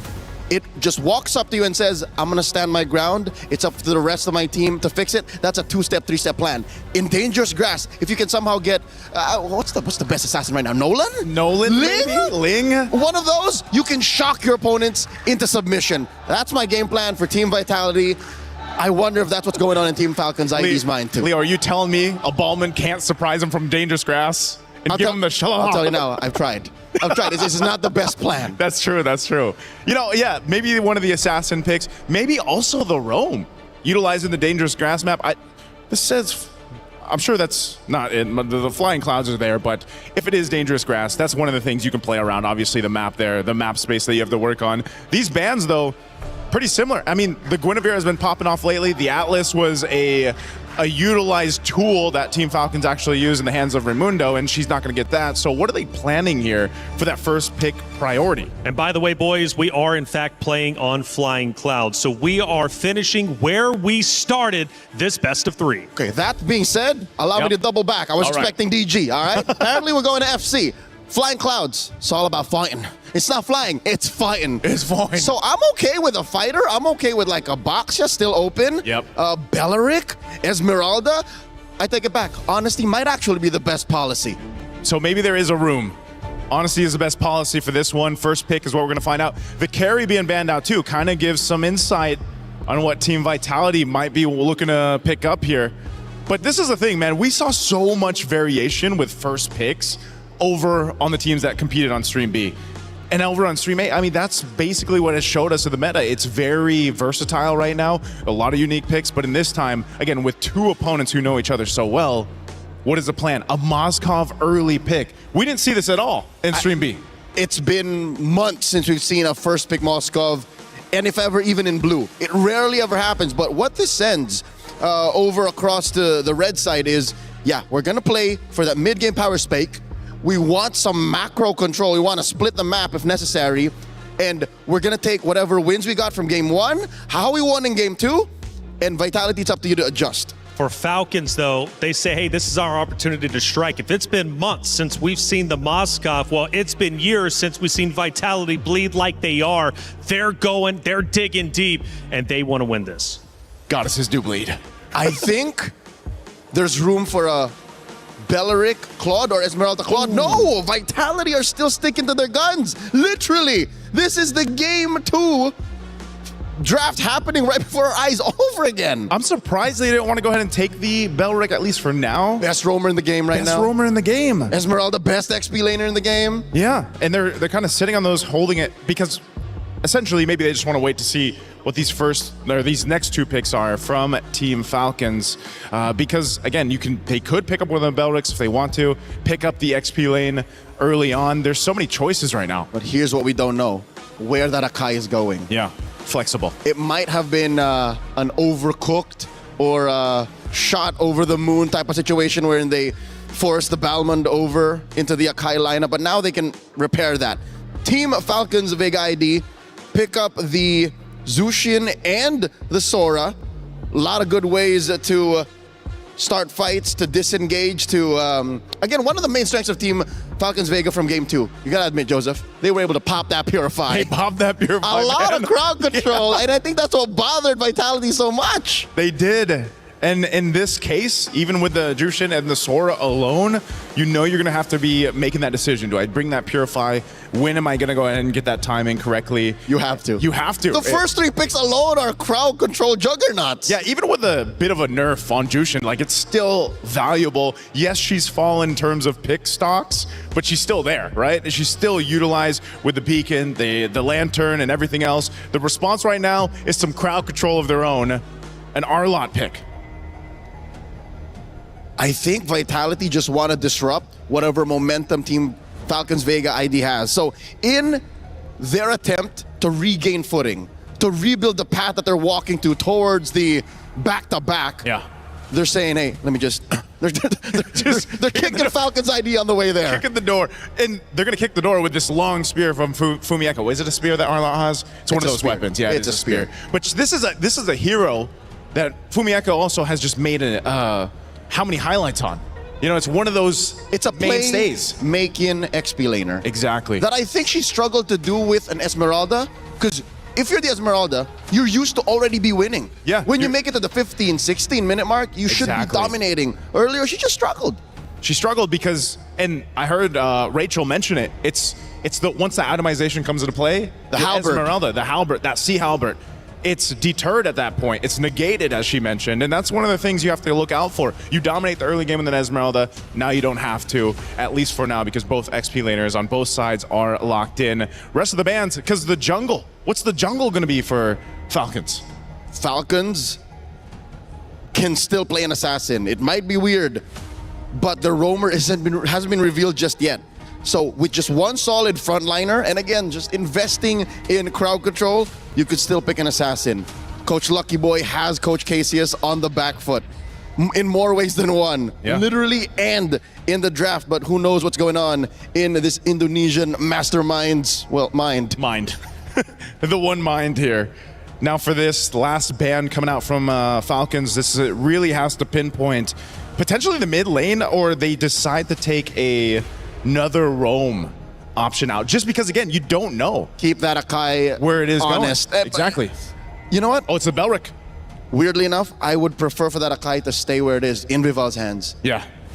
Just keep it there. This pick, the red 4, is going to tell us a lot on where Team Vitality is going. And then Falcons will kind of respond to this. So if Vitality wants to, they pick up their mid lane right now. No Eve. Yeah, Eve. Gord is still up. Gord. But the draft that they've started with doesn't spell Gord. How would you feel as a Gord with these 3? You wouldn't want it, man. No smokes. Because there's too much to be the aggressor on Gordon. Once your Mystic Gush is gone or the Sora ended early, alone. Joseph, the Sora alone. The Sora alone. This is great. Lilia, you got some black shoes. You got that built-in Purify. You can pop off enough damage. We've seen how much damage Lilia can do in the early game. This is already a great start for Vitality's last 2 picks. And by holding out for the jungle pick, the quote-unquote jungle pick till red 5, they're committing to the bit. They're not letting Team Falcons ID know and decide what happens now. The girls from Vega have to say, that's it. We're showing you our jungle. We're showing you our roam. This doesn't happen, by the way. Not very often. This the isn't mid-trio gits fulfilled in the last picks. That second half. That's why the first 3 picks were so interesting. You know, in the pattern that, with the Hilda. So if this was Dangerous Grass, if this was the DG, I would have expected the Hilda. But in Flying Clouds, I still get it. It still works. Yeah.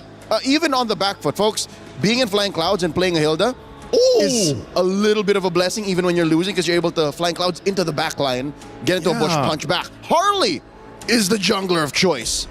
That is not what I was expecting. The Harley, once dominant through the previous meta before that patch came out, he's still picked up, but just not as much. It's the burst that they needed. Yeah. Look at a majority of the lineup. None of them can take a life bar from 100 to 0. Harley does exactly that.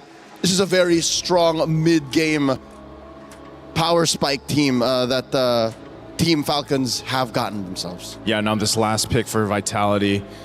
This, once again, crucial.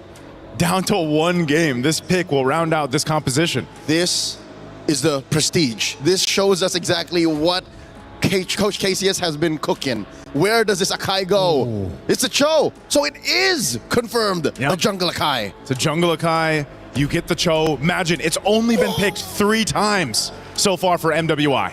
It's Vitality versus Falcons Indonesia. The great Indonesian rivalry, but it's been one-sided up until this point. Falcons Indonesia have finally shown that they can beat Team Vitality, but that was just one map. Can they win the series? Can they crush their rivals' key, move forward in the tournament, and potentially claim a championship?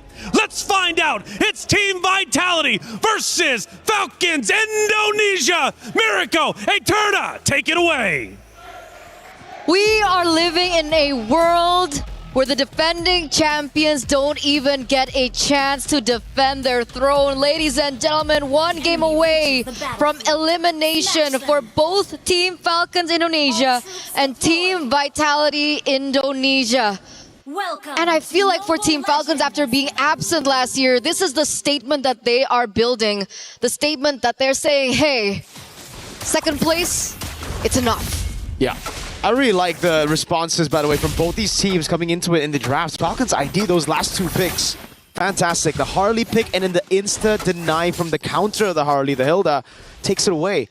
Leaving Vitality with either the Khalid or the Cho to try to deal with this Harley. And you can already see Vivian here start to screen out where this Harley is.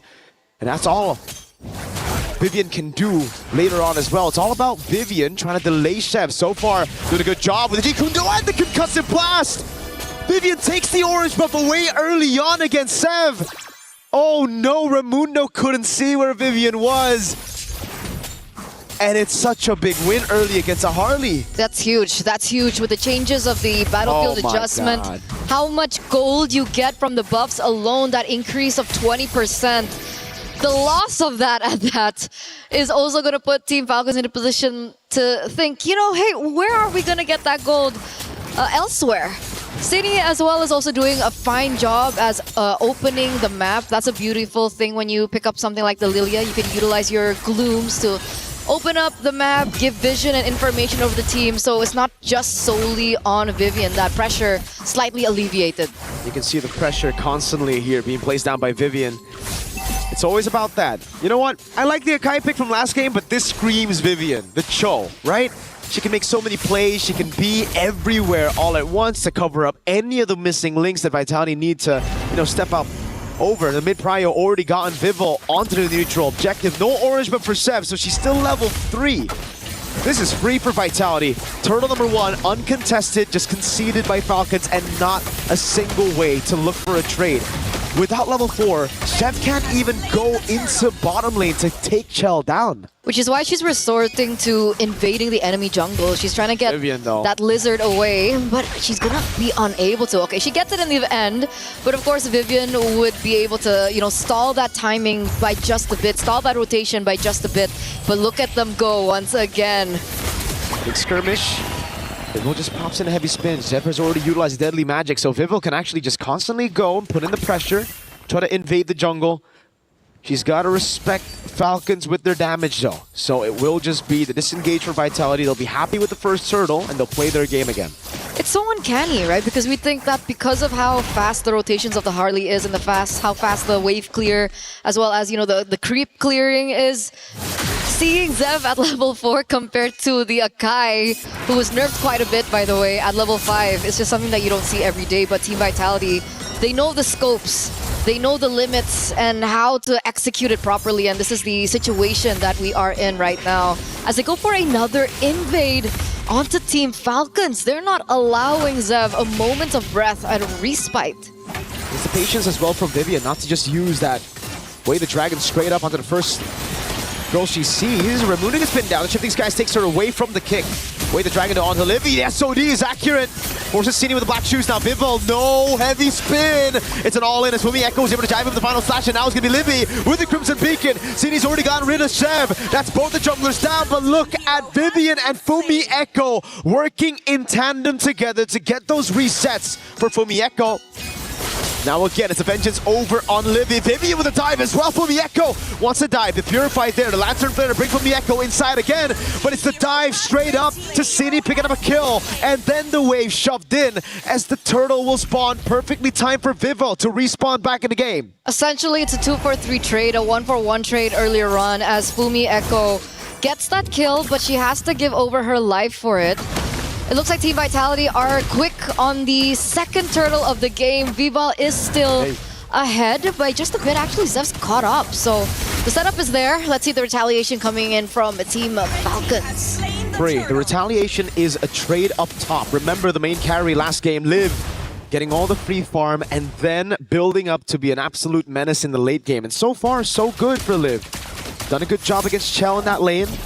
Rotates up top, stays away from these fights, and constantly just builds on gold, farm. Let's see if she can do what she did in Game 2. And I wonder if Team Vitality want to adjust to the mistakes from Game number 2. Do they want to go for more onto Liv? But it looks like Zev. That's a lot of damage. A flicker on himself. Vivian gets away! How? With a sliver of health. That's literally on the brink. And Cini with Fumi Echo takes the main win con of Falcons ID. Down up top. Ramundo on the hill. They're now going to be caught with a heavy spin. Free resets for the vengeance of Fumi Echo. Ramundo very low, taken out by Fumi Echo. I never want to see Vivian on the Panda ever again. I just want to see her on Cho. And we haven't seen her on the show so far here at MWI, so it's a breath of fresh air for sure, giving her a hero that's a lot more active around the map, allowing her to make a lot more plays, and that's how she was able to secure the title in the first place. Mother of Tanks, being one of the backbones of Team Vitality in these team fights and these skirmishes, and there she goes again! Almost a solo kill against a tank. It's a solo kill for Vivian! On the Cho against the Harley. Now she'll die, but she already did what she needed to. How is she doing this on a Cho? So worth. What a worth trade. A roamer for Zev. And I bet you Zev is going to be caught quite behind of the Akai again. Wow. What? Aggressive Team Vitality here. A different change of pace for them. Absolutely not the safe Team Vitality that we saw from game number 1 and game number 2. Here, active from the get-go. They get a structure down bot and they completely and straight away collapse onto the final turtle of the game. This is perfect turtle for the defending champions here in game number 3. There was an attempt from Zev on the Harley, who's been sokoliled by Vivian on Cho. Oh my god. The Harley should have an advantage by now at this point of the game, but now without the advantage, and then you take a glance over Vitality's composition, you look at their composition here, and there's no one to target for Zev. The Arlet's too tanky. The Kai for sure. Yep. That's another kick on Zev. Vivian's reading her like a book. Zev gets out. The trick was already used. Vivil's just gonna walk her down, and look who's coming. Fumieko with the cut in the final slash. He's forced back to the Panda.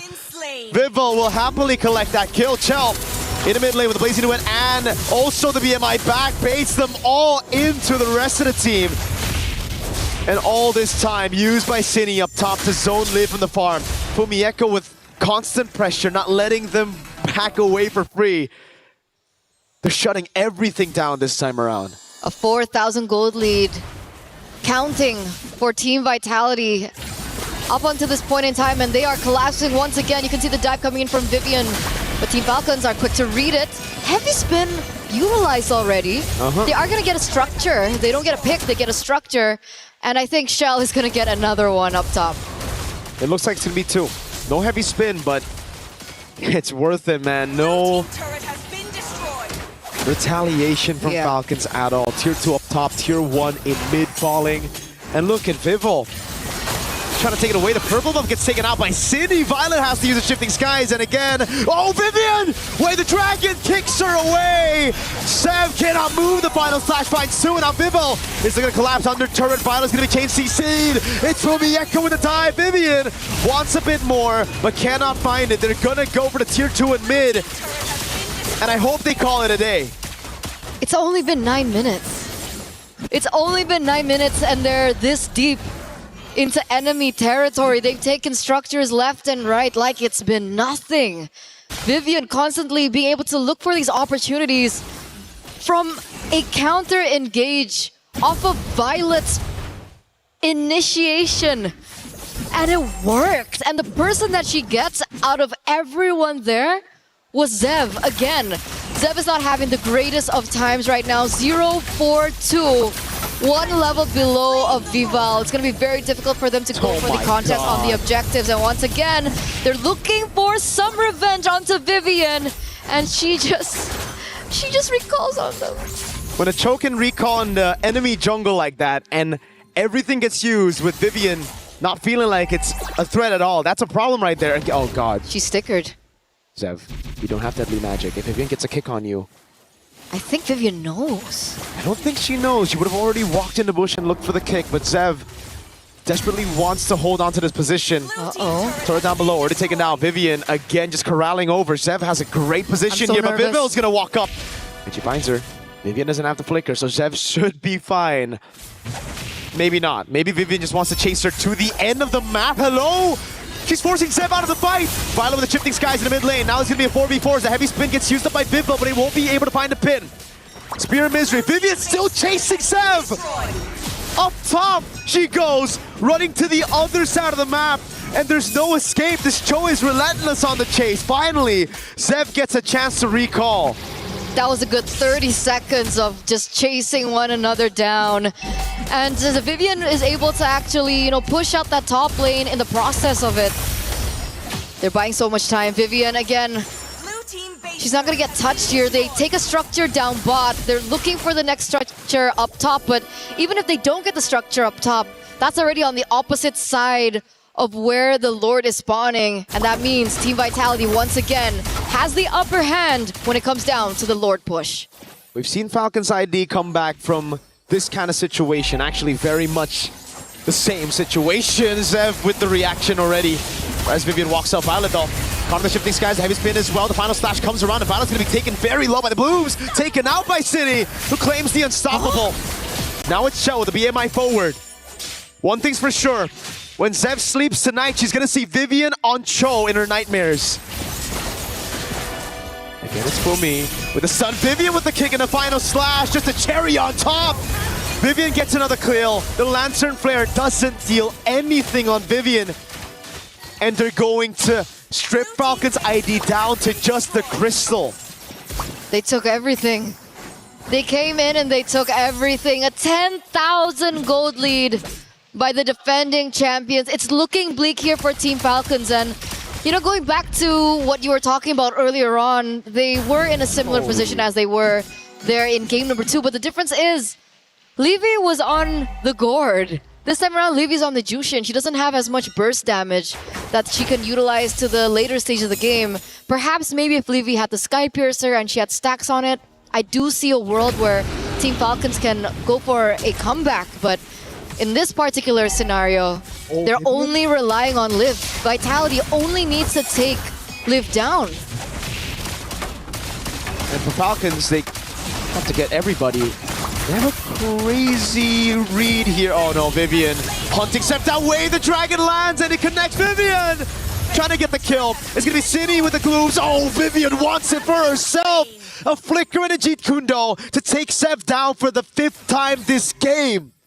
And that's the beauty of the Lilia pick. That's why it was so brilliant. Unable to be targeted, but Harley walked in on that herself. And now Zev once again caught out for the 5th time this game. Imagine that, leaving absolutely no trace of respite here for Team Falcons. And the Lord, it's gonna be marching here in the mid lane. Ladies and gentlemen, is this the end of Team Falcons Indonesia? After such a crazy run, losing their first match of the tournament, but then climbing up and improving as they get into knockout stage with a crazy game 1 and 2 performance. Now, it's Vivian with the walk-up. Lancer in front of the Spirit Misery, trying to pin him down, but Raimundo on the other side of the map will get bursted. Shifting skies by Violet, but every spin for the Echo with the final slash, and now Chell guns them down with the Blazing Duet. Back again, it's going to be Vivian trying to go on Sev. That's the hat trick already, but Mieko still able to survive with the resets on the Vengeance. The base is wide open, and Vitality will crush Falcon ID's key as they move to the semifinals. After a moment of vulnerability, after a moment of doubt, Team Vitality move forward once again, a step closer to defending what was rightfully theirs to begin with. It looks like we will have an interview with the victors up on stage. We're gonna throw it to that, and we'll see you later.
Yes, congratulations! You guys have successfully defended the throne. Now I have Vival right here beside me. Look at the beehive!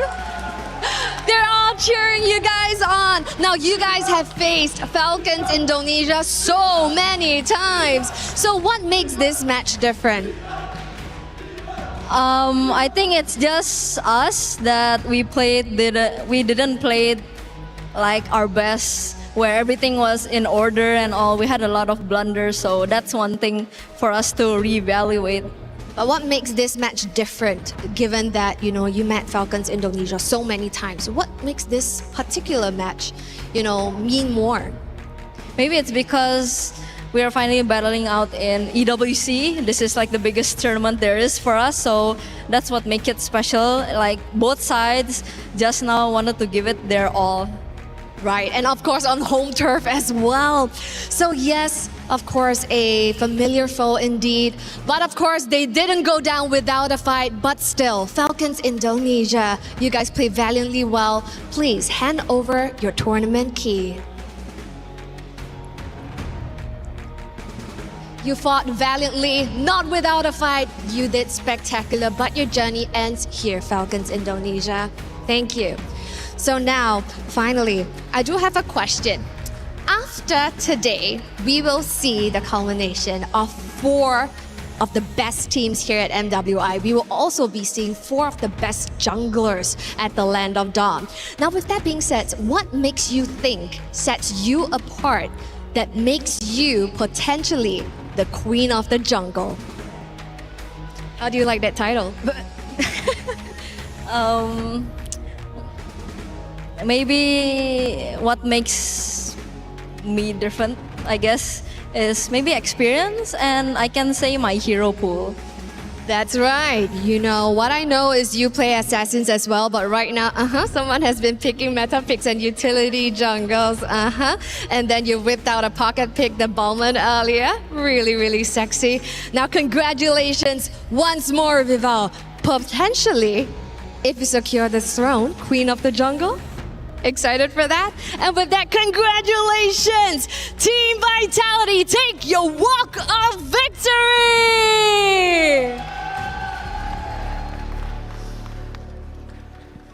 And now, of course, it is time for the classic, the key crusher. You take opponents' dreams and you crush them. But of course, this time, I got very special guests behind me. Les fans de Vita qui sont là pour faire du bruit, évidemment. Un max de bruit, s'il vous plaît. La première clé qui est détruite, on va continuer pendant tout le week-end.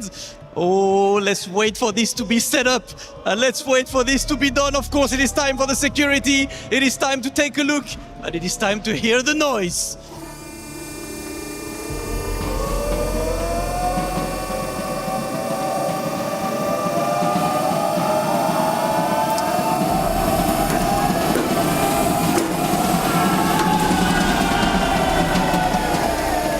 Vitality will move forward in the playoffs. They will be back tomorrow, of course, and I cannot even hear what I'm saying. I do hope you guys can hear anything, because the vibes are immaculate. But without further ado, let these guys party, and let's take a look at the highlights.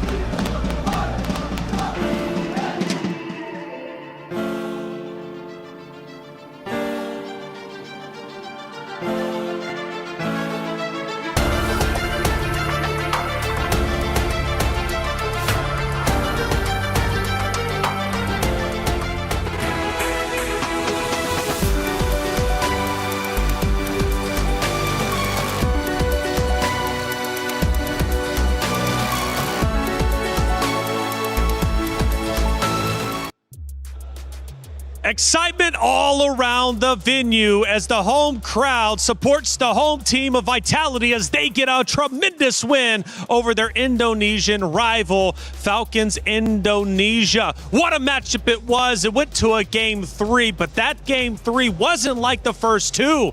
It was a blowout as Vitality was done playing around and they cement themselves into the semifinals. Boys, a great series overall.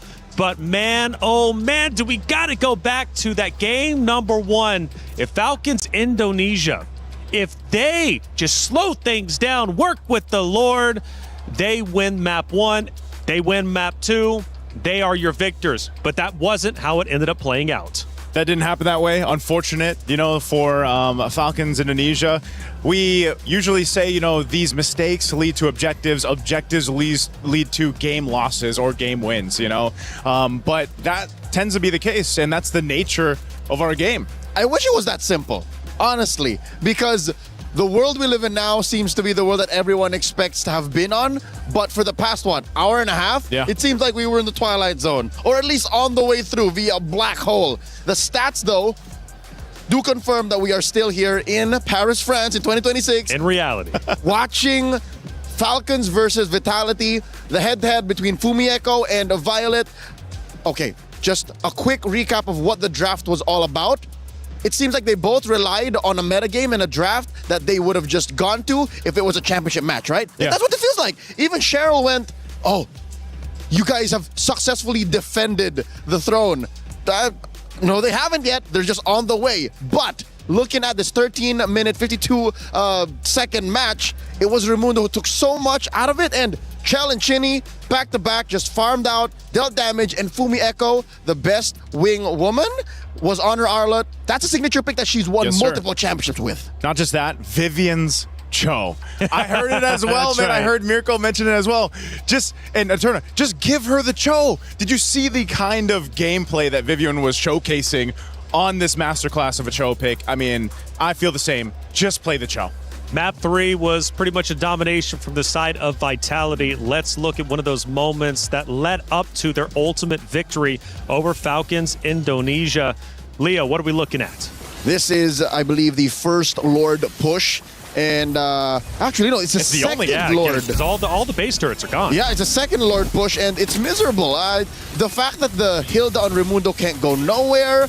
This was post the moment where Sev was chased down by Vivian. There's at least Sev gets close to the base. It's the finish. I think there's very few moments that we could have actually watched and broken down, because if you all just check them out, it would be the same thing. It's just Vitality, taking names, and kicking butt. That's right. It was Vitality taking turrets left and right. And when they pushed the base, you could tell they were angry. They wanted to destroy Falcons Indonesia. They didn't want to just take the crystal. They wanted to take the entire base over, and they did so one base turret at a time, and then ultimately pushing in. And my lord, you could definitely tell that Vivian was angry too with the way she was playing. She is one of the more vocal players on Team Vitality. Of course, with Cindy as well, given our interviews earlier today. But Vivian said, enough is enough. I'm the queen of tanks. I am the queen of MWI, and I'm going to prove it here. I think she's more than just the queen.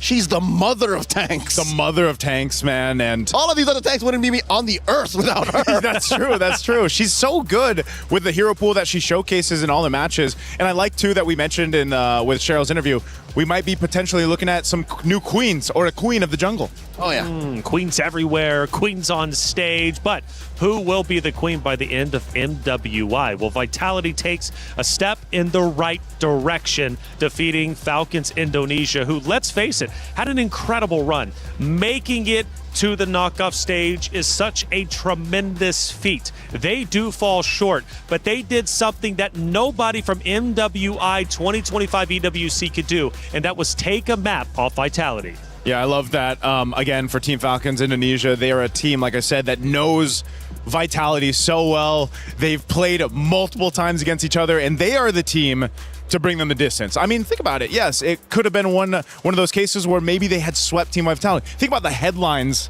that would have ended up being. Well, unfortunately, that doesn't happen for Team Falcons. You know, and Leo, you made up a great point before we headed into that match, and it was the fact is that the teams have truly caught up. Other regions are catching up to what Vitality is up to. They dominated an era, and let's face it, they're still dominating now, right? But teams are getting better and better, and Vitality needs to keep on their toes.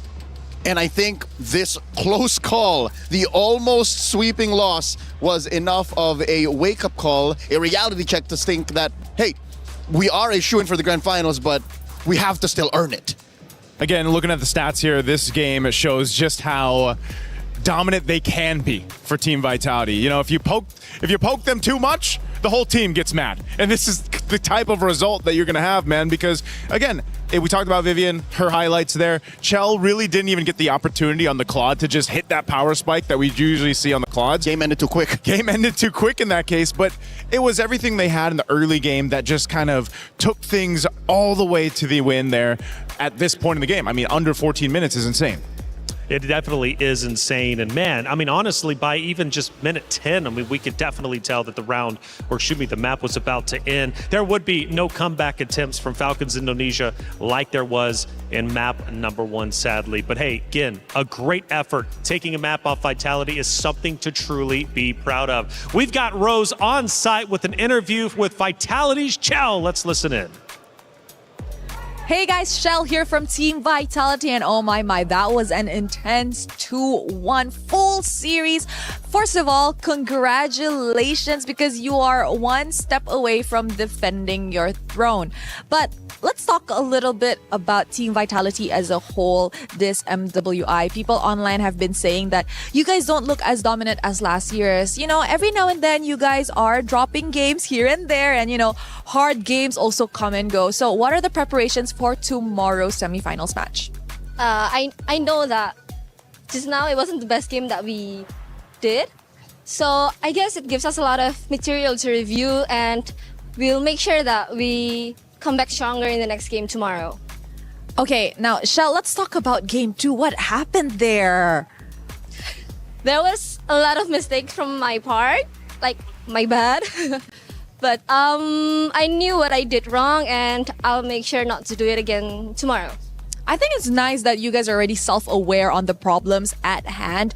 Easier for you guys to revise it overnight. Now, I know it's a tough ID match, the first one, you know, as you enter the knockout. So perhaps a message for your fellow Indonesians in the room to Team Falcons ID? I think Falcons ID, they were solid as a team. Their teamwork is great, and they are the best opponent so far.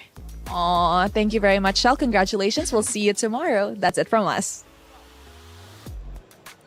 Thank you, Rose, as always, for that great interview. Again, not only from the interview on stage with Cheryl, but also, of course, with Rose. Vitality realizes we made some mistakes, individual mistakes, team mistakes.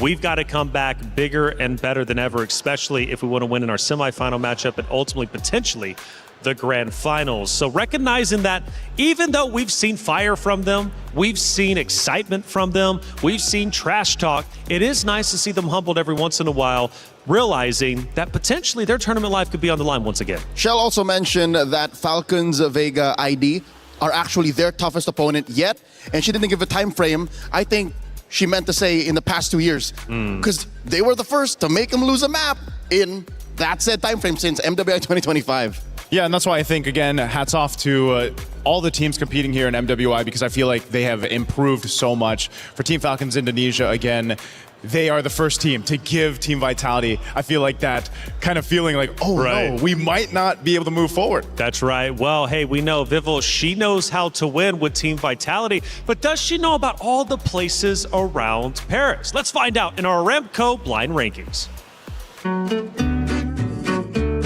Yo, what's up everybody? We're back at MWI EWC26. It's Mirko, joined here by the defending MWI champion, Vival. How you doing, Vival? I'm great. We are going to be playing a bit of a game, blind rankings of locations here in Paris. There'll be 5 locations. You're gonna have to rank it from 1 to 5, and there are no changes, no swaps. Got it. So you have to lock in for this one, all right? Our first location is Disneyland Paris. I gotta rank that at first place because I really like theme parks. Yeah, have you been there? I have been there before. Okay. Eiffel Tower. Second place. Ooh. Yeah, because the Eiffel Tower is the iconic place to go in Paris, right? The Louvre Museum is our third location. I think gotta rank that at 4. Oh, not an art person? No. The Seine River. Oh, that's nice. Yeah? Third place. Third place, have you been like on the boats? Yeah, across the Seine I've River? been on the boat. Have you been to all these locations? I actually did. Oh, there you go. So this is coming from experience. The Notre Dame Cathedral of Paris. Technically, it's locked in at 5th. Yeah, it's at 5th place, and I feel great about the ranking. Actually, Yeah. Is it exactly the way you would rank it if it's not blind rankings? I think I would move the cathedral at 4th place. If I had. So the Louvre would be at 5th if you were able to swap. Catch MWI EWC26, see if she can defend her title with the rest of the team. That's it for us. Vival, I believe in you as a player, but I don't know about those rankings. Granted, they were personal. She's been to all of them, but I think us boys up here, we kind of disagree with some of them. Yeah, I don't know. I think I would put, would your number 1 be Disneyland? I think I haven't been. Give me till Sunday. I would put the Cathedral at number 1. I would do Notre Dame at number 1. Same. I'm same on that. I think so, especially given the history and, of course, the movie that was out there that was made about it. Hey, check it out. We got another great series about to be underway. Again, for knockouts, this is an elimination round. It's single elimination for the remainder of our matches at MWI. It's Geltec Cyber Team going against Falcons Minna.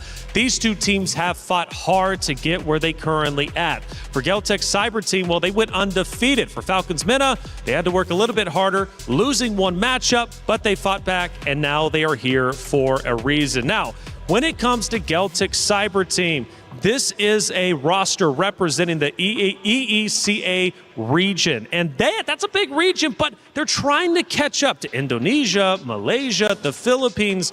If they win this series, go to semifinals, where do we rank the EECA region? Oh, if they go, oh man, definitely top 4, right? But I like to see it. I always like to see teams in our competitive MLBB scene that are outside of the SEA region compete, get to the top 4, maybe top 3, and they've showed a lot of promise. Well, if you like other regions competing, well, obviously Falcons Minna are an exciting roster to watch. Since EWC and MWI opened its door to Minna and Africa, Falcons never made it past group stage. Now they're here for the first time ever. They're making history and could very well make even more history going forward. With the historic birth of this squad into the knockout stage, they're also doing so with an import, the Dynamite in a Nocturne. I want to see her in action. Okay, fair enough. And they also have, of course, living up to her names. It's Names as well, who's been performing incredibly well. And at one point was a huge favorite on the desk as we got the fans cheering us on over there. Shout out to you for being in the venue. We love each and every one of you. Now, this matchup, though, is going to be historic, especially for Falcons. We just witnessed Falcons Indonesia leave our tournament. They did manage to secure at least 200 club championship points just for making it to the knockout stage. But Falcons, they need more to catch up to the Titans, who are all the way at the top. And right now, Vitality is looking like they might run away with the most. So for Falcons Minna, for the club championship, Naisu, this is a big match for them. Definitely a big match. They showcased a lot of their skills on our Stream B, and we know these ladies really well. We've seen them compete on international stages. They have a lot of experience. They're a team that has a lot of this synergy where they come together and play. Names being one of them, a big playmaker for the team. Overall, though, I think it's a great matchup equally against Geltec, because that's the same thing that you see from them. Geltec has beat Twisted Minds, Geek Esports. They have done a phenomenal job, but it's time to get this match started and bring out the competitors. Damascus, Cheryl, Hollywood, Rob, TV, let's get it started. Ladies and gentlemen, it is showtime. Let's go ahead and keep things rolling in our knockout stages. First, let's welcome our first team to the stage. Put your hands together for Geltec Cyber Team. The representative from the EECA region, led by Kaiowei, the Ice Queen last year. Early exit for the region. Today we're trying to do better. 2 over GK, 2 over Twisted Minds. They have not dropped the game yet, and they hope they will continue this way. Geltec on the stage. All right. Now, anything you would like to say to your opponents, Falcons Minna? I want to say we will win. No translations needed. That's right. You will win. That's a great mentality to have. And of course, you may take your seats at your battle stations. Thank you. We will win. I love the confidence. And you know what? They did pick that opponent, so they better be confident about this. Because coming up next to the stage to face Geltec Cyber Team, make some noise for Falcons Minna! Team Falcons, at this point, this is their last chance to get points for the club championship, and I believe those chances are in very well capable hands. Built around their gold laner, Names, who is on her 3rd straight MWI appearance. Can she take her squad all the way to the promised land? They did sweep the entire Africa qualifiers, and now we will see if they can take it all the way right here with MWI. There's a whole lot of pressure on this one. Now that's absolutely right. Now, with Falcons MENA, they have already made history by qualifying right here for the knockout stage. While Geltec Cyber Team, on the other hand, is looking to surpass their third place finish with an even better podium finish this time round. Now, earlier on at MWI 2024 was the very first time Kiowa and Names met each other as an international debutante. This time, 2 years later, how will they fare? We will find that out over at the Land of Dawn as they duke it out. So over to you guys back at the studio. Cheryl Damascus, Hollywood Rob TV, thank you so much for setting the stage, bringing the competitors on, and they are getting kitted up and ready to fight to the death. Who will win and move forward to semifinals? Who will have their key crushed? Well, let's find out. It's Geltec Cyber Team versus Falcons MENA, and also, again, Falcons' last hope in the MWI for the club championship points race. A lot on the line for this one. Let's start talking about it. Geltec Cyber Team, Cheryl interviewed them, and you know what the answer was? We will win. I like it. We will win. Simple, confident. I got a chance to go ahead and interview Leo Bun from their lineup, and she did mention, you know, their jungler Kiowa. She loves to pick these unique heroes. We saw an All-List, man, just yesterday. And they'll be facing off against Team Falcons at MENA. There's a saying that goes, death sustains life. And with the fall of Falcons ID, I'm pretty sure that will motivate MENA all the more. Absolutely. Now, in terms of these two Titans facing off, they all obviously had a pretty tough run to get to this point. For Geltec, they had to beat Twisted Minds and GK Esports. They did so in 2-0 fashion. The series weren't easy, but they managed to make it happen. Now for Falcons MENA, they had a bit more of a difficult run. They had to go against Falcon Daisies, Foot Esports, but they did take a 2-0 loss to Galaxy Phoenix, who has been absolutely stellar. Where do we rank these two rosters, especially in comparison to each other? Naisu. Oh, man, that's why I think they're pretty much even for me. I know they had different journeys up to this point through the MWI, but I think so far they both have showed that they can make quick adjustments because they haven't had the cleanest gameplay on both sides, but they're strong in their own right and different paths, like the jungler, for example, for Geltec with Kiowa, and Team Falcons MENA playing as a team based off their experience is the highlight. So I feel like this is a 50-50. Well, as we head over to the stage, we get to see the competitors getting ready to go. The pick and ban process will be underway very shortly, but still some more things to get through, such as Geltec Cyber Team. Kiowa is the way. Her and Names, though, have a history, and they are once again facing off against each other on the main stage. Going into the game proper, let's see if history repeats itself. When they both debuted, both very green, I think it's them now carrying the banner for both of their squads, leading the way, leading the charge. What an amazing turnout would be if either of these teams, well, that's actually how this works. One of them will be moving forward and proving that they belong on the top 4 stage. That's right. Kiowa is definitely one of the star-studded players on the Geltec Cyber Team roster, but she's not the only one competing, of course. Laibun, you mentioned the interview that you had with her a little bit earlier in the days over on the B stream. She's also going to be joining the stage with the EXP lane. Yeah, the XP lane right now as we're in the draft, you'll see just how important it is. A lot of the teams have actually opted to pick their XP laners first, especially on blue side. The Esmeralda being one of those heroes that does that so well. That's why the previous matchup was so interesting, because you had that Moskov first pick. And fun fact, by the way, it's Kiowa versus Nana for the junglers conversation. And Kiowa, to me personally, MWI is a motivation, because behind every girl, there's a history. Everybody here worked very hard. That's why I believe everyone should take a look at what we can do on that very stage. Kiowa brings a lot of pride for her roster. I think it's good, man. Again, the way that Geltec has performed so far, their journey up to this point, they've showcased so many interesting things. I mean, and I know some of them might have been seen as mistakes. I'm thinking the Louis Yi diversion send with the Clint. The Aulus. The Aulus. There's been so many good moments from them, then I'm wondering if they look at that and say, you know what, that's a part of us. That's our personality. That's the way we play. We laugh about it, we correct it, and we move on. It's a brand of the region. Davai. I would not want to see Geltec turn into the next macro team. This is them. You expect them to fight. You expect them to get in there, play in the paint. Opening picks, Belleric has been banned out, so that means Esmeralda's open. Carry might actually be a big pick here. You were saying? I say it's got to be. Yeah. It's got to be, I think, the Esmeralda.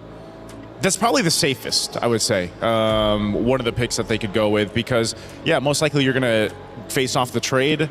Carry goes over to Falcons if they decide to go ahead and pick this, unless they have something else planned that we haven't seen just yet. But, oh, of course. What is it with the Hirata? Okay. So Hirata has gotten relatively silent for the past maybe 12, 18 hours after yesterday, but here we are. If Kiowa decides that this is the way, then we're expecting a snowball. Belleric, again, already banned out. I'm expecting him to always be open anyways. Freya's open too. Yeah, the Hirara is a weird pick. You know, Seda Esports were the first ones to truly dive in to Hirara after the new meta, of course, ended up giving her a buff. But the thing that I've learned is Hirara is only one piece of the puzzle, and you can't rely on it. Oh, Joseph. Taylor, jungle. Look at this. Coach Koba getting real playful. Picking a Carmilla early on, red 2, alongside a guard. I can see that smile on your face. Yes, sir. I'm not smiling about the Hirara, though. Yeah, no. This Carmilla says nothing about what the draft is going to be. This is mind games. Smoke and mirrors. Smoke and mirrors, that's the way to play it.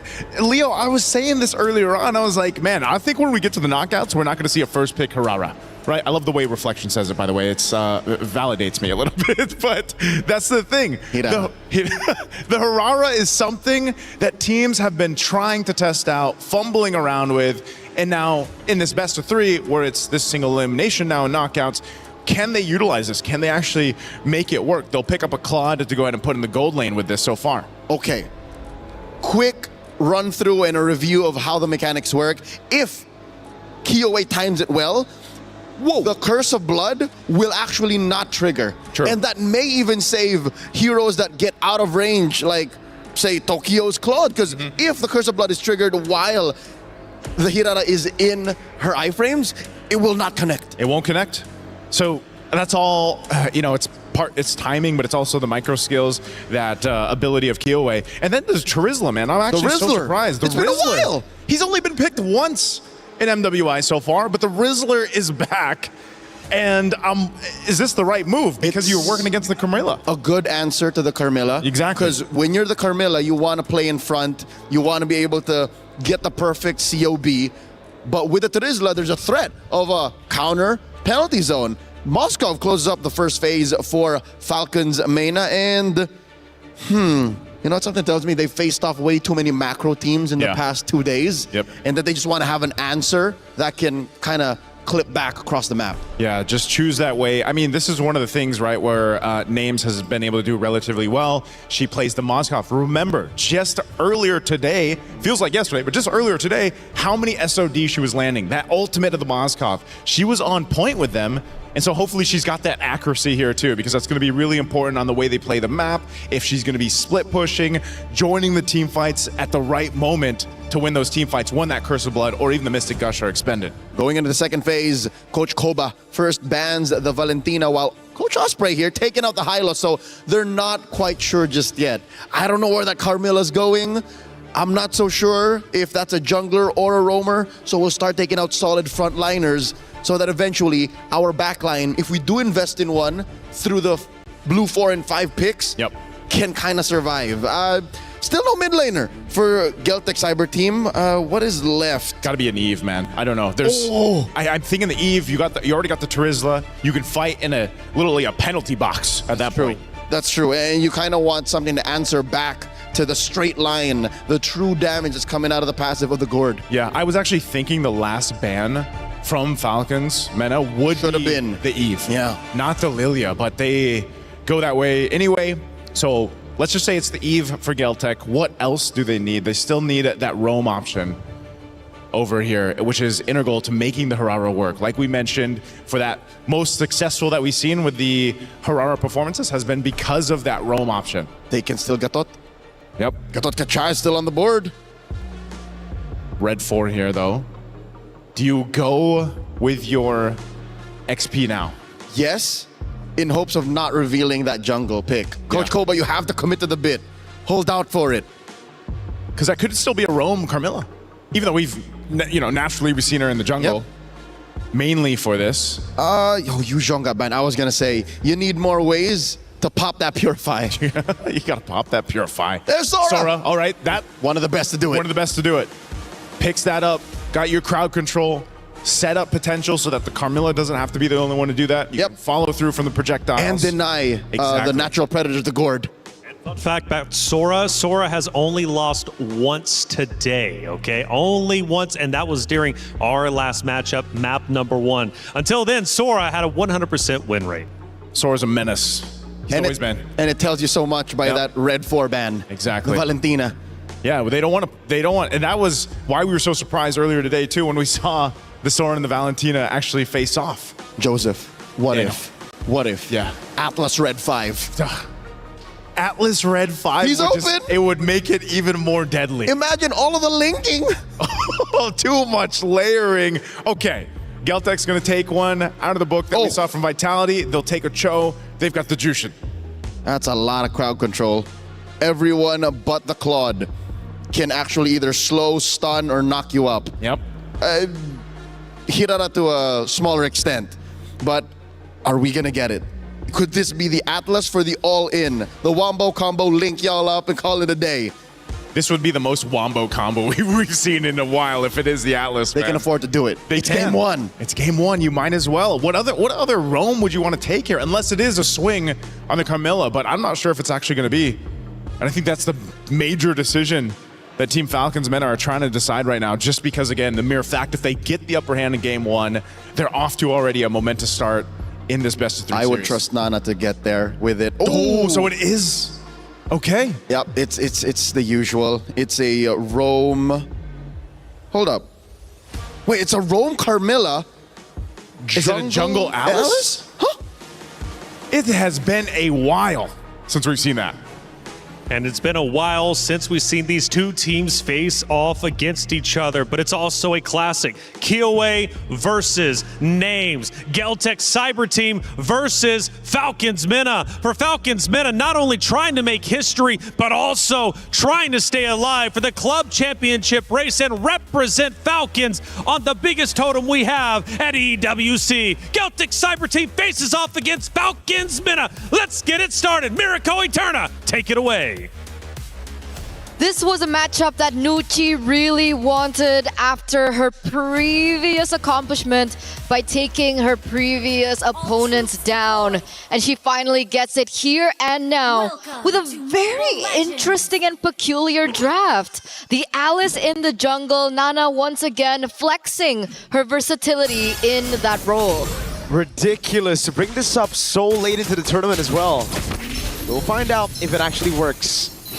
Again, though, at the start of the game, we can see Sanjika and Koejo holding the mid very, very well. Already winning the trade. Names in the bottom lane. Gonna have to deal with Kiowa. Double dash. Baiting out the Purify early. Quite a big win for GCT already. Yeah, you can see the control coming through there, and it looks like GCT also want to look for something even more. Already going in for the invade into the enemy jungle. The Cho and the Jushin in the mid lane. That mid duo, it's going to be difficult to try and look for something. As the pickup happens, Syrinx getting caught. Nana with the walk up too on this Alice jungle. I think GCT will have enough shred to deal with Alice later on in the game. I think they have enough damage as well early to just pin her down. Especially with Liubon here already getting the XP crab. It's all about that first turtle. And yeah, the Sora has lost map 1 earlier, and also I believe it was game number 3 with Fumieko on the Arlet. Was that a flicker? It's very interesting. Series flickers out but walks up again, giving the opportunity for GCT to walk up and to get even more punishment down. Another battle spell already taken out of the play before the first turtle. It's Syrinx and Nucci having to use Flicker and Revitalize. I think it was a little bit of pressure. I think a little bit of nerves perhaps here in the stage, because Once again, this is a elimination match. If they want to move forward here in MWI, they do need to take each other down. Meanwhile, now Nana already in position to pick up the neutral objective. Nucci, Nocturne, and Strings are there as well. Let's see what Kyoei can do. Walking up, Shifting Skies, the immobilization already there. Nana picks up the retreat onto the neutral objective. Pops in a throw in a ruin. That's gonna be the lot of damage coming through as Nucci is taken low. But look at Kyoei. Picking up a kill in the back line now as Kuejo's able to flicker out. But Kyoei's still in the back line, trying to get Syrinx assassinated. Kyoei caught against two. Mystic projectile lands as Sanjika pops in Crimson Beacon and Kuejo jumps in with the G Kundo. Just one more hit onto Syrinx with no flicker. Great Mystic projectile with the regen, and now it's Kuejo stuck against Nucci with a stun. She gets away. Oh, Nana with a fadeaway pick. Eventually, it all gathers into a 1-for-2 trade, and it looks like Falcons Vega also pick up the neutral objective. So far, still, it looks like Falcon Vega pick up the control here, despite that early control from Geltec. And right at this point, Kyoei, we don't really feel the impact just yet. What are we waiting on from Kyoei? Wait a second, could be a solo kill up top. Right now for Kyoei, it's the cooldowns. It's all about the cooldowns when you're playing Hirara. It's all about how you can get those sliding skills up as fast as possible. Kuejo gets away with the G Kundo there. Oh, the SOD from downtown Names! Playing it safe the entire laning phase, but striking when necessary. What the heck? And now the Spear of Misery to pin Tokyo down. BMI, but Syrinx is right there. Frozen Blazing Red to throw to ruin. Gives Nana the killing spree, and it's Falcons Mena who are just running away with this game. The panel literally just talked about it. In their previous match, Names was able to pick up the Moskov and the SODs landed perfectly. And then we see one right at the get-go here, 3 minutes in, and she gets a snipe of her own. An imbalance for the lane, despite Tokyo being able to survive for just a bit until, well, Nana came in and said, no, Kyoei! Gets away with the untargetable Curse of Blood though. Double untargetable, now it's Kuejo walking up, getting stunned, and now a turret for Falcons Vega. Turtles up, but GCT cannot contest. It just seems like Falcons Vega are gonna go for another fight. Nocturne is the one who forces out the Crimson Beacon. Yet another big resource burnt out as Nana will just book it straight onto Turtle 2. That, and they also take a creep away from Geltec. So they're really denying the resources from Geltec. They don't want Kyoei to farm. They know that one of the saving graces for Geltec is Kyoei, and she seems to have not as much space as she'd like here in this particular game. Falcons Vega really pumping up the gas, a 2,500 gold lead, 2 objectives under their belt, and they were able to pick up the turret down bot as well. So Falcons Vega, they're playing it clean, and they're really just collapsing over and over. And yet again, they do it. Leobon flickers out, gets the penalty zone. Defensively, the SOD. Close, but not close enough. Kuejo now with the G Kundo, able to get the G Kundo down, but no way the Dragon just yet. Shifting Skies brings Kyoei right into the midst of it all right now. No untargetable. It's still on cooldown. Names takes her out. And Sanjika has to use the Crimson Beacon defensively. Now, can they get a trade in the bottom lane is the question. Nana rotates over. Tokyo's going to have to respect this. And up top, it's all Falcons Vega. Picking up a turret for free yet again. Down below and now up top. They don't get the trade. They don't get the trade. They denied away from Tokyo. And Tokyo is forced back here. You can see Nana just chasing her down. And it looks like the composition from Falcons Vega is working really, really well. They're using brute force between Nana, Nucci, and Nocturne. And they're facilitating Names and Syrinx. Quite similar to, I would say, Game 2 of the other Falcons that we saw earlier on. Unfortunately, yes, Falcons IP sent home earlier today. Falcons Vega have no intention to suffer the same fate as their sisters. So far, so good. They've done a good job at balancing that safety with the right amount of aggression. Speaking of aggression, man, forcing it out. Oh, it's still in range of the Mystic Gush and the SOD. Again, at this point, that SOD is an execute. Who needs Flame Shot? Who needs Flame Shot when you have an SOD that lands like that? 2 out of 3 so far for Names. And she is really working with this Moskov. I think this is one of her new power picks from the, old Clint, Bruno's of the world. She's finally picked up another hero that really suits her. And it's working really, really well for them as well. 4,400 gold lead. You can see the turtle already spawning back into the game. But Nocturne is already in position to deny Kyoei from entering into that vicinity. And I think she knows that. Kyoei only focusing on the buffs and looking for something elsewhere. There's nothing for them to trade it with. This is getting very scary for GCT. It's only a best of 3. Getting that game 1. Huge momentum, huge morale boost. They're always doing a good job here just farming up a storm, but question is, will it be enough? Tokyo on the cloud as well, under farm compared to names. Uh-oh, Kyoei spotted, unable to get these waves. Falcons Vega, such a good way to suffocate their opponents, not to conceal. Cancel for the Mystic Projectile straight into the Mystic Gush. Now Kyoei jumps onto the Moscow, but names has a Spirit of Misery. Now Kyoei's on cooldown. The Curse of Blood, not even necessary. Lantern Flare knocks Nocturne up, but Nucci gets the stun on Kuejo. Now names with the SOD and the Misery. A double for names. What a follow-up. What a follow-up there by Falcons Mena.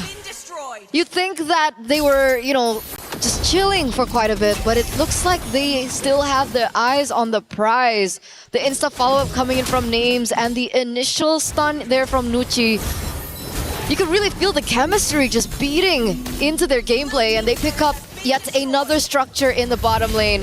It's looking bleak for Geltec as even the buff gets taken away, and it's in the hands of names of all people. 5-0-1. She better get the orange buff at this point, man.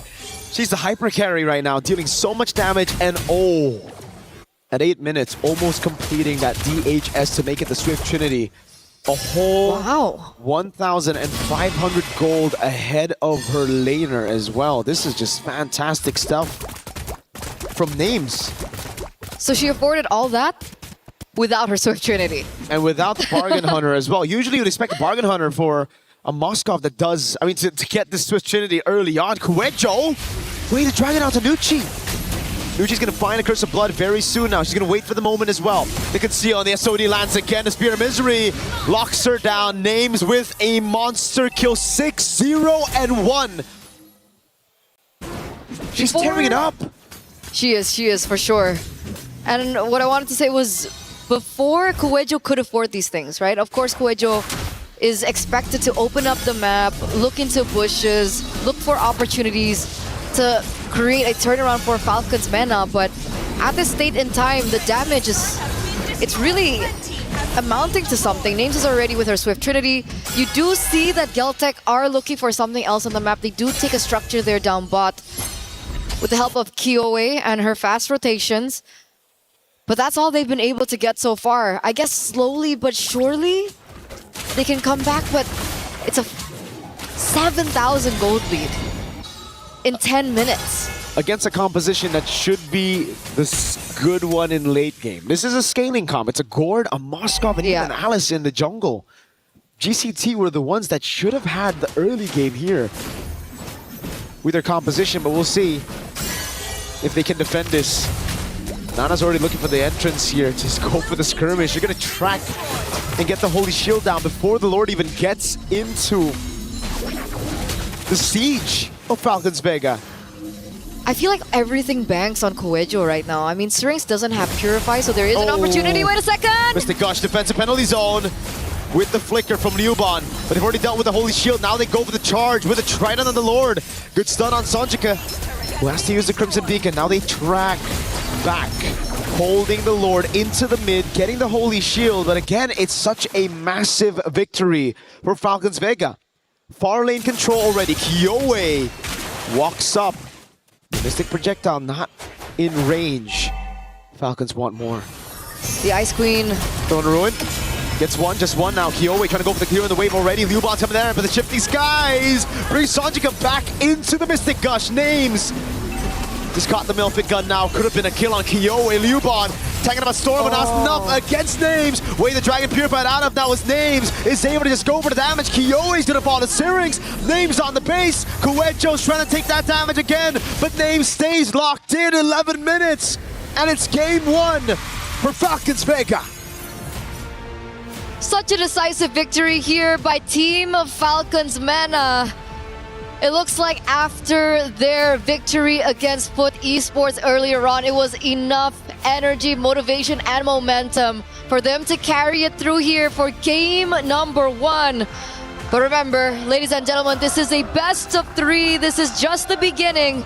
Geltec Cyber team still have a chance to come back and force a game number 3. It all depends on the reset here. But my oh my, did not expect Falcons Vega Mena to come guns blazing like this in game number 1. And I think you even had some thoughts about the draft. When you snowball like this with a late game composition, when you beat GCT's win con and take it away from them that early on, it's chopped either way.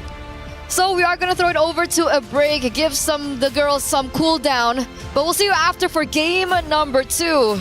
Take it over.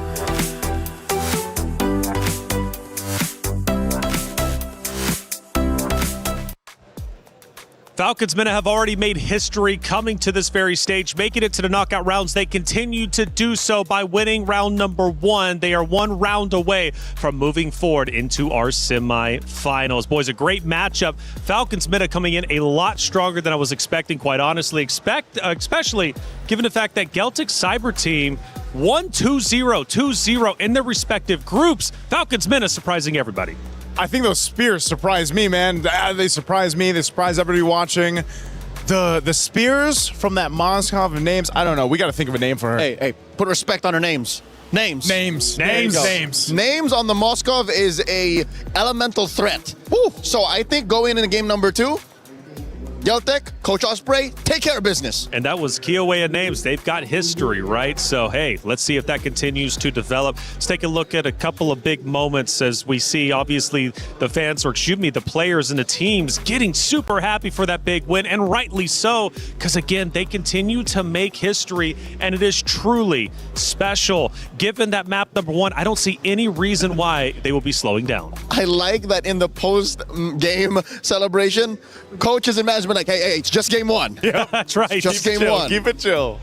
That's right. Well, actually, we had a player earlier crying after their map 2 win, but unfortunately it wasn't over just yet, and they ended up getting eliminated. Can't celebrate too early, but you know what? You should celebrate whenever you can. Keep the team spirits high. Let's take a look at one of our big moments throughout map number 1, and this time around, it was an ambush. It was an ambush here, man. There was so many moments in this case. I mean, look at the positioning here. Names once again finds the mark on Tokyo. The rest of the team collapses down here.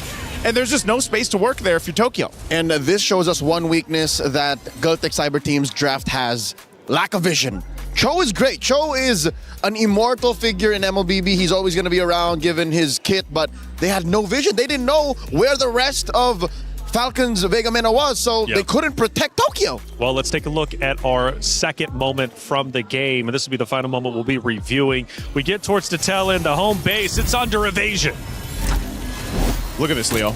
This setup is basically the fruition of the entire game. Names is unleashing, by the way. She's, look at this, 6-0-2. By the way, again, how many spears does she land? I lost count at one moment. Almost all of them. Almost all of them. Maybe missed one. Not all.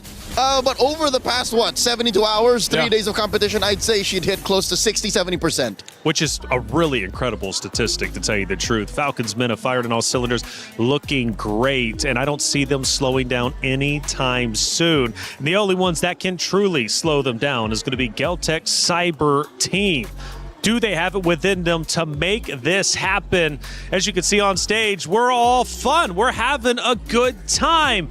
But But you know what? Things start to get real when you move into map 2 and you are down a map. Your key is at risk of being crushed. I'm dying to know what kind of joke was being told amongst the members of Falcons Mania. Yeah. Because Names and Nucci were losing it. Yeah, Nucci's really always in high spirits. I mean, even in their interview earlier on when they finished up on B Stream, you know, you can just see the excitement that they all have. And this is, again, a showcase of just how well they know each other as a team, as friends, and it showed in the Land Dawn even. And I'm afraid to say it might be the opposite for Geltec right now. They are on the cusp of getting eliminated.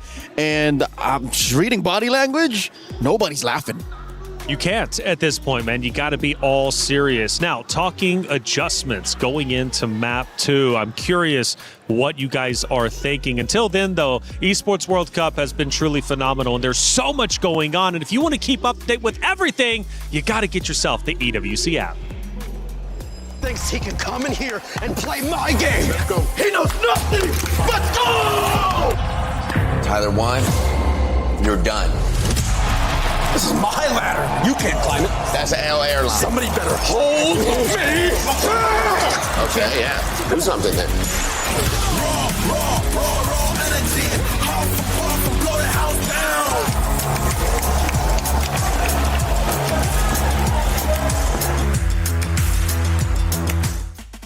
EWC app, it's live now. All you have to do, of course, is just scan the QR code that's going to be on your screen momentarily to get involved. Like I said, the Esports World Cup is truly phenomenal. There's so much going on. And if you think you can call it, if you think you got what it takes to see who's going to win, well, go ahead and put it all on the line. Scan the app and let us know how good you are. Not only through that, but also in our chat as well. Make sure you're keeping active. Let's take a look at a couple of our stats from that map number 1. And clearly it's going to be favored heavily towards Falcons Minna. Oh, man, 11:37 on this one at 12-1 in favor of Falcons Minna. And you can just see it across the board. You know, they started out strong and they finished even stronger for this one. You get nothing, ma'am. Not a single turtle, nor lord, at least a turret. So Geltec have to revisit that. If there is something they're going to change, Joseph, just one thing. Name it with me. 3, 2, 1, Hirara. Hirara, yeah, I was going to say Hirara. I've said it so many different ways, but yes, Hirara. Yeah, they needed something out of the jungle to actually help out because Koejo was just taking too much. She was a sandbag here. Names was just taking names, farming heroes instead of minions. Syrinx to carry, of course, the gourd. Big smile on Papa Knight's face. And Syrinx also the best wing woman. So, again, the draft was just almost perfect for Falcons.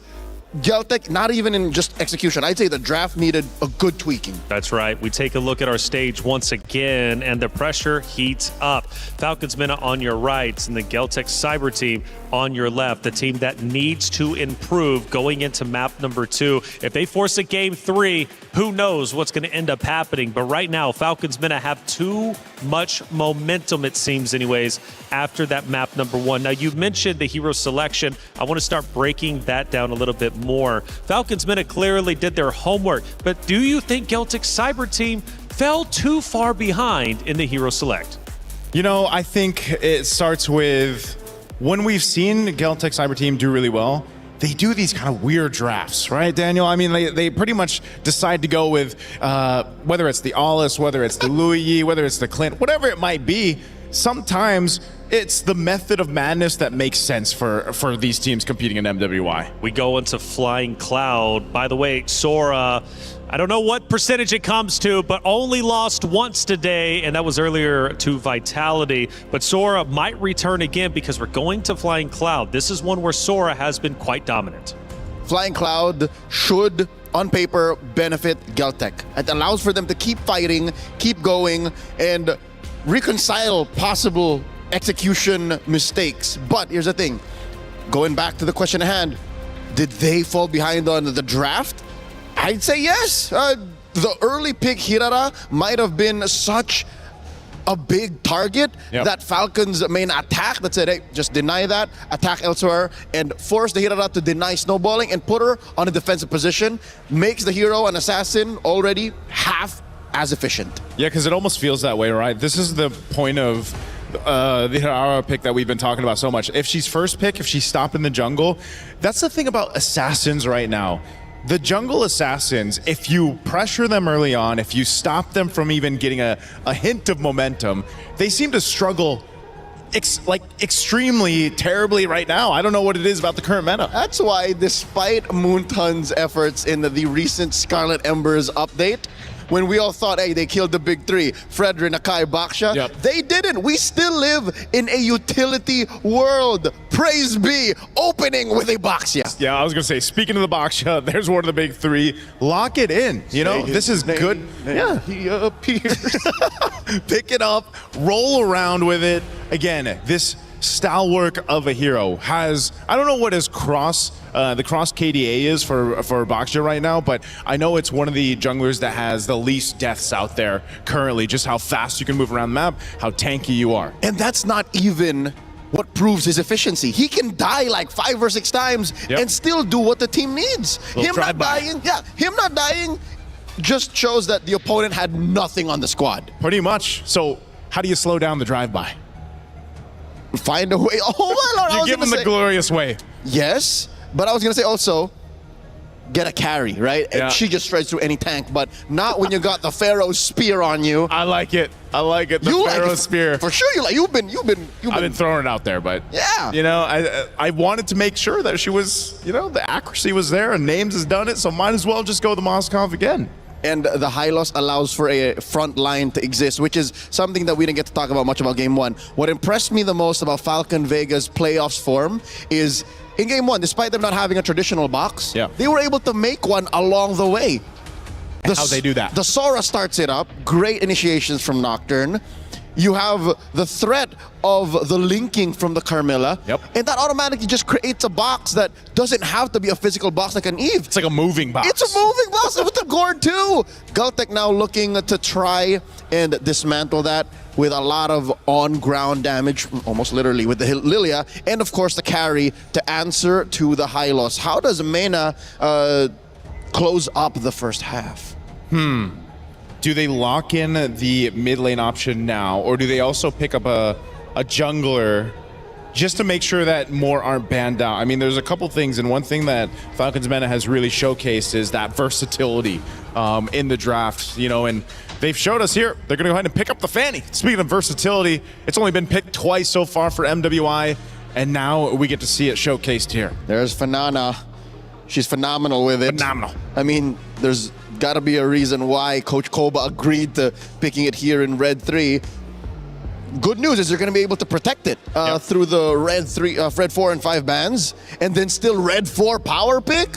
Which is, come to think of it, maybe the reason why assassins are still scarce in the current metagame. It's because you have to protect them. You have to find a way to get them to work in a certain environment. And looking at Galtech's draft right now, the box is what, 50-50 with the Fanny. You have to find her midair to stop her, or else she just goes rough shot. There you go. Getting rid of the Ruby. I wouldn't be surprised if Red 5 was a Cho. Red 5 Cho. Something to support that Fanny pick. These are basically the picks being banned out that just counter the Fanny directly. Yeah. The Hilda, the Ruby, deny her the purple. Yep, get rid of those. What's the last ban going to be from Galtech here? They still want to hone in on the XP option. We still need a mid lane or two from Falcons. Oh, yeah, Sora, because they can't invest in a Valentina anymore. Yeah. One of the few valid ways to beat a Sora, so they put Nocturne on check. Red 4, I believe this should be the mid laner. What do you want to take up here? Eve? Eve's open. Yeah, Eve's open. You're going against Lilia. There's not too much, unless you are looking to experiment a little bit. And you outrange the carry. Yeah. Eve seems like the only answer, unless there's something else up the sleeves here of Falcons Mena. This might be the swerve. There could be a swerve. But I do think, yes, Eve is the categorically correct answer. Because other than that, it's just, what, the Farsa? They're gonna hold off on the mid lane pick. They'll pick up a Lapu Lapu for now. Yeah, no rush. They know it's a Lilia, and they know that there's no way that Eve can get denied anymore. I wonder if that's something Coach Osprey at this current moment is thinking about, or did it even cross their minds or come up in conversation? Yeah. I almost thought they'd just hold off on the XP just to see what the XP lane would be for Galtech first, but I think this is also just kind of showcasing how confident Nocturne is in Yep. her play and her ability to go ahead and give fight it- off. Yeah. Coach, give it to me. Coach, let me take it. Coach. Also, it's another way to, in the early to mid, put the carry on check. Yeah. Keep that in track. Enough pressure towards the Lilia if you need to. Which You're is kind of how that they- front line. Yeah, which is just how they won a majority of game one. So just by being in your face. What's this answer here? Fovius goes in the XP lane, and then a Kaja. Debut Kaja. Interesting pickup too, hero-wise. I mean, lore-wise, to pick up against Falcons Meta here. Could this be the answer? Because I was saying that uniqueness of the draft from Geltec is what has helped them get to this point in the knockouts. And then it comes out again. This is unique. Right when they needed it the most. At match point against Falcons Vega Mena. One more pick, the mid laner. As we mentioned, is the Eve still solid? Would you still, even with the Fovius and the Kaja? Yeah, I think you still go Eve. Gives you control, gives you utility, fight around the objective. You know, you're not going to be even so. Whoa. The swerve is here. Another debut of Vexana? Double debut in game 2 of this best of 3. I haven't seen enough Vexana in recent history. Correct. She's such a stationary hero. Where's this coming from? Where is it coming from? Well, we all want to know, and we want to know for sure if Geltec's Cyber team can in fact come back, or will Falcons Mena close the series out with a 2-0 victory, once again continuing the history they've already made so far. Geltec Cyber team, do they have it within them to come back? Let's find out. Miracle Eterna, sending it to you. We're at match point, ladies and gentlemen, here with DD. Whoa. The double debut. All right, we have the Vexana on one side and we have the Kaja on the other. This is ramping up to be a very exciting matchup. But one thing's for sure, taking a look at the composition from Geltec, the Kaja in the roaming position, they are looking for a ways to shut down Nana and perhaps names in the later portions of the game. It's crazy. They doubled down on it, man. I thought the Phobius was going to be enough, and then they would go for something like Cho, right? But they didn't really need any more clear. They would already have it with the Lilia. You add in the Kaja, and it just makes it so difficult for anyone to walk up without getting... And you can see it, right? Almost forcing a recall there by Nucci. You can already see that even Strings was caught low. And look at the Insta invade. Oh, Nana, though, walking up with the cable, stunned up already. Nana gets away with Revitalize, helped out by the team, and still is able to get the purple buff. Not a successful invade for now because it's a Purify for a Revitalize. And look at the wave that Sonjika is going to be missing out on. Yeah, not the greatest of trades, but obviously they are trying to look for ways to shut down Nana early on, and they're gonna look for something more. I mean, technically the Lilia still clears very quickly. Kaja as well should be able to help facilitate that, so we can expect more aggression and more mid rotations, especially with Kyoe on the Baxia, ever as mobile. The zoning as well now for Nucci. It should have been one of the winning conditions for GCT, getting instant mid prio, but it doesn't seem like it's going to be the case coming into turtle number 1. Sonjika, she won't be level 4. Nana's already level 4. On the other side of the map, Liubon is going to have to play it safe here. If she walks up, she's going to get chunked, and it's just a bit of damage by Nana. And so far, Nana doesn't really have anyone to use that kill pressure on. I guess you could go for the gold laner, but even the Lilia is not a straightforward target that you'd want at this state and time. Level 4 advantage. No Eternal Guard, but Kuechu's down to Sirius already. And now Sirius gonna throw the Eternal Guard straight into the Raven Spider. Kyoe locked down. Now the Raging slashes into Flicker as well by Nocturne.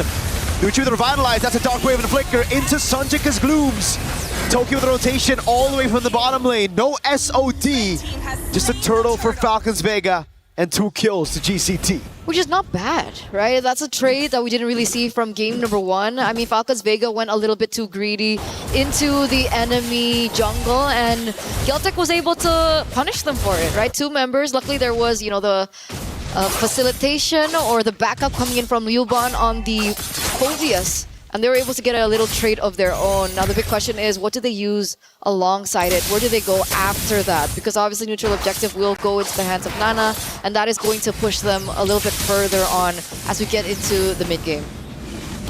Kyo is going to go in with the shield unity a couple of times there.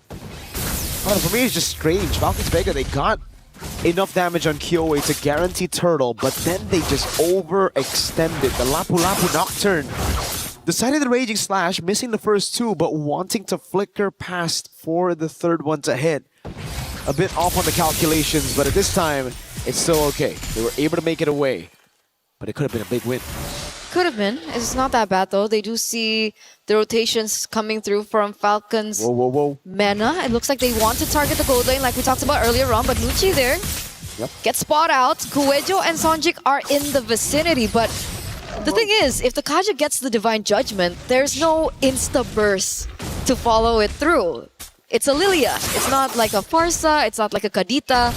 So it's going to be interesting to see that chemistry between these two. Yeah, the combo will be for later. I agree, the Lilia won't be able to go for it, but that's why Nana is trying to deal with Tokyo. That's the real one-shot that they have right now. With the Divine Judgment straight into the carry. Now that the carry, Tokyo, has already used the ultimate, I think Falcons Vega has just depleted GCT of that resource. That main resource negated the insta-kill with the Divine Judgment now.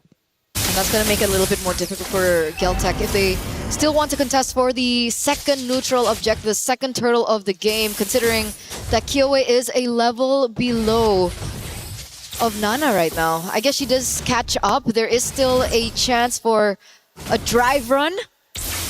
Let's see if they're able to get it, because it looks like Geltec are actually in a better position to pick up this turtle this time around. It should be Geltec with the advantage over the neutral objectives with the Phobies and Abaksha. Nucci then has to escape from this one. Dark Wave comes out with the Eternal Guard, locks them down. Two members. AoE coming around with Nocturne and Nana with the cut thrown around Tokyo. Nana with a double. Now the Black Shoes baited away already. Nocturne trying to go for this dive again. But Sonjika is able to escape. Names in that skirmish, so chaotic, getting a double as well. A 4-for-2 trade at the very end of it. And Falcons, they're able to utilize the composition really, really well in that particular team fight. We're going to take a look at the replay here. And Syrinx, just impeccable timing with her ult, and the follow-up definitely was there. You can see Names unable to get that SOD, by the way. And if she did, Tokyo would have been eliminated way, way earlier.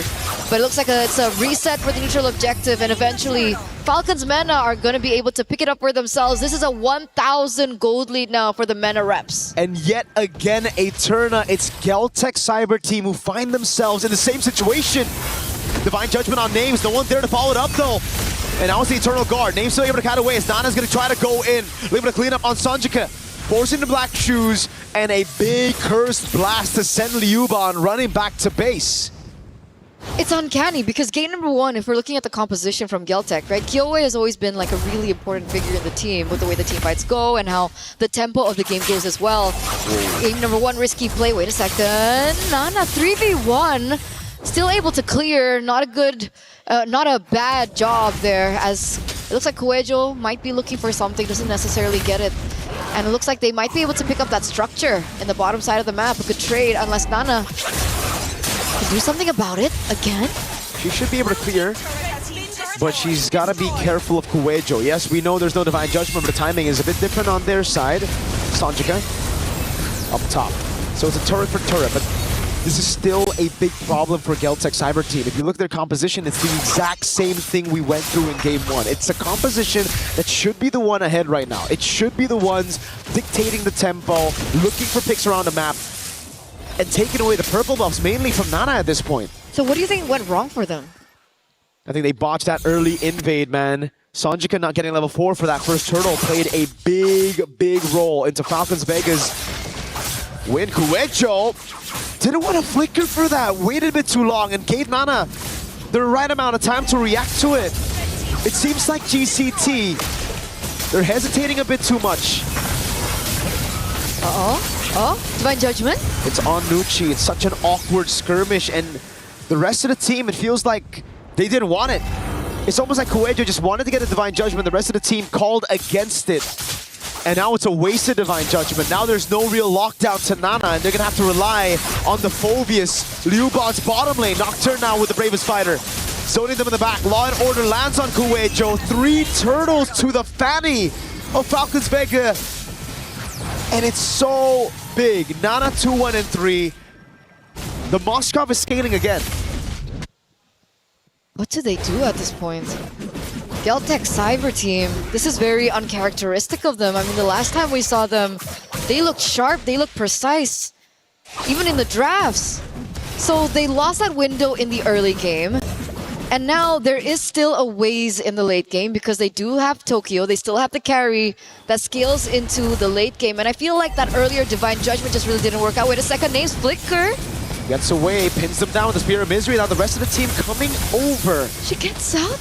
She does. Oh! Donovan's getting punished. Now the Flicker, but it's onto Nucci. They get a kill in the end. The SOD goes wide. Nana now on Liu-Bot. The Dark Wave doesn't land, and it's going to be the trade. XP for Rome in the end. They take what they can. They take what they can at this point. And to continue on the earlier sentiment about the Divine Judgment is that even if they were able to get that Divine Judgment down, there is no burst yet. Tokyo is still very far. Black Shoes already utilized, burnt out. The cooldown isn't as bad, and it should be up for the next neutral objective to spawn, which is the Lord, in under 40 seconds. But there you go, the items aren't there yet. Corrosive Scythe, and we also have the Golden Staff. But she's away from, you know, DHS and so forth. You can see that she's falling behind of Names, who already has that Swift Trinity down. We're still losing out on so much farming space, so you can see Names and Nana constantly in the side lanes working up. Doctor knows the Black Shoes was used earlier, so now the Purify gets sped away. Nana's going crazy with the cables, but it's on to just the frontliners. A few of those shots. Nocturne getting caught by Divine Judgment straight up into Tokyo. Dark Wave lands on 2 Syrinx. Trying to cut away, but Kyoi's going to be able to cut her down as Tokyo gets a double. It might be the way for them to come back in the game. That gold lead now erased completely. Falcons Mena need to be very careful when they choose to pick their team fights. Yep. Right? Because in situations when they take the team fights in the enemy jungle, you know, the nooks and the crannies, those are prime positions for Sonjik to deal out the damage, for Ryuwon to go in for an engage. So that's why they lost 1 by 1 there. And Geltec, they finally find their rhythm, they finally find their footing here in the 10th minute of the game, and it feels like that gold lead that Falcons was able to get earlier on instantly taken back. Well the comeback play. It really is. It's a punish. Geltec were just waiting for that punish, and like you mentioned, Falcons Vega Mena, they have to be very careful where to pick these fights. If they go around those choke points against this AoE of the Dark Wave and those glooms, to be fair, it's going to be really tough. So GCT, they do better while they're moving backwards through Falcons Vega's crazy aggression. But a lot of times, Kuejo again doesn't want to use that flicker, is going to stay very conservative. Sees 2 members' names. Oh. Whoa, these are crazy moves to be making on Kaja with the flicker up. Nucci just face checks that push and gets obliterated. Not sure what the plan is. She really can't underestimate the damage from Geltec at this point. She felt the damage earlier on the top side. I think it was the first 7 minutes or 6 minutes of the game. And she did get obliterated after that. There was still a Lord marching, by the way. So it looks like now Falcons Vega, they're going to have to be on defense. They lose all the outer turrets. The inhibitors still stand, but even the shield gets popped there in the middle and at top.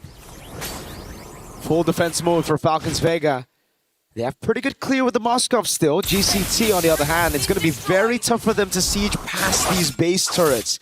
Tier 2s, all right. But then into the base turret, that's where their lack of range will start to hurt them. Tokyo's going to have to get a Melpick gun before she can actually threaten these base turrets. But finally, this is what we were talking about in the early game with this composition. It's all about tempo and then taking the purple buff away. Nana wanted to get a bit more compensation of that purple buff take. Melpick gun, there you go for Tokyo. So far, so good now for GCT. They can just play to peel for Tokyo. And that's a winning condition. After they lost that window in the early game, like we were talking about earlier on, they just needed to buy a little bit more time to wait for Tokyo to come online, and she is coming online. They are gonna really feel that damage sooner rather than later. even though the damage dealt ranking, it looks like Sonjik is still up top. Lilia, again, the burst damage, sometimes you just really don't feel it coming. It's uncanny. It's like you don't feel it and then suddenly you're dead. Especially when the items start rolling in. And the penetration. It's tough. Wait, what? Sonjika walking up way too aggressively. Kuwejo with Divine Judgment, but it's only onto Nucci. This is actually the angle for them to go in. Dark Wave lands. But that's about it. Nana, no purple buff's gonna have to play it safe now, but they have split the fight open. The Terror fight comes around and they bait it out. Oh, Tokyo! Taking them very low already. Insta shred, like you mentioned, a turn onto Nucci. A big blast of damage, and now it's Geltech Cyber Team. It's looking for a shield unity. Lands onto Nana, but she's able to get the cable in time. Now 5 seconds on the purple buff. GCT looking at the Lord. Uh-oh. The Lord is going to be blitzed. It's going to be shredded down. The SOD hits, but I don't think she wants to take that one. A little too risky, especially with the Divine Judgment still up. Names will not be able to do anything if she gets caught in it. And because of that burst damage coming through already for Tokyo, now Falcons Vega are playing on the back foot. 4,000 gold lead for Geltech here in the 14th minute of the game. Is there a way for Falcons Vega to come back? I think the only way right now is for a mistake to happen for GCT around the siege. If they push a bit too far, if they overextend and they overstay their welcome in the siege, Falcons Vega could very easily still come back in the game because it's all about keeping Tokyo safe right now. If she's able to free hit in the back, I think it's GG. But if Falcons Vega can somehow break that box, get past the frontliners, there's a chance. It's very small, but there's always a chance right now. No Kyowe. Shield unity into mid. Your Curse Blast able to clear out the wave. And it's all up to Names to clear it out. The Moskov. How do they do that? Nocturne, can she look for a crazy play of her own? Get a pick onto Tokyo. You can see the clear really going through. It's happening. But the Invade and the Engage is happening as well. Kyoe is looking for a pick onto Names. That's about it for the siege. It's mid in the top lane. Now Nucci with the Glorious Pathway, walking up again, trying to go for the stun on Liuban. Rest of the team knows they've gotten what they needed to with the Lord. They're going to try to go for one more here in the bottom lane now. This could be the angle for Kuwejo to flicker in and get a massive Divine Judgment. Rest of the team coming down. Nocturne with the Bravest Fighter. Divine Judgment locks her down, and Tokyo's free hitting. Nana next to the chopping block now as they go for the damage again, but Nana's able to cable away as Nucci pops in Revitalize in time. That was Tokyo with the shred again. It's enough to take her down. Nana with the cables though. Is it enough? Syrinx needs to flicker out. Nana's going in again with the black shoes already from Sonjika. It's Names who takes the SOD. That's Nana with the jump again onto Tokyo, who still is able to keep herself out of harm's way. And it's GCT with a clean 3 base turret take as they disengage and wait for the next neutral objective. Good defense, but an even better offense by Geltech. Right? They came in, they saw that they were able to get 2 inhibitor turrets top and mid. They took a gamble for the bottom side, and they get it. And it's great that they were able to get it as well, right? The bottom side of the map, the inhibitor turret being gone will allow them to utilize this to their advantage as they go for the next Lord of the game, and it does give them a lot more to work with compared to Falcons Vega, who have to constantly think about that far side of the map. They do still have the Moskov to work with, but with how fast Kyoe roams around the map, with how things have been really just unfolding in front of our very eyes here in game number 2, it feels a bit too risky if they send Names down there alone. Everyone's so squishy too, so there's no way for them to just enter in. Wait a second, Conceal! Kuwejo there, good Terrify in. Divine Judgment not used just yet. Eternal Guard, a kite away. Nucci gets away with the Glorious Pathway, and they've already baited big resources. Tortoise's Puissance, Tokyo's ult, together with the Divine Judgment. If there's an angle to go for a fight, it's now. But Falcons Vega, do they know? They should. They should. They use the Flying Clouds to come back into the game. They re-engage. Nucci once again just receiving the bad parts of it. She's at 076. She's been taken down 7 times. She's always the target of the Divine Judgment as well. But you're right. The wave is pushing on the bottom side of the map. Falcons need to make a decision now. Nana's finding an angle here. Off angle, wave gonna be reset again. GCT, one of their strong suits, playing the macro game, waiting for the wave in the bottom lane, waiting for Nana to show up. And they started again before Nana can show up. She shows in mid. Kuejo's taking a beating from that Lord though. They have to be careful of their health bars here. Curse Blast coming down. Kuejo! Flicker in Divine Judgment as well, but it's good peel from Syrinx as he's able to land the Eternal Guard. Liubot's all alone on the back line as Nocturne is able to deal with Kuejo. And now it's a shred coming down as Nana will lose her immortality. But the rest of the team has dealt with the front line. And now it's 3v3. Syrinx, Nucci, and Names up against Sonjika, Kyowe, and Tokyo. It's still a huge advantage for Geltec, right? Nana gets taken out. They have no source of retribution. Names was so low as well. The SOD lands, but she's not going to take it. This is a free Lord over to Geltec. A really good way of making things messy and chaotic in that particular team fight, and still able to come out on top. Tokyo is hitting like a truck. She certainly is. She's shredding anything in her way, and that's why she sold boots. It's Windtalker and Immortality just in case. But the thing is, for Geltec, they don't have 5 members up already just now. Only now do they have them. The Flying Clouds will get them back into this Lord quicker, but Falcons Vega, they have the advantage of having their members spawn right next to the Lord here. It's into the base they go. They couldn't manage the waves properly, so we're gonna see another delayed end. Falcons Vega have another shot at coming back in the game. But they can do it all over again, right? They can try to go for the exact same thing. Because again, despite the Lord spawning on the opposite side of the map, it's still an advantage for Geltec that they can utilize. But look at this weird rotation from Kuejo as well as Kyowe. They're anticipating for a buff take and they're waiting in the bush there to open up a trap. They see no one picking up the bait, and Tokyo picks that orange buff for herself. They're just abusing this map control, utilizing to get everything out of Falcons Vega. No purple buff, no orange buff, not even a single green camp given over to Falcons Vega. They're literally suffocating Falcons Vega inside of their own base, waiting for the neutral objective to spawn and not giving any chance for them to build a lead in goal to try to swap those items later. But it looks like there's a gamble. Wait a second, Nucci again? Does she want to go for 8? Divine Judgment and a Dark Wave. Nucci's gonna pop the Revitalize, but she's gonna go down.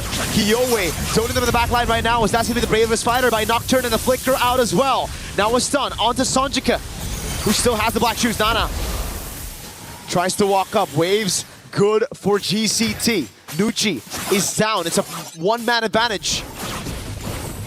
It was a gamble. It was a gamble made by Nucci once again, opening up the map, but they're not going to get anything out of it. It's just another death. The Black Shoes gets picked up there, and it looks like they want to still look for the end.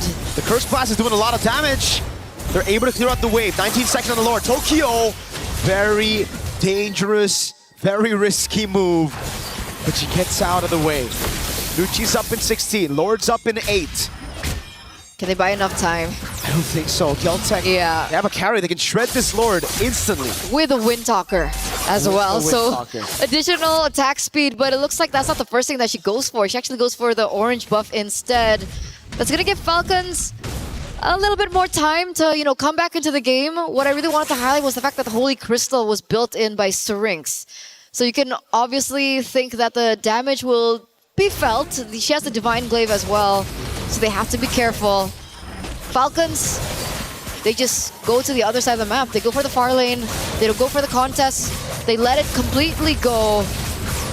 And Geltec pick up this Lord uncontested. Falcons pick up a structure on the top side of the map.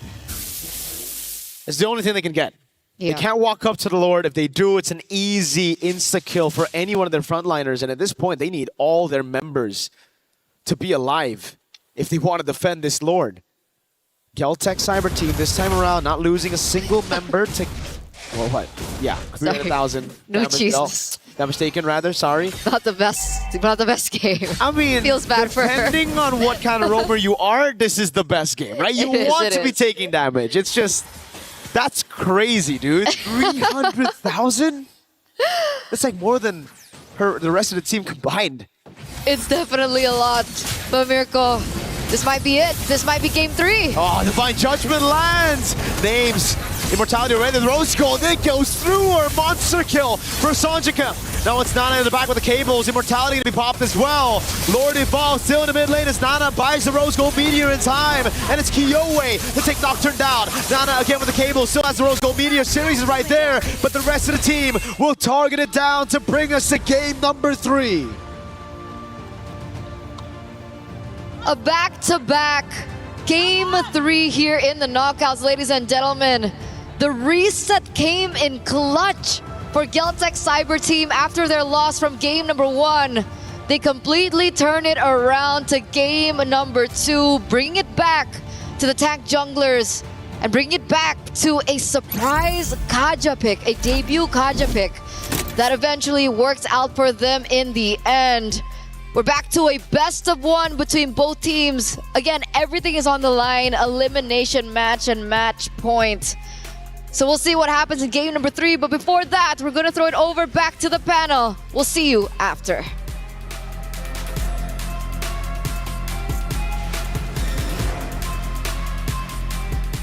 We're there. For every click, every clutch, every respawn. We were there for the years of grind. And we're here. Now. The proud founding partner of EWC. Powering the biggest event in gaming. Shoulder to shoulder with the world's best. Making history. Greatness deserves a stage. Lenovo Legion. Reach your impossible.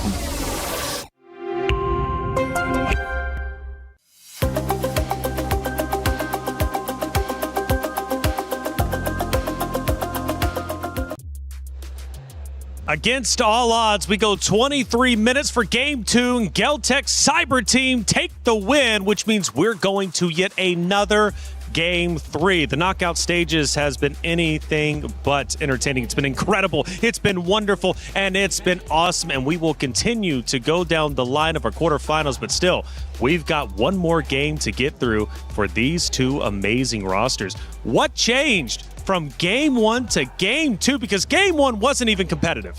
You know what changed? The draft. I think the draft was a big part. Leo and I shared some sentiments about that. Really difficult to have a Fanny, a hyper-scaling jungler like that, not being able to be protected well, and honestly, the Vexana pick left me perplexed. Oh, the celebration is in. You said don't celebrate too early. Well, maybe that might be the case for Falcons Mina, but of course, Geltec Cyber Team are also going to get their celebrations in order as well, Leo. It's the opposite of celebrations that fans of Falcons Mina are having, because I had a conversation not just with Joseph. Of course, we have friends out there. Jonas, one of Mena's great names in MLBB, he was asking Leo, why Vexana? Why Vexana? We were saying that it was Geltec who needed to adjust, but they did more than just adjust. They actually optimized their picks. But on the other hand, it's Falcons Vega Mina. I think they got carried away. Coach Koba, why? Why the Vexana? Carried away with the Vexana specifically? Yeah, I think okay, a lot of players say Nana's Fanny is almost the best. Some arguments to be had there, asterisk, but she's good on it. But Syrinx's Vexana. Joseph, when was the last time you saw Vexana in competitive play? And that's the thing. It hasn't been picked up at all in MWI just yet. They decided to go with it.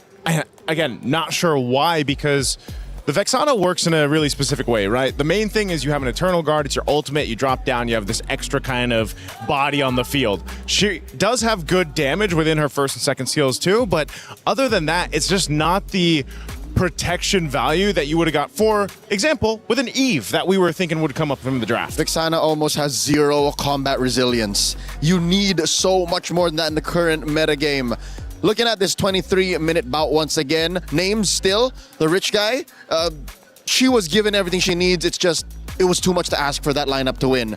Songjae, the carry, of course you're going to get that kind of damage down when you have a Divine Judgment on. Nucci took so much damage. What was that, 300k? 300k, I have to agree. That's significant. Yeah, that's so much damage to take. It's all of it.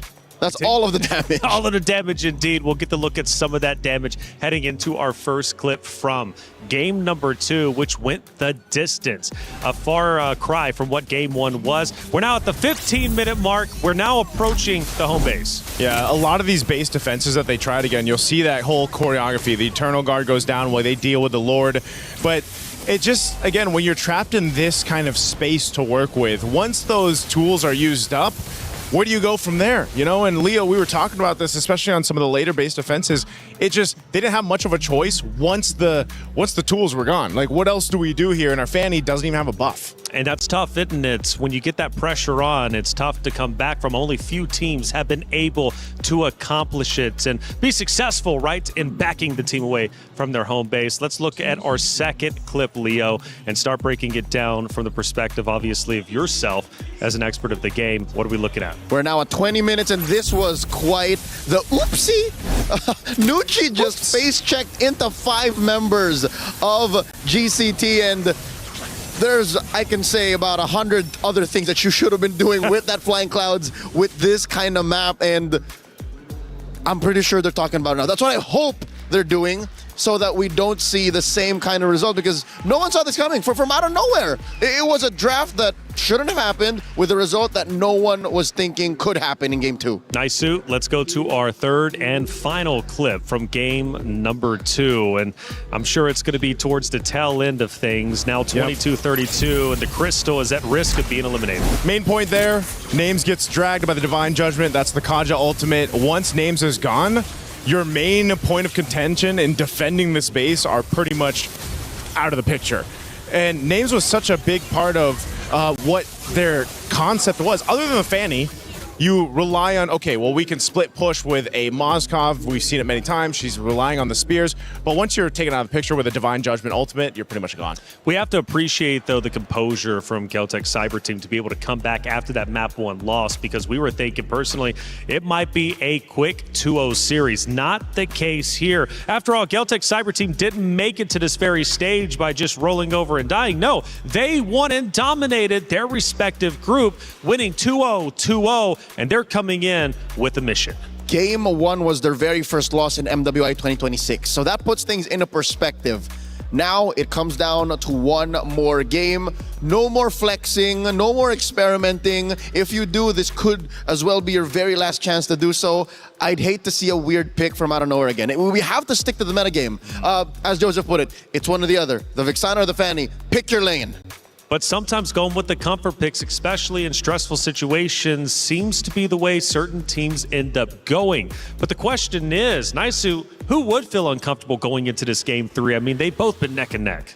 They have, and I would say that's the nature of the competition, right? For all of this, for all our competitors here, for all the female athletes competing for that championship, and to potentially get to the grand final, you're going to feel the pressure. Now, do you crumble under that pressure, or do you rise above it? And both these squads now have that opportunity to do so in game 3. I think there's a... And look at the pop-off, by the way. Big victory, slamming the table. Ooh. I love the celebration, but also the sigh of relief right after that celebration, thinking, oh, we finally did it. Okay, we're going to a game 3. We still have a chance. After the dopamine and adrenaline hit, I'm pretty sure there is a valid reason for both teams to actually be just as confused. Number 1, for Geltech, why would they do the Vixana? That did not feel like a real game. And by the way, if you feel like you can predict our tournament winner, scan that QR code and get involved. And let us know if you did it out in the chat. We'd love to hear from you. And more importantly, who did you end up going with? Are you so bold to make that prediction yourself? A lot of great things, though, happening, of course, on the stage as the ladies once again are getting set up for now a finale. Final map, best of 3 going to map number 3. They've gone tit for tat. Now, map 1 again was a dominant form for Falcons Minna. Map number 3, or map number 2, excuse me, went the distance, but Galtech Cyber Team looked in control.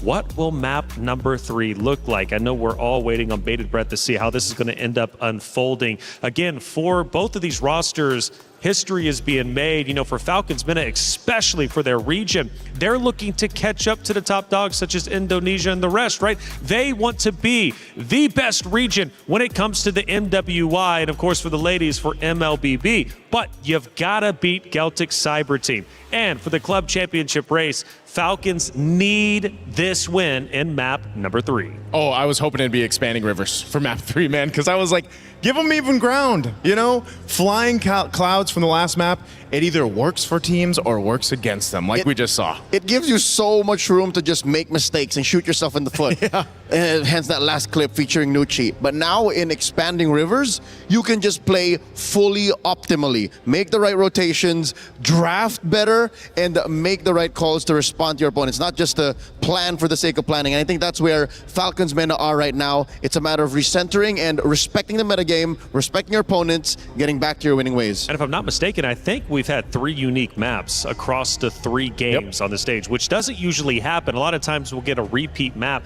This time we're keeping it fresh, and we're going to go into this blind. We don't know how it's going to end up unfolding, but at least we get to see the pick of bands. And Falcons Mena are going to be on that blue side, so they got the priority. Bands kind of adjusted here too. Paquito, Matilda, Marcel being banned out by Falcons Mena on the blue side. Over on the other, Belric, Carmilla doing the due justice here. What's the last one you want to take out? Do you opt for one of the gold laners right now, the carry maybe, or something else here? Carry, Freya, still Esmeralda, out there. Sora. Could this just be also a time to take Baksha first pick blue side because of expanding rivers also? For Falcons Mena, yes. Yeah. That or Esmeralda. But I think Geltec could ban that too. Instead, it's the Gourd. So yeah, Falcons Mena, Coach Koba has 2 solid pickups here, maybe 3. Moskov, Baksha, and Esmeralda. Those are his, I'd say, 3 priorities. Because whatever you don't take from one of those top 3 is definitely going to go to the other side. There's at least going to be one over there. The least of which is the Moskov. Yes. I don't know, man. Maybe lock in the XP lane, right? Get Nocturne going here. Allow you to have that power play in the XP lane. I think that's why you really take your time up to this point as Game 3 is so crucial. So obviously still waiting for the first pick here, and Boxia, I guess, is one at the top of your list that we're wanting to see. And that would be a big move coming out from Falcons Mena, and it is going to be a Moskov. Wow. They're still leaning on names. The Moskov for names, man. Now, you think it's a comfort pick more than anything? Oh, 100%. You know, even granted how the previous game went, I think still names has been phenomenal on the Moskov, and there's a reason why they pick it up first. More than a comfort pick, it's a power pick. Yeah. She is the Pharaoh's spear. She is. The tip of the blade that might make Geltec bleed finally and just lay down and take it. Them or Falcons get shot out of the sky, one or the other. So the answer here is, do you pick up a Belric Baksha? Do you go, oh wait, no, Belric's banned out. Valentina, Baksha again, maybe? Just because, again, it allows you that space to work with in the jungle, but they'll take up the carry instead. I think this is a clear tell from Geltec that we're not banning the Sora. Make my day. Pick it. We're going to answer to you. And the Baksha, they get away with it. They can actually still, no. You know what? It's a 50-50. I think Baksha going into a carry can still win. I'm not fully against it. Yeah, neither am I if it ends up being that case. And I think Falcons Mena, they're the decision here after they already picked up the Moskov is they could do Baksha, then their mid, or Baksha and then go with a roam. Esmeralda still being open, but they'll take the Hylos again. Okay, there's nothing. Even the last game, I know it didn't look too great for the Hylos in the hands of Nucci, but yes, she took a lot of damage. She kind of had to do that for the team, and they go the Sora. No, mind you, the Valentina's on the other side. So I think we're seeing 2 sides of the same coin here. They're both power picks and comfort picks. Has to be. And then this is, I'm sure, a conversation that Nocturne has had with Coach Koba saying, I know there's a Valentina, but Coach, trust, we can do this. Hoping for no Vixana. I was going to say, so you're at that point where it's down to the one game. Give us our comfort. Our tournament lives are on the line. Let's just do that. Why not? I think comfort picks at this point might actually be a smart play because, like it was brought up earlier on the desk, if you don't have to really worry about playing around the hero, you just know how it works inherently. I mean, that's a comfort in its own right, especially going into a Game 3. Definitely so. Atlas is going to be one of the main picks that we've seen in the Roam work so far throughout the current meta. Yep, he is a rising tide. The buffs over the past couple of patches have done well to make this bombastic setter really make an impact in the current metagame. Going into the bans, attack the mid lane. I'd say, given the, bold decisions Falcons made, you still have to watch out for that mid pick. Take out the I don't think you want to take out the Eve. You want to give more to the Valentina. Take out the Lilia? Take out the Lilia? Yeah, no, take out the Lilia. Yeah. Since they already took out one of the main pickups, that Gord, they'll take out the Alice. Lilia next. This is so weird. Why the Alice? There's no... Wait, Alice Jungle. I was going to That's say Alice how- Jungle. That's the only other caveat there since the Sora is in play. Alice Jungle. Because, like... I mean, it's not often that we see it. We actually thought we might see it in the previous one, but... It already won. Yeah, already won. What else do you want to go here? At least for Falcons Meta to take off the XP lane. I think they're still going to hone in it. They go with the Guinevere. Also a solid jungle pick. Jungle. So it's both. 2 birds with 1 stone. Galtech, this has to be a mid. I'd say. Mid lane? Yeah.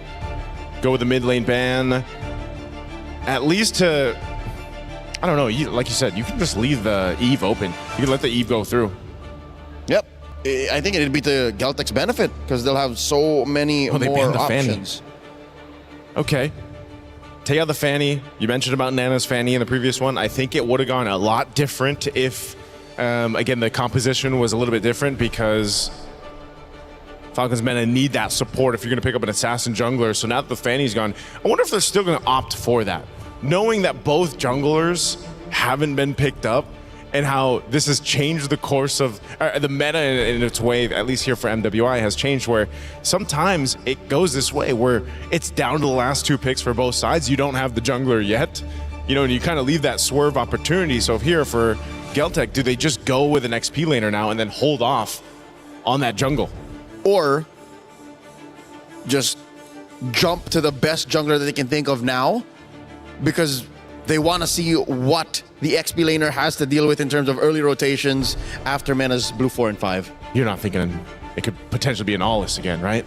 An Esmeralda first, so we're going to have the suspense. That's what I'm saying. Yep. They want to have the element of surprise. So that could possibly be totally nothing, and they just go back to like a normal meta pick, or everything that just shocks Falcons Meta into submission. Now, 4 and 5, Coach Koba back in the driver's seat. I'd say, looking at Galtech's draft for now, and knowing how Falcons Meta rely so much on names, maybe a tank jungler or a fighter, a tank or a fighter jungler. Tank or fighter jungler, Eve, but they'll go Lilia. Very good. At least a Lilia's there. Either of the 2 were great. Now for jungle option, what do you pick up? Oh, the YSS. Okay. So fighter. I mean, and a hybrid. Hybrid, basically. He's a tweener. Yep.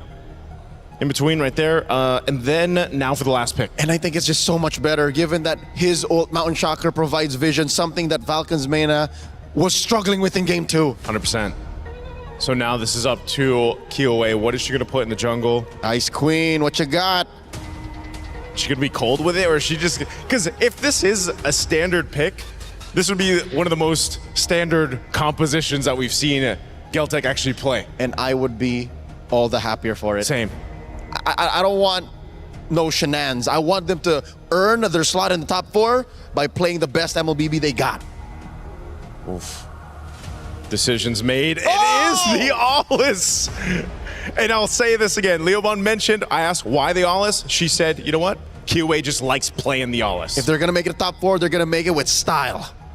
Galtech Cyber Team, their key was at risk of being crushed. It still very much is. However, their chances are a lot better as they force a game number 3, putting the pressure back onto Falcons Meta, who is once again trying to achieve history. They've already done so, but do they want to end in quarterfinals or progress forward to semis and therefore closer to the trophy? It's up to them to decide. Miracle, Eterna, let's finish this story.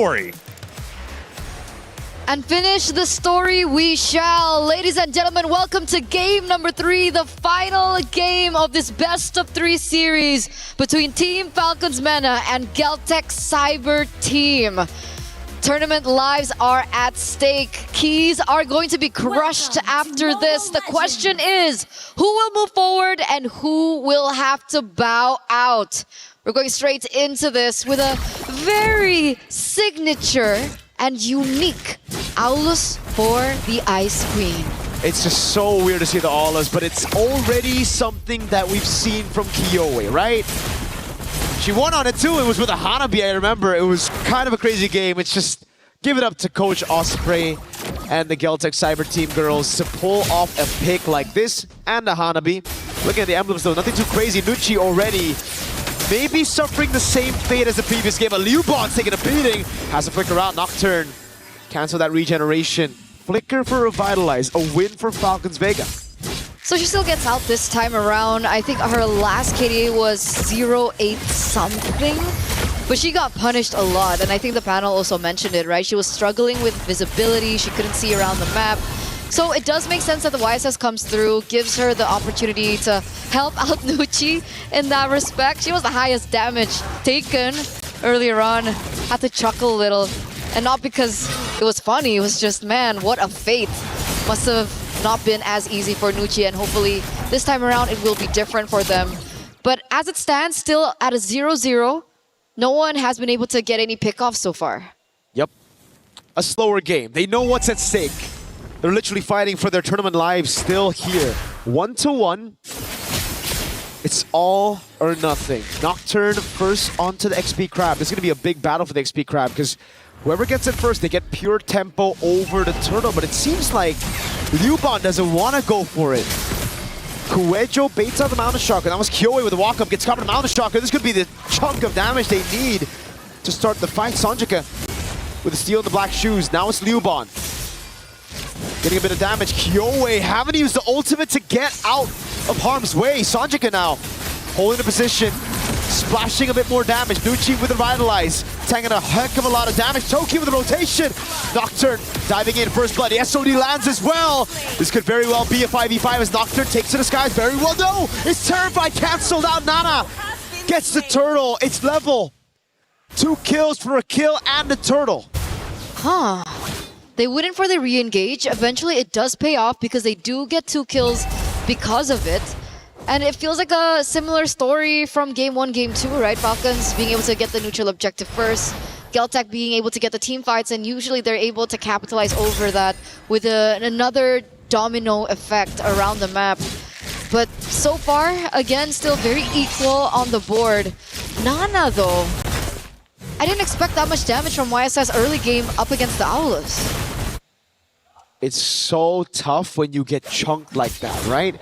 You're built for CC immunity and long team fights, but when you just get bursted at the start of the fight, when you're down to a quarter of HP as an Aulas, it just gives over the neutral objective for free. Luckily, the rest of the team, Sonjika, definitely the MVP of that fight, coming back into the fight, rotating over, getting space, and then Tokyo, always rotating quicker than names.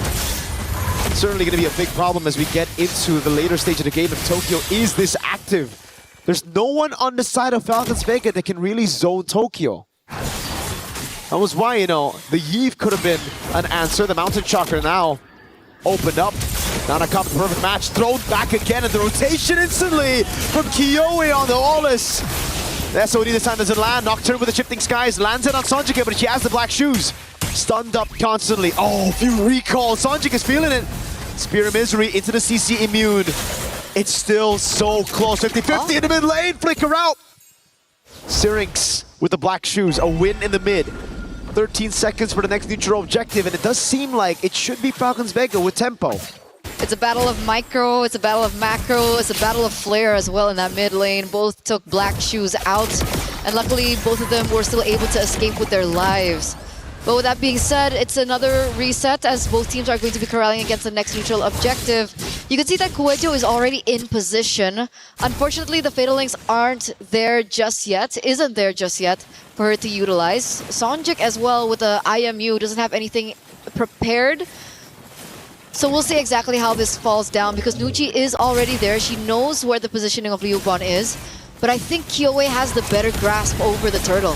It's all up to Kuejo to find a big set. She doesn't have the flicker, but she's waiting right in there for the legs! A massive combo! Kiyoi running it down as well. The SOD lands, but Kiyoi still able to survive right now as Nocturne's gonna get taken down. Names just teleported straight into harm's way! Kiyoi and Tokyo running them down. Sonjika gonna be taken out, but Shu Bond is still there, chasing Nucci away. Nana's out of the fight. Nucci's getting chased by Liubon under the turret. This should just be a kill. A falling Star Moon to take Nucci down for the first time in this game. Sorry, rather the second. A 4-4-2 trade, and unfortunately it was Kyoei that was able to pick up the neutral objective as well. It was a big Fatal Links, a really good initiation play coming in from Kuejo, and everyone collapsed over that really, really well.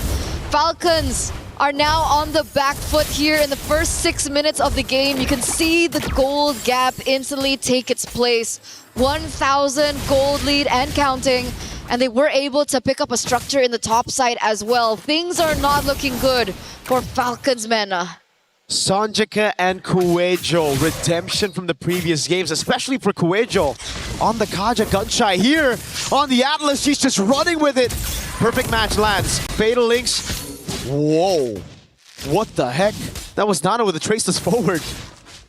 Luckily, the rest of the team was there to help her out. But this could be a tragic day for Falcons. A turn. Just earlier, Falcons ID sent home by Vitality. Falcons Vegas started off really strong with game 1, but game 2 slipped out of their hands. Then we have a game 3 where Geltec Cyber Team, for the first time in the series, hold a lead at the start of the game. They came in this knowing that Geltec was a strong foe. They wanted up again, but that's a Fatal Links. Baiting out the Purify, shift these guys by Nocturne, delaying the skirmish a bit. Nana with a rotation as well. Nocturne just walks into it. Toki with the tread, that's a big mountain shocker, but there's no follow-up now. Black Shoes in the midst of it all. Black Shoes again from Sanjika. Lubon, falling Star Moon, stops Syrinx in her place, but no more kills. Just an open turtle for GCT to take. Another advantage that they are able to put in their belt, or under their belt rather, a neutral objective, a kill over, and they have as much map control as ever. You see the SOD being placed but doesn't get its mark. Nucci tries her best to try and prevent this structure take. They go ahead and open up that ult. I think it's fine if they lose Kuejo. That's a sacrifice that they should be willing to take. Kyoei, CC Immune gets out of the mountain shocker. Tokyo picked up the turret while all that was happening. So it's value. And we're now just about to hit the power point of Owlus. Typically, mid-game is where they're the strongest, and we're heading into that point, and Geltec already had the early game under their belt to begin with. So things are going according to plan for Geltec here. 2,500 gold lead. You can see the top lane being bullied. Names and Liubon. Look at the damage that she's outputting onto Names. Names has absolutely no space to farm. Nowhere to farm. Wherever she goes, there's one of the Geltec Cyber Team members just stalking her. And this time it's Liubon, always on her. In the skirmishes as well, what makes it so good for the Aulas is that usually as a normal, assassin jungle, you gotta be creative. On an Aulas, you can just brute force your way into it with CC immunity. Through the front line, right into Names and Syrinx. And Sanjika, always stealing the Black Shoes, has given Falcons Vegas such a tough time because there's no one that's vulnerable on this team. It's really hard to look for an advantage. It's really hard to look for something to trade with. And now you can see that Nana is taking a risk there, trying to push in that bottom side of the map. She should be able to get it, but wait a second, the SOD does not land. Esme, she's gonna be able to clear it. They don't even get the structure down bot. It's almost like Names made a sacrifice in that game 1 to land all the SODs, but never to land them again in game 3. Tokyo with the shred on Nucci. Sanjika with the Terrify! Purify comes out, but Syrinx gets away in time. Now it's the pullback. Tokyo shut down. In the midst of it all, the Fatal Links lands. Now with Liubon on the falling Star Moon. Sanjika trying to provide damage. Oh, the AoE is big. Names survives Liubon. Flickers in forward, but Names is able to blink out in time. Signs of life from Falcons Vega. It's mid for goal. Tokyo finally shut down in this game. Really, really worth. Really, really worth. They don't even lose the structure in mid, so they do still have a control over their own jungle, but Nana's in trouble now. There is backup coming from Nucci. Do they really want to go for this re-engage? Kuejo's in a tough spot. Nana, shifting skies in a flicker, bringing her back as well. Nana on a quick spree. Names. Spear of Misery lands. Sanjika now. Does she pop a shifting skies? He goes in deep onto Names. Spear of Misery. Peels for herself. Gets Nana the double. That would have been too much. That would have been too much if Sanjika could get that kill over Names. Luckily, she still had the spear to bring her back and eventually have the damage to take her down. Tokyo. And this does mean that 2 members are down. Falcons should be able to pick up this Lord. Kyoe went for the chase. Lord's already very low. Kyoe won't be able to make it in time. The retreat from Nana is good. And Falcons Vega get their hands back in the game. 10 minutes in. Only a 1,000 gold lead. And I do think that Falcons Vega have a very good scaling comp. It's a Lilia and a double marksman composition. They should be able to shred now with items. So they're still in the game. They still have the foot in the door. It's not a 50. Wait a second, Kyoe, what is she doing? Nocturne goes in, but none of the other members capitalize on that. Nana, Mountain Shocker just a zone. 2 levels ahead of this Aulus. She's fine, she's fine. Falcons take something of their own. They pick a structure up top. What it was really peculiar for me was during that entire Lord. Wait a second. The first time she got away. The second time it might just be a bait. The whole team coming around. Oh, Kuejo! Fatal links into Tokyo's free hits. That's Nana taken down, and Nucci's gonna be next on the chopping block. Kyoe gets rid of them. Sonjika with the SOD! Breaks the formation, and it gets Liuban to get a falling star moon on Nocturne. Oh my god, we thought it was a mistake. It turns out to be a bait by Kyoe. What a play, what a play, what capitalization from the rest of the team. Early pick Valentina. Black Shoes was the choice. Suddenly she picks up the SOD and she gets a pick for themselves. 4 members are down from Falcons. They're gonna be up in a few seconds. Nocturne, the only one left standing here as Geltec look for more and take them away from Falcons. How did they go from a 50-50 to what we're seeing right now? It's these very thin margins. They literally just out-mechanic their way into that win. Logically, it shouldn't have been a win. Kyoe is out of the fight. It was a 4v5 they were taking, but they split Falcons Vega just right for them to capitalize. Again, Nucci walks up. Now the glorious pathway backwards. Oh! Kuejo! Fatal Links finds everybody! Kyoe gets a triple. Tokyo gets 1 on top. And it's Nana to try to cut the waves in mid. Wave bot is good. Nana's gonna have to pull a miraculous defense, but she's still handling the wave mid. She won't be able to recall in time. This is it. This could be the very end. And it truly is. And Nana will not be able to deny it away from them. Geltec Cyber Team pull a reverse sweep to make it the top 4. And they move forward, ladies and gentlemen, up against an experienced roster in Team Falcons Mena. Kyoe has brought her experience from her last run at MWI and have brought Sonjika, Kuejo, Tokyo, and Liuban forward here in MWI 2026. It was a symphony of skills together, baiting out those purifies in the prior fight, and then a massive Kuejo set into a follow-up from Sonjika. It was immaculate. It truly, truly was. We want to hear from them. We want to know what they have to say about that victory. And with that, we're going to throw it over to the stage.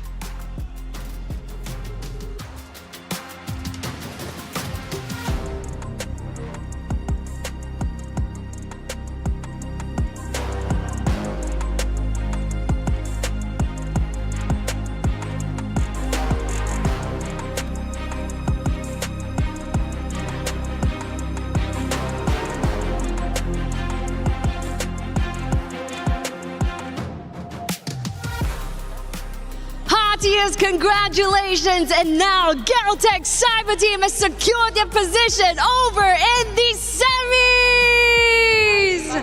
Wow, we, the team are so excited. You can hear cheers coming from across the floor right here. Now, we would like to ask, what happened in the first game? You guys had a real smooth game so far without dropping a single game, but that one game happened. What happened? Tell us more. У нас не было урона на миду, тренера налажали. Well, we didn't have the drop, but anyway, the coaches, the trainers somehow screwed up. Oh, so there has been a misdraft? То есть, получается, произошел мисдрафт. Okay, and then they regrouped and has taken the series itself, so congratulations. And now, we would like to have Falcons MENA hand on over the keys to Galtech Cyber Team.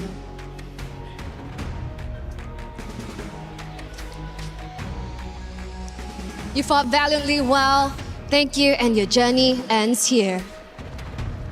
So now that you have the keys of Falcons MENA in your hands, how are you feeling right now? Ну, тяжело немного. Well, a bit heavy they are.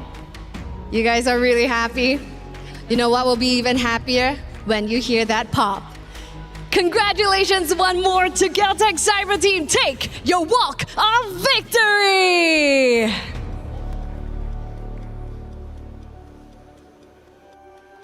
Galtech Cyber Team getting it done in the clutch when it matters most, and we've seen the trash talk as well. Love to see that type of energy. They hit him with the, I like that right there, baby.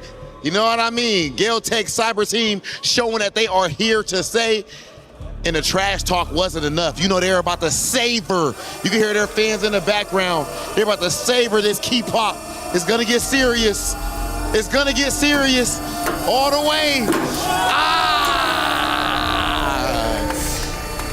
Congratulations to Galtech Cyber Team. You see what type of energy we have right here. You only get this action right here at MWI, ladies and gentlemen, EWC26. We have one match left for today. Let's go ahead and check out our highlights.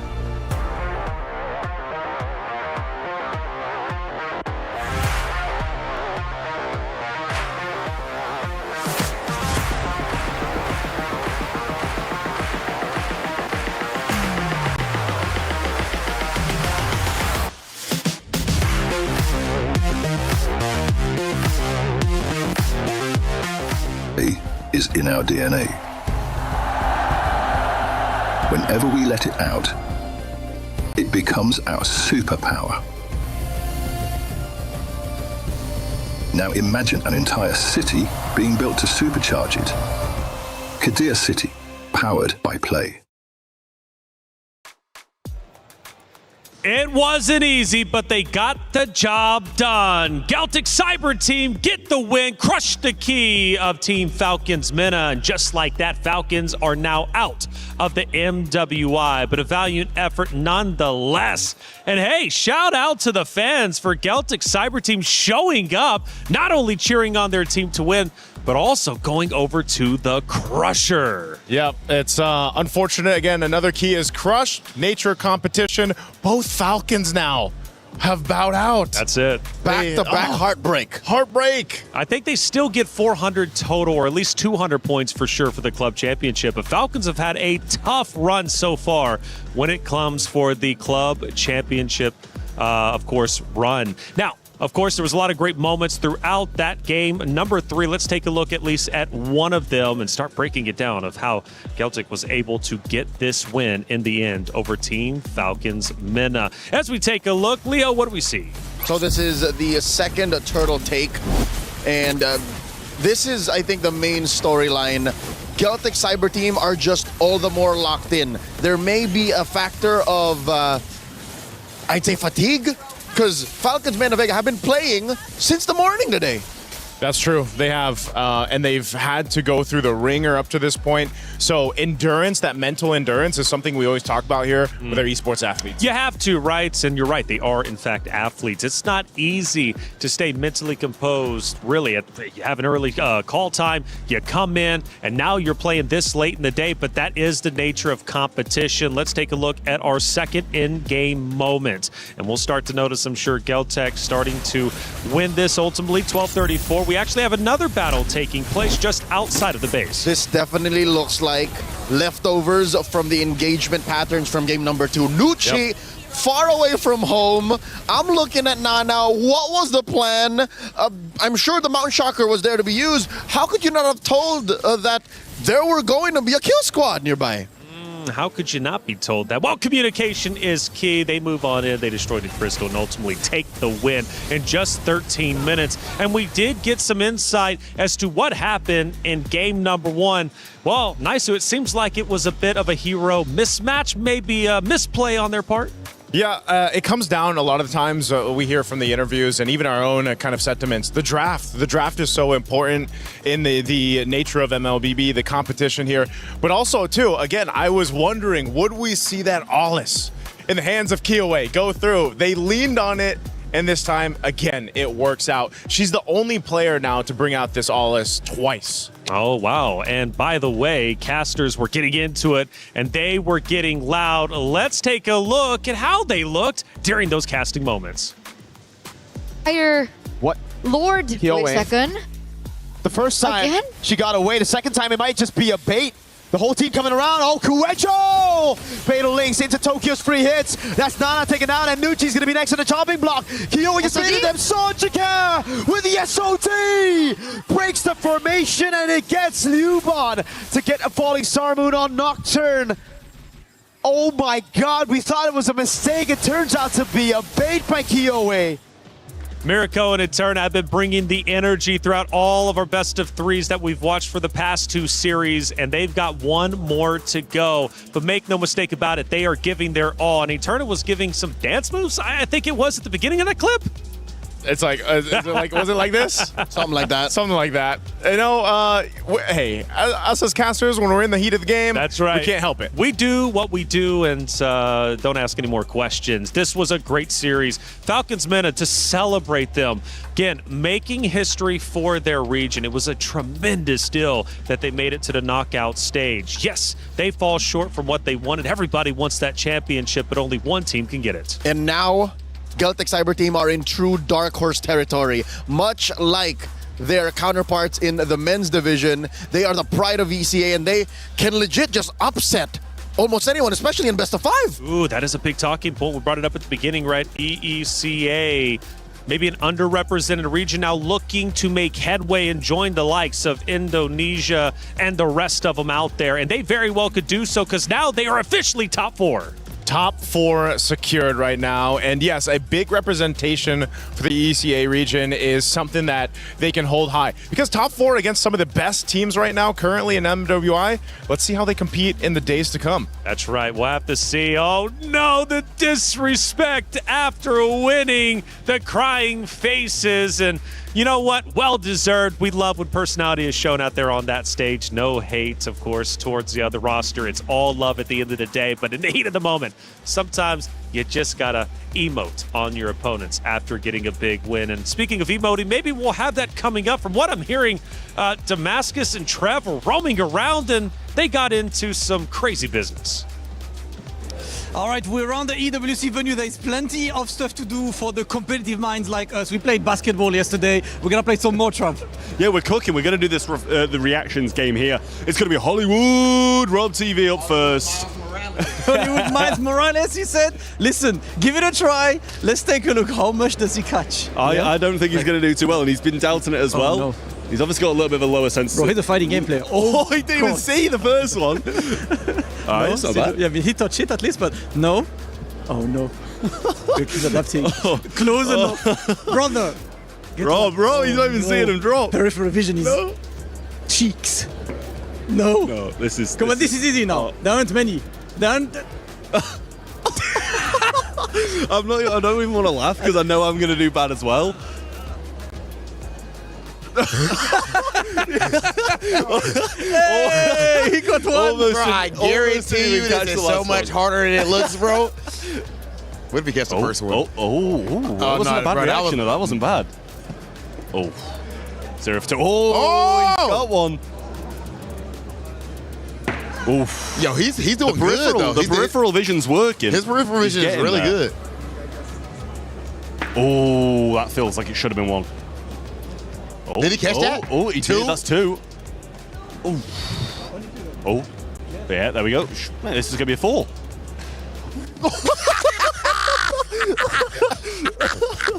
Damascus, no. Trap did when we did basketball. Yeah. Trap did win. Yeah, so he can't win 2 in a row. So I'm definitely Let's go, rooting Trav. against you, brother. I'm sorry. I got to root against you this one time. Oh, look, he's in position. He's ready.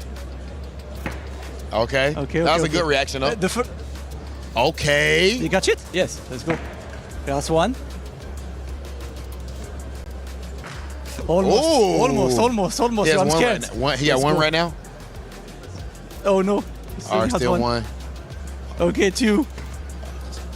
Come on. What 3. we doing? Can he match it? 4. Yeah, that's it. Bro, don't. Can I be salty for a moment? His last 4 were the last 4 next to each other. My last 4 are like this one and this one. That's rigged. It's all excuses. It's all excuses. But we have a victor, and his name is Trav. Trev can't keep getting away with this. He won basketball. He took that away from Hollywood Rob TV, who's American, by the way. And now we just lost the reaction test. Somebody put a stop to that, man. I hope so. My goodness. But we're having fun around the EWC venue. It's a lot of fun in here, and I hope all of you at home get a chance to come and visit and check it out because it is nothing but good fun. Hey, welcome back into our desk. I'm Taylor Reflections Noble. Nice, Sue. And hold up. Wait a second. We got Zorn on the desk. How you doing, brother?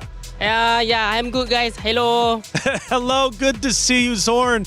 For maybe the people out there who might not know you, which you should, who are you, man? Because from what I'm hearing, you're a serious competitor. I'm known as a pro player, as far as you guys know, and now I'm here to be a KOL or media for Malaysia. Okay, and He's now one of the best. And now he's an analyst, right? So another feather in your cap. One of the best out there for sure. And you're watching the best in MWI play. These ladies are truly talented. Have you had a chance to watch any of them? Because coming up next is our unfinished business. Keyboy and Quinn get another shot at the trio that ended their MWI 2024 campaign. It's a revenge match, and the business is unfinished, but it will be finished by the end of this series.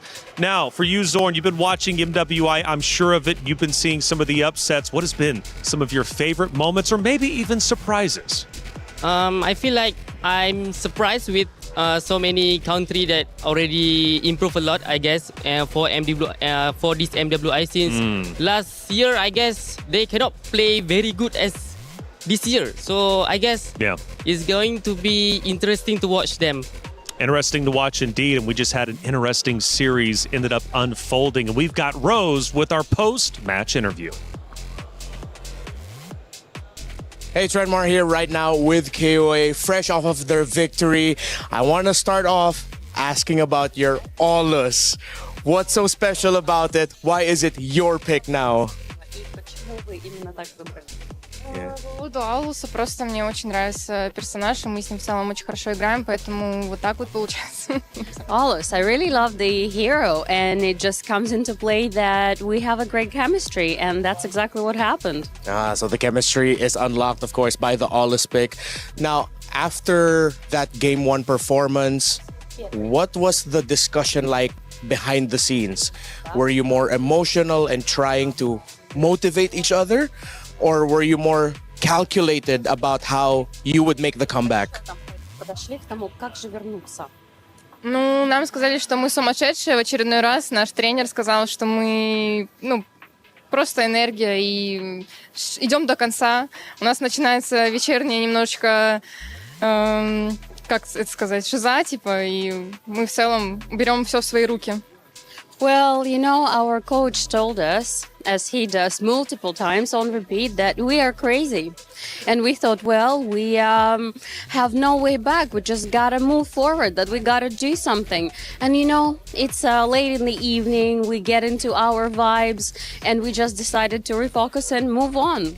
Well, you got it. You got that win, and you're moving forward. Real quick, a message for your fans. Message, посыл для ваших фанатов. Спасибо большое за то, что вы нас поддерживаете. Я очень надеюсь, что мы покажем завтра очень хорошую игру. Наслаждайтесь, смотрите, болейте за нас. Thank you very much for your support. Thank you. Tomorrow we'll try to bring up our best game. And yes, watch, enjoy, and continue supporting us. Thank you so much. Thank you. Congratulations. Geltek continues to fight. И Geltek идет дальше.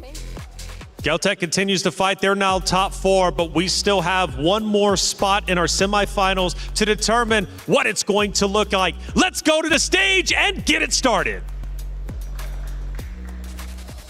Thank you, Taylor. It's time to kick off with our final match of the day. The knockout round has been incredible, and once again, there is one team that will stay away as a victor today and one last out. Without further ado, let's get our first competitors onto the stage, qualifying out of Malaysia, Team Ray Young.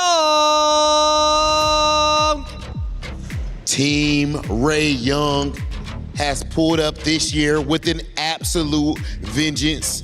They are representing Malaysia, the phenomenal region, a phenomenal country, and they're led, of course, by Quinn and Chiboy, who missed last year's event and have come back here to right all wrongs. This is a newly assembled team, but make no mistake, they play with the chemistry of 10-year vets. Chiboy, remember 2 years ago, exact same team. Anything you would like to say to Navi? Good luck, have fun. So friendly, but I'm sure she will not be over at the Land of Dawn. Take your positions at your battle station. Okay, ladies and gentlemen, and their opponents, the 2024 champions, put your hands together for Navi! We talk about regional rivalries. Navi qualifying out of the Philippines, and that team has been going through the trenches, losing early to Galaxy Phoenix, but then a big comeback against Falcon Thesis and eliminating last year's runner-up Gen G to make it all the way to the knockout stage. And now the mission is simple: keep winning, come back tomorrow. All right. 2 years ago, you have met the exact same team. Any comments to your competitors? Just say good luck and have fun. So friendly, but I'm pretty sure there will be absolute bloodshed at the Land of Dawn. Please take your positions. And here's a story for you. 2 years ago in the path to victory, Navi PH took down and crushed Quinn and Chiboy's dreams, sending them home in 2024. Now, 2 years later, a revenge arc in the making. This time, they stand before Navi PH without dropping a single game. On one hand, it seems they look ready. Question is Navi ready? Let's settle that score over in the Land of Dawn. Over to you guys at the studio. Thank you, as always, to our stage hosts, of course, Damascus, Hollywood Rob TV, and Cheryl. Thank you for the story as well, setting the very stage, the history between these two great teams. This is our last quarterfinal matchup to determine what the semifinals will look like. Nice, Leo. Let's talk about it. It's Team Ray Young versus Navi. This means a lot for both regions. Just to add a chapter to the story that Cheryl told 2 years ago, yes, Navi PH, then known as Smart Omega Empress, dropped Quinn and Chiboy, and they lived happily ever after. In case you missed out, they became champions. They eventually did, and they rode their way all the way in a sweep, I believe, in that championship in 2024. So this is a great story of redemption, revenge, however you want to put it, for Team Ray Young. Team Ray Young has shocked us all, making it this far, not because it wasn't expected, but just because of how well they continue to play. Such a very talented roster, and they are officially known as the Momentum Stoppers, stopping those rosters who have the momentum, who try to push forward, but simply cannot take down this talented roster. If you had to pick one lady from Team Ray Young to be the decisive factor for victory, who would it be? I personally say, not biased because I'm a jungler too, but I'm looking at Tan. I think, Tan. As the Indonesian import, I think she does so much to make this momentum breaker character come through for Team Ray Young. And now I'm looking back at history. This is not the first time they're facing off against a Navi. They took down Navi MY in the qualifier. Yep, and I think either way, at this point, I know Zorn mentioned this too. He mentioned that last year, it was so different watching MWI because the quality of teams, the quality of gameplay we've seen from these ladies so far for 2026 has been a huge leap in just performance and improvement. And so who's to say that maybe new history is about to be made with Team Ray Young defeating potentially Na'Vi here. That's right. And Na'Vi, by the way, has made great headway in our tournament. Also, not only winning the 2024 MWI with 3 out of the 5 members currently playing on that very stage, but also beating Jinji, a powerhouse, the runner-up from last year. But from what I'm hearing, not Ayanami, she's her, right? Bottom line, period. And she's been playing incredibly well since their comeback win against Falcon Daisies yesterday. Not Ayanami has shown a true mastery in her role. Gwen, Na Ayanami, Diagon, a national athlete at that, has awoken. I think that's the key to Navi's rise throughout the brackets in MWI.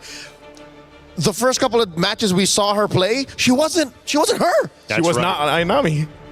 And by the way, she is going to be picking first. And just so you all know at home, she's got a deep hero selection. 7 unique heroes in just 7 games. And she needed to be that for Na'Vi Philippines to get back in form, because at the opening matches of MWI, we were in kind of in the agreement that they were struggling. Yep, in disbelief of what we're seeing. But now we're back to reality, snapping into the game after Coach Salman, King Salman, bans out the Atlas glue and carry to pick up the Baksha, which is, again, an effort to put Keishi in a good position, a comfortable way to roam through in mid. That mid trio should be solid. Team Ray Young, Coach Frost picks up a Lily and a Belleric. I missed you, Big Tree. Big Tree, man. You know who else, surprisingly, is banned out is the Chips. I mean, because Chip was picked up by Na'Vi yesterday. I don't know if it's still the only team to actually bring the Chip to play, but a good smart ban from Coach Frost and the rest of Team Ray Young here. This Lilia plus the Belric pick already pose a huge amount of threat, and that's why you have to pick up the Eve if you're Na'Vi. Again, Claude being the most picked gold laner aside from the Moskov right now is going to be the choice. These first 3 picks for Na'Vi are already solid across the board. Team Ray Young to match this. What do they pick up? Their jungler now? Maybe Esmeralda. She's still open. That's true. Does well against the Eve. Yep. Stops Zach holding its tracks. Might struggle against the Baxia, but again, a powerhouse pick is such, given the metagame, overtuned, this one. Esmeralda? Still, I believe so. She's a little OP. Yep. And look at that. In your first 3 picks, you get 2 out of 3 best in lane. Yep. Eve is on the other side. I'm going to die on this hill. Eve is the best mid laner right now. Yeah, that's unfortunate. So I would say Gord is like, it's weird how much he's climbed in the meta. 50-50 maybe? 50-50. Do they share the podium? I don't think they share the podium. He's like almost there. You know, maybe I put him at like number 3, maybe 2. Who's the other choice? Other than Eve? Valentina? Well, lately Valentina, yeah. Lilia's working her way up. Lilia is starting to get there too. Maybe 5. A solid start for Team Ray Young. Going into the bans, Gatot Kacha, get out of here. Moskov. So, Na'Vi PH, the play seems to be choke out Quinn. So this could potentially be, because the carries already banned Moskov, you already picked up the Claude. Harith? Is it gonna be a Harith, a Harith, who we haven't seen picked up as much as we used to, which I'm not complaining about. It needed to change. That gold lane was getting a little stale. What else is there for the SEA Games gold medalist in Quinn? Granger?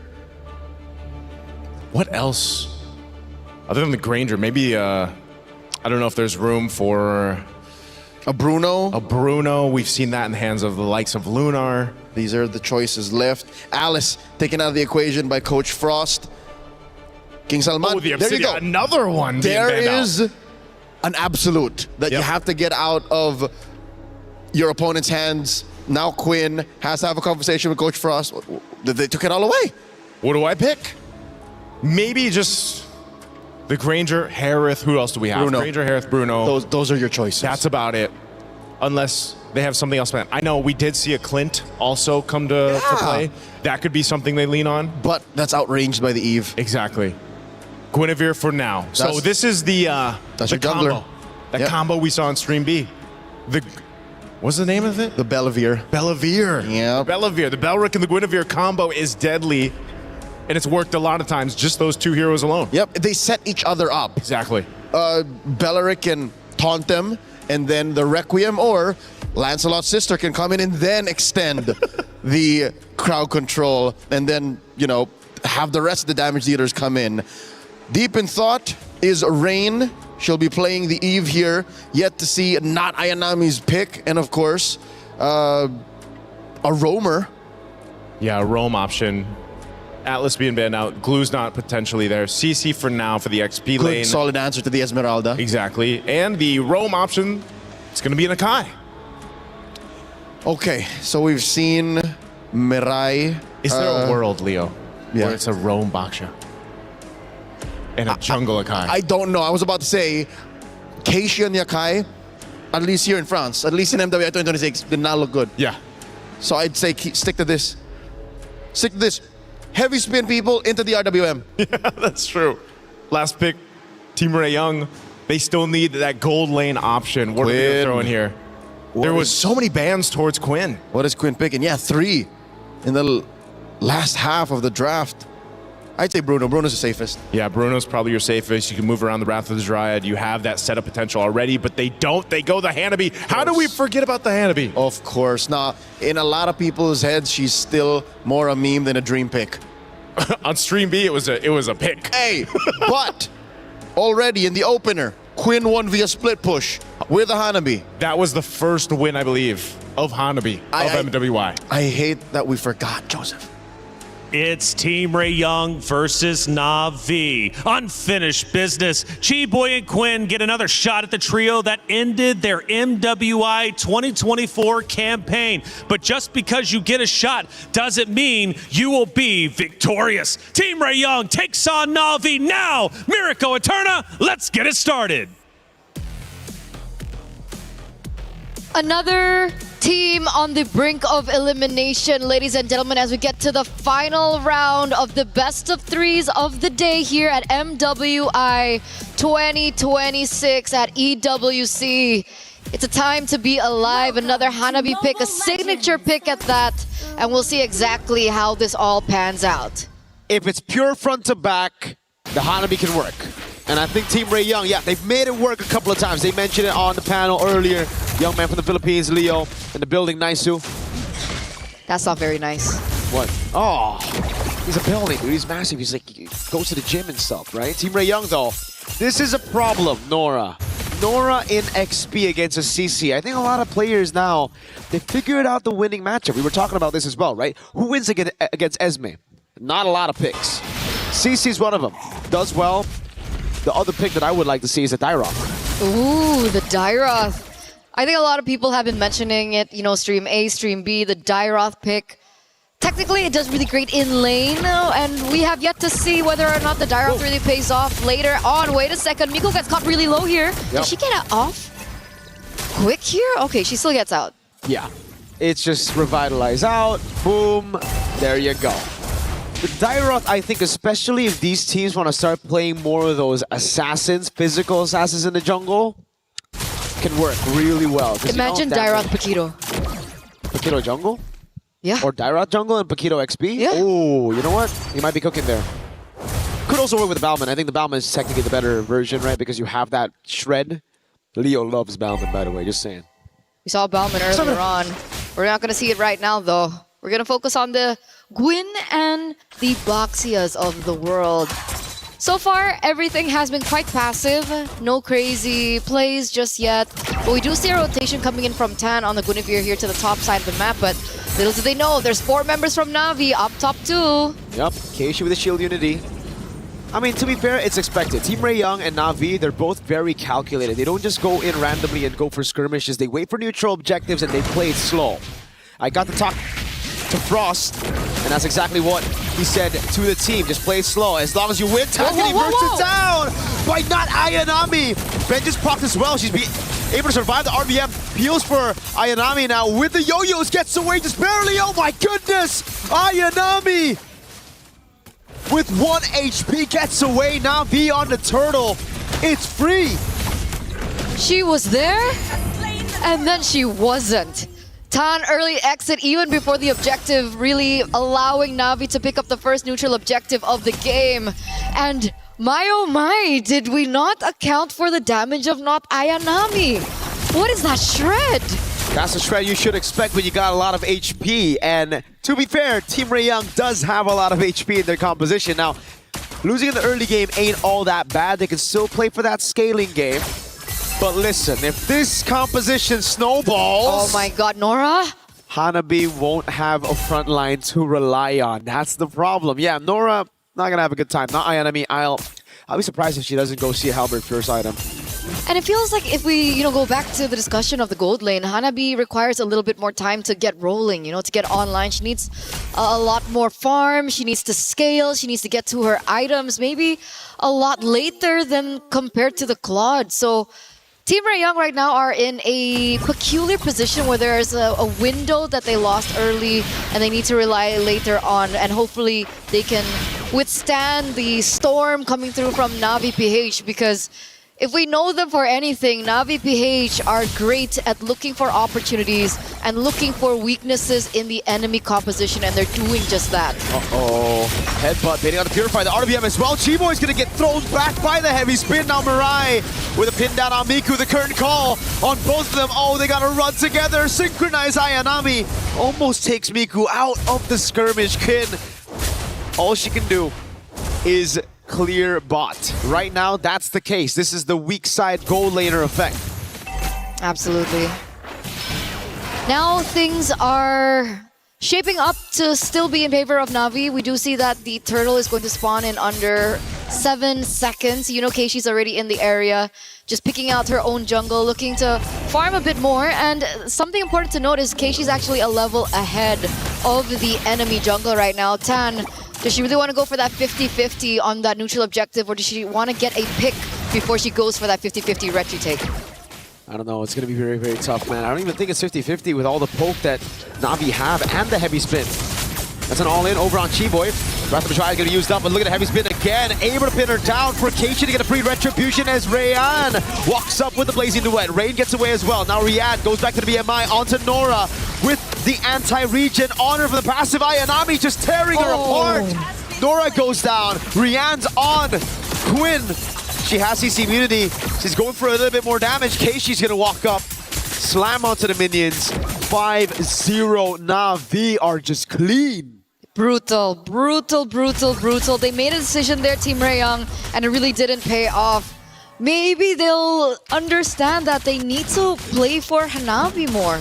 It looks like there are rotations coming in from Miku and Chiboy to the bottom side of the map. Maybe looking for a punish on not Ayanami, who's sitting at 2-0-2. Let's see if they can make it happen. Ikebana lands, the taunt doesn't. The Wrath of the Triad though lands, but Ayanami is still able to survive for a bit. Gets one kill before she dies, but it's now going to be 2 on the board, and Miku might just follow next. Rain is going to go for the chase right now, and Mirai is looking for the cut. RWM dropped on her, and the Panda gets a big body slam to take her down. Rihanna instantly with the Blazing Duet. Headbutt and the heavy spin. Tan's just pinned down. 8-1. This is a stomp and a half for Na'Vi. Whoa. Nora with a walk-up. Huh? Yeah, she just purifies out. This is very unlike Team Ray Young. Okay, I think they're really playing into the tempo and the momentum that has shaped from Na'Vi PH. And you would think as an experienced roster from Team Ray Young, they even have a gold medalist in the midst, that they wouldn't, fall into that kind of momentum. But Na'Vi, again, taking so much control over what's going on right now here in the 7th minute of the game. That was a 1-for-4 trade, by the way. They only took not Ayanami for the price of everything. But luckily enough, Team Ray Young, they do get something in return. They get a structure. Keiichi just really wants to go with the fights, man. This is Spatial Migration and a Valo Requiem landing, but Keiichi with the Poisson is unkillable. Quinn, though, is very vulnerable. Mirai with a pin down of the heavy spin. Tan and Chiboy isolated from the rest of the team, and it's just pickups here and there. Nora gets a trade in the end with Ayanami falling, but Mirai is practically soloing Miku with the help of the Blazing Duet. Now Rian's going to take the kill on Miku, and it'll be all good as Rain flickers out to safety against Nora. 13-3. That's a 10-kill gap in the span of 7 minutes. We were talking about them being two teams that really love the objective plays. Two teams that really play slow, and yet this is what we're getting here, as it seems like Navi PH are playing like they have something to prove. But here it is, the replay. You can see the collapse coming in from Mariah as well with a heavy spin, and the follow-up damage coming through. Not Ayanami still is just wreaking havoc, and it was somewhat of a staple before, and it has come back again. Not Ayanami again being one of the pivotal roles here in Navi PH from then and now back here again. And you can see it already, perfect turtle, that impact showing right in the land of Dawn, man. Dominance Ice picked up by Mariah. She's got to be careful. She has a bounty on her. 3-0-6 on the roaming panda. That's kind of crazy. Huh? That's your what? She got more kills than right. Rian. If you cover the names, you'd expect Rian to have that KDA. Maybe she's like, you know, Rian,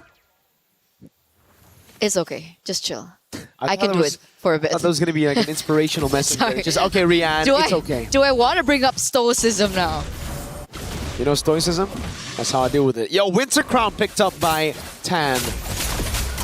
RWM straight on to Quinn. Blazing Duet is... Whoa. Maybe they need a bit of stoicism. This is a bit too crazy, a bit too bonkers. Rian gets punished for it, and now Keishi as well. Spatial Migration and the Violet Requiem. Right when you bring up stoicism, they start going a bit too bombastic here, Eterna. Okay, maybe it was stoicism for Team Rayang. See?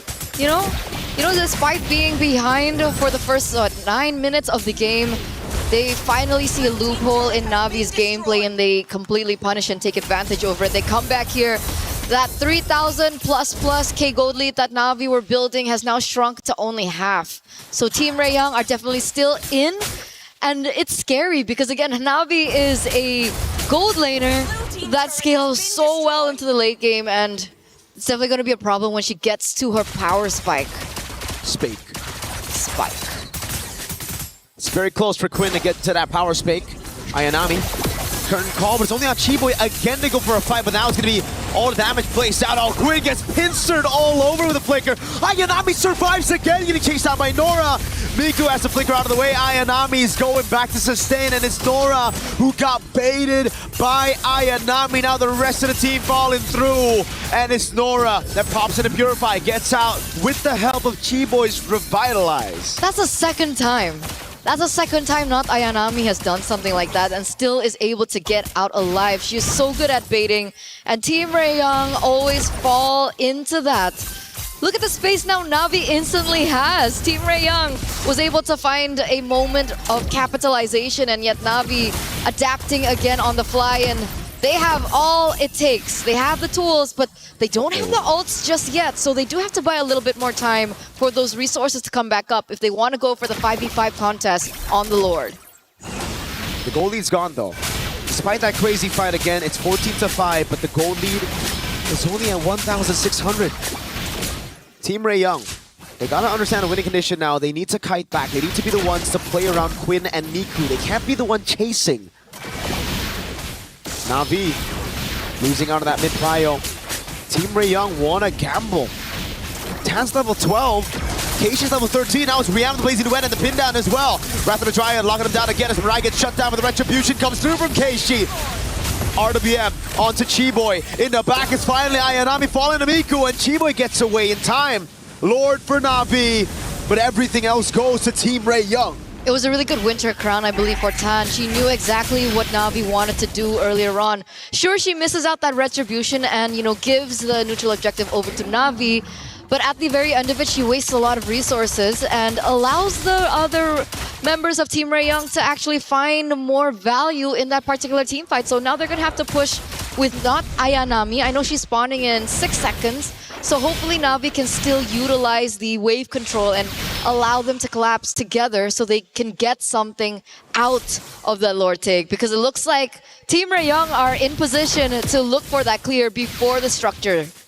Seems like they've also figured out the fact that they need to kite back against Navi. Navi, crazy engage. They got that zoning as well. If Team Rayang chase though, however, they don't really have the right resources to get the Hanabi and the Lilia in place. So it's all about kiting back with your carries. Sure, you can have some few members doing their own thing, I'd say. Nora can just try to split this front to back of Na'Vi, but everybody else got a peel for Quinn and Miku. I agree. Lily is starting to hurt. Miku's starting to hurt. She has 2 items under her belt right now, the glowing one as well as the lightning truncheon, and that burst damage is not seen, but it definitely will be felt, especially when it gets to the team fights where they group up a lot, and I think Na'Vi are definitely starting to feel it now. I wonder what items Quinn is on now, right? Has she gotten every one of those Swift Trinity items? Yes. All right. She has the Golden Staff, Corrosion, and the DHS. So does she have the Melfic Gun now is the question. There you go. Melfic Gun on the way. Defying Glaive just picked up by Rain. That'll certainly help with shredding down some of these frontliners who already have the Chastised Pauldron, and that is interesting. Ayanami, Sea Halberd only now picked up. Like, earlier on, I expected it to be the early pickup, maybe second item because of the lane, but I'm guessing it's just because they're thinking, all right, we got a Baksha, we don't need the anti-regen. But it's hurt her quite a bit in the later stage of the game right there, because Keishi a lot of times is playing a different game entirely, playing for Rain, for Rian, and Ayanami just doing her own thing without the Sea Halberd. Now with the Sea Halberd, that'll certainly help. Quinn actually goes and prioritizes the Rose Gold Meteor first instead of the Melfic Gun. More defense, playing it a bit safer. I think she knows that she's going to be like the main winning condition for Team Rayoung, right? There's 2 options in that scenario. Do you want to go big or go home? Do you want to go for... Go big. Go big. Go big. Okay, so they don't go home. Hope not, right? We don't want anyone to go home, but kind of have to if they lose. Yeah, that's how competition works. But keys get crushed. 14 minutes in, 14th level here for Keishi. It looks like Tan has actually caught up. They go for the pincer maneuver again on Tam, but the winner crown buys a little bit more time as Mirai gets bursted down entirely. Going to the back line though, pops into Aegis, is able to kite for just a bit longer. Miku's right there, but it's Rian with a triple kill, tearing through the back line, and now it's Nora next. The Sea Halberd doing work. Ayanami trying to go for the dive. Tan and Nora surviving, but it's just a big win for Na'Vi. It's crazy how one item can alter the course of the game, can alter the course of the team fight, and alter the fate of Team Rayoung earlier on. I mean, you guys saw that, right? The shred coming through once again. You know, Nora unable to have the impact that she initially had, and we were talking so much about, you know, the itemization coming in from Quinn, and little did we realize Rian hit her power spike as well. The Swift Trinity is already taken by her, and she was able to get 3-1-7, that triple kill in, and things are just turning around. 3,000 gold lead now for Na'Vi, and it turns out that's a 1k gold difference between both gold laners. No wonder. You can see the damage definitely, and the go big factor. That's a Melfic Gun instead of the Rose Gold, and the winner crown is going to give her so much more ways to actually just dive in, honker down, and then freeze while gunning people out. Winter crown for Keishi as well. I love the response here. Team Rayoung, they were the ones first onto the winner crowns for the Guinevere. It's just kind of like a common item though for the Guinevere. It's like the usual build for her. Now for Keishi, she realizes that. She realizes that Team Rayoung can actually start shredding down a lot of the frontliners, so she wants to delay the fights as well. Ray, just for a bit more safety, picks up another winner crown. So we got 3 winner crowns for Na'Vi. That's crazy. That's a lot of winter crowns. Gotta say it right. That's crazy. That's crazy. But wait, here goes the siege. That's a real world manipulation. Crazy zoning with the winner crown already used by Tam, but she's gonna get chain CC now with the Wrath of Dryad locking him down as well. Mirai loses the immortality, but the rest of the team's right there. Mirai is able to flicker out, so they just crack open the far lane base turret and they back away. Signature Filipino discipline. And that's all they need. That's all they need. They don't even have to risk anything more. They know, once again, the opposite side of the Lord Inhibitor was taken down, and that's something that they can play to their advantage. And if Team Rayoung forget housekeeping, remember, there is a Claude on the other side of the map. We already saw a Claude backdoor in MWI earlier on. I think it was the first day of the MWI groups. I don't think we want to see it again. Not with everything on the line here. 150,000 damage taken by G-Boy. Retreat from Keishi to take the purple buff away. it really is a battle of front to back. You see those numbers on the frontliners, it's purely who has the better front, who has the better peel for their back line. Thing is, for Na'Vi, only Ray needs peel, really. Rian's diving with the rest of the team, and that's really what's caused such a problem for Team Ray Young's backline. Miku and Quinn, they don't have enough sustainability to deal with a Claude and Ayanami walking up on the CC with all the CC of the Akai. And that's not even taking into consideration of the magic damage coming in from Rain. And Keishi. It would be interesting to see what items Eve has right now, like how far she's in. Fishing Lantern, Glowing Wand, Divine Glaive, Winter Crown. At this point, I wouldn't be surprised if that's a Holy Crystal. But it's probably Blood Wings. That hurts for the frontliners, man. Oh, yeah. That's the reason Chiboy's been taking a lot. Number 1 in the damage taken. And look at the waves in the bottom lane. This is why Na'Vi just back away after getting that base turret. They have a slow push built up bot, and they know for a fact no one on Team Ray Young can be sent down below. So right now for Team Ray Young, it's either you gamble on a 5v5 or a Lord take, or you lose out completely on the bottom lane. They need to make a decision now. They need to make a decision quick, because the waves are still crashing there in the bottom side of the map. Tan, you want to go 50-50? You're both at level 15 now. Oh, but, no. Huh? They sent Quinn to mid? Just for a bit. No vision, though. So that's why Na'Vi are going to play with it. And the bottom wave's going to crash into the base. This is big. Who are you going to send? Oh, they're hesitating. They don't know who to send, and it's already going to be crashing in. And again, they're just going back and forth with the waves still there. Na'Vi love it here. They thrive in this position. It's Team Ray Young that need to make a move. Nora's going to be the one sent down below, and this might be the time for Na'Vi to look for a 4v5 or to look to burst it down. Keishi taking position, forcing Nora away from that wave again, and that's going to be another wave crashing down as Chiboy looks for an opening. Wrath of the Dryad and the heavy spin comes around from Mirai. That's an RBM as the Lord gets taken, and now Chiboy is going to lose her immortality.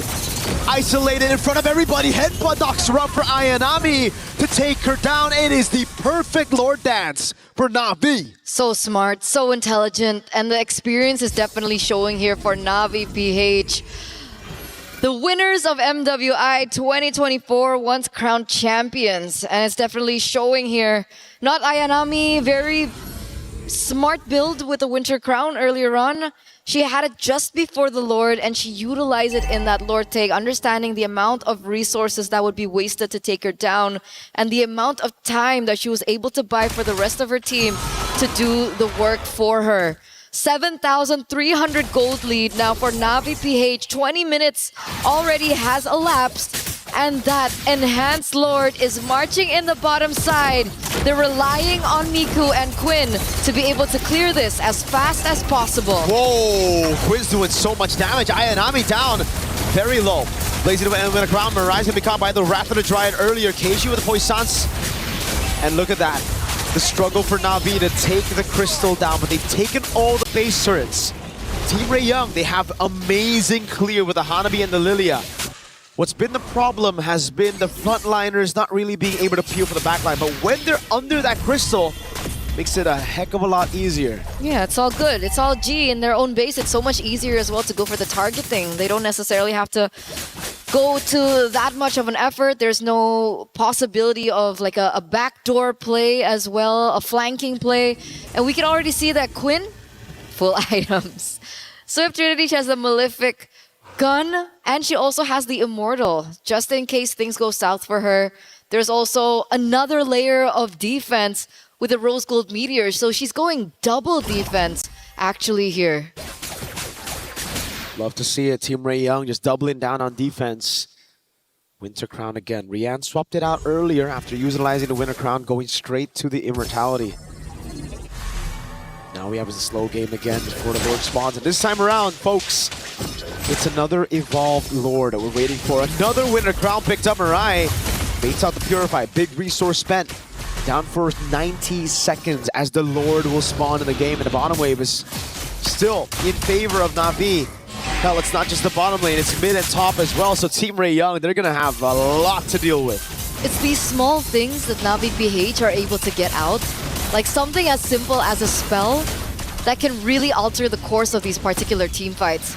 So it looks like they do and will be able to clear in that bottom side of the map, but it's still going to be pushing in favor of Na'Vi. So Again, Team Rayong are the ones on the timer here. They have 2 waves pushing in favor of Na'Vi. This is a headache, if anything, for Team Rayong. They really have to dig deep into this one. And Na'Vi are not giving them any chance. Constantly resetting the Lord, not giving Team Rayong any space. Ayanami will shove in mid to force these rotations and to force Team Rayong to reveal themselves. Quinn and Miku both visible on the map. That means Na'Vi are going to go straight for the Lord again. They know Team Rayong have no hold. Even in their own jungle, Na'Vi, a free Lord. This time it's Evolve. They're going to have that damage reduction as they look to close this one out. They don't go for it. They don't go for the gamble. And No chance. I guess it makes sense. Their only hope now is to wait for maybe an overstep or an oversight from Na'Vi as they push in with the Lord. But like you mentioned, an evolved Lord is not a Lord to underestimate as well. So we'll find out whether we're underestimating the Lord or we're underestimating the clear potential of a Hanabi-Lilia combo. Because if there's a composition that can clear an evolved Lord at 23 minutes, it should be one with a Lilia and Hanabi. That is true. That is true. Game 1 on the line here for Team Rayong.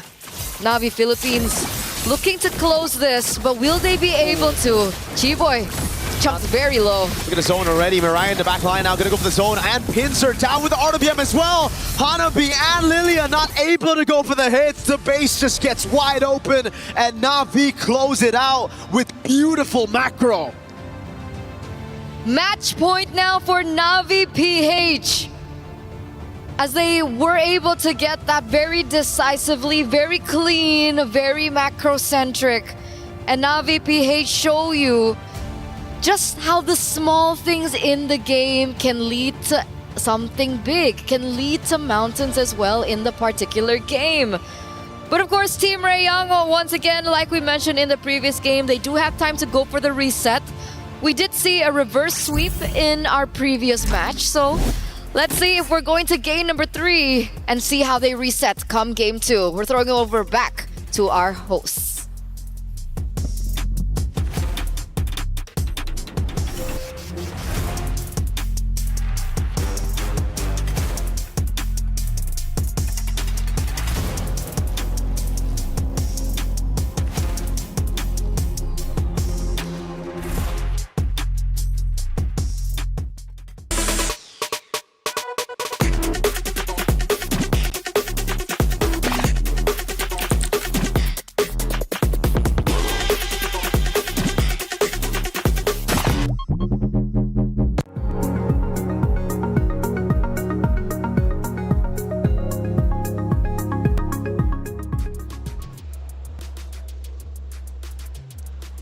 Well, that's it for our first quarterfinal matchup, or last one, I should say, anyways, for map number 1. Potentially 2 more to go. That's how we've been going, anyways, for our quarterfinals. They've all gone game 3, but now it's up to Team Rayong to force a third map. It's not going to be easy. Na'Vi played that very, very well. They did. They started off strong. I mean, I thought it was going to be a much quicker game than it was, but there were some good adjustments throughout the game from Team Rayong. They did challenge Na'Vi Philippines, kept them guessing, but I mean, this is a long game, 24 plus minutes, but they can bounce back. Who knows if they do that starting in the draft. After the first few engagements, I could have sworn it was going to be a quick one. Yeah. Maybe like a 13, 14-minute banger, but Team Rayong, partially the reason why I think they took this past the 20-minute mark was the fact that their draft was solid. Even the Hanabi, I'm not even going to laugh at the Hanabi anymore. I've watched enough of Stream B, called enough of the matches to say Hanabi is a legit threat. So going into game number 2,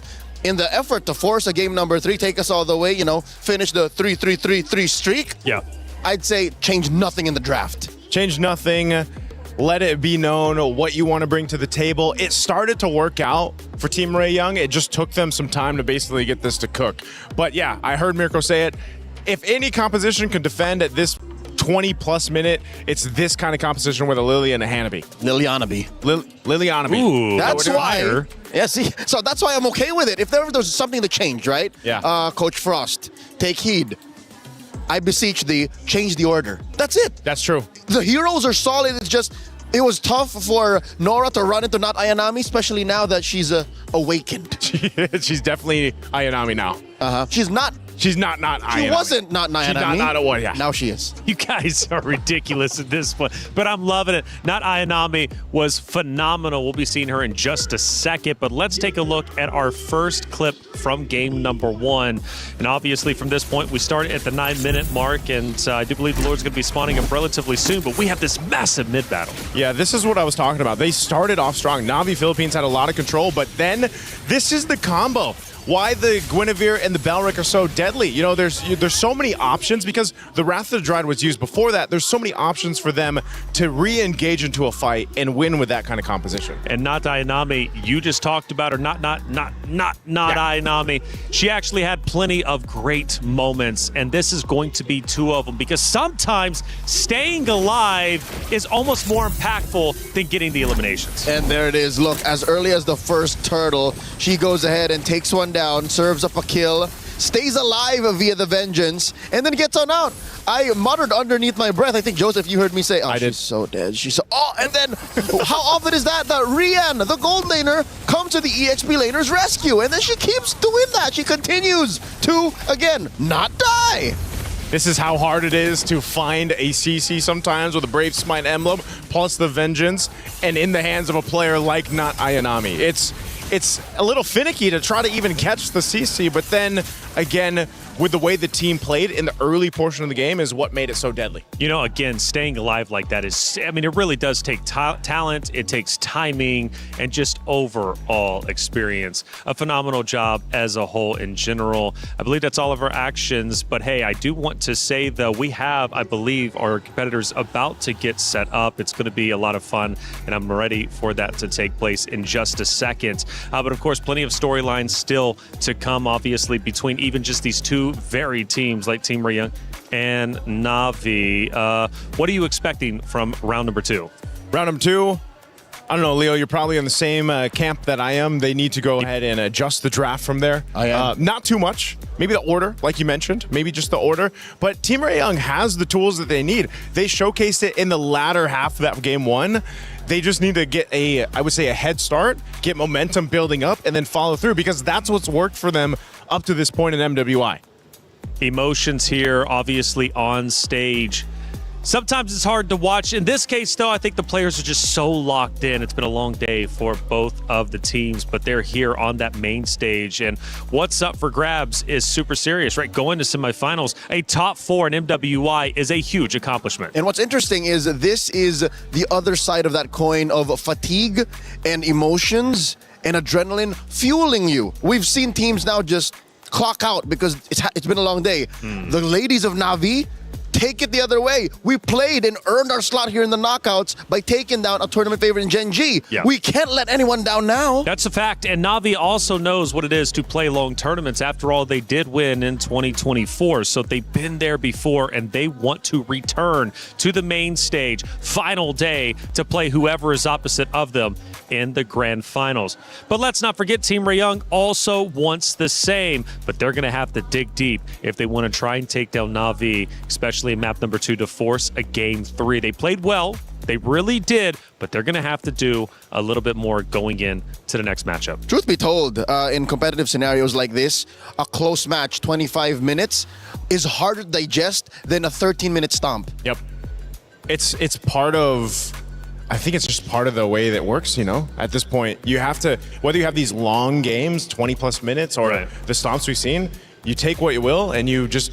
go next to the next one. It's easier because you're like, oh, this is where it went wrong. Pop, pop, pop. But in 25, with a perfect draft almost, such as Team Rayung's in game 1, you go like, where did we go wrong? Can we watch the tape again? Can we... don't have the time. Yeah. You don't have the time. 20 minutes, it's not enough time. You only get a 10-minute break after all. We head back to the stage, and the players are getting set up once again. It's not that long of a break, and I love that you guys brought that up. Look, a long 23-minute game. You can't really digest all of it. You just got to go in with the cliff notes, with the key points, and then come back stronger if you possibly can. Now, speaking of coming back stronger, for Team Rayung, a real chance to tie this series up, but again, they're going to have to dig deep. What's the gameplay? Because the hero selection honestly wasn't bad on either side. Yeah, it wasn't. You know, the teams that gave those defeats to Navi Philippines in the first days of MWI, they did one thing. They really honed in on one member of Navi Philippines. Leo, we remember this. You remember this. We were casting it. They really honed in on the roam, Mirai. They just continued what we quoted as they just honed in on her, bullied her, took her out many times.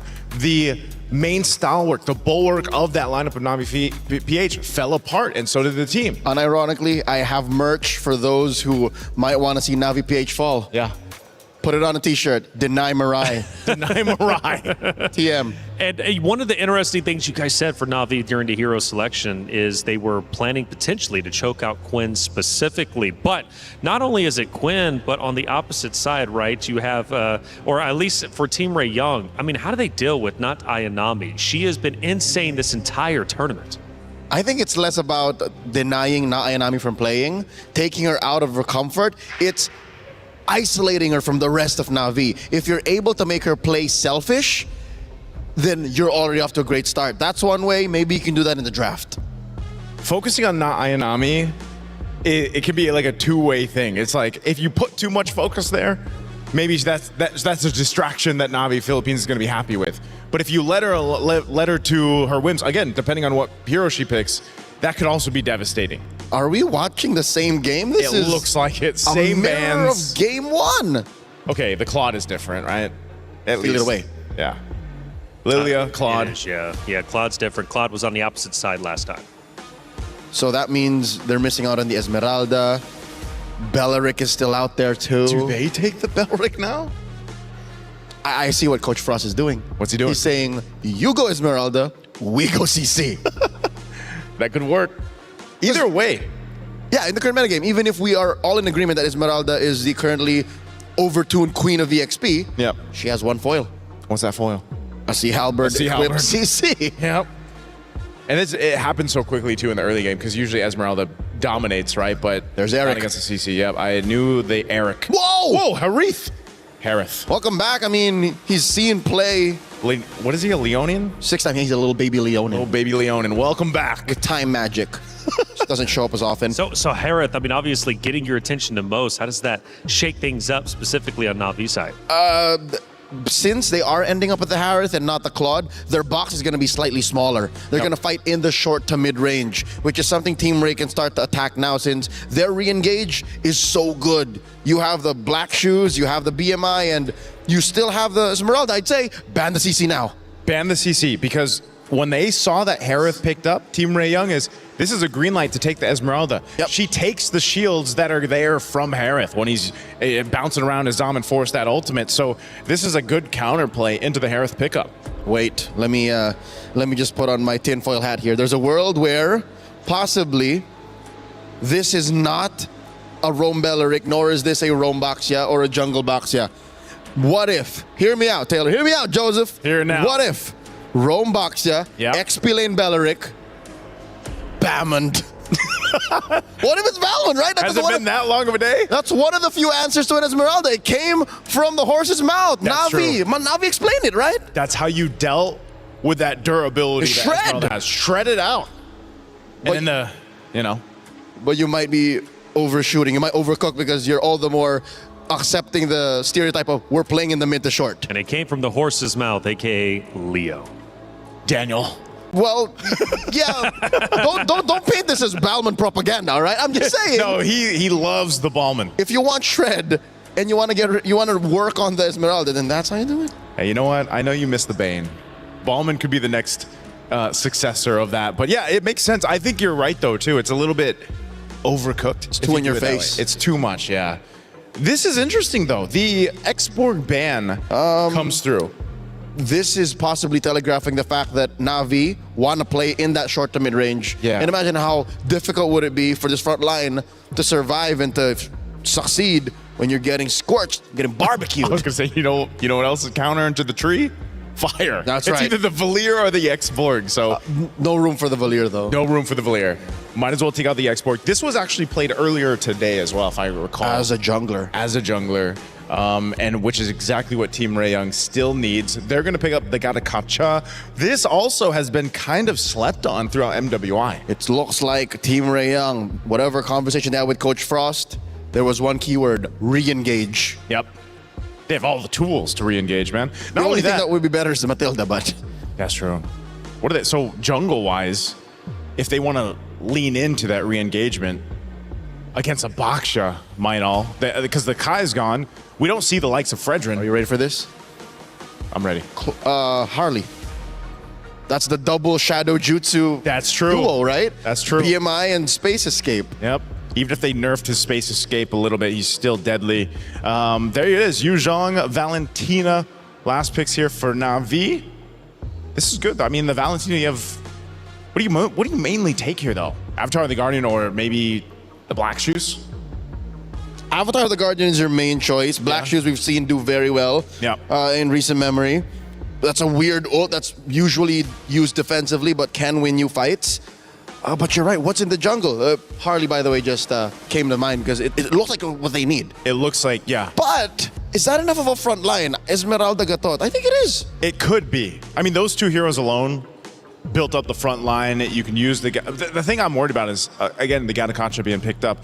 If you're not able to actually jump in offensively with the Avatar of the Guardian and you have to defensively use it, then that's the thing. There's the Suyo, though. That's going in the jungle. Last pick for Team Ray Young. How could I forget?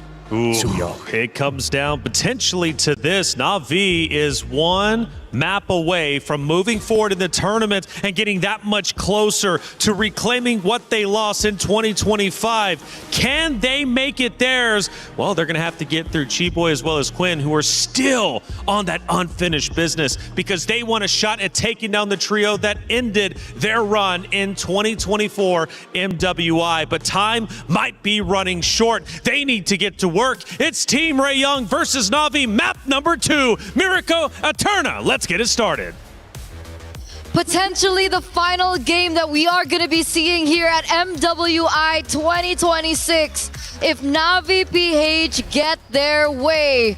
But of course, there is still potential for Team Ray Young to come back here in game number 2 in this best of 3 series.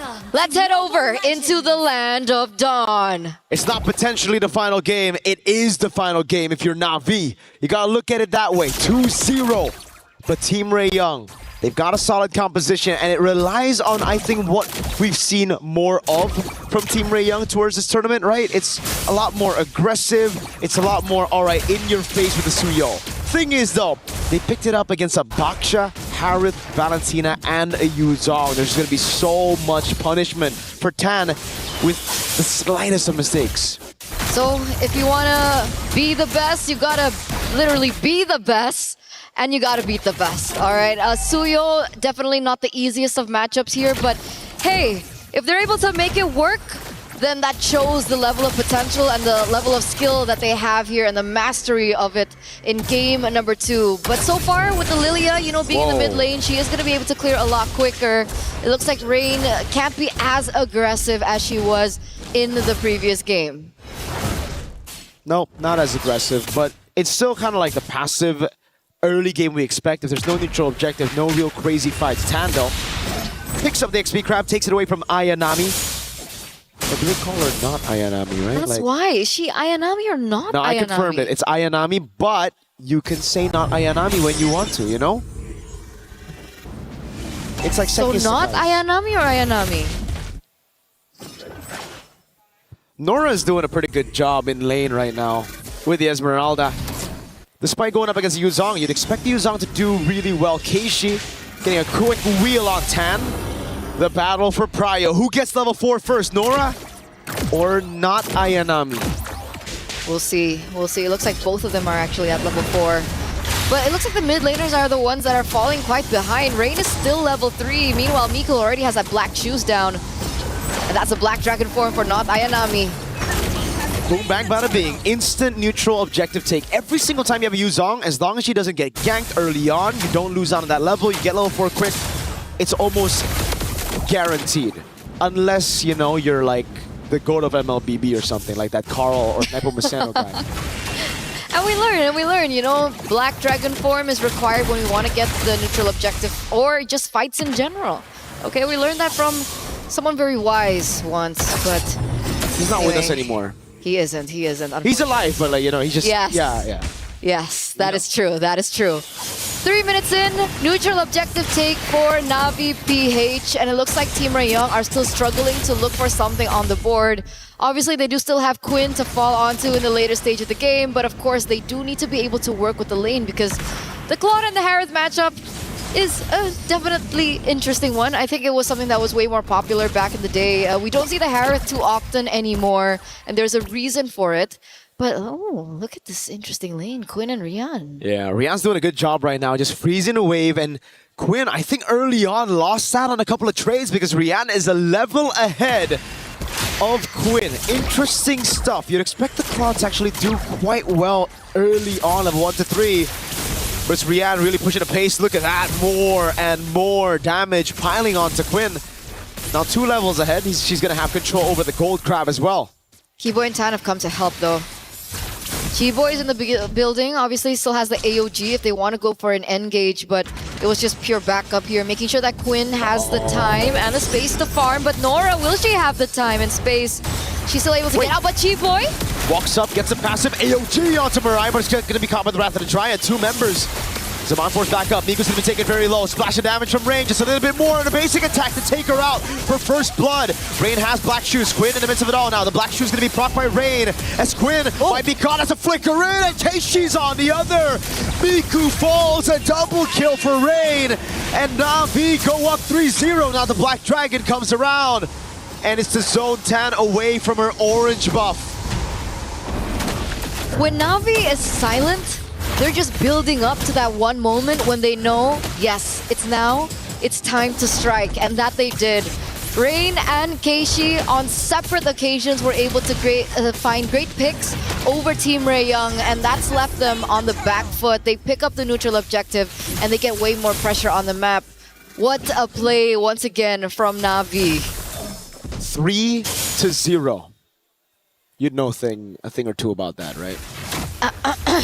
I don't recall what you were saying. In a month, Na'Vi up top, gonna try to go for the clear and the siege. Rain down below, gets caught by the taunt, no flicker here. BM minor blazing went. Whoa, AOG forward, gets a knockup but gets quelled down.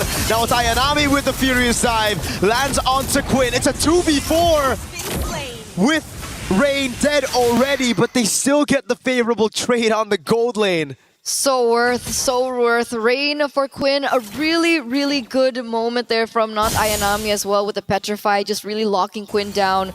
She was definitely unable to escape, and the damage output after that was really the nail in the coffin. You can see Tan here trying to do something, but she can't. Goes in for a recall. Mirai as well, doing really good at zoning. Keishi's going to be able to get her hands on the enemy jungle, and that's going to put Tan in a bit of an awkward position. Already a level below of Keishi there on the Baxia. The leads across the board, 1,600 for Rian. Damn indeed. It's looking tough, and this is what happens when the Harith wins out in the lane early, level 1 to 3, and then you get all the control over the gold crab. Such a good lane for Rian so far. It's been fantastic, and you can already see how desperate Quinn is getting. Trying to get farm in the mid lane as Rian just zones up top. Look, doesn't shove. Gets the gold crab, rotates straight into the mid lane, now catches the wave up top, and it never shoves over so that Quinn can get free farm. That's why I told you from game number 1, right? It's these little small things that Na'Vi have been able to do that really amounts to a lot. Like something as simple as a small rotation, a small move, a trigger of a single battle spell, and so on and so forth. But it's led us to this moment that Na'Vi are now leading with a 3,000 gold lead. Quinn now has absolutely no choice but to try and push in that top lane, but Flicker? Yeah, Flicker's out of the way, has the chrono dashes, oh god! Kibo's gonna be caught in the backline, Ayanami assassinates Miku, the AOG cancelled, and she's taken out before she can even fly. Quinn gets a trade up top, and look at Keishi. Can she cancel in time? Does she know where Quinn is at? No, unfortunately not. A taunt comes down, Nora in the mid lane, a Terrify from Rain, and that'll be it. Another 2 men down there for Team Rayong. Nora might be the third. Oh my god, the chrono dash is synchro vision. Rain with a splash of damage. Black Shoes away. Now Keishi trying to go for the cut. Mirai zoning them. The taunt lands on Chiboy. 7-1.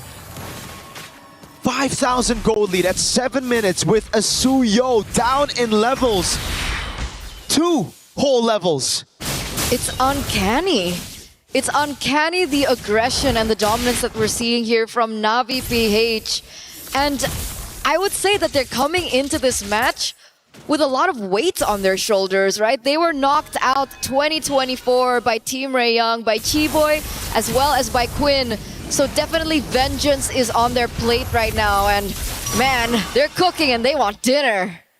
You have to take a look at the run again to get to this point. Na'Vi losing early on, then almost getting knocked out by Falcon Daisies, a game down in that best of 3. Coming back from that, turning things around, reverse sweeping Falcon Daisies, and then having to meet the team that literally threw them out of the tournament to make it here. And now, a 1-0 lead. Match point, 7-1. These ladies know how it's been while being behind. And they're so close. And they're so close. They're so close to coming back, making it to top 4, guaranteeing that spot, and maybe, just maybe, reclaiming that 2024 glory. That's been the whole story for them right now, and it's looking really good for them so far. Look at them now rotating back onto the Lord. Nora is in the vicinity, and it does look like Tan is near as well, but with her so far behind, Keishi's level 12, Tan level 11, there's no way for a contest. This is a free Lord over to Na'Vi PH. And it's still the same clean macro from Na'Vi that we saw in Game 1. We saw a few bombastic moves from Na'Vi in Game 1, and it almost seems like instantly they fixed it. Playing it clean for all the Lord fights in Game 1, and then transitioning into this game, not letting that match point get into their heads. They're playing it even cleaner than that Game 1 endgame. Especially when they get the tools to do so, right? Rihanna on the Harriet, not Ayanami on a hero like this. Very aggressive. Is that a misstep? Could be, could be. Now she gets a purple buff, so I guess, you know, more cooldown, it don't matter. Gonna be up as well. Mid lane's gonna go down for sure. Chiboy's the only one sent there. The rest of the team knows it's better to just play in the back. But the thing is, for Team Raeyoung, they don't have a Hanabi to clear these waves out. It's not as good as a Hanabi. Yes, you have a Lilia. Yes, they have the Holy Shields. But Na'Vi also in this game have a better way to siege with the Black Dragon form zoning everybody away. Despite them not having like the siege potential per se, right? They have the Valentina, but Mariah is walking in very deep actually. And she's receiving a ton of damage, but look at Rian go in. There we go. That's the Black Dragon form I was talking about. With the first Lord, they'll be able to get the base turret in the far lane again. And they instantly disengage. Classic Na'Vi. Surgical precision. Just like game number 1. Just like game number 1. They're gonna toy with the minds of Team Raeyoung here with an 8,000 gold advantage. At this stage, I'm wondering what the items for Quinn are. Has she reached her power spike? Is she close to it? Turns out she's not, but wait a second, Nora. Oh, no, Purify. The AOG from Chiboy walks up again. The Wrath of the Giant gets 3 members. Mirai with a big set. Now can they follow it up? Rain with a splash of damage. That's the Black Shoes torn apart already. Rain has to go with the Black Shoes again. Ayanami deep in already. And it will be a kill back. A Sky Piercer for Tan. And Deja Vu. To a little bit of what we saw in Game 1. Okay, a step in the right direction there for Tan, picking up the Sky Piercer. So the stacks are there, and if she's able to get more onto it, that just might be the way for them to turn things around. Keishi, though, will be able to get the orange buff away from Team Raeyoung, so that is another resource that they have eliminated away. And it would be nice to take a look at the items once again. We see that Rian already has the Divine Glaive alongside the Holy Crystal, so we can definitely say that the damage is there, alongside, of course, the 2 integral other items coming in from the Harith. But Quinn is still 1 item away. She should be able to get it really, really soon, but will she be able to get in time before the Lord spawns in under 10 seconds is the case and the problem. If you look at the equipment, man, that's a big Harith. Divine Glaive at 12 minutes. Yes, it's with the Bargain Hunter, but look, Quinn has only now finished the Swift Trinity. That's almost a 3,000 gold lead, 2,800 between the gold laners. Rian can start popping these players. She has purple buff too. Oh god, wave down below is great. Team Raeyoung, they have to go for the gamble. That's the only way. They have a Soul Sever, they have a Retribution. But Navi's got a Black Dragon flying across. No way for Tan to look for the opening. Another free objective to Na'Vi. Yeah, they don't want to gamble. They tried to go for scouting, maybe look for a precise moment where they could grasp on an opportunity to maybe take one member down from Na'Vi, but they don't find it. Considering that Tan is a level below of Keishi still, going for the 50-50 might have been too much for them to handle. Again, the inmates from Na'Vi, they're taking everything away from Team Ray Young.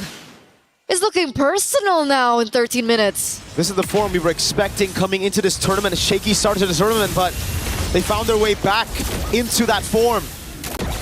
Rain up top. Has the black shoes, doing a good job zoning. Mirai zoning everybody from that mid lane for the minions to take the turret. And now it's the Black Dragon form used up by not Ayanami. Slashing down, zoning Tan away. Rian's already used his Zaman Force. Lord gonna be cleared up again. Team Ray Young stripped down to just their crystal. The Wrath of the Giant catches them. Miku has the black shoes, but now it's gonna be Chiboy jumping in with the AOG, finding everybody. Tan getting against Sky Piercer stack, but it's Rian with the retaliation already. Rain! Just a bit more damage. The Rose Gold Meteors right there. Tan, Soul Sever. Nora still able to stay alive as Rian goes in for the Synchro Fission. Bloodwing spot in time. Zaman Force coming out as Rian goes for the pop, and Keishi takes Tan out. A big mega kill for Keishi. The Synchro Fission again. Rian's gonna go for the kill under the base. Not quite enough as Quinn gets the healing from the fountain, but they have more waves. It's a 2-for-3. It's a 2v3, and they still want to go for it. Nora. Oh, mega kill for Rihanna to double. Nora's gonna be next to the chopping block. Rihanna has no mana, and it saves Nora. Just in time, Chiboy back up. Waves, they need to handle it now for Team Ray Young to survive. Rian has no mana. Nora's dealing with the wave in the bottom lane, but she gets caught in the shield unity. Now it's the AOG to try to help her out, but it's the AOG from Rain. Stolen away. Now it's Chiboy. Tan walks up with a Queller. Tries to clear it up with a Soul Sever, but Na'Vi, stay objective. Welcome to the top 4, Na'Vi.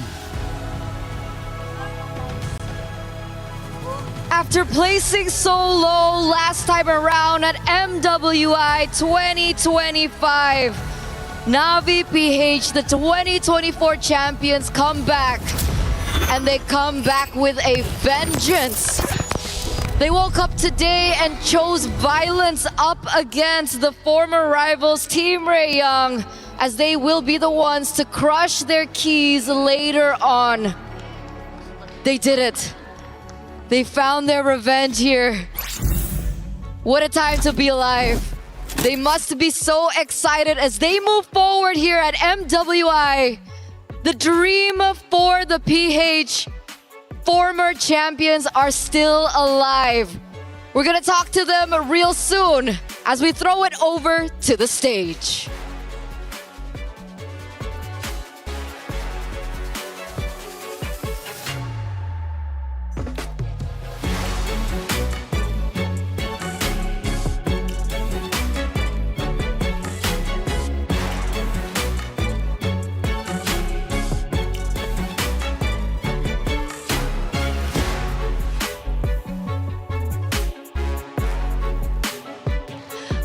Congratulations to Na'Vi Philippines! And here I have Mirai with me. Congratulations. Now, the thing is, this exact thing happened in 2024. And you remember what happened in 2024? You remember the ending? Do you think it gives you a good feeling? Yeah, I think it's just a deja vu for me. Deja vu moment. We really hope you keep that momentum. Now what's coming would be what you earned here in this matchup. Team Ray Young, please hand on over your keys to Na'Vi Philippines. Respect, you guys did amazing. As a Singapore representatives, you guys did MYSG really proud. Your journey ends here. Amazing showing from Malaysia. Thank you, Team Ray Young. And now, Mirai, next question, all right? It was a little bit shaky, at the start, but with this matchup, you guys looked flawless. So now you guys are heading over to the semis. Is there anything you would love to say to all the Filipino fans out there who are literally sitting on the edge of their seats? You can say in Tagalog. I just want to say that thank you to everyone who is believing in us, especially we had a rocky start at first in group stage, and yeah, thank you, and keep supporting us up until the playoffs. So can we say, Pinas lang malakas? Pinas lang malakas. Take your walk of victory! It's Navi Philippines!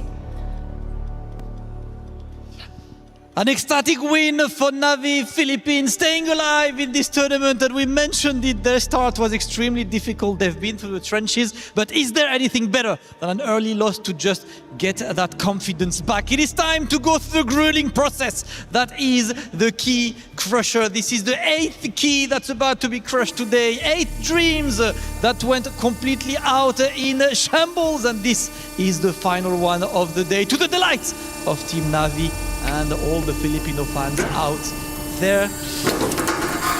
Ooh, a good old loud key broken to finish the day. Another dream is shattered, another dream is up in the air, but Navi's dream is still alive. Team Navi will move forward to the top 4 tomorrow. The playoffs are going to happen tomorrow, and Navi has an evening to celebrate and to get ready for tomorrow. Now today, we have seen 8 keys crushed. 8 teams that we have said goodbye. But throughout this long day today, it has unveiled 4 teams who are gonna make it over to the semis, and us being one step closer to crowning a MWI champion. So this is us, our final key crush for the day. And this is Cheryl and Damascus signing out. Back to the studio.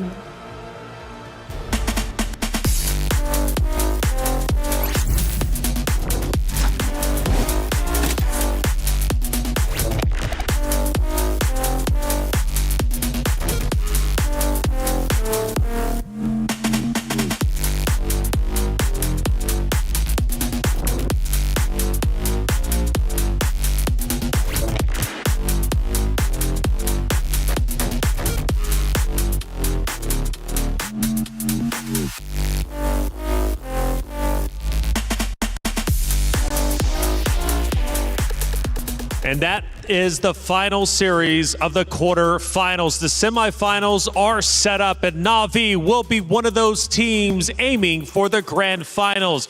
But shout out to the hardworking team of Team Ray Young, who battled very hard to get to this point and making it to the knockout bracket, man. Knockout bracket was just absolutely phenomenal and a huge accomplishment they should be proud of. Despite this not going the distance of what we expected in the quarterfinals of the knockout stage, I think Team Ray Young still put on quite a show. Terima kasih for representing MY and SG. But tonight, how could you defeat Navi, who is what Cheryl was referring to as back to their winning ways? This is the championship run, possibly. Absolutely, and they are in fact making a championship run, and they've taken down titans, not only Gingy, but also in this case, right, Team Ray Young, who had a phenomenal running throughout their groups and ultimately here coming in to the knockout stages. But Navi is on fire, and it looks as if they are poised to go into the grand finals. We take a look at the statistics, and honestly, pretty reminiscent of game number 1 outside of the game time, which this time was shorter. Yep, and you can see it. They controlled the macro, the objective that they had to, and that seems to be the key issue here for a lot of teams when they do eventually face up against Navi, who has again found that form. When they find that form and they are in this position, they're nearly unstoppable when it comes to taking objectives, fighting against that. Yeah, I mean, definitely so. Their stats don't lie. Navi is on fire, and they're looking great. Now, of course, as some of the teams do move forward into semifinals, that unfortunately means keys were crushed. As we go through the day, some talented rosters unfortunately had their heart of the competition, their key crushed. their route towards the grand finals officially coming to an end. However, again, I celebrate the fact any of these teams made it to the MWI stage. Regardless, we must celebrate them even though they had an earlier exit than they wanted.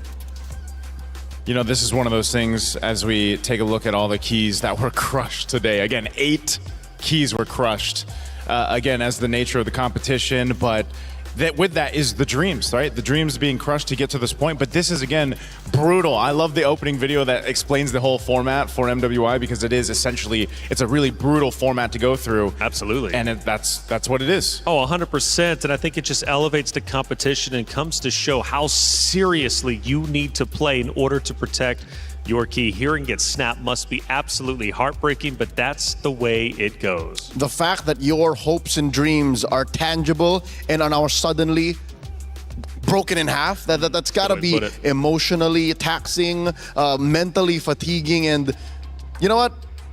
What happens on the stage is in history forever. Your key is not gone. It's just part of the trophy now. That's right. And Na'Vi, this was the moment where they ended up crushing Gen G's hopes of going back into grand finals. Ashley handed over the key, and it ends up getting eliminated. Foot Esports as well, also eliminated a little bit earlier on. This time, though, obviously making a show of it. Yeah, we saw that over on the B stream as I missed it, so I'm glad to see that now. There was a lot of, this is one of the things, right? It's great to see the personalities behind, again, these female athletes that are competing here for MWI. And there's so many stories to tell. I know this was one of the quotes from Kiyoe earlier on today, where all these ladies have such deep stories on how they eventually got into competing in MLBB and then how now they're competing in the biggest tournament for them to compete against the biggest prize pool as well. Vitality also crushing keys. However, there was almost a world in our bracket where Vitality was eliminated 5th through 8th. Not to mention the world where possibly Falcons as a club could have gone back-to-back and scored so many points. Absolutely. To have locked in 2 teams in the top 4, but that's not the world we live in. Not at all, right? We are in reality, and that is Na'Vi crushing the final key of the day, Team Ray Young. It snaps in half. Now, one also brutal aspect of EWC to add on top of the key crushing is that the competitor who wins the grand finals, who wins MWI, can choose up to 3 different crushed keys to use for their very own trophy. Yeah, we talked about that earlier today, man. You know, just exactly whoever ends up being the champion here for MWI 2026, who do you choose, to add to that trophy case? And for us to have just talked about it, there are 2 teams in the top 4 now who have actually done it. Team Vitality and Na'Vi. And looking at some of these emotions, again, you'll see elation, happiness as the teams win not only maps, but ultimately series, but heartbreak as well as you see tears flowing from the competitors' faces. And this one, man, well, actually, maybe not this one, but a little bit later on, just the tears flowing down the face truly breaks my heart. It never gets easy seeing the keys get crushed, and ultimately never gets easier seeing some of these competitors on stage crying. Here's our knockout bracket as it stands. We went through all the quarterfinals today, and now the semifinals is set up, and it is looking epic. Oh, I love that, man. Galaxy Phoenix versus Na'Vi Philippines. That's a rematch. That's a rematch that needs to be made. And then, of course, Team Vitality versus Geltec Cyber Team. Oh, that is the tournament favorite versus the penultimate dark horse. I like the way that sounds. It's not going to be easy for any of the competitors, but obviously it never is to be a champion. But one thing is for certain, for the 4 teams in semifinals, they are just 1 series away from being guaranteed up to 2nd place. Hey, let's start recapping the day and see how everything ended up unfolding.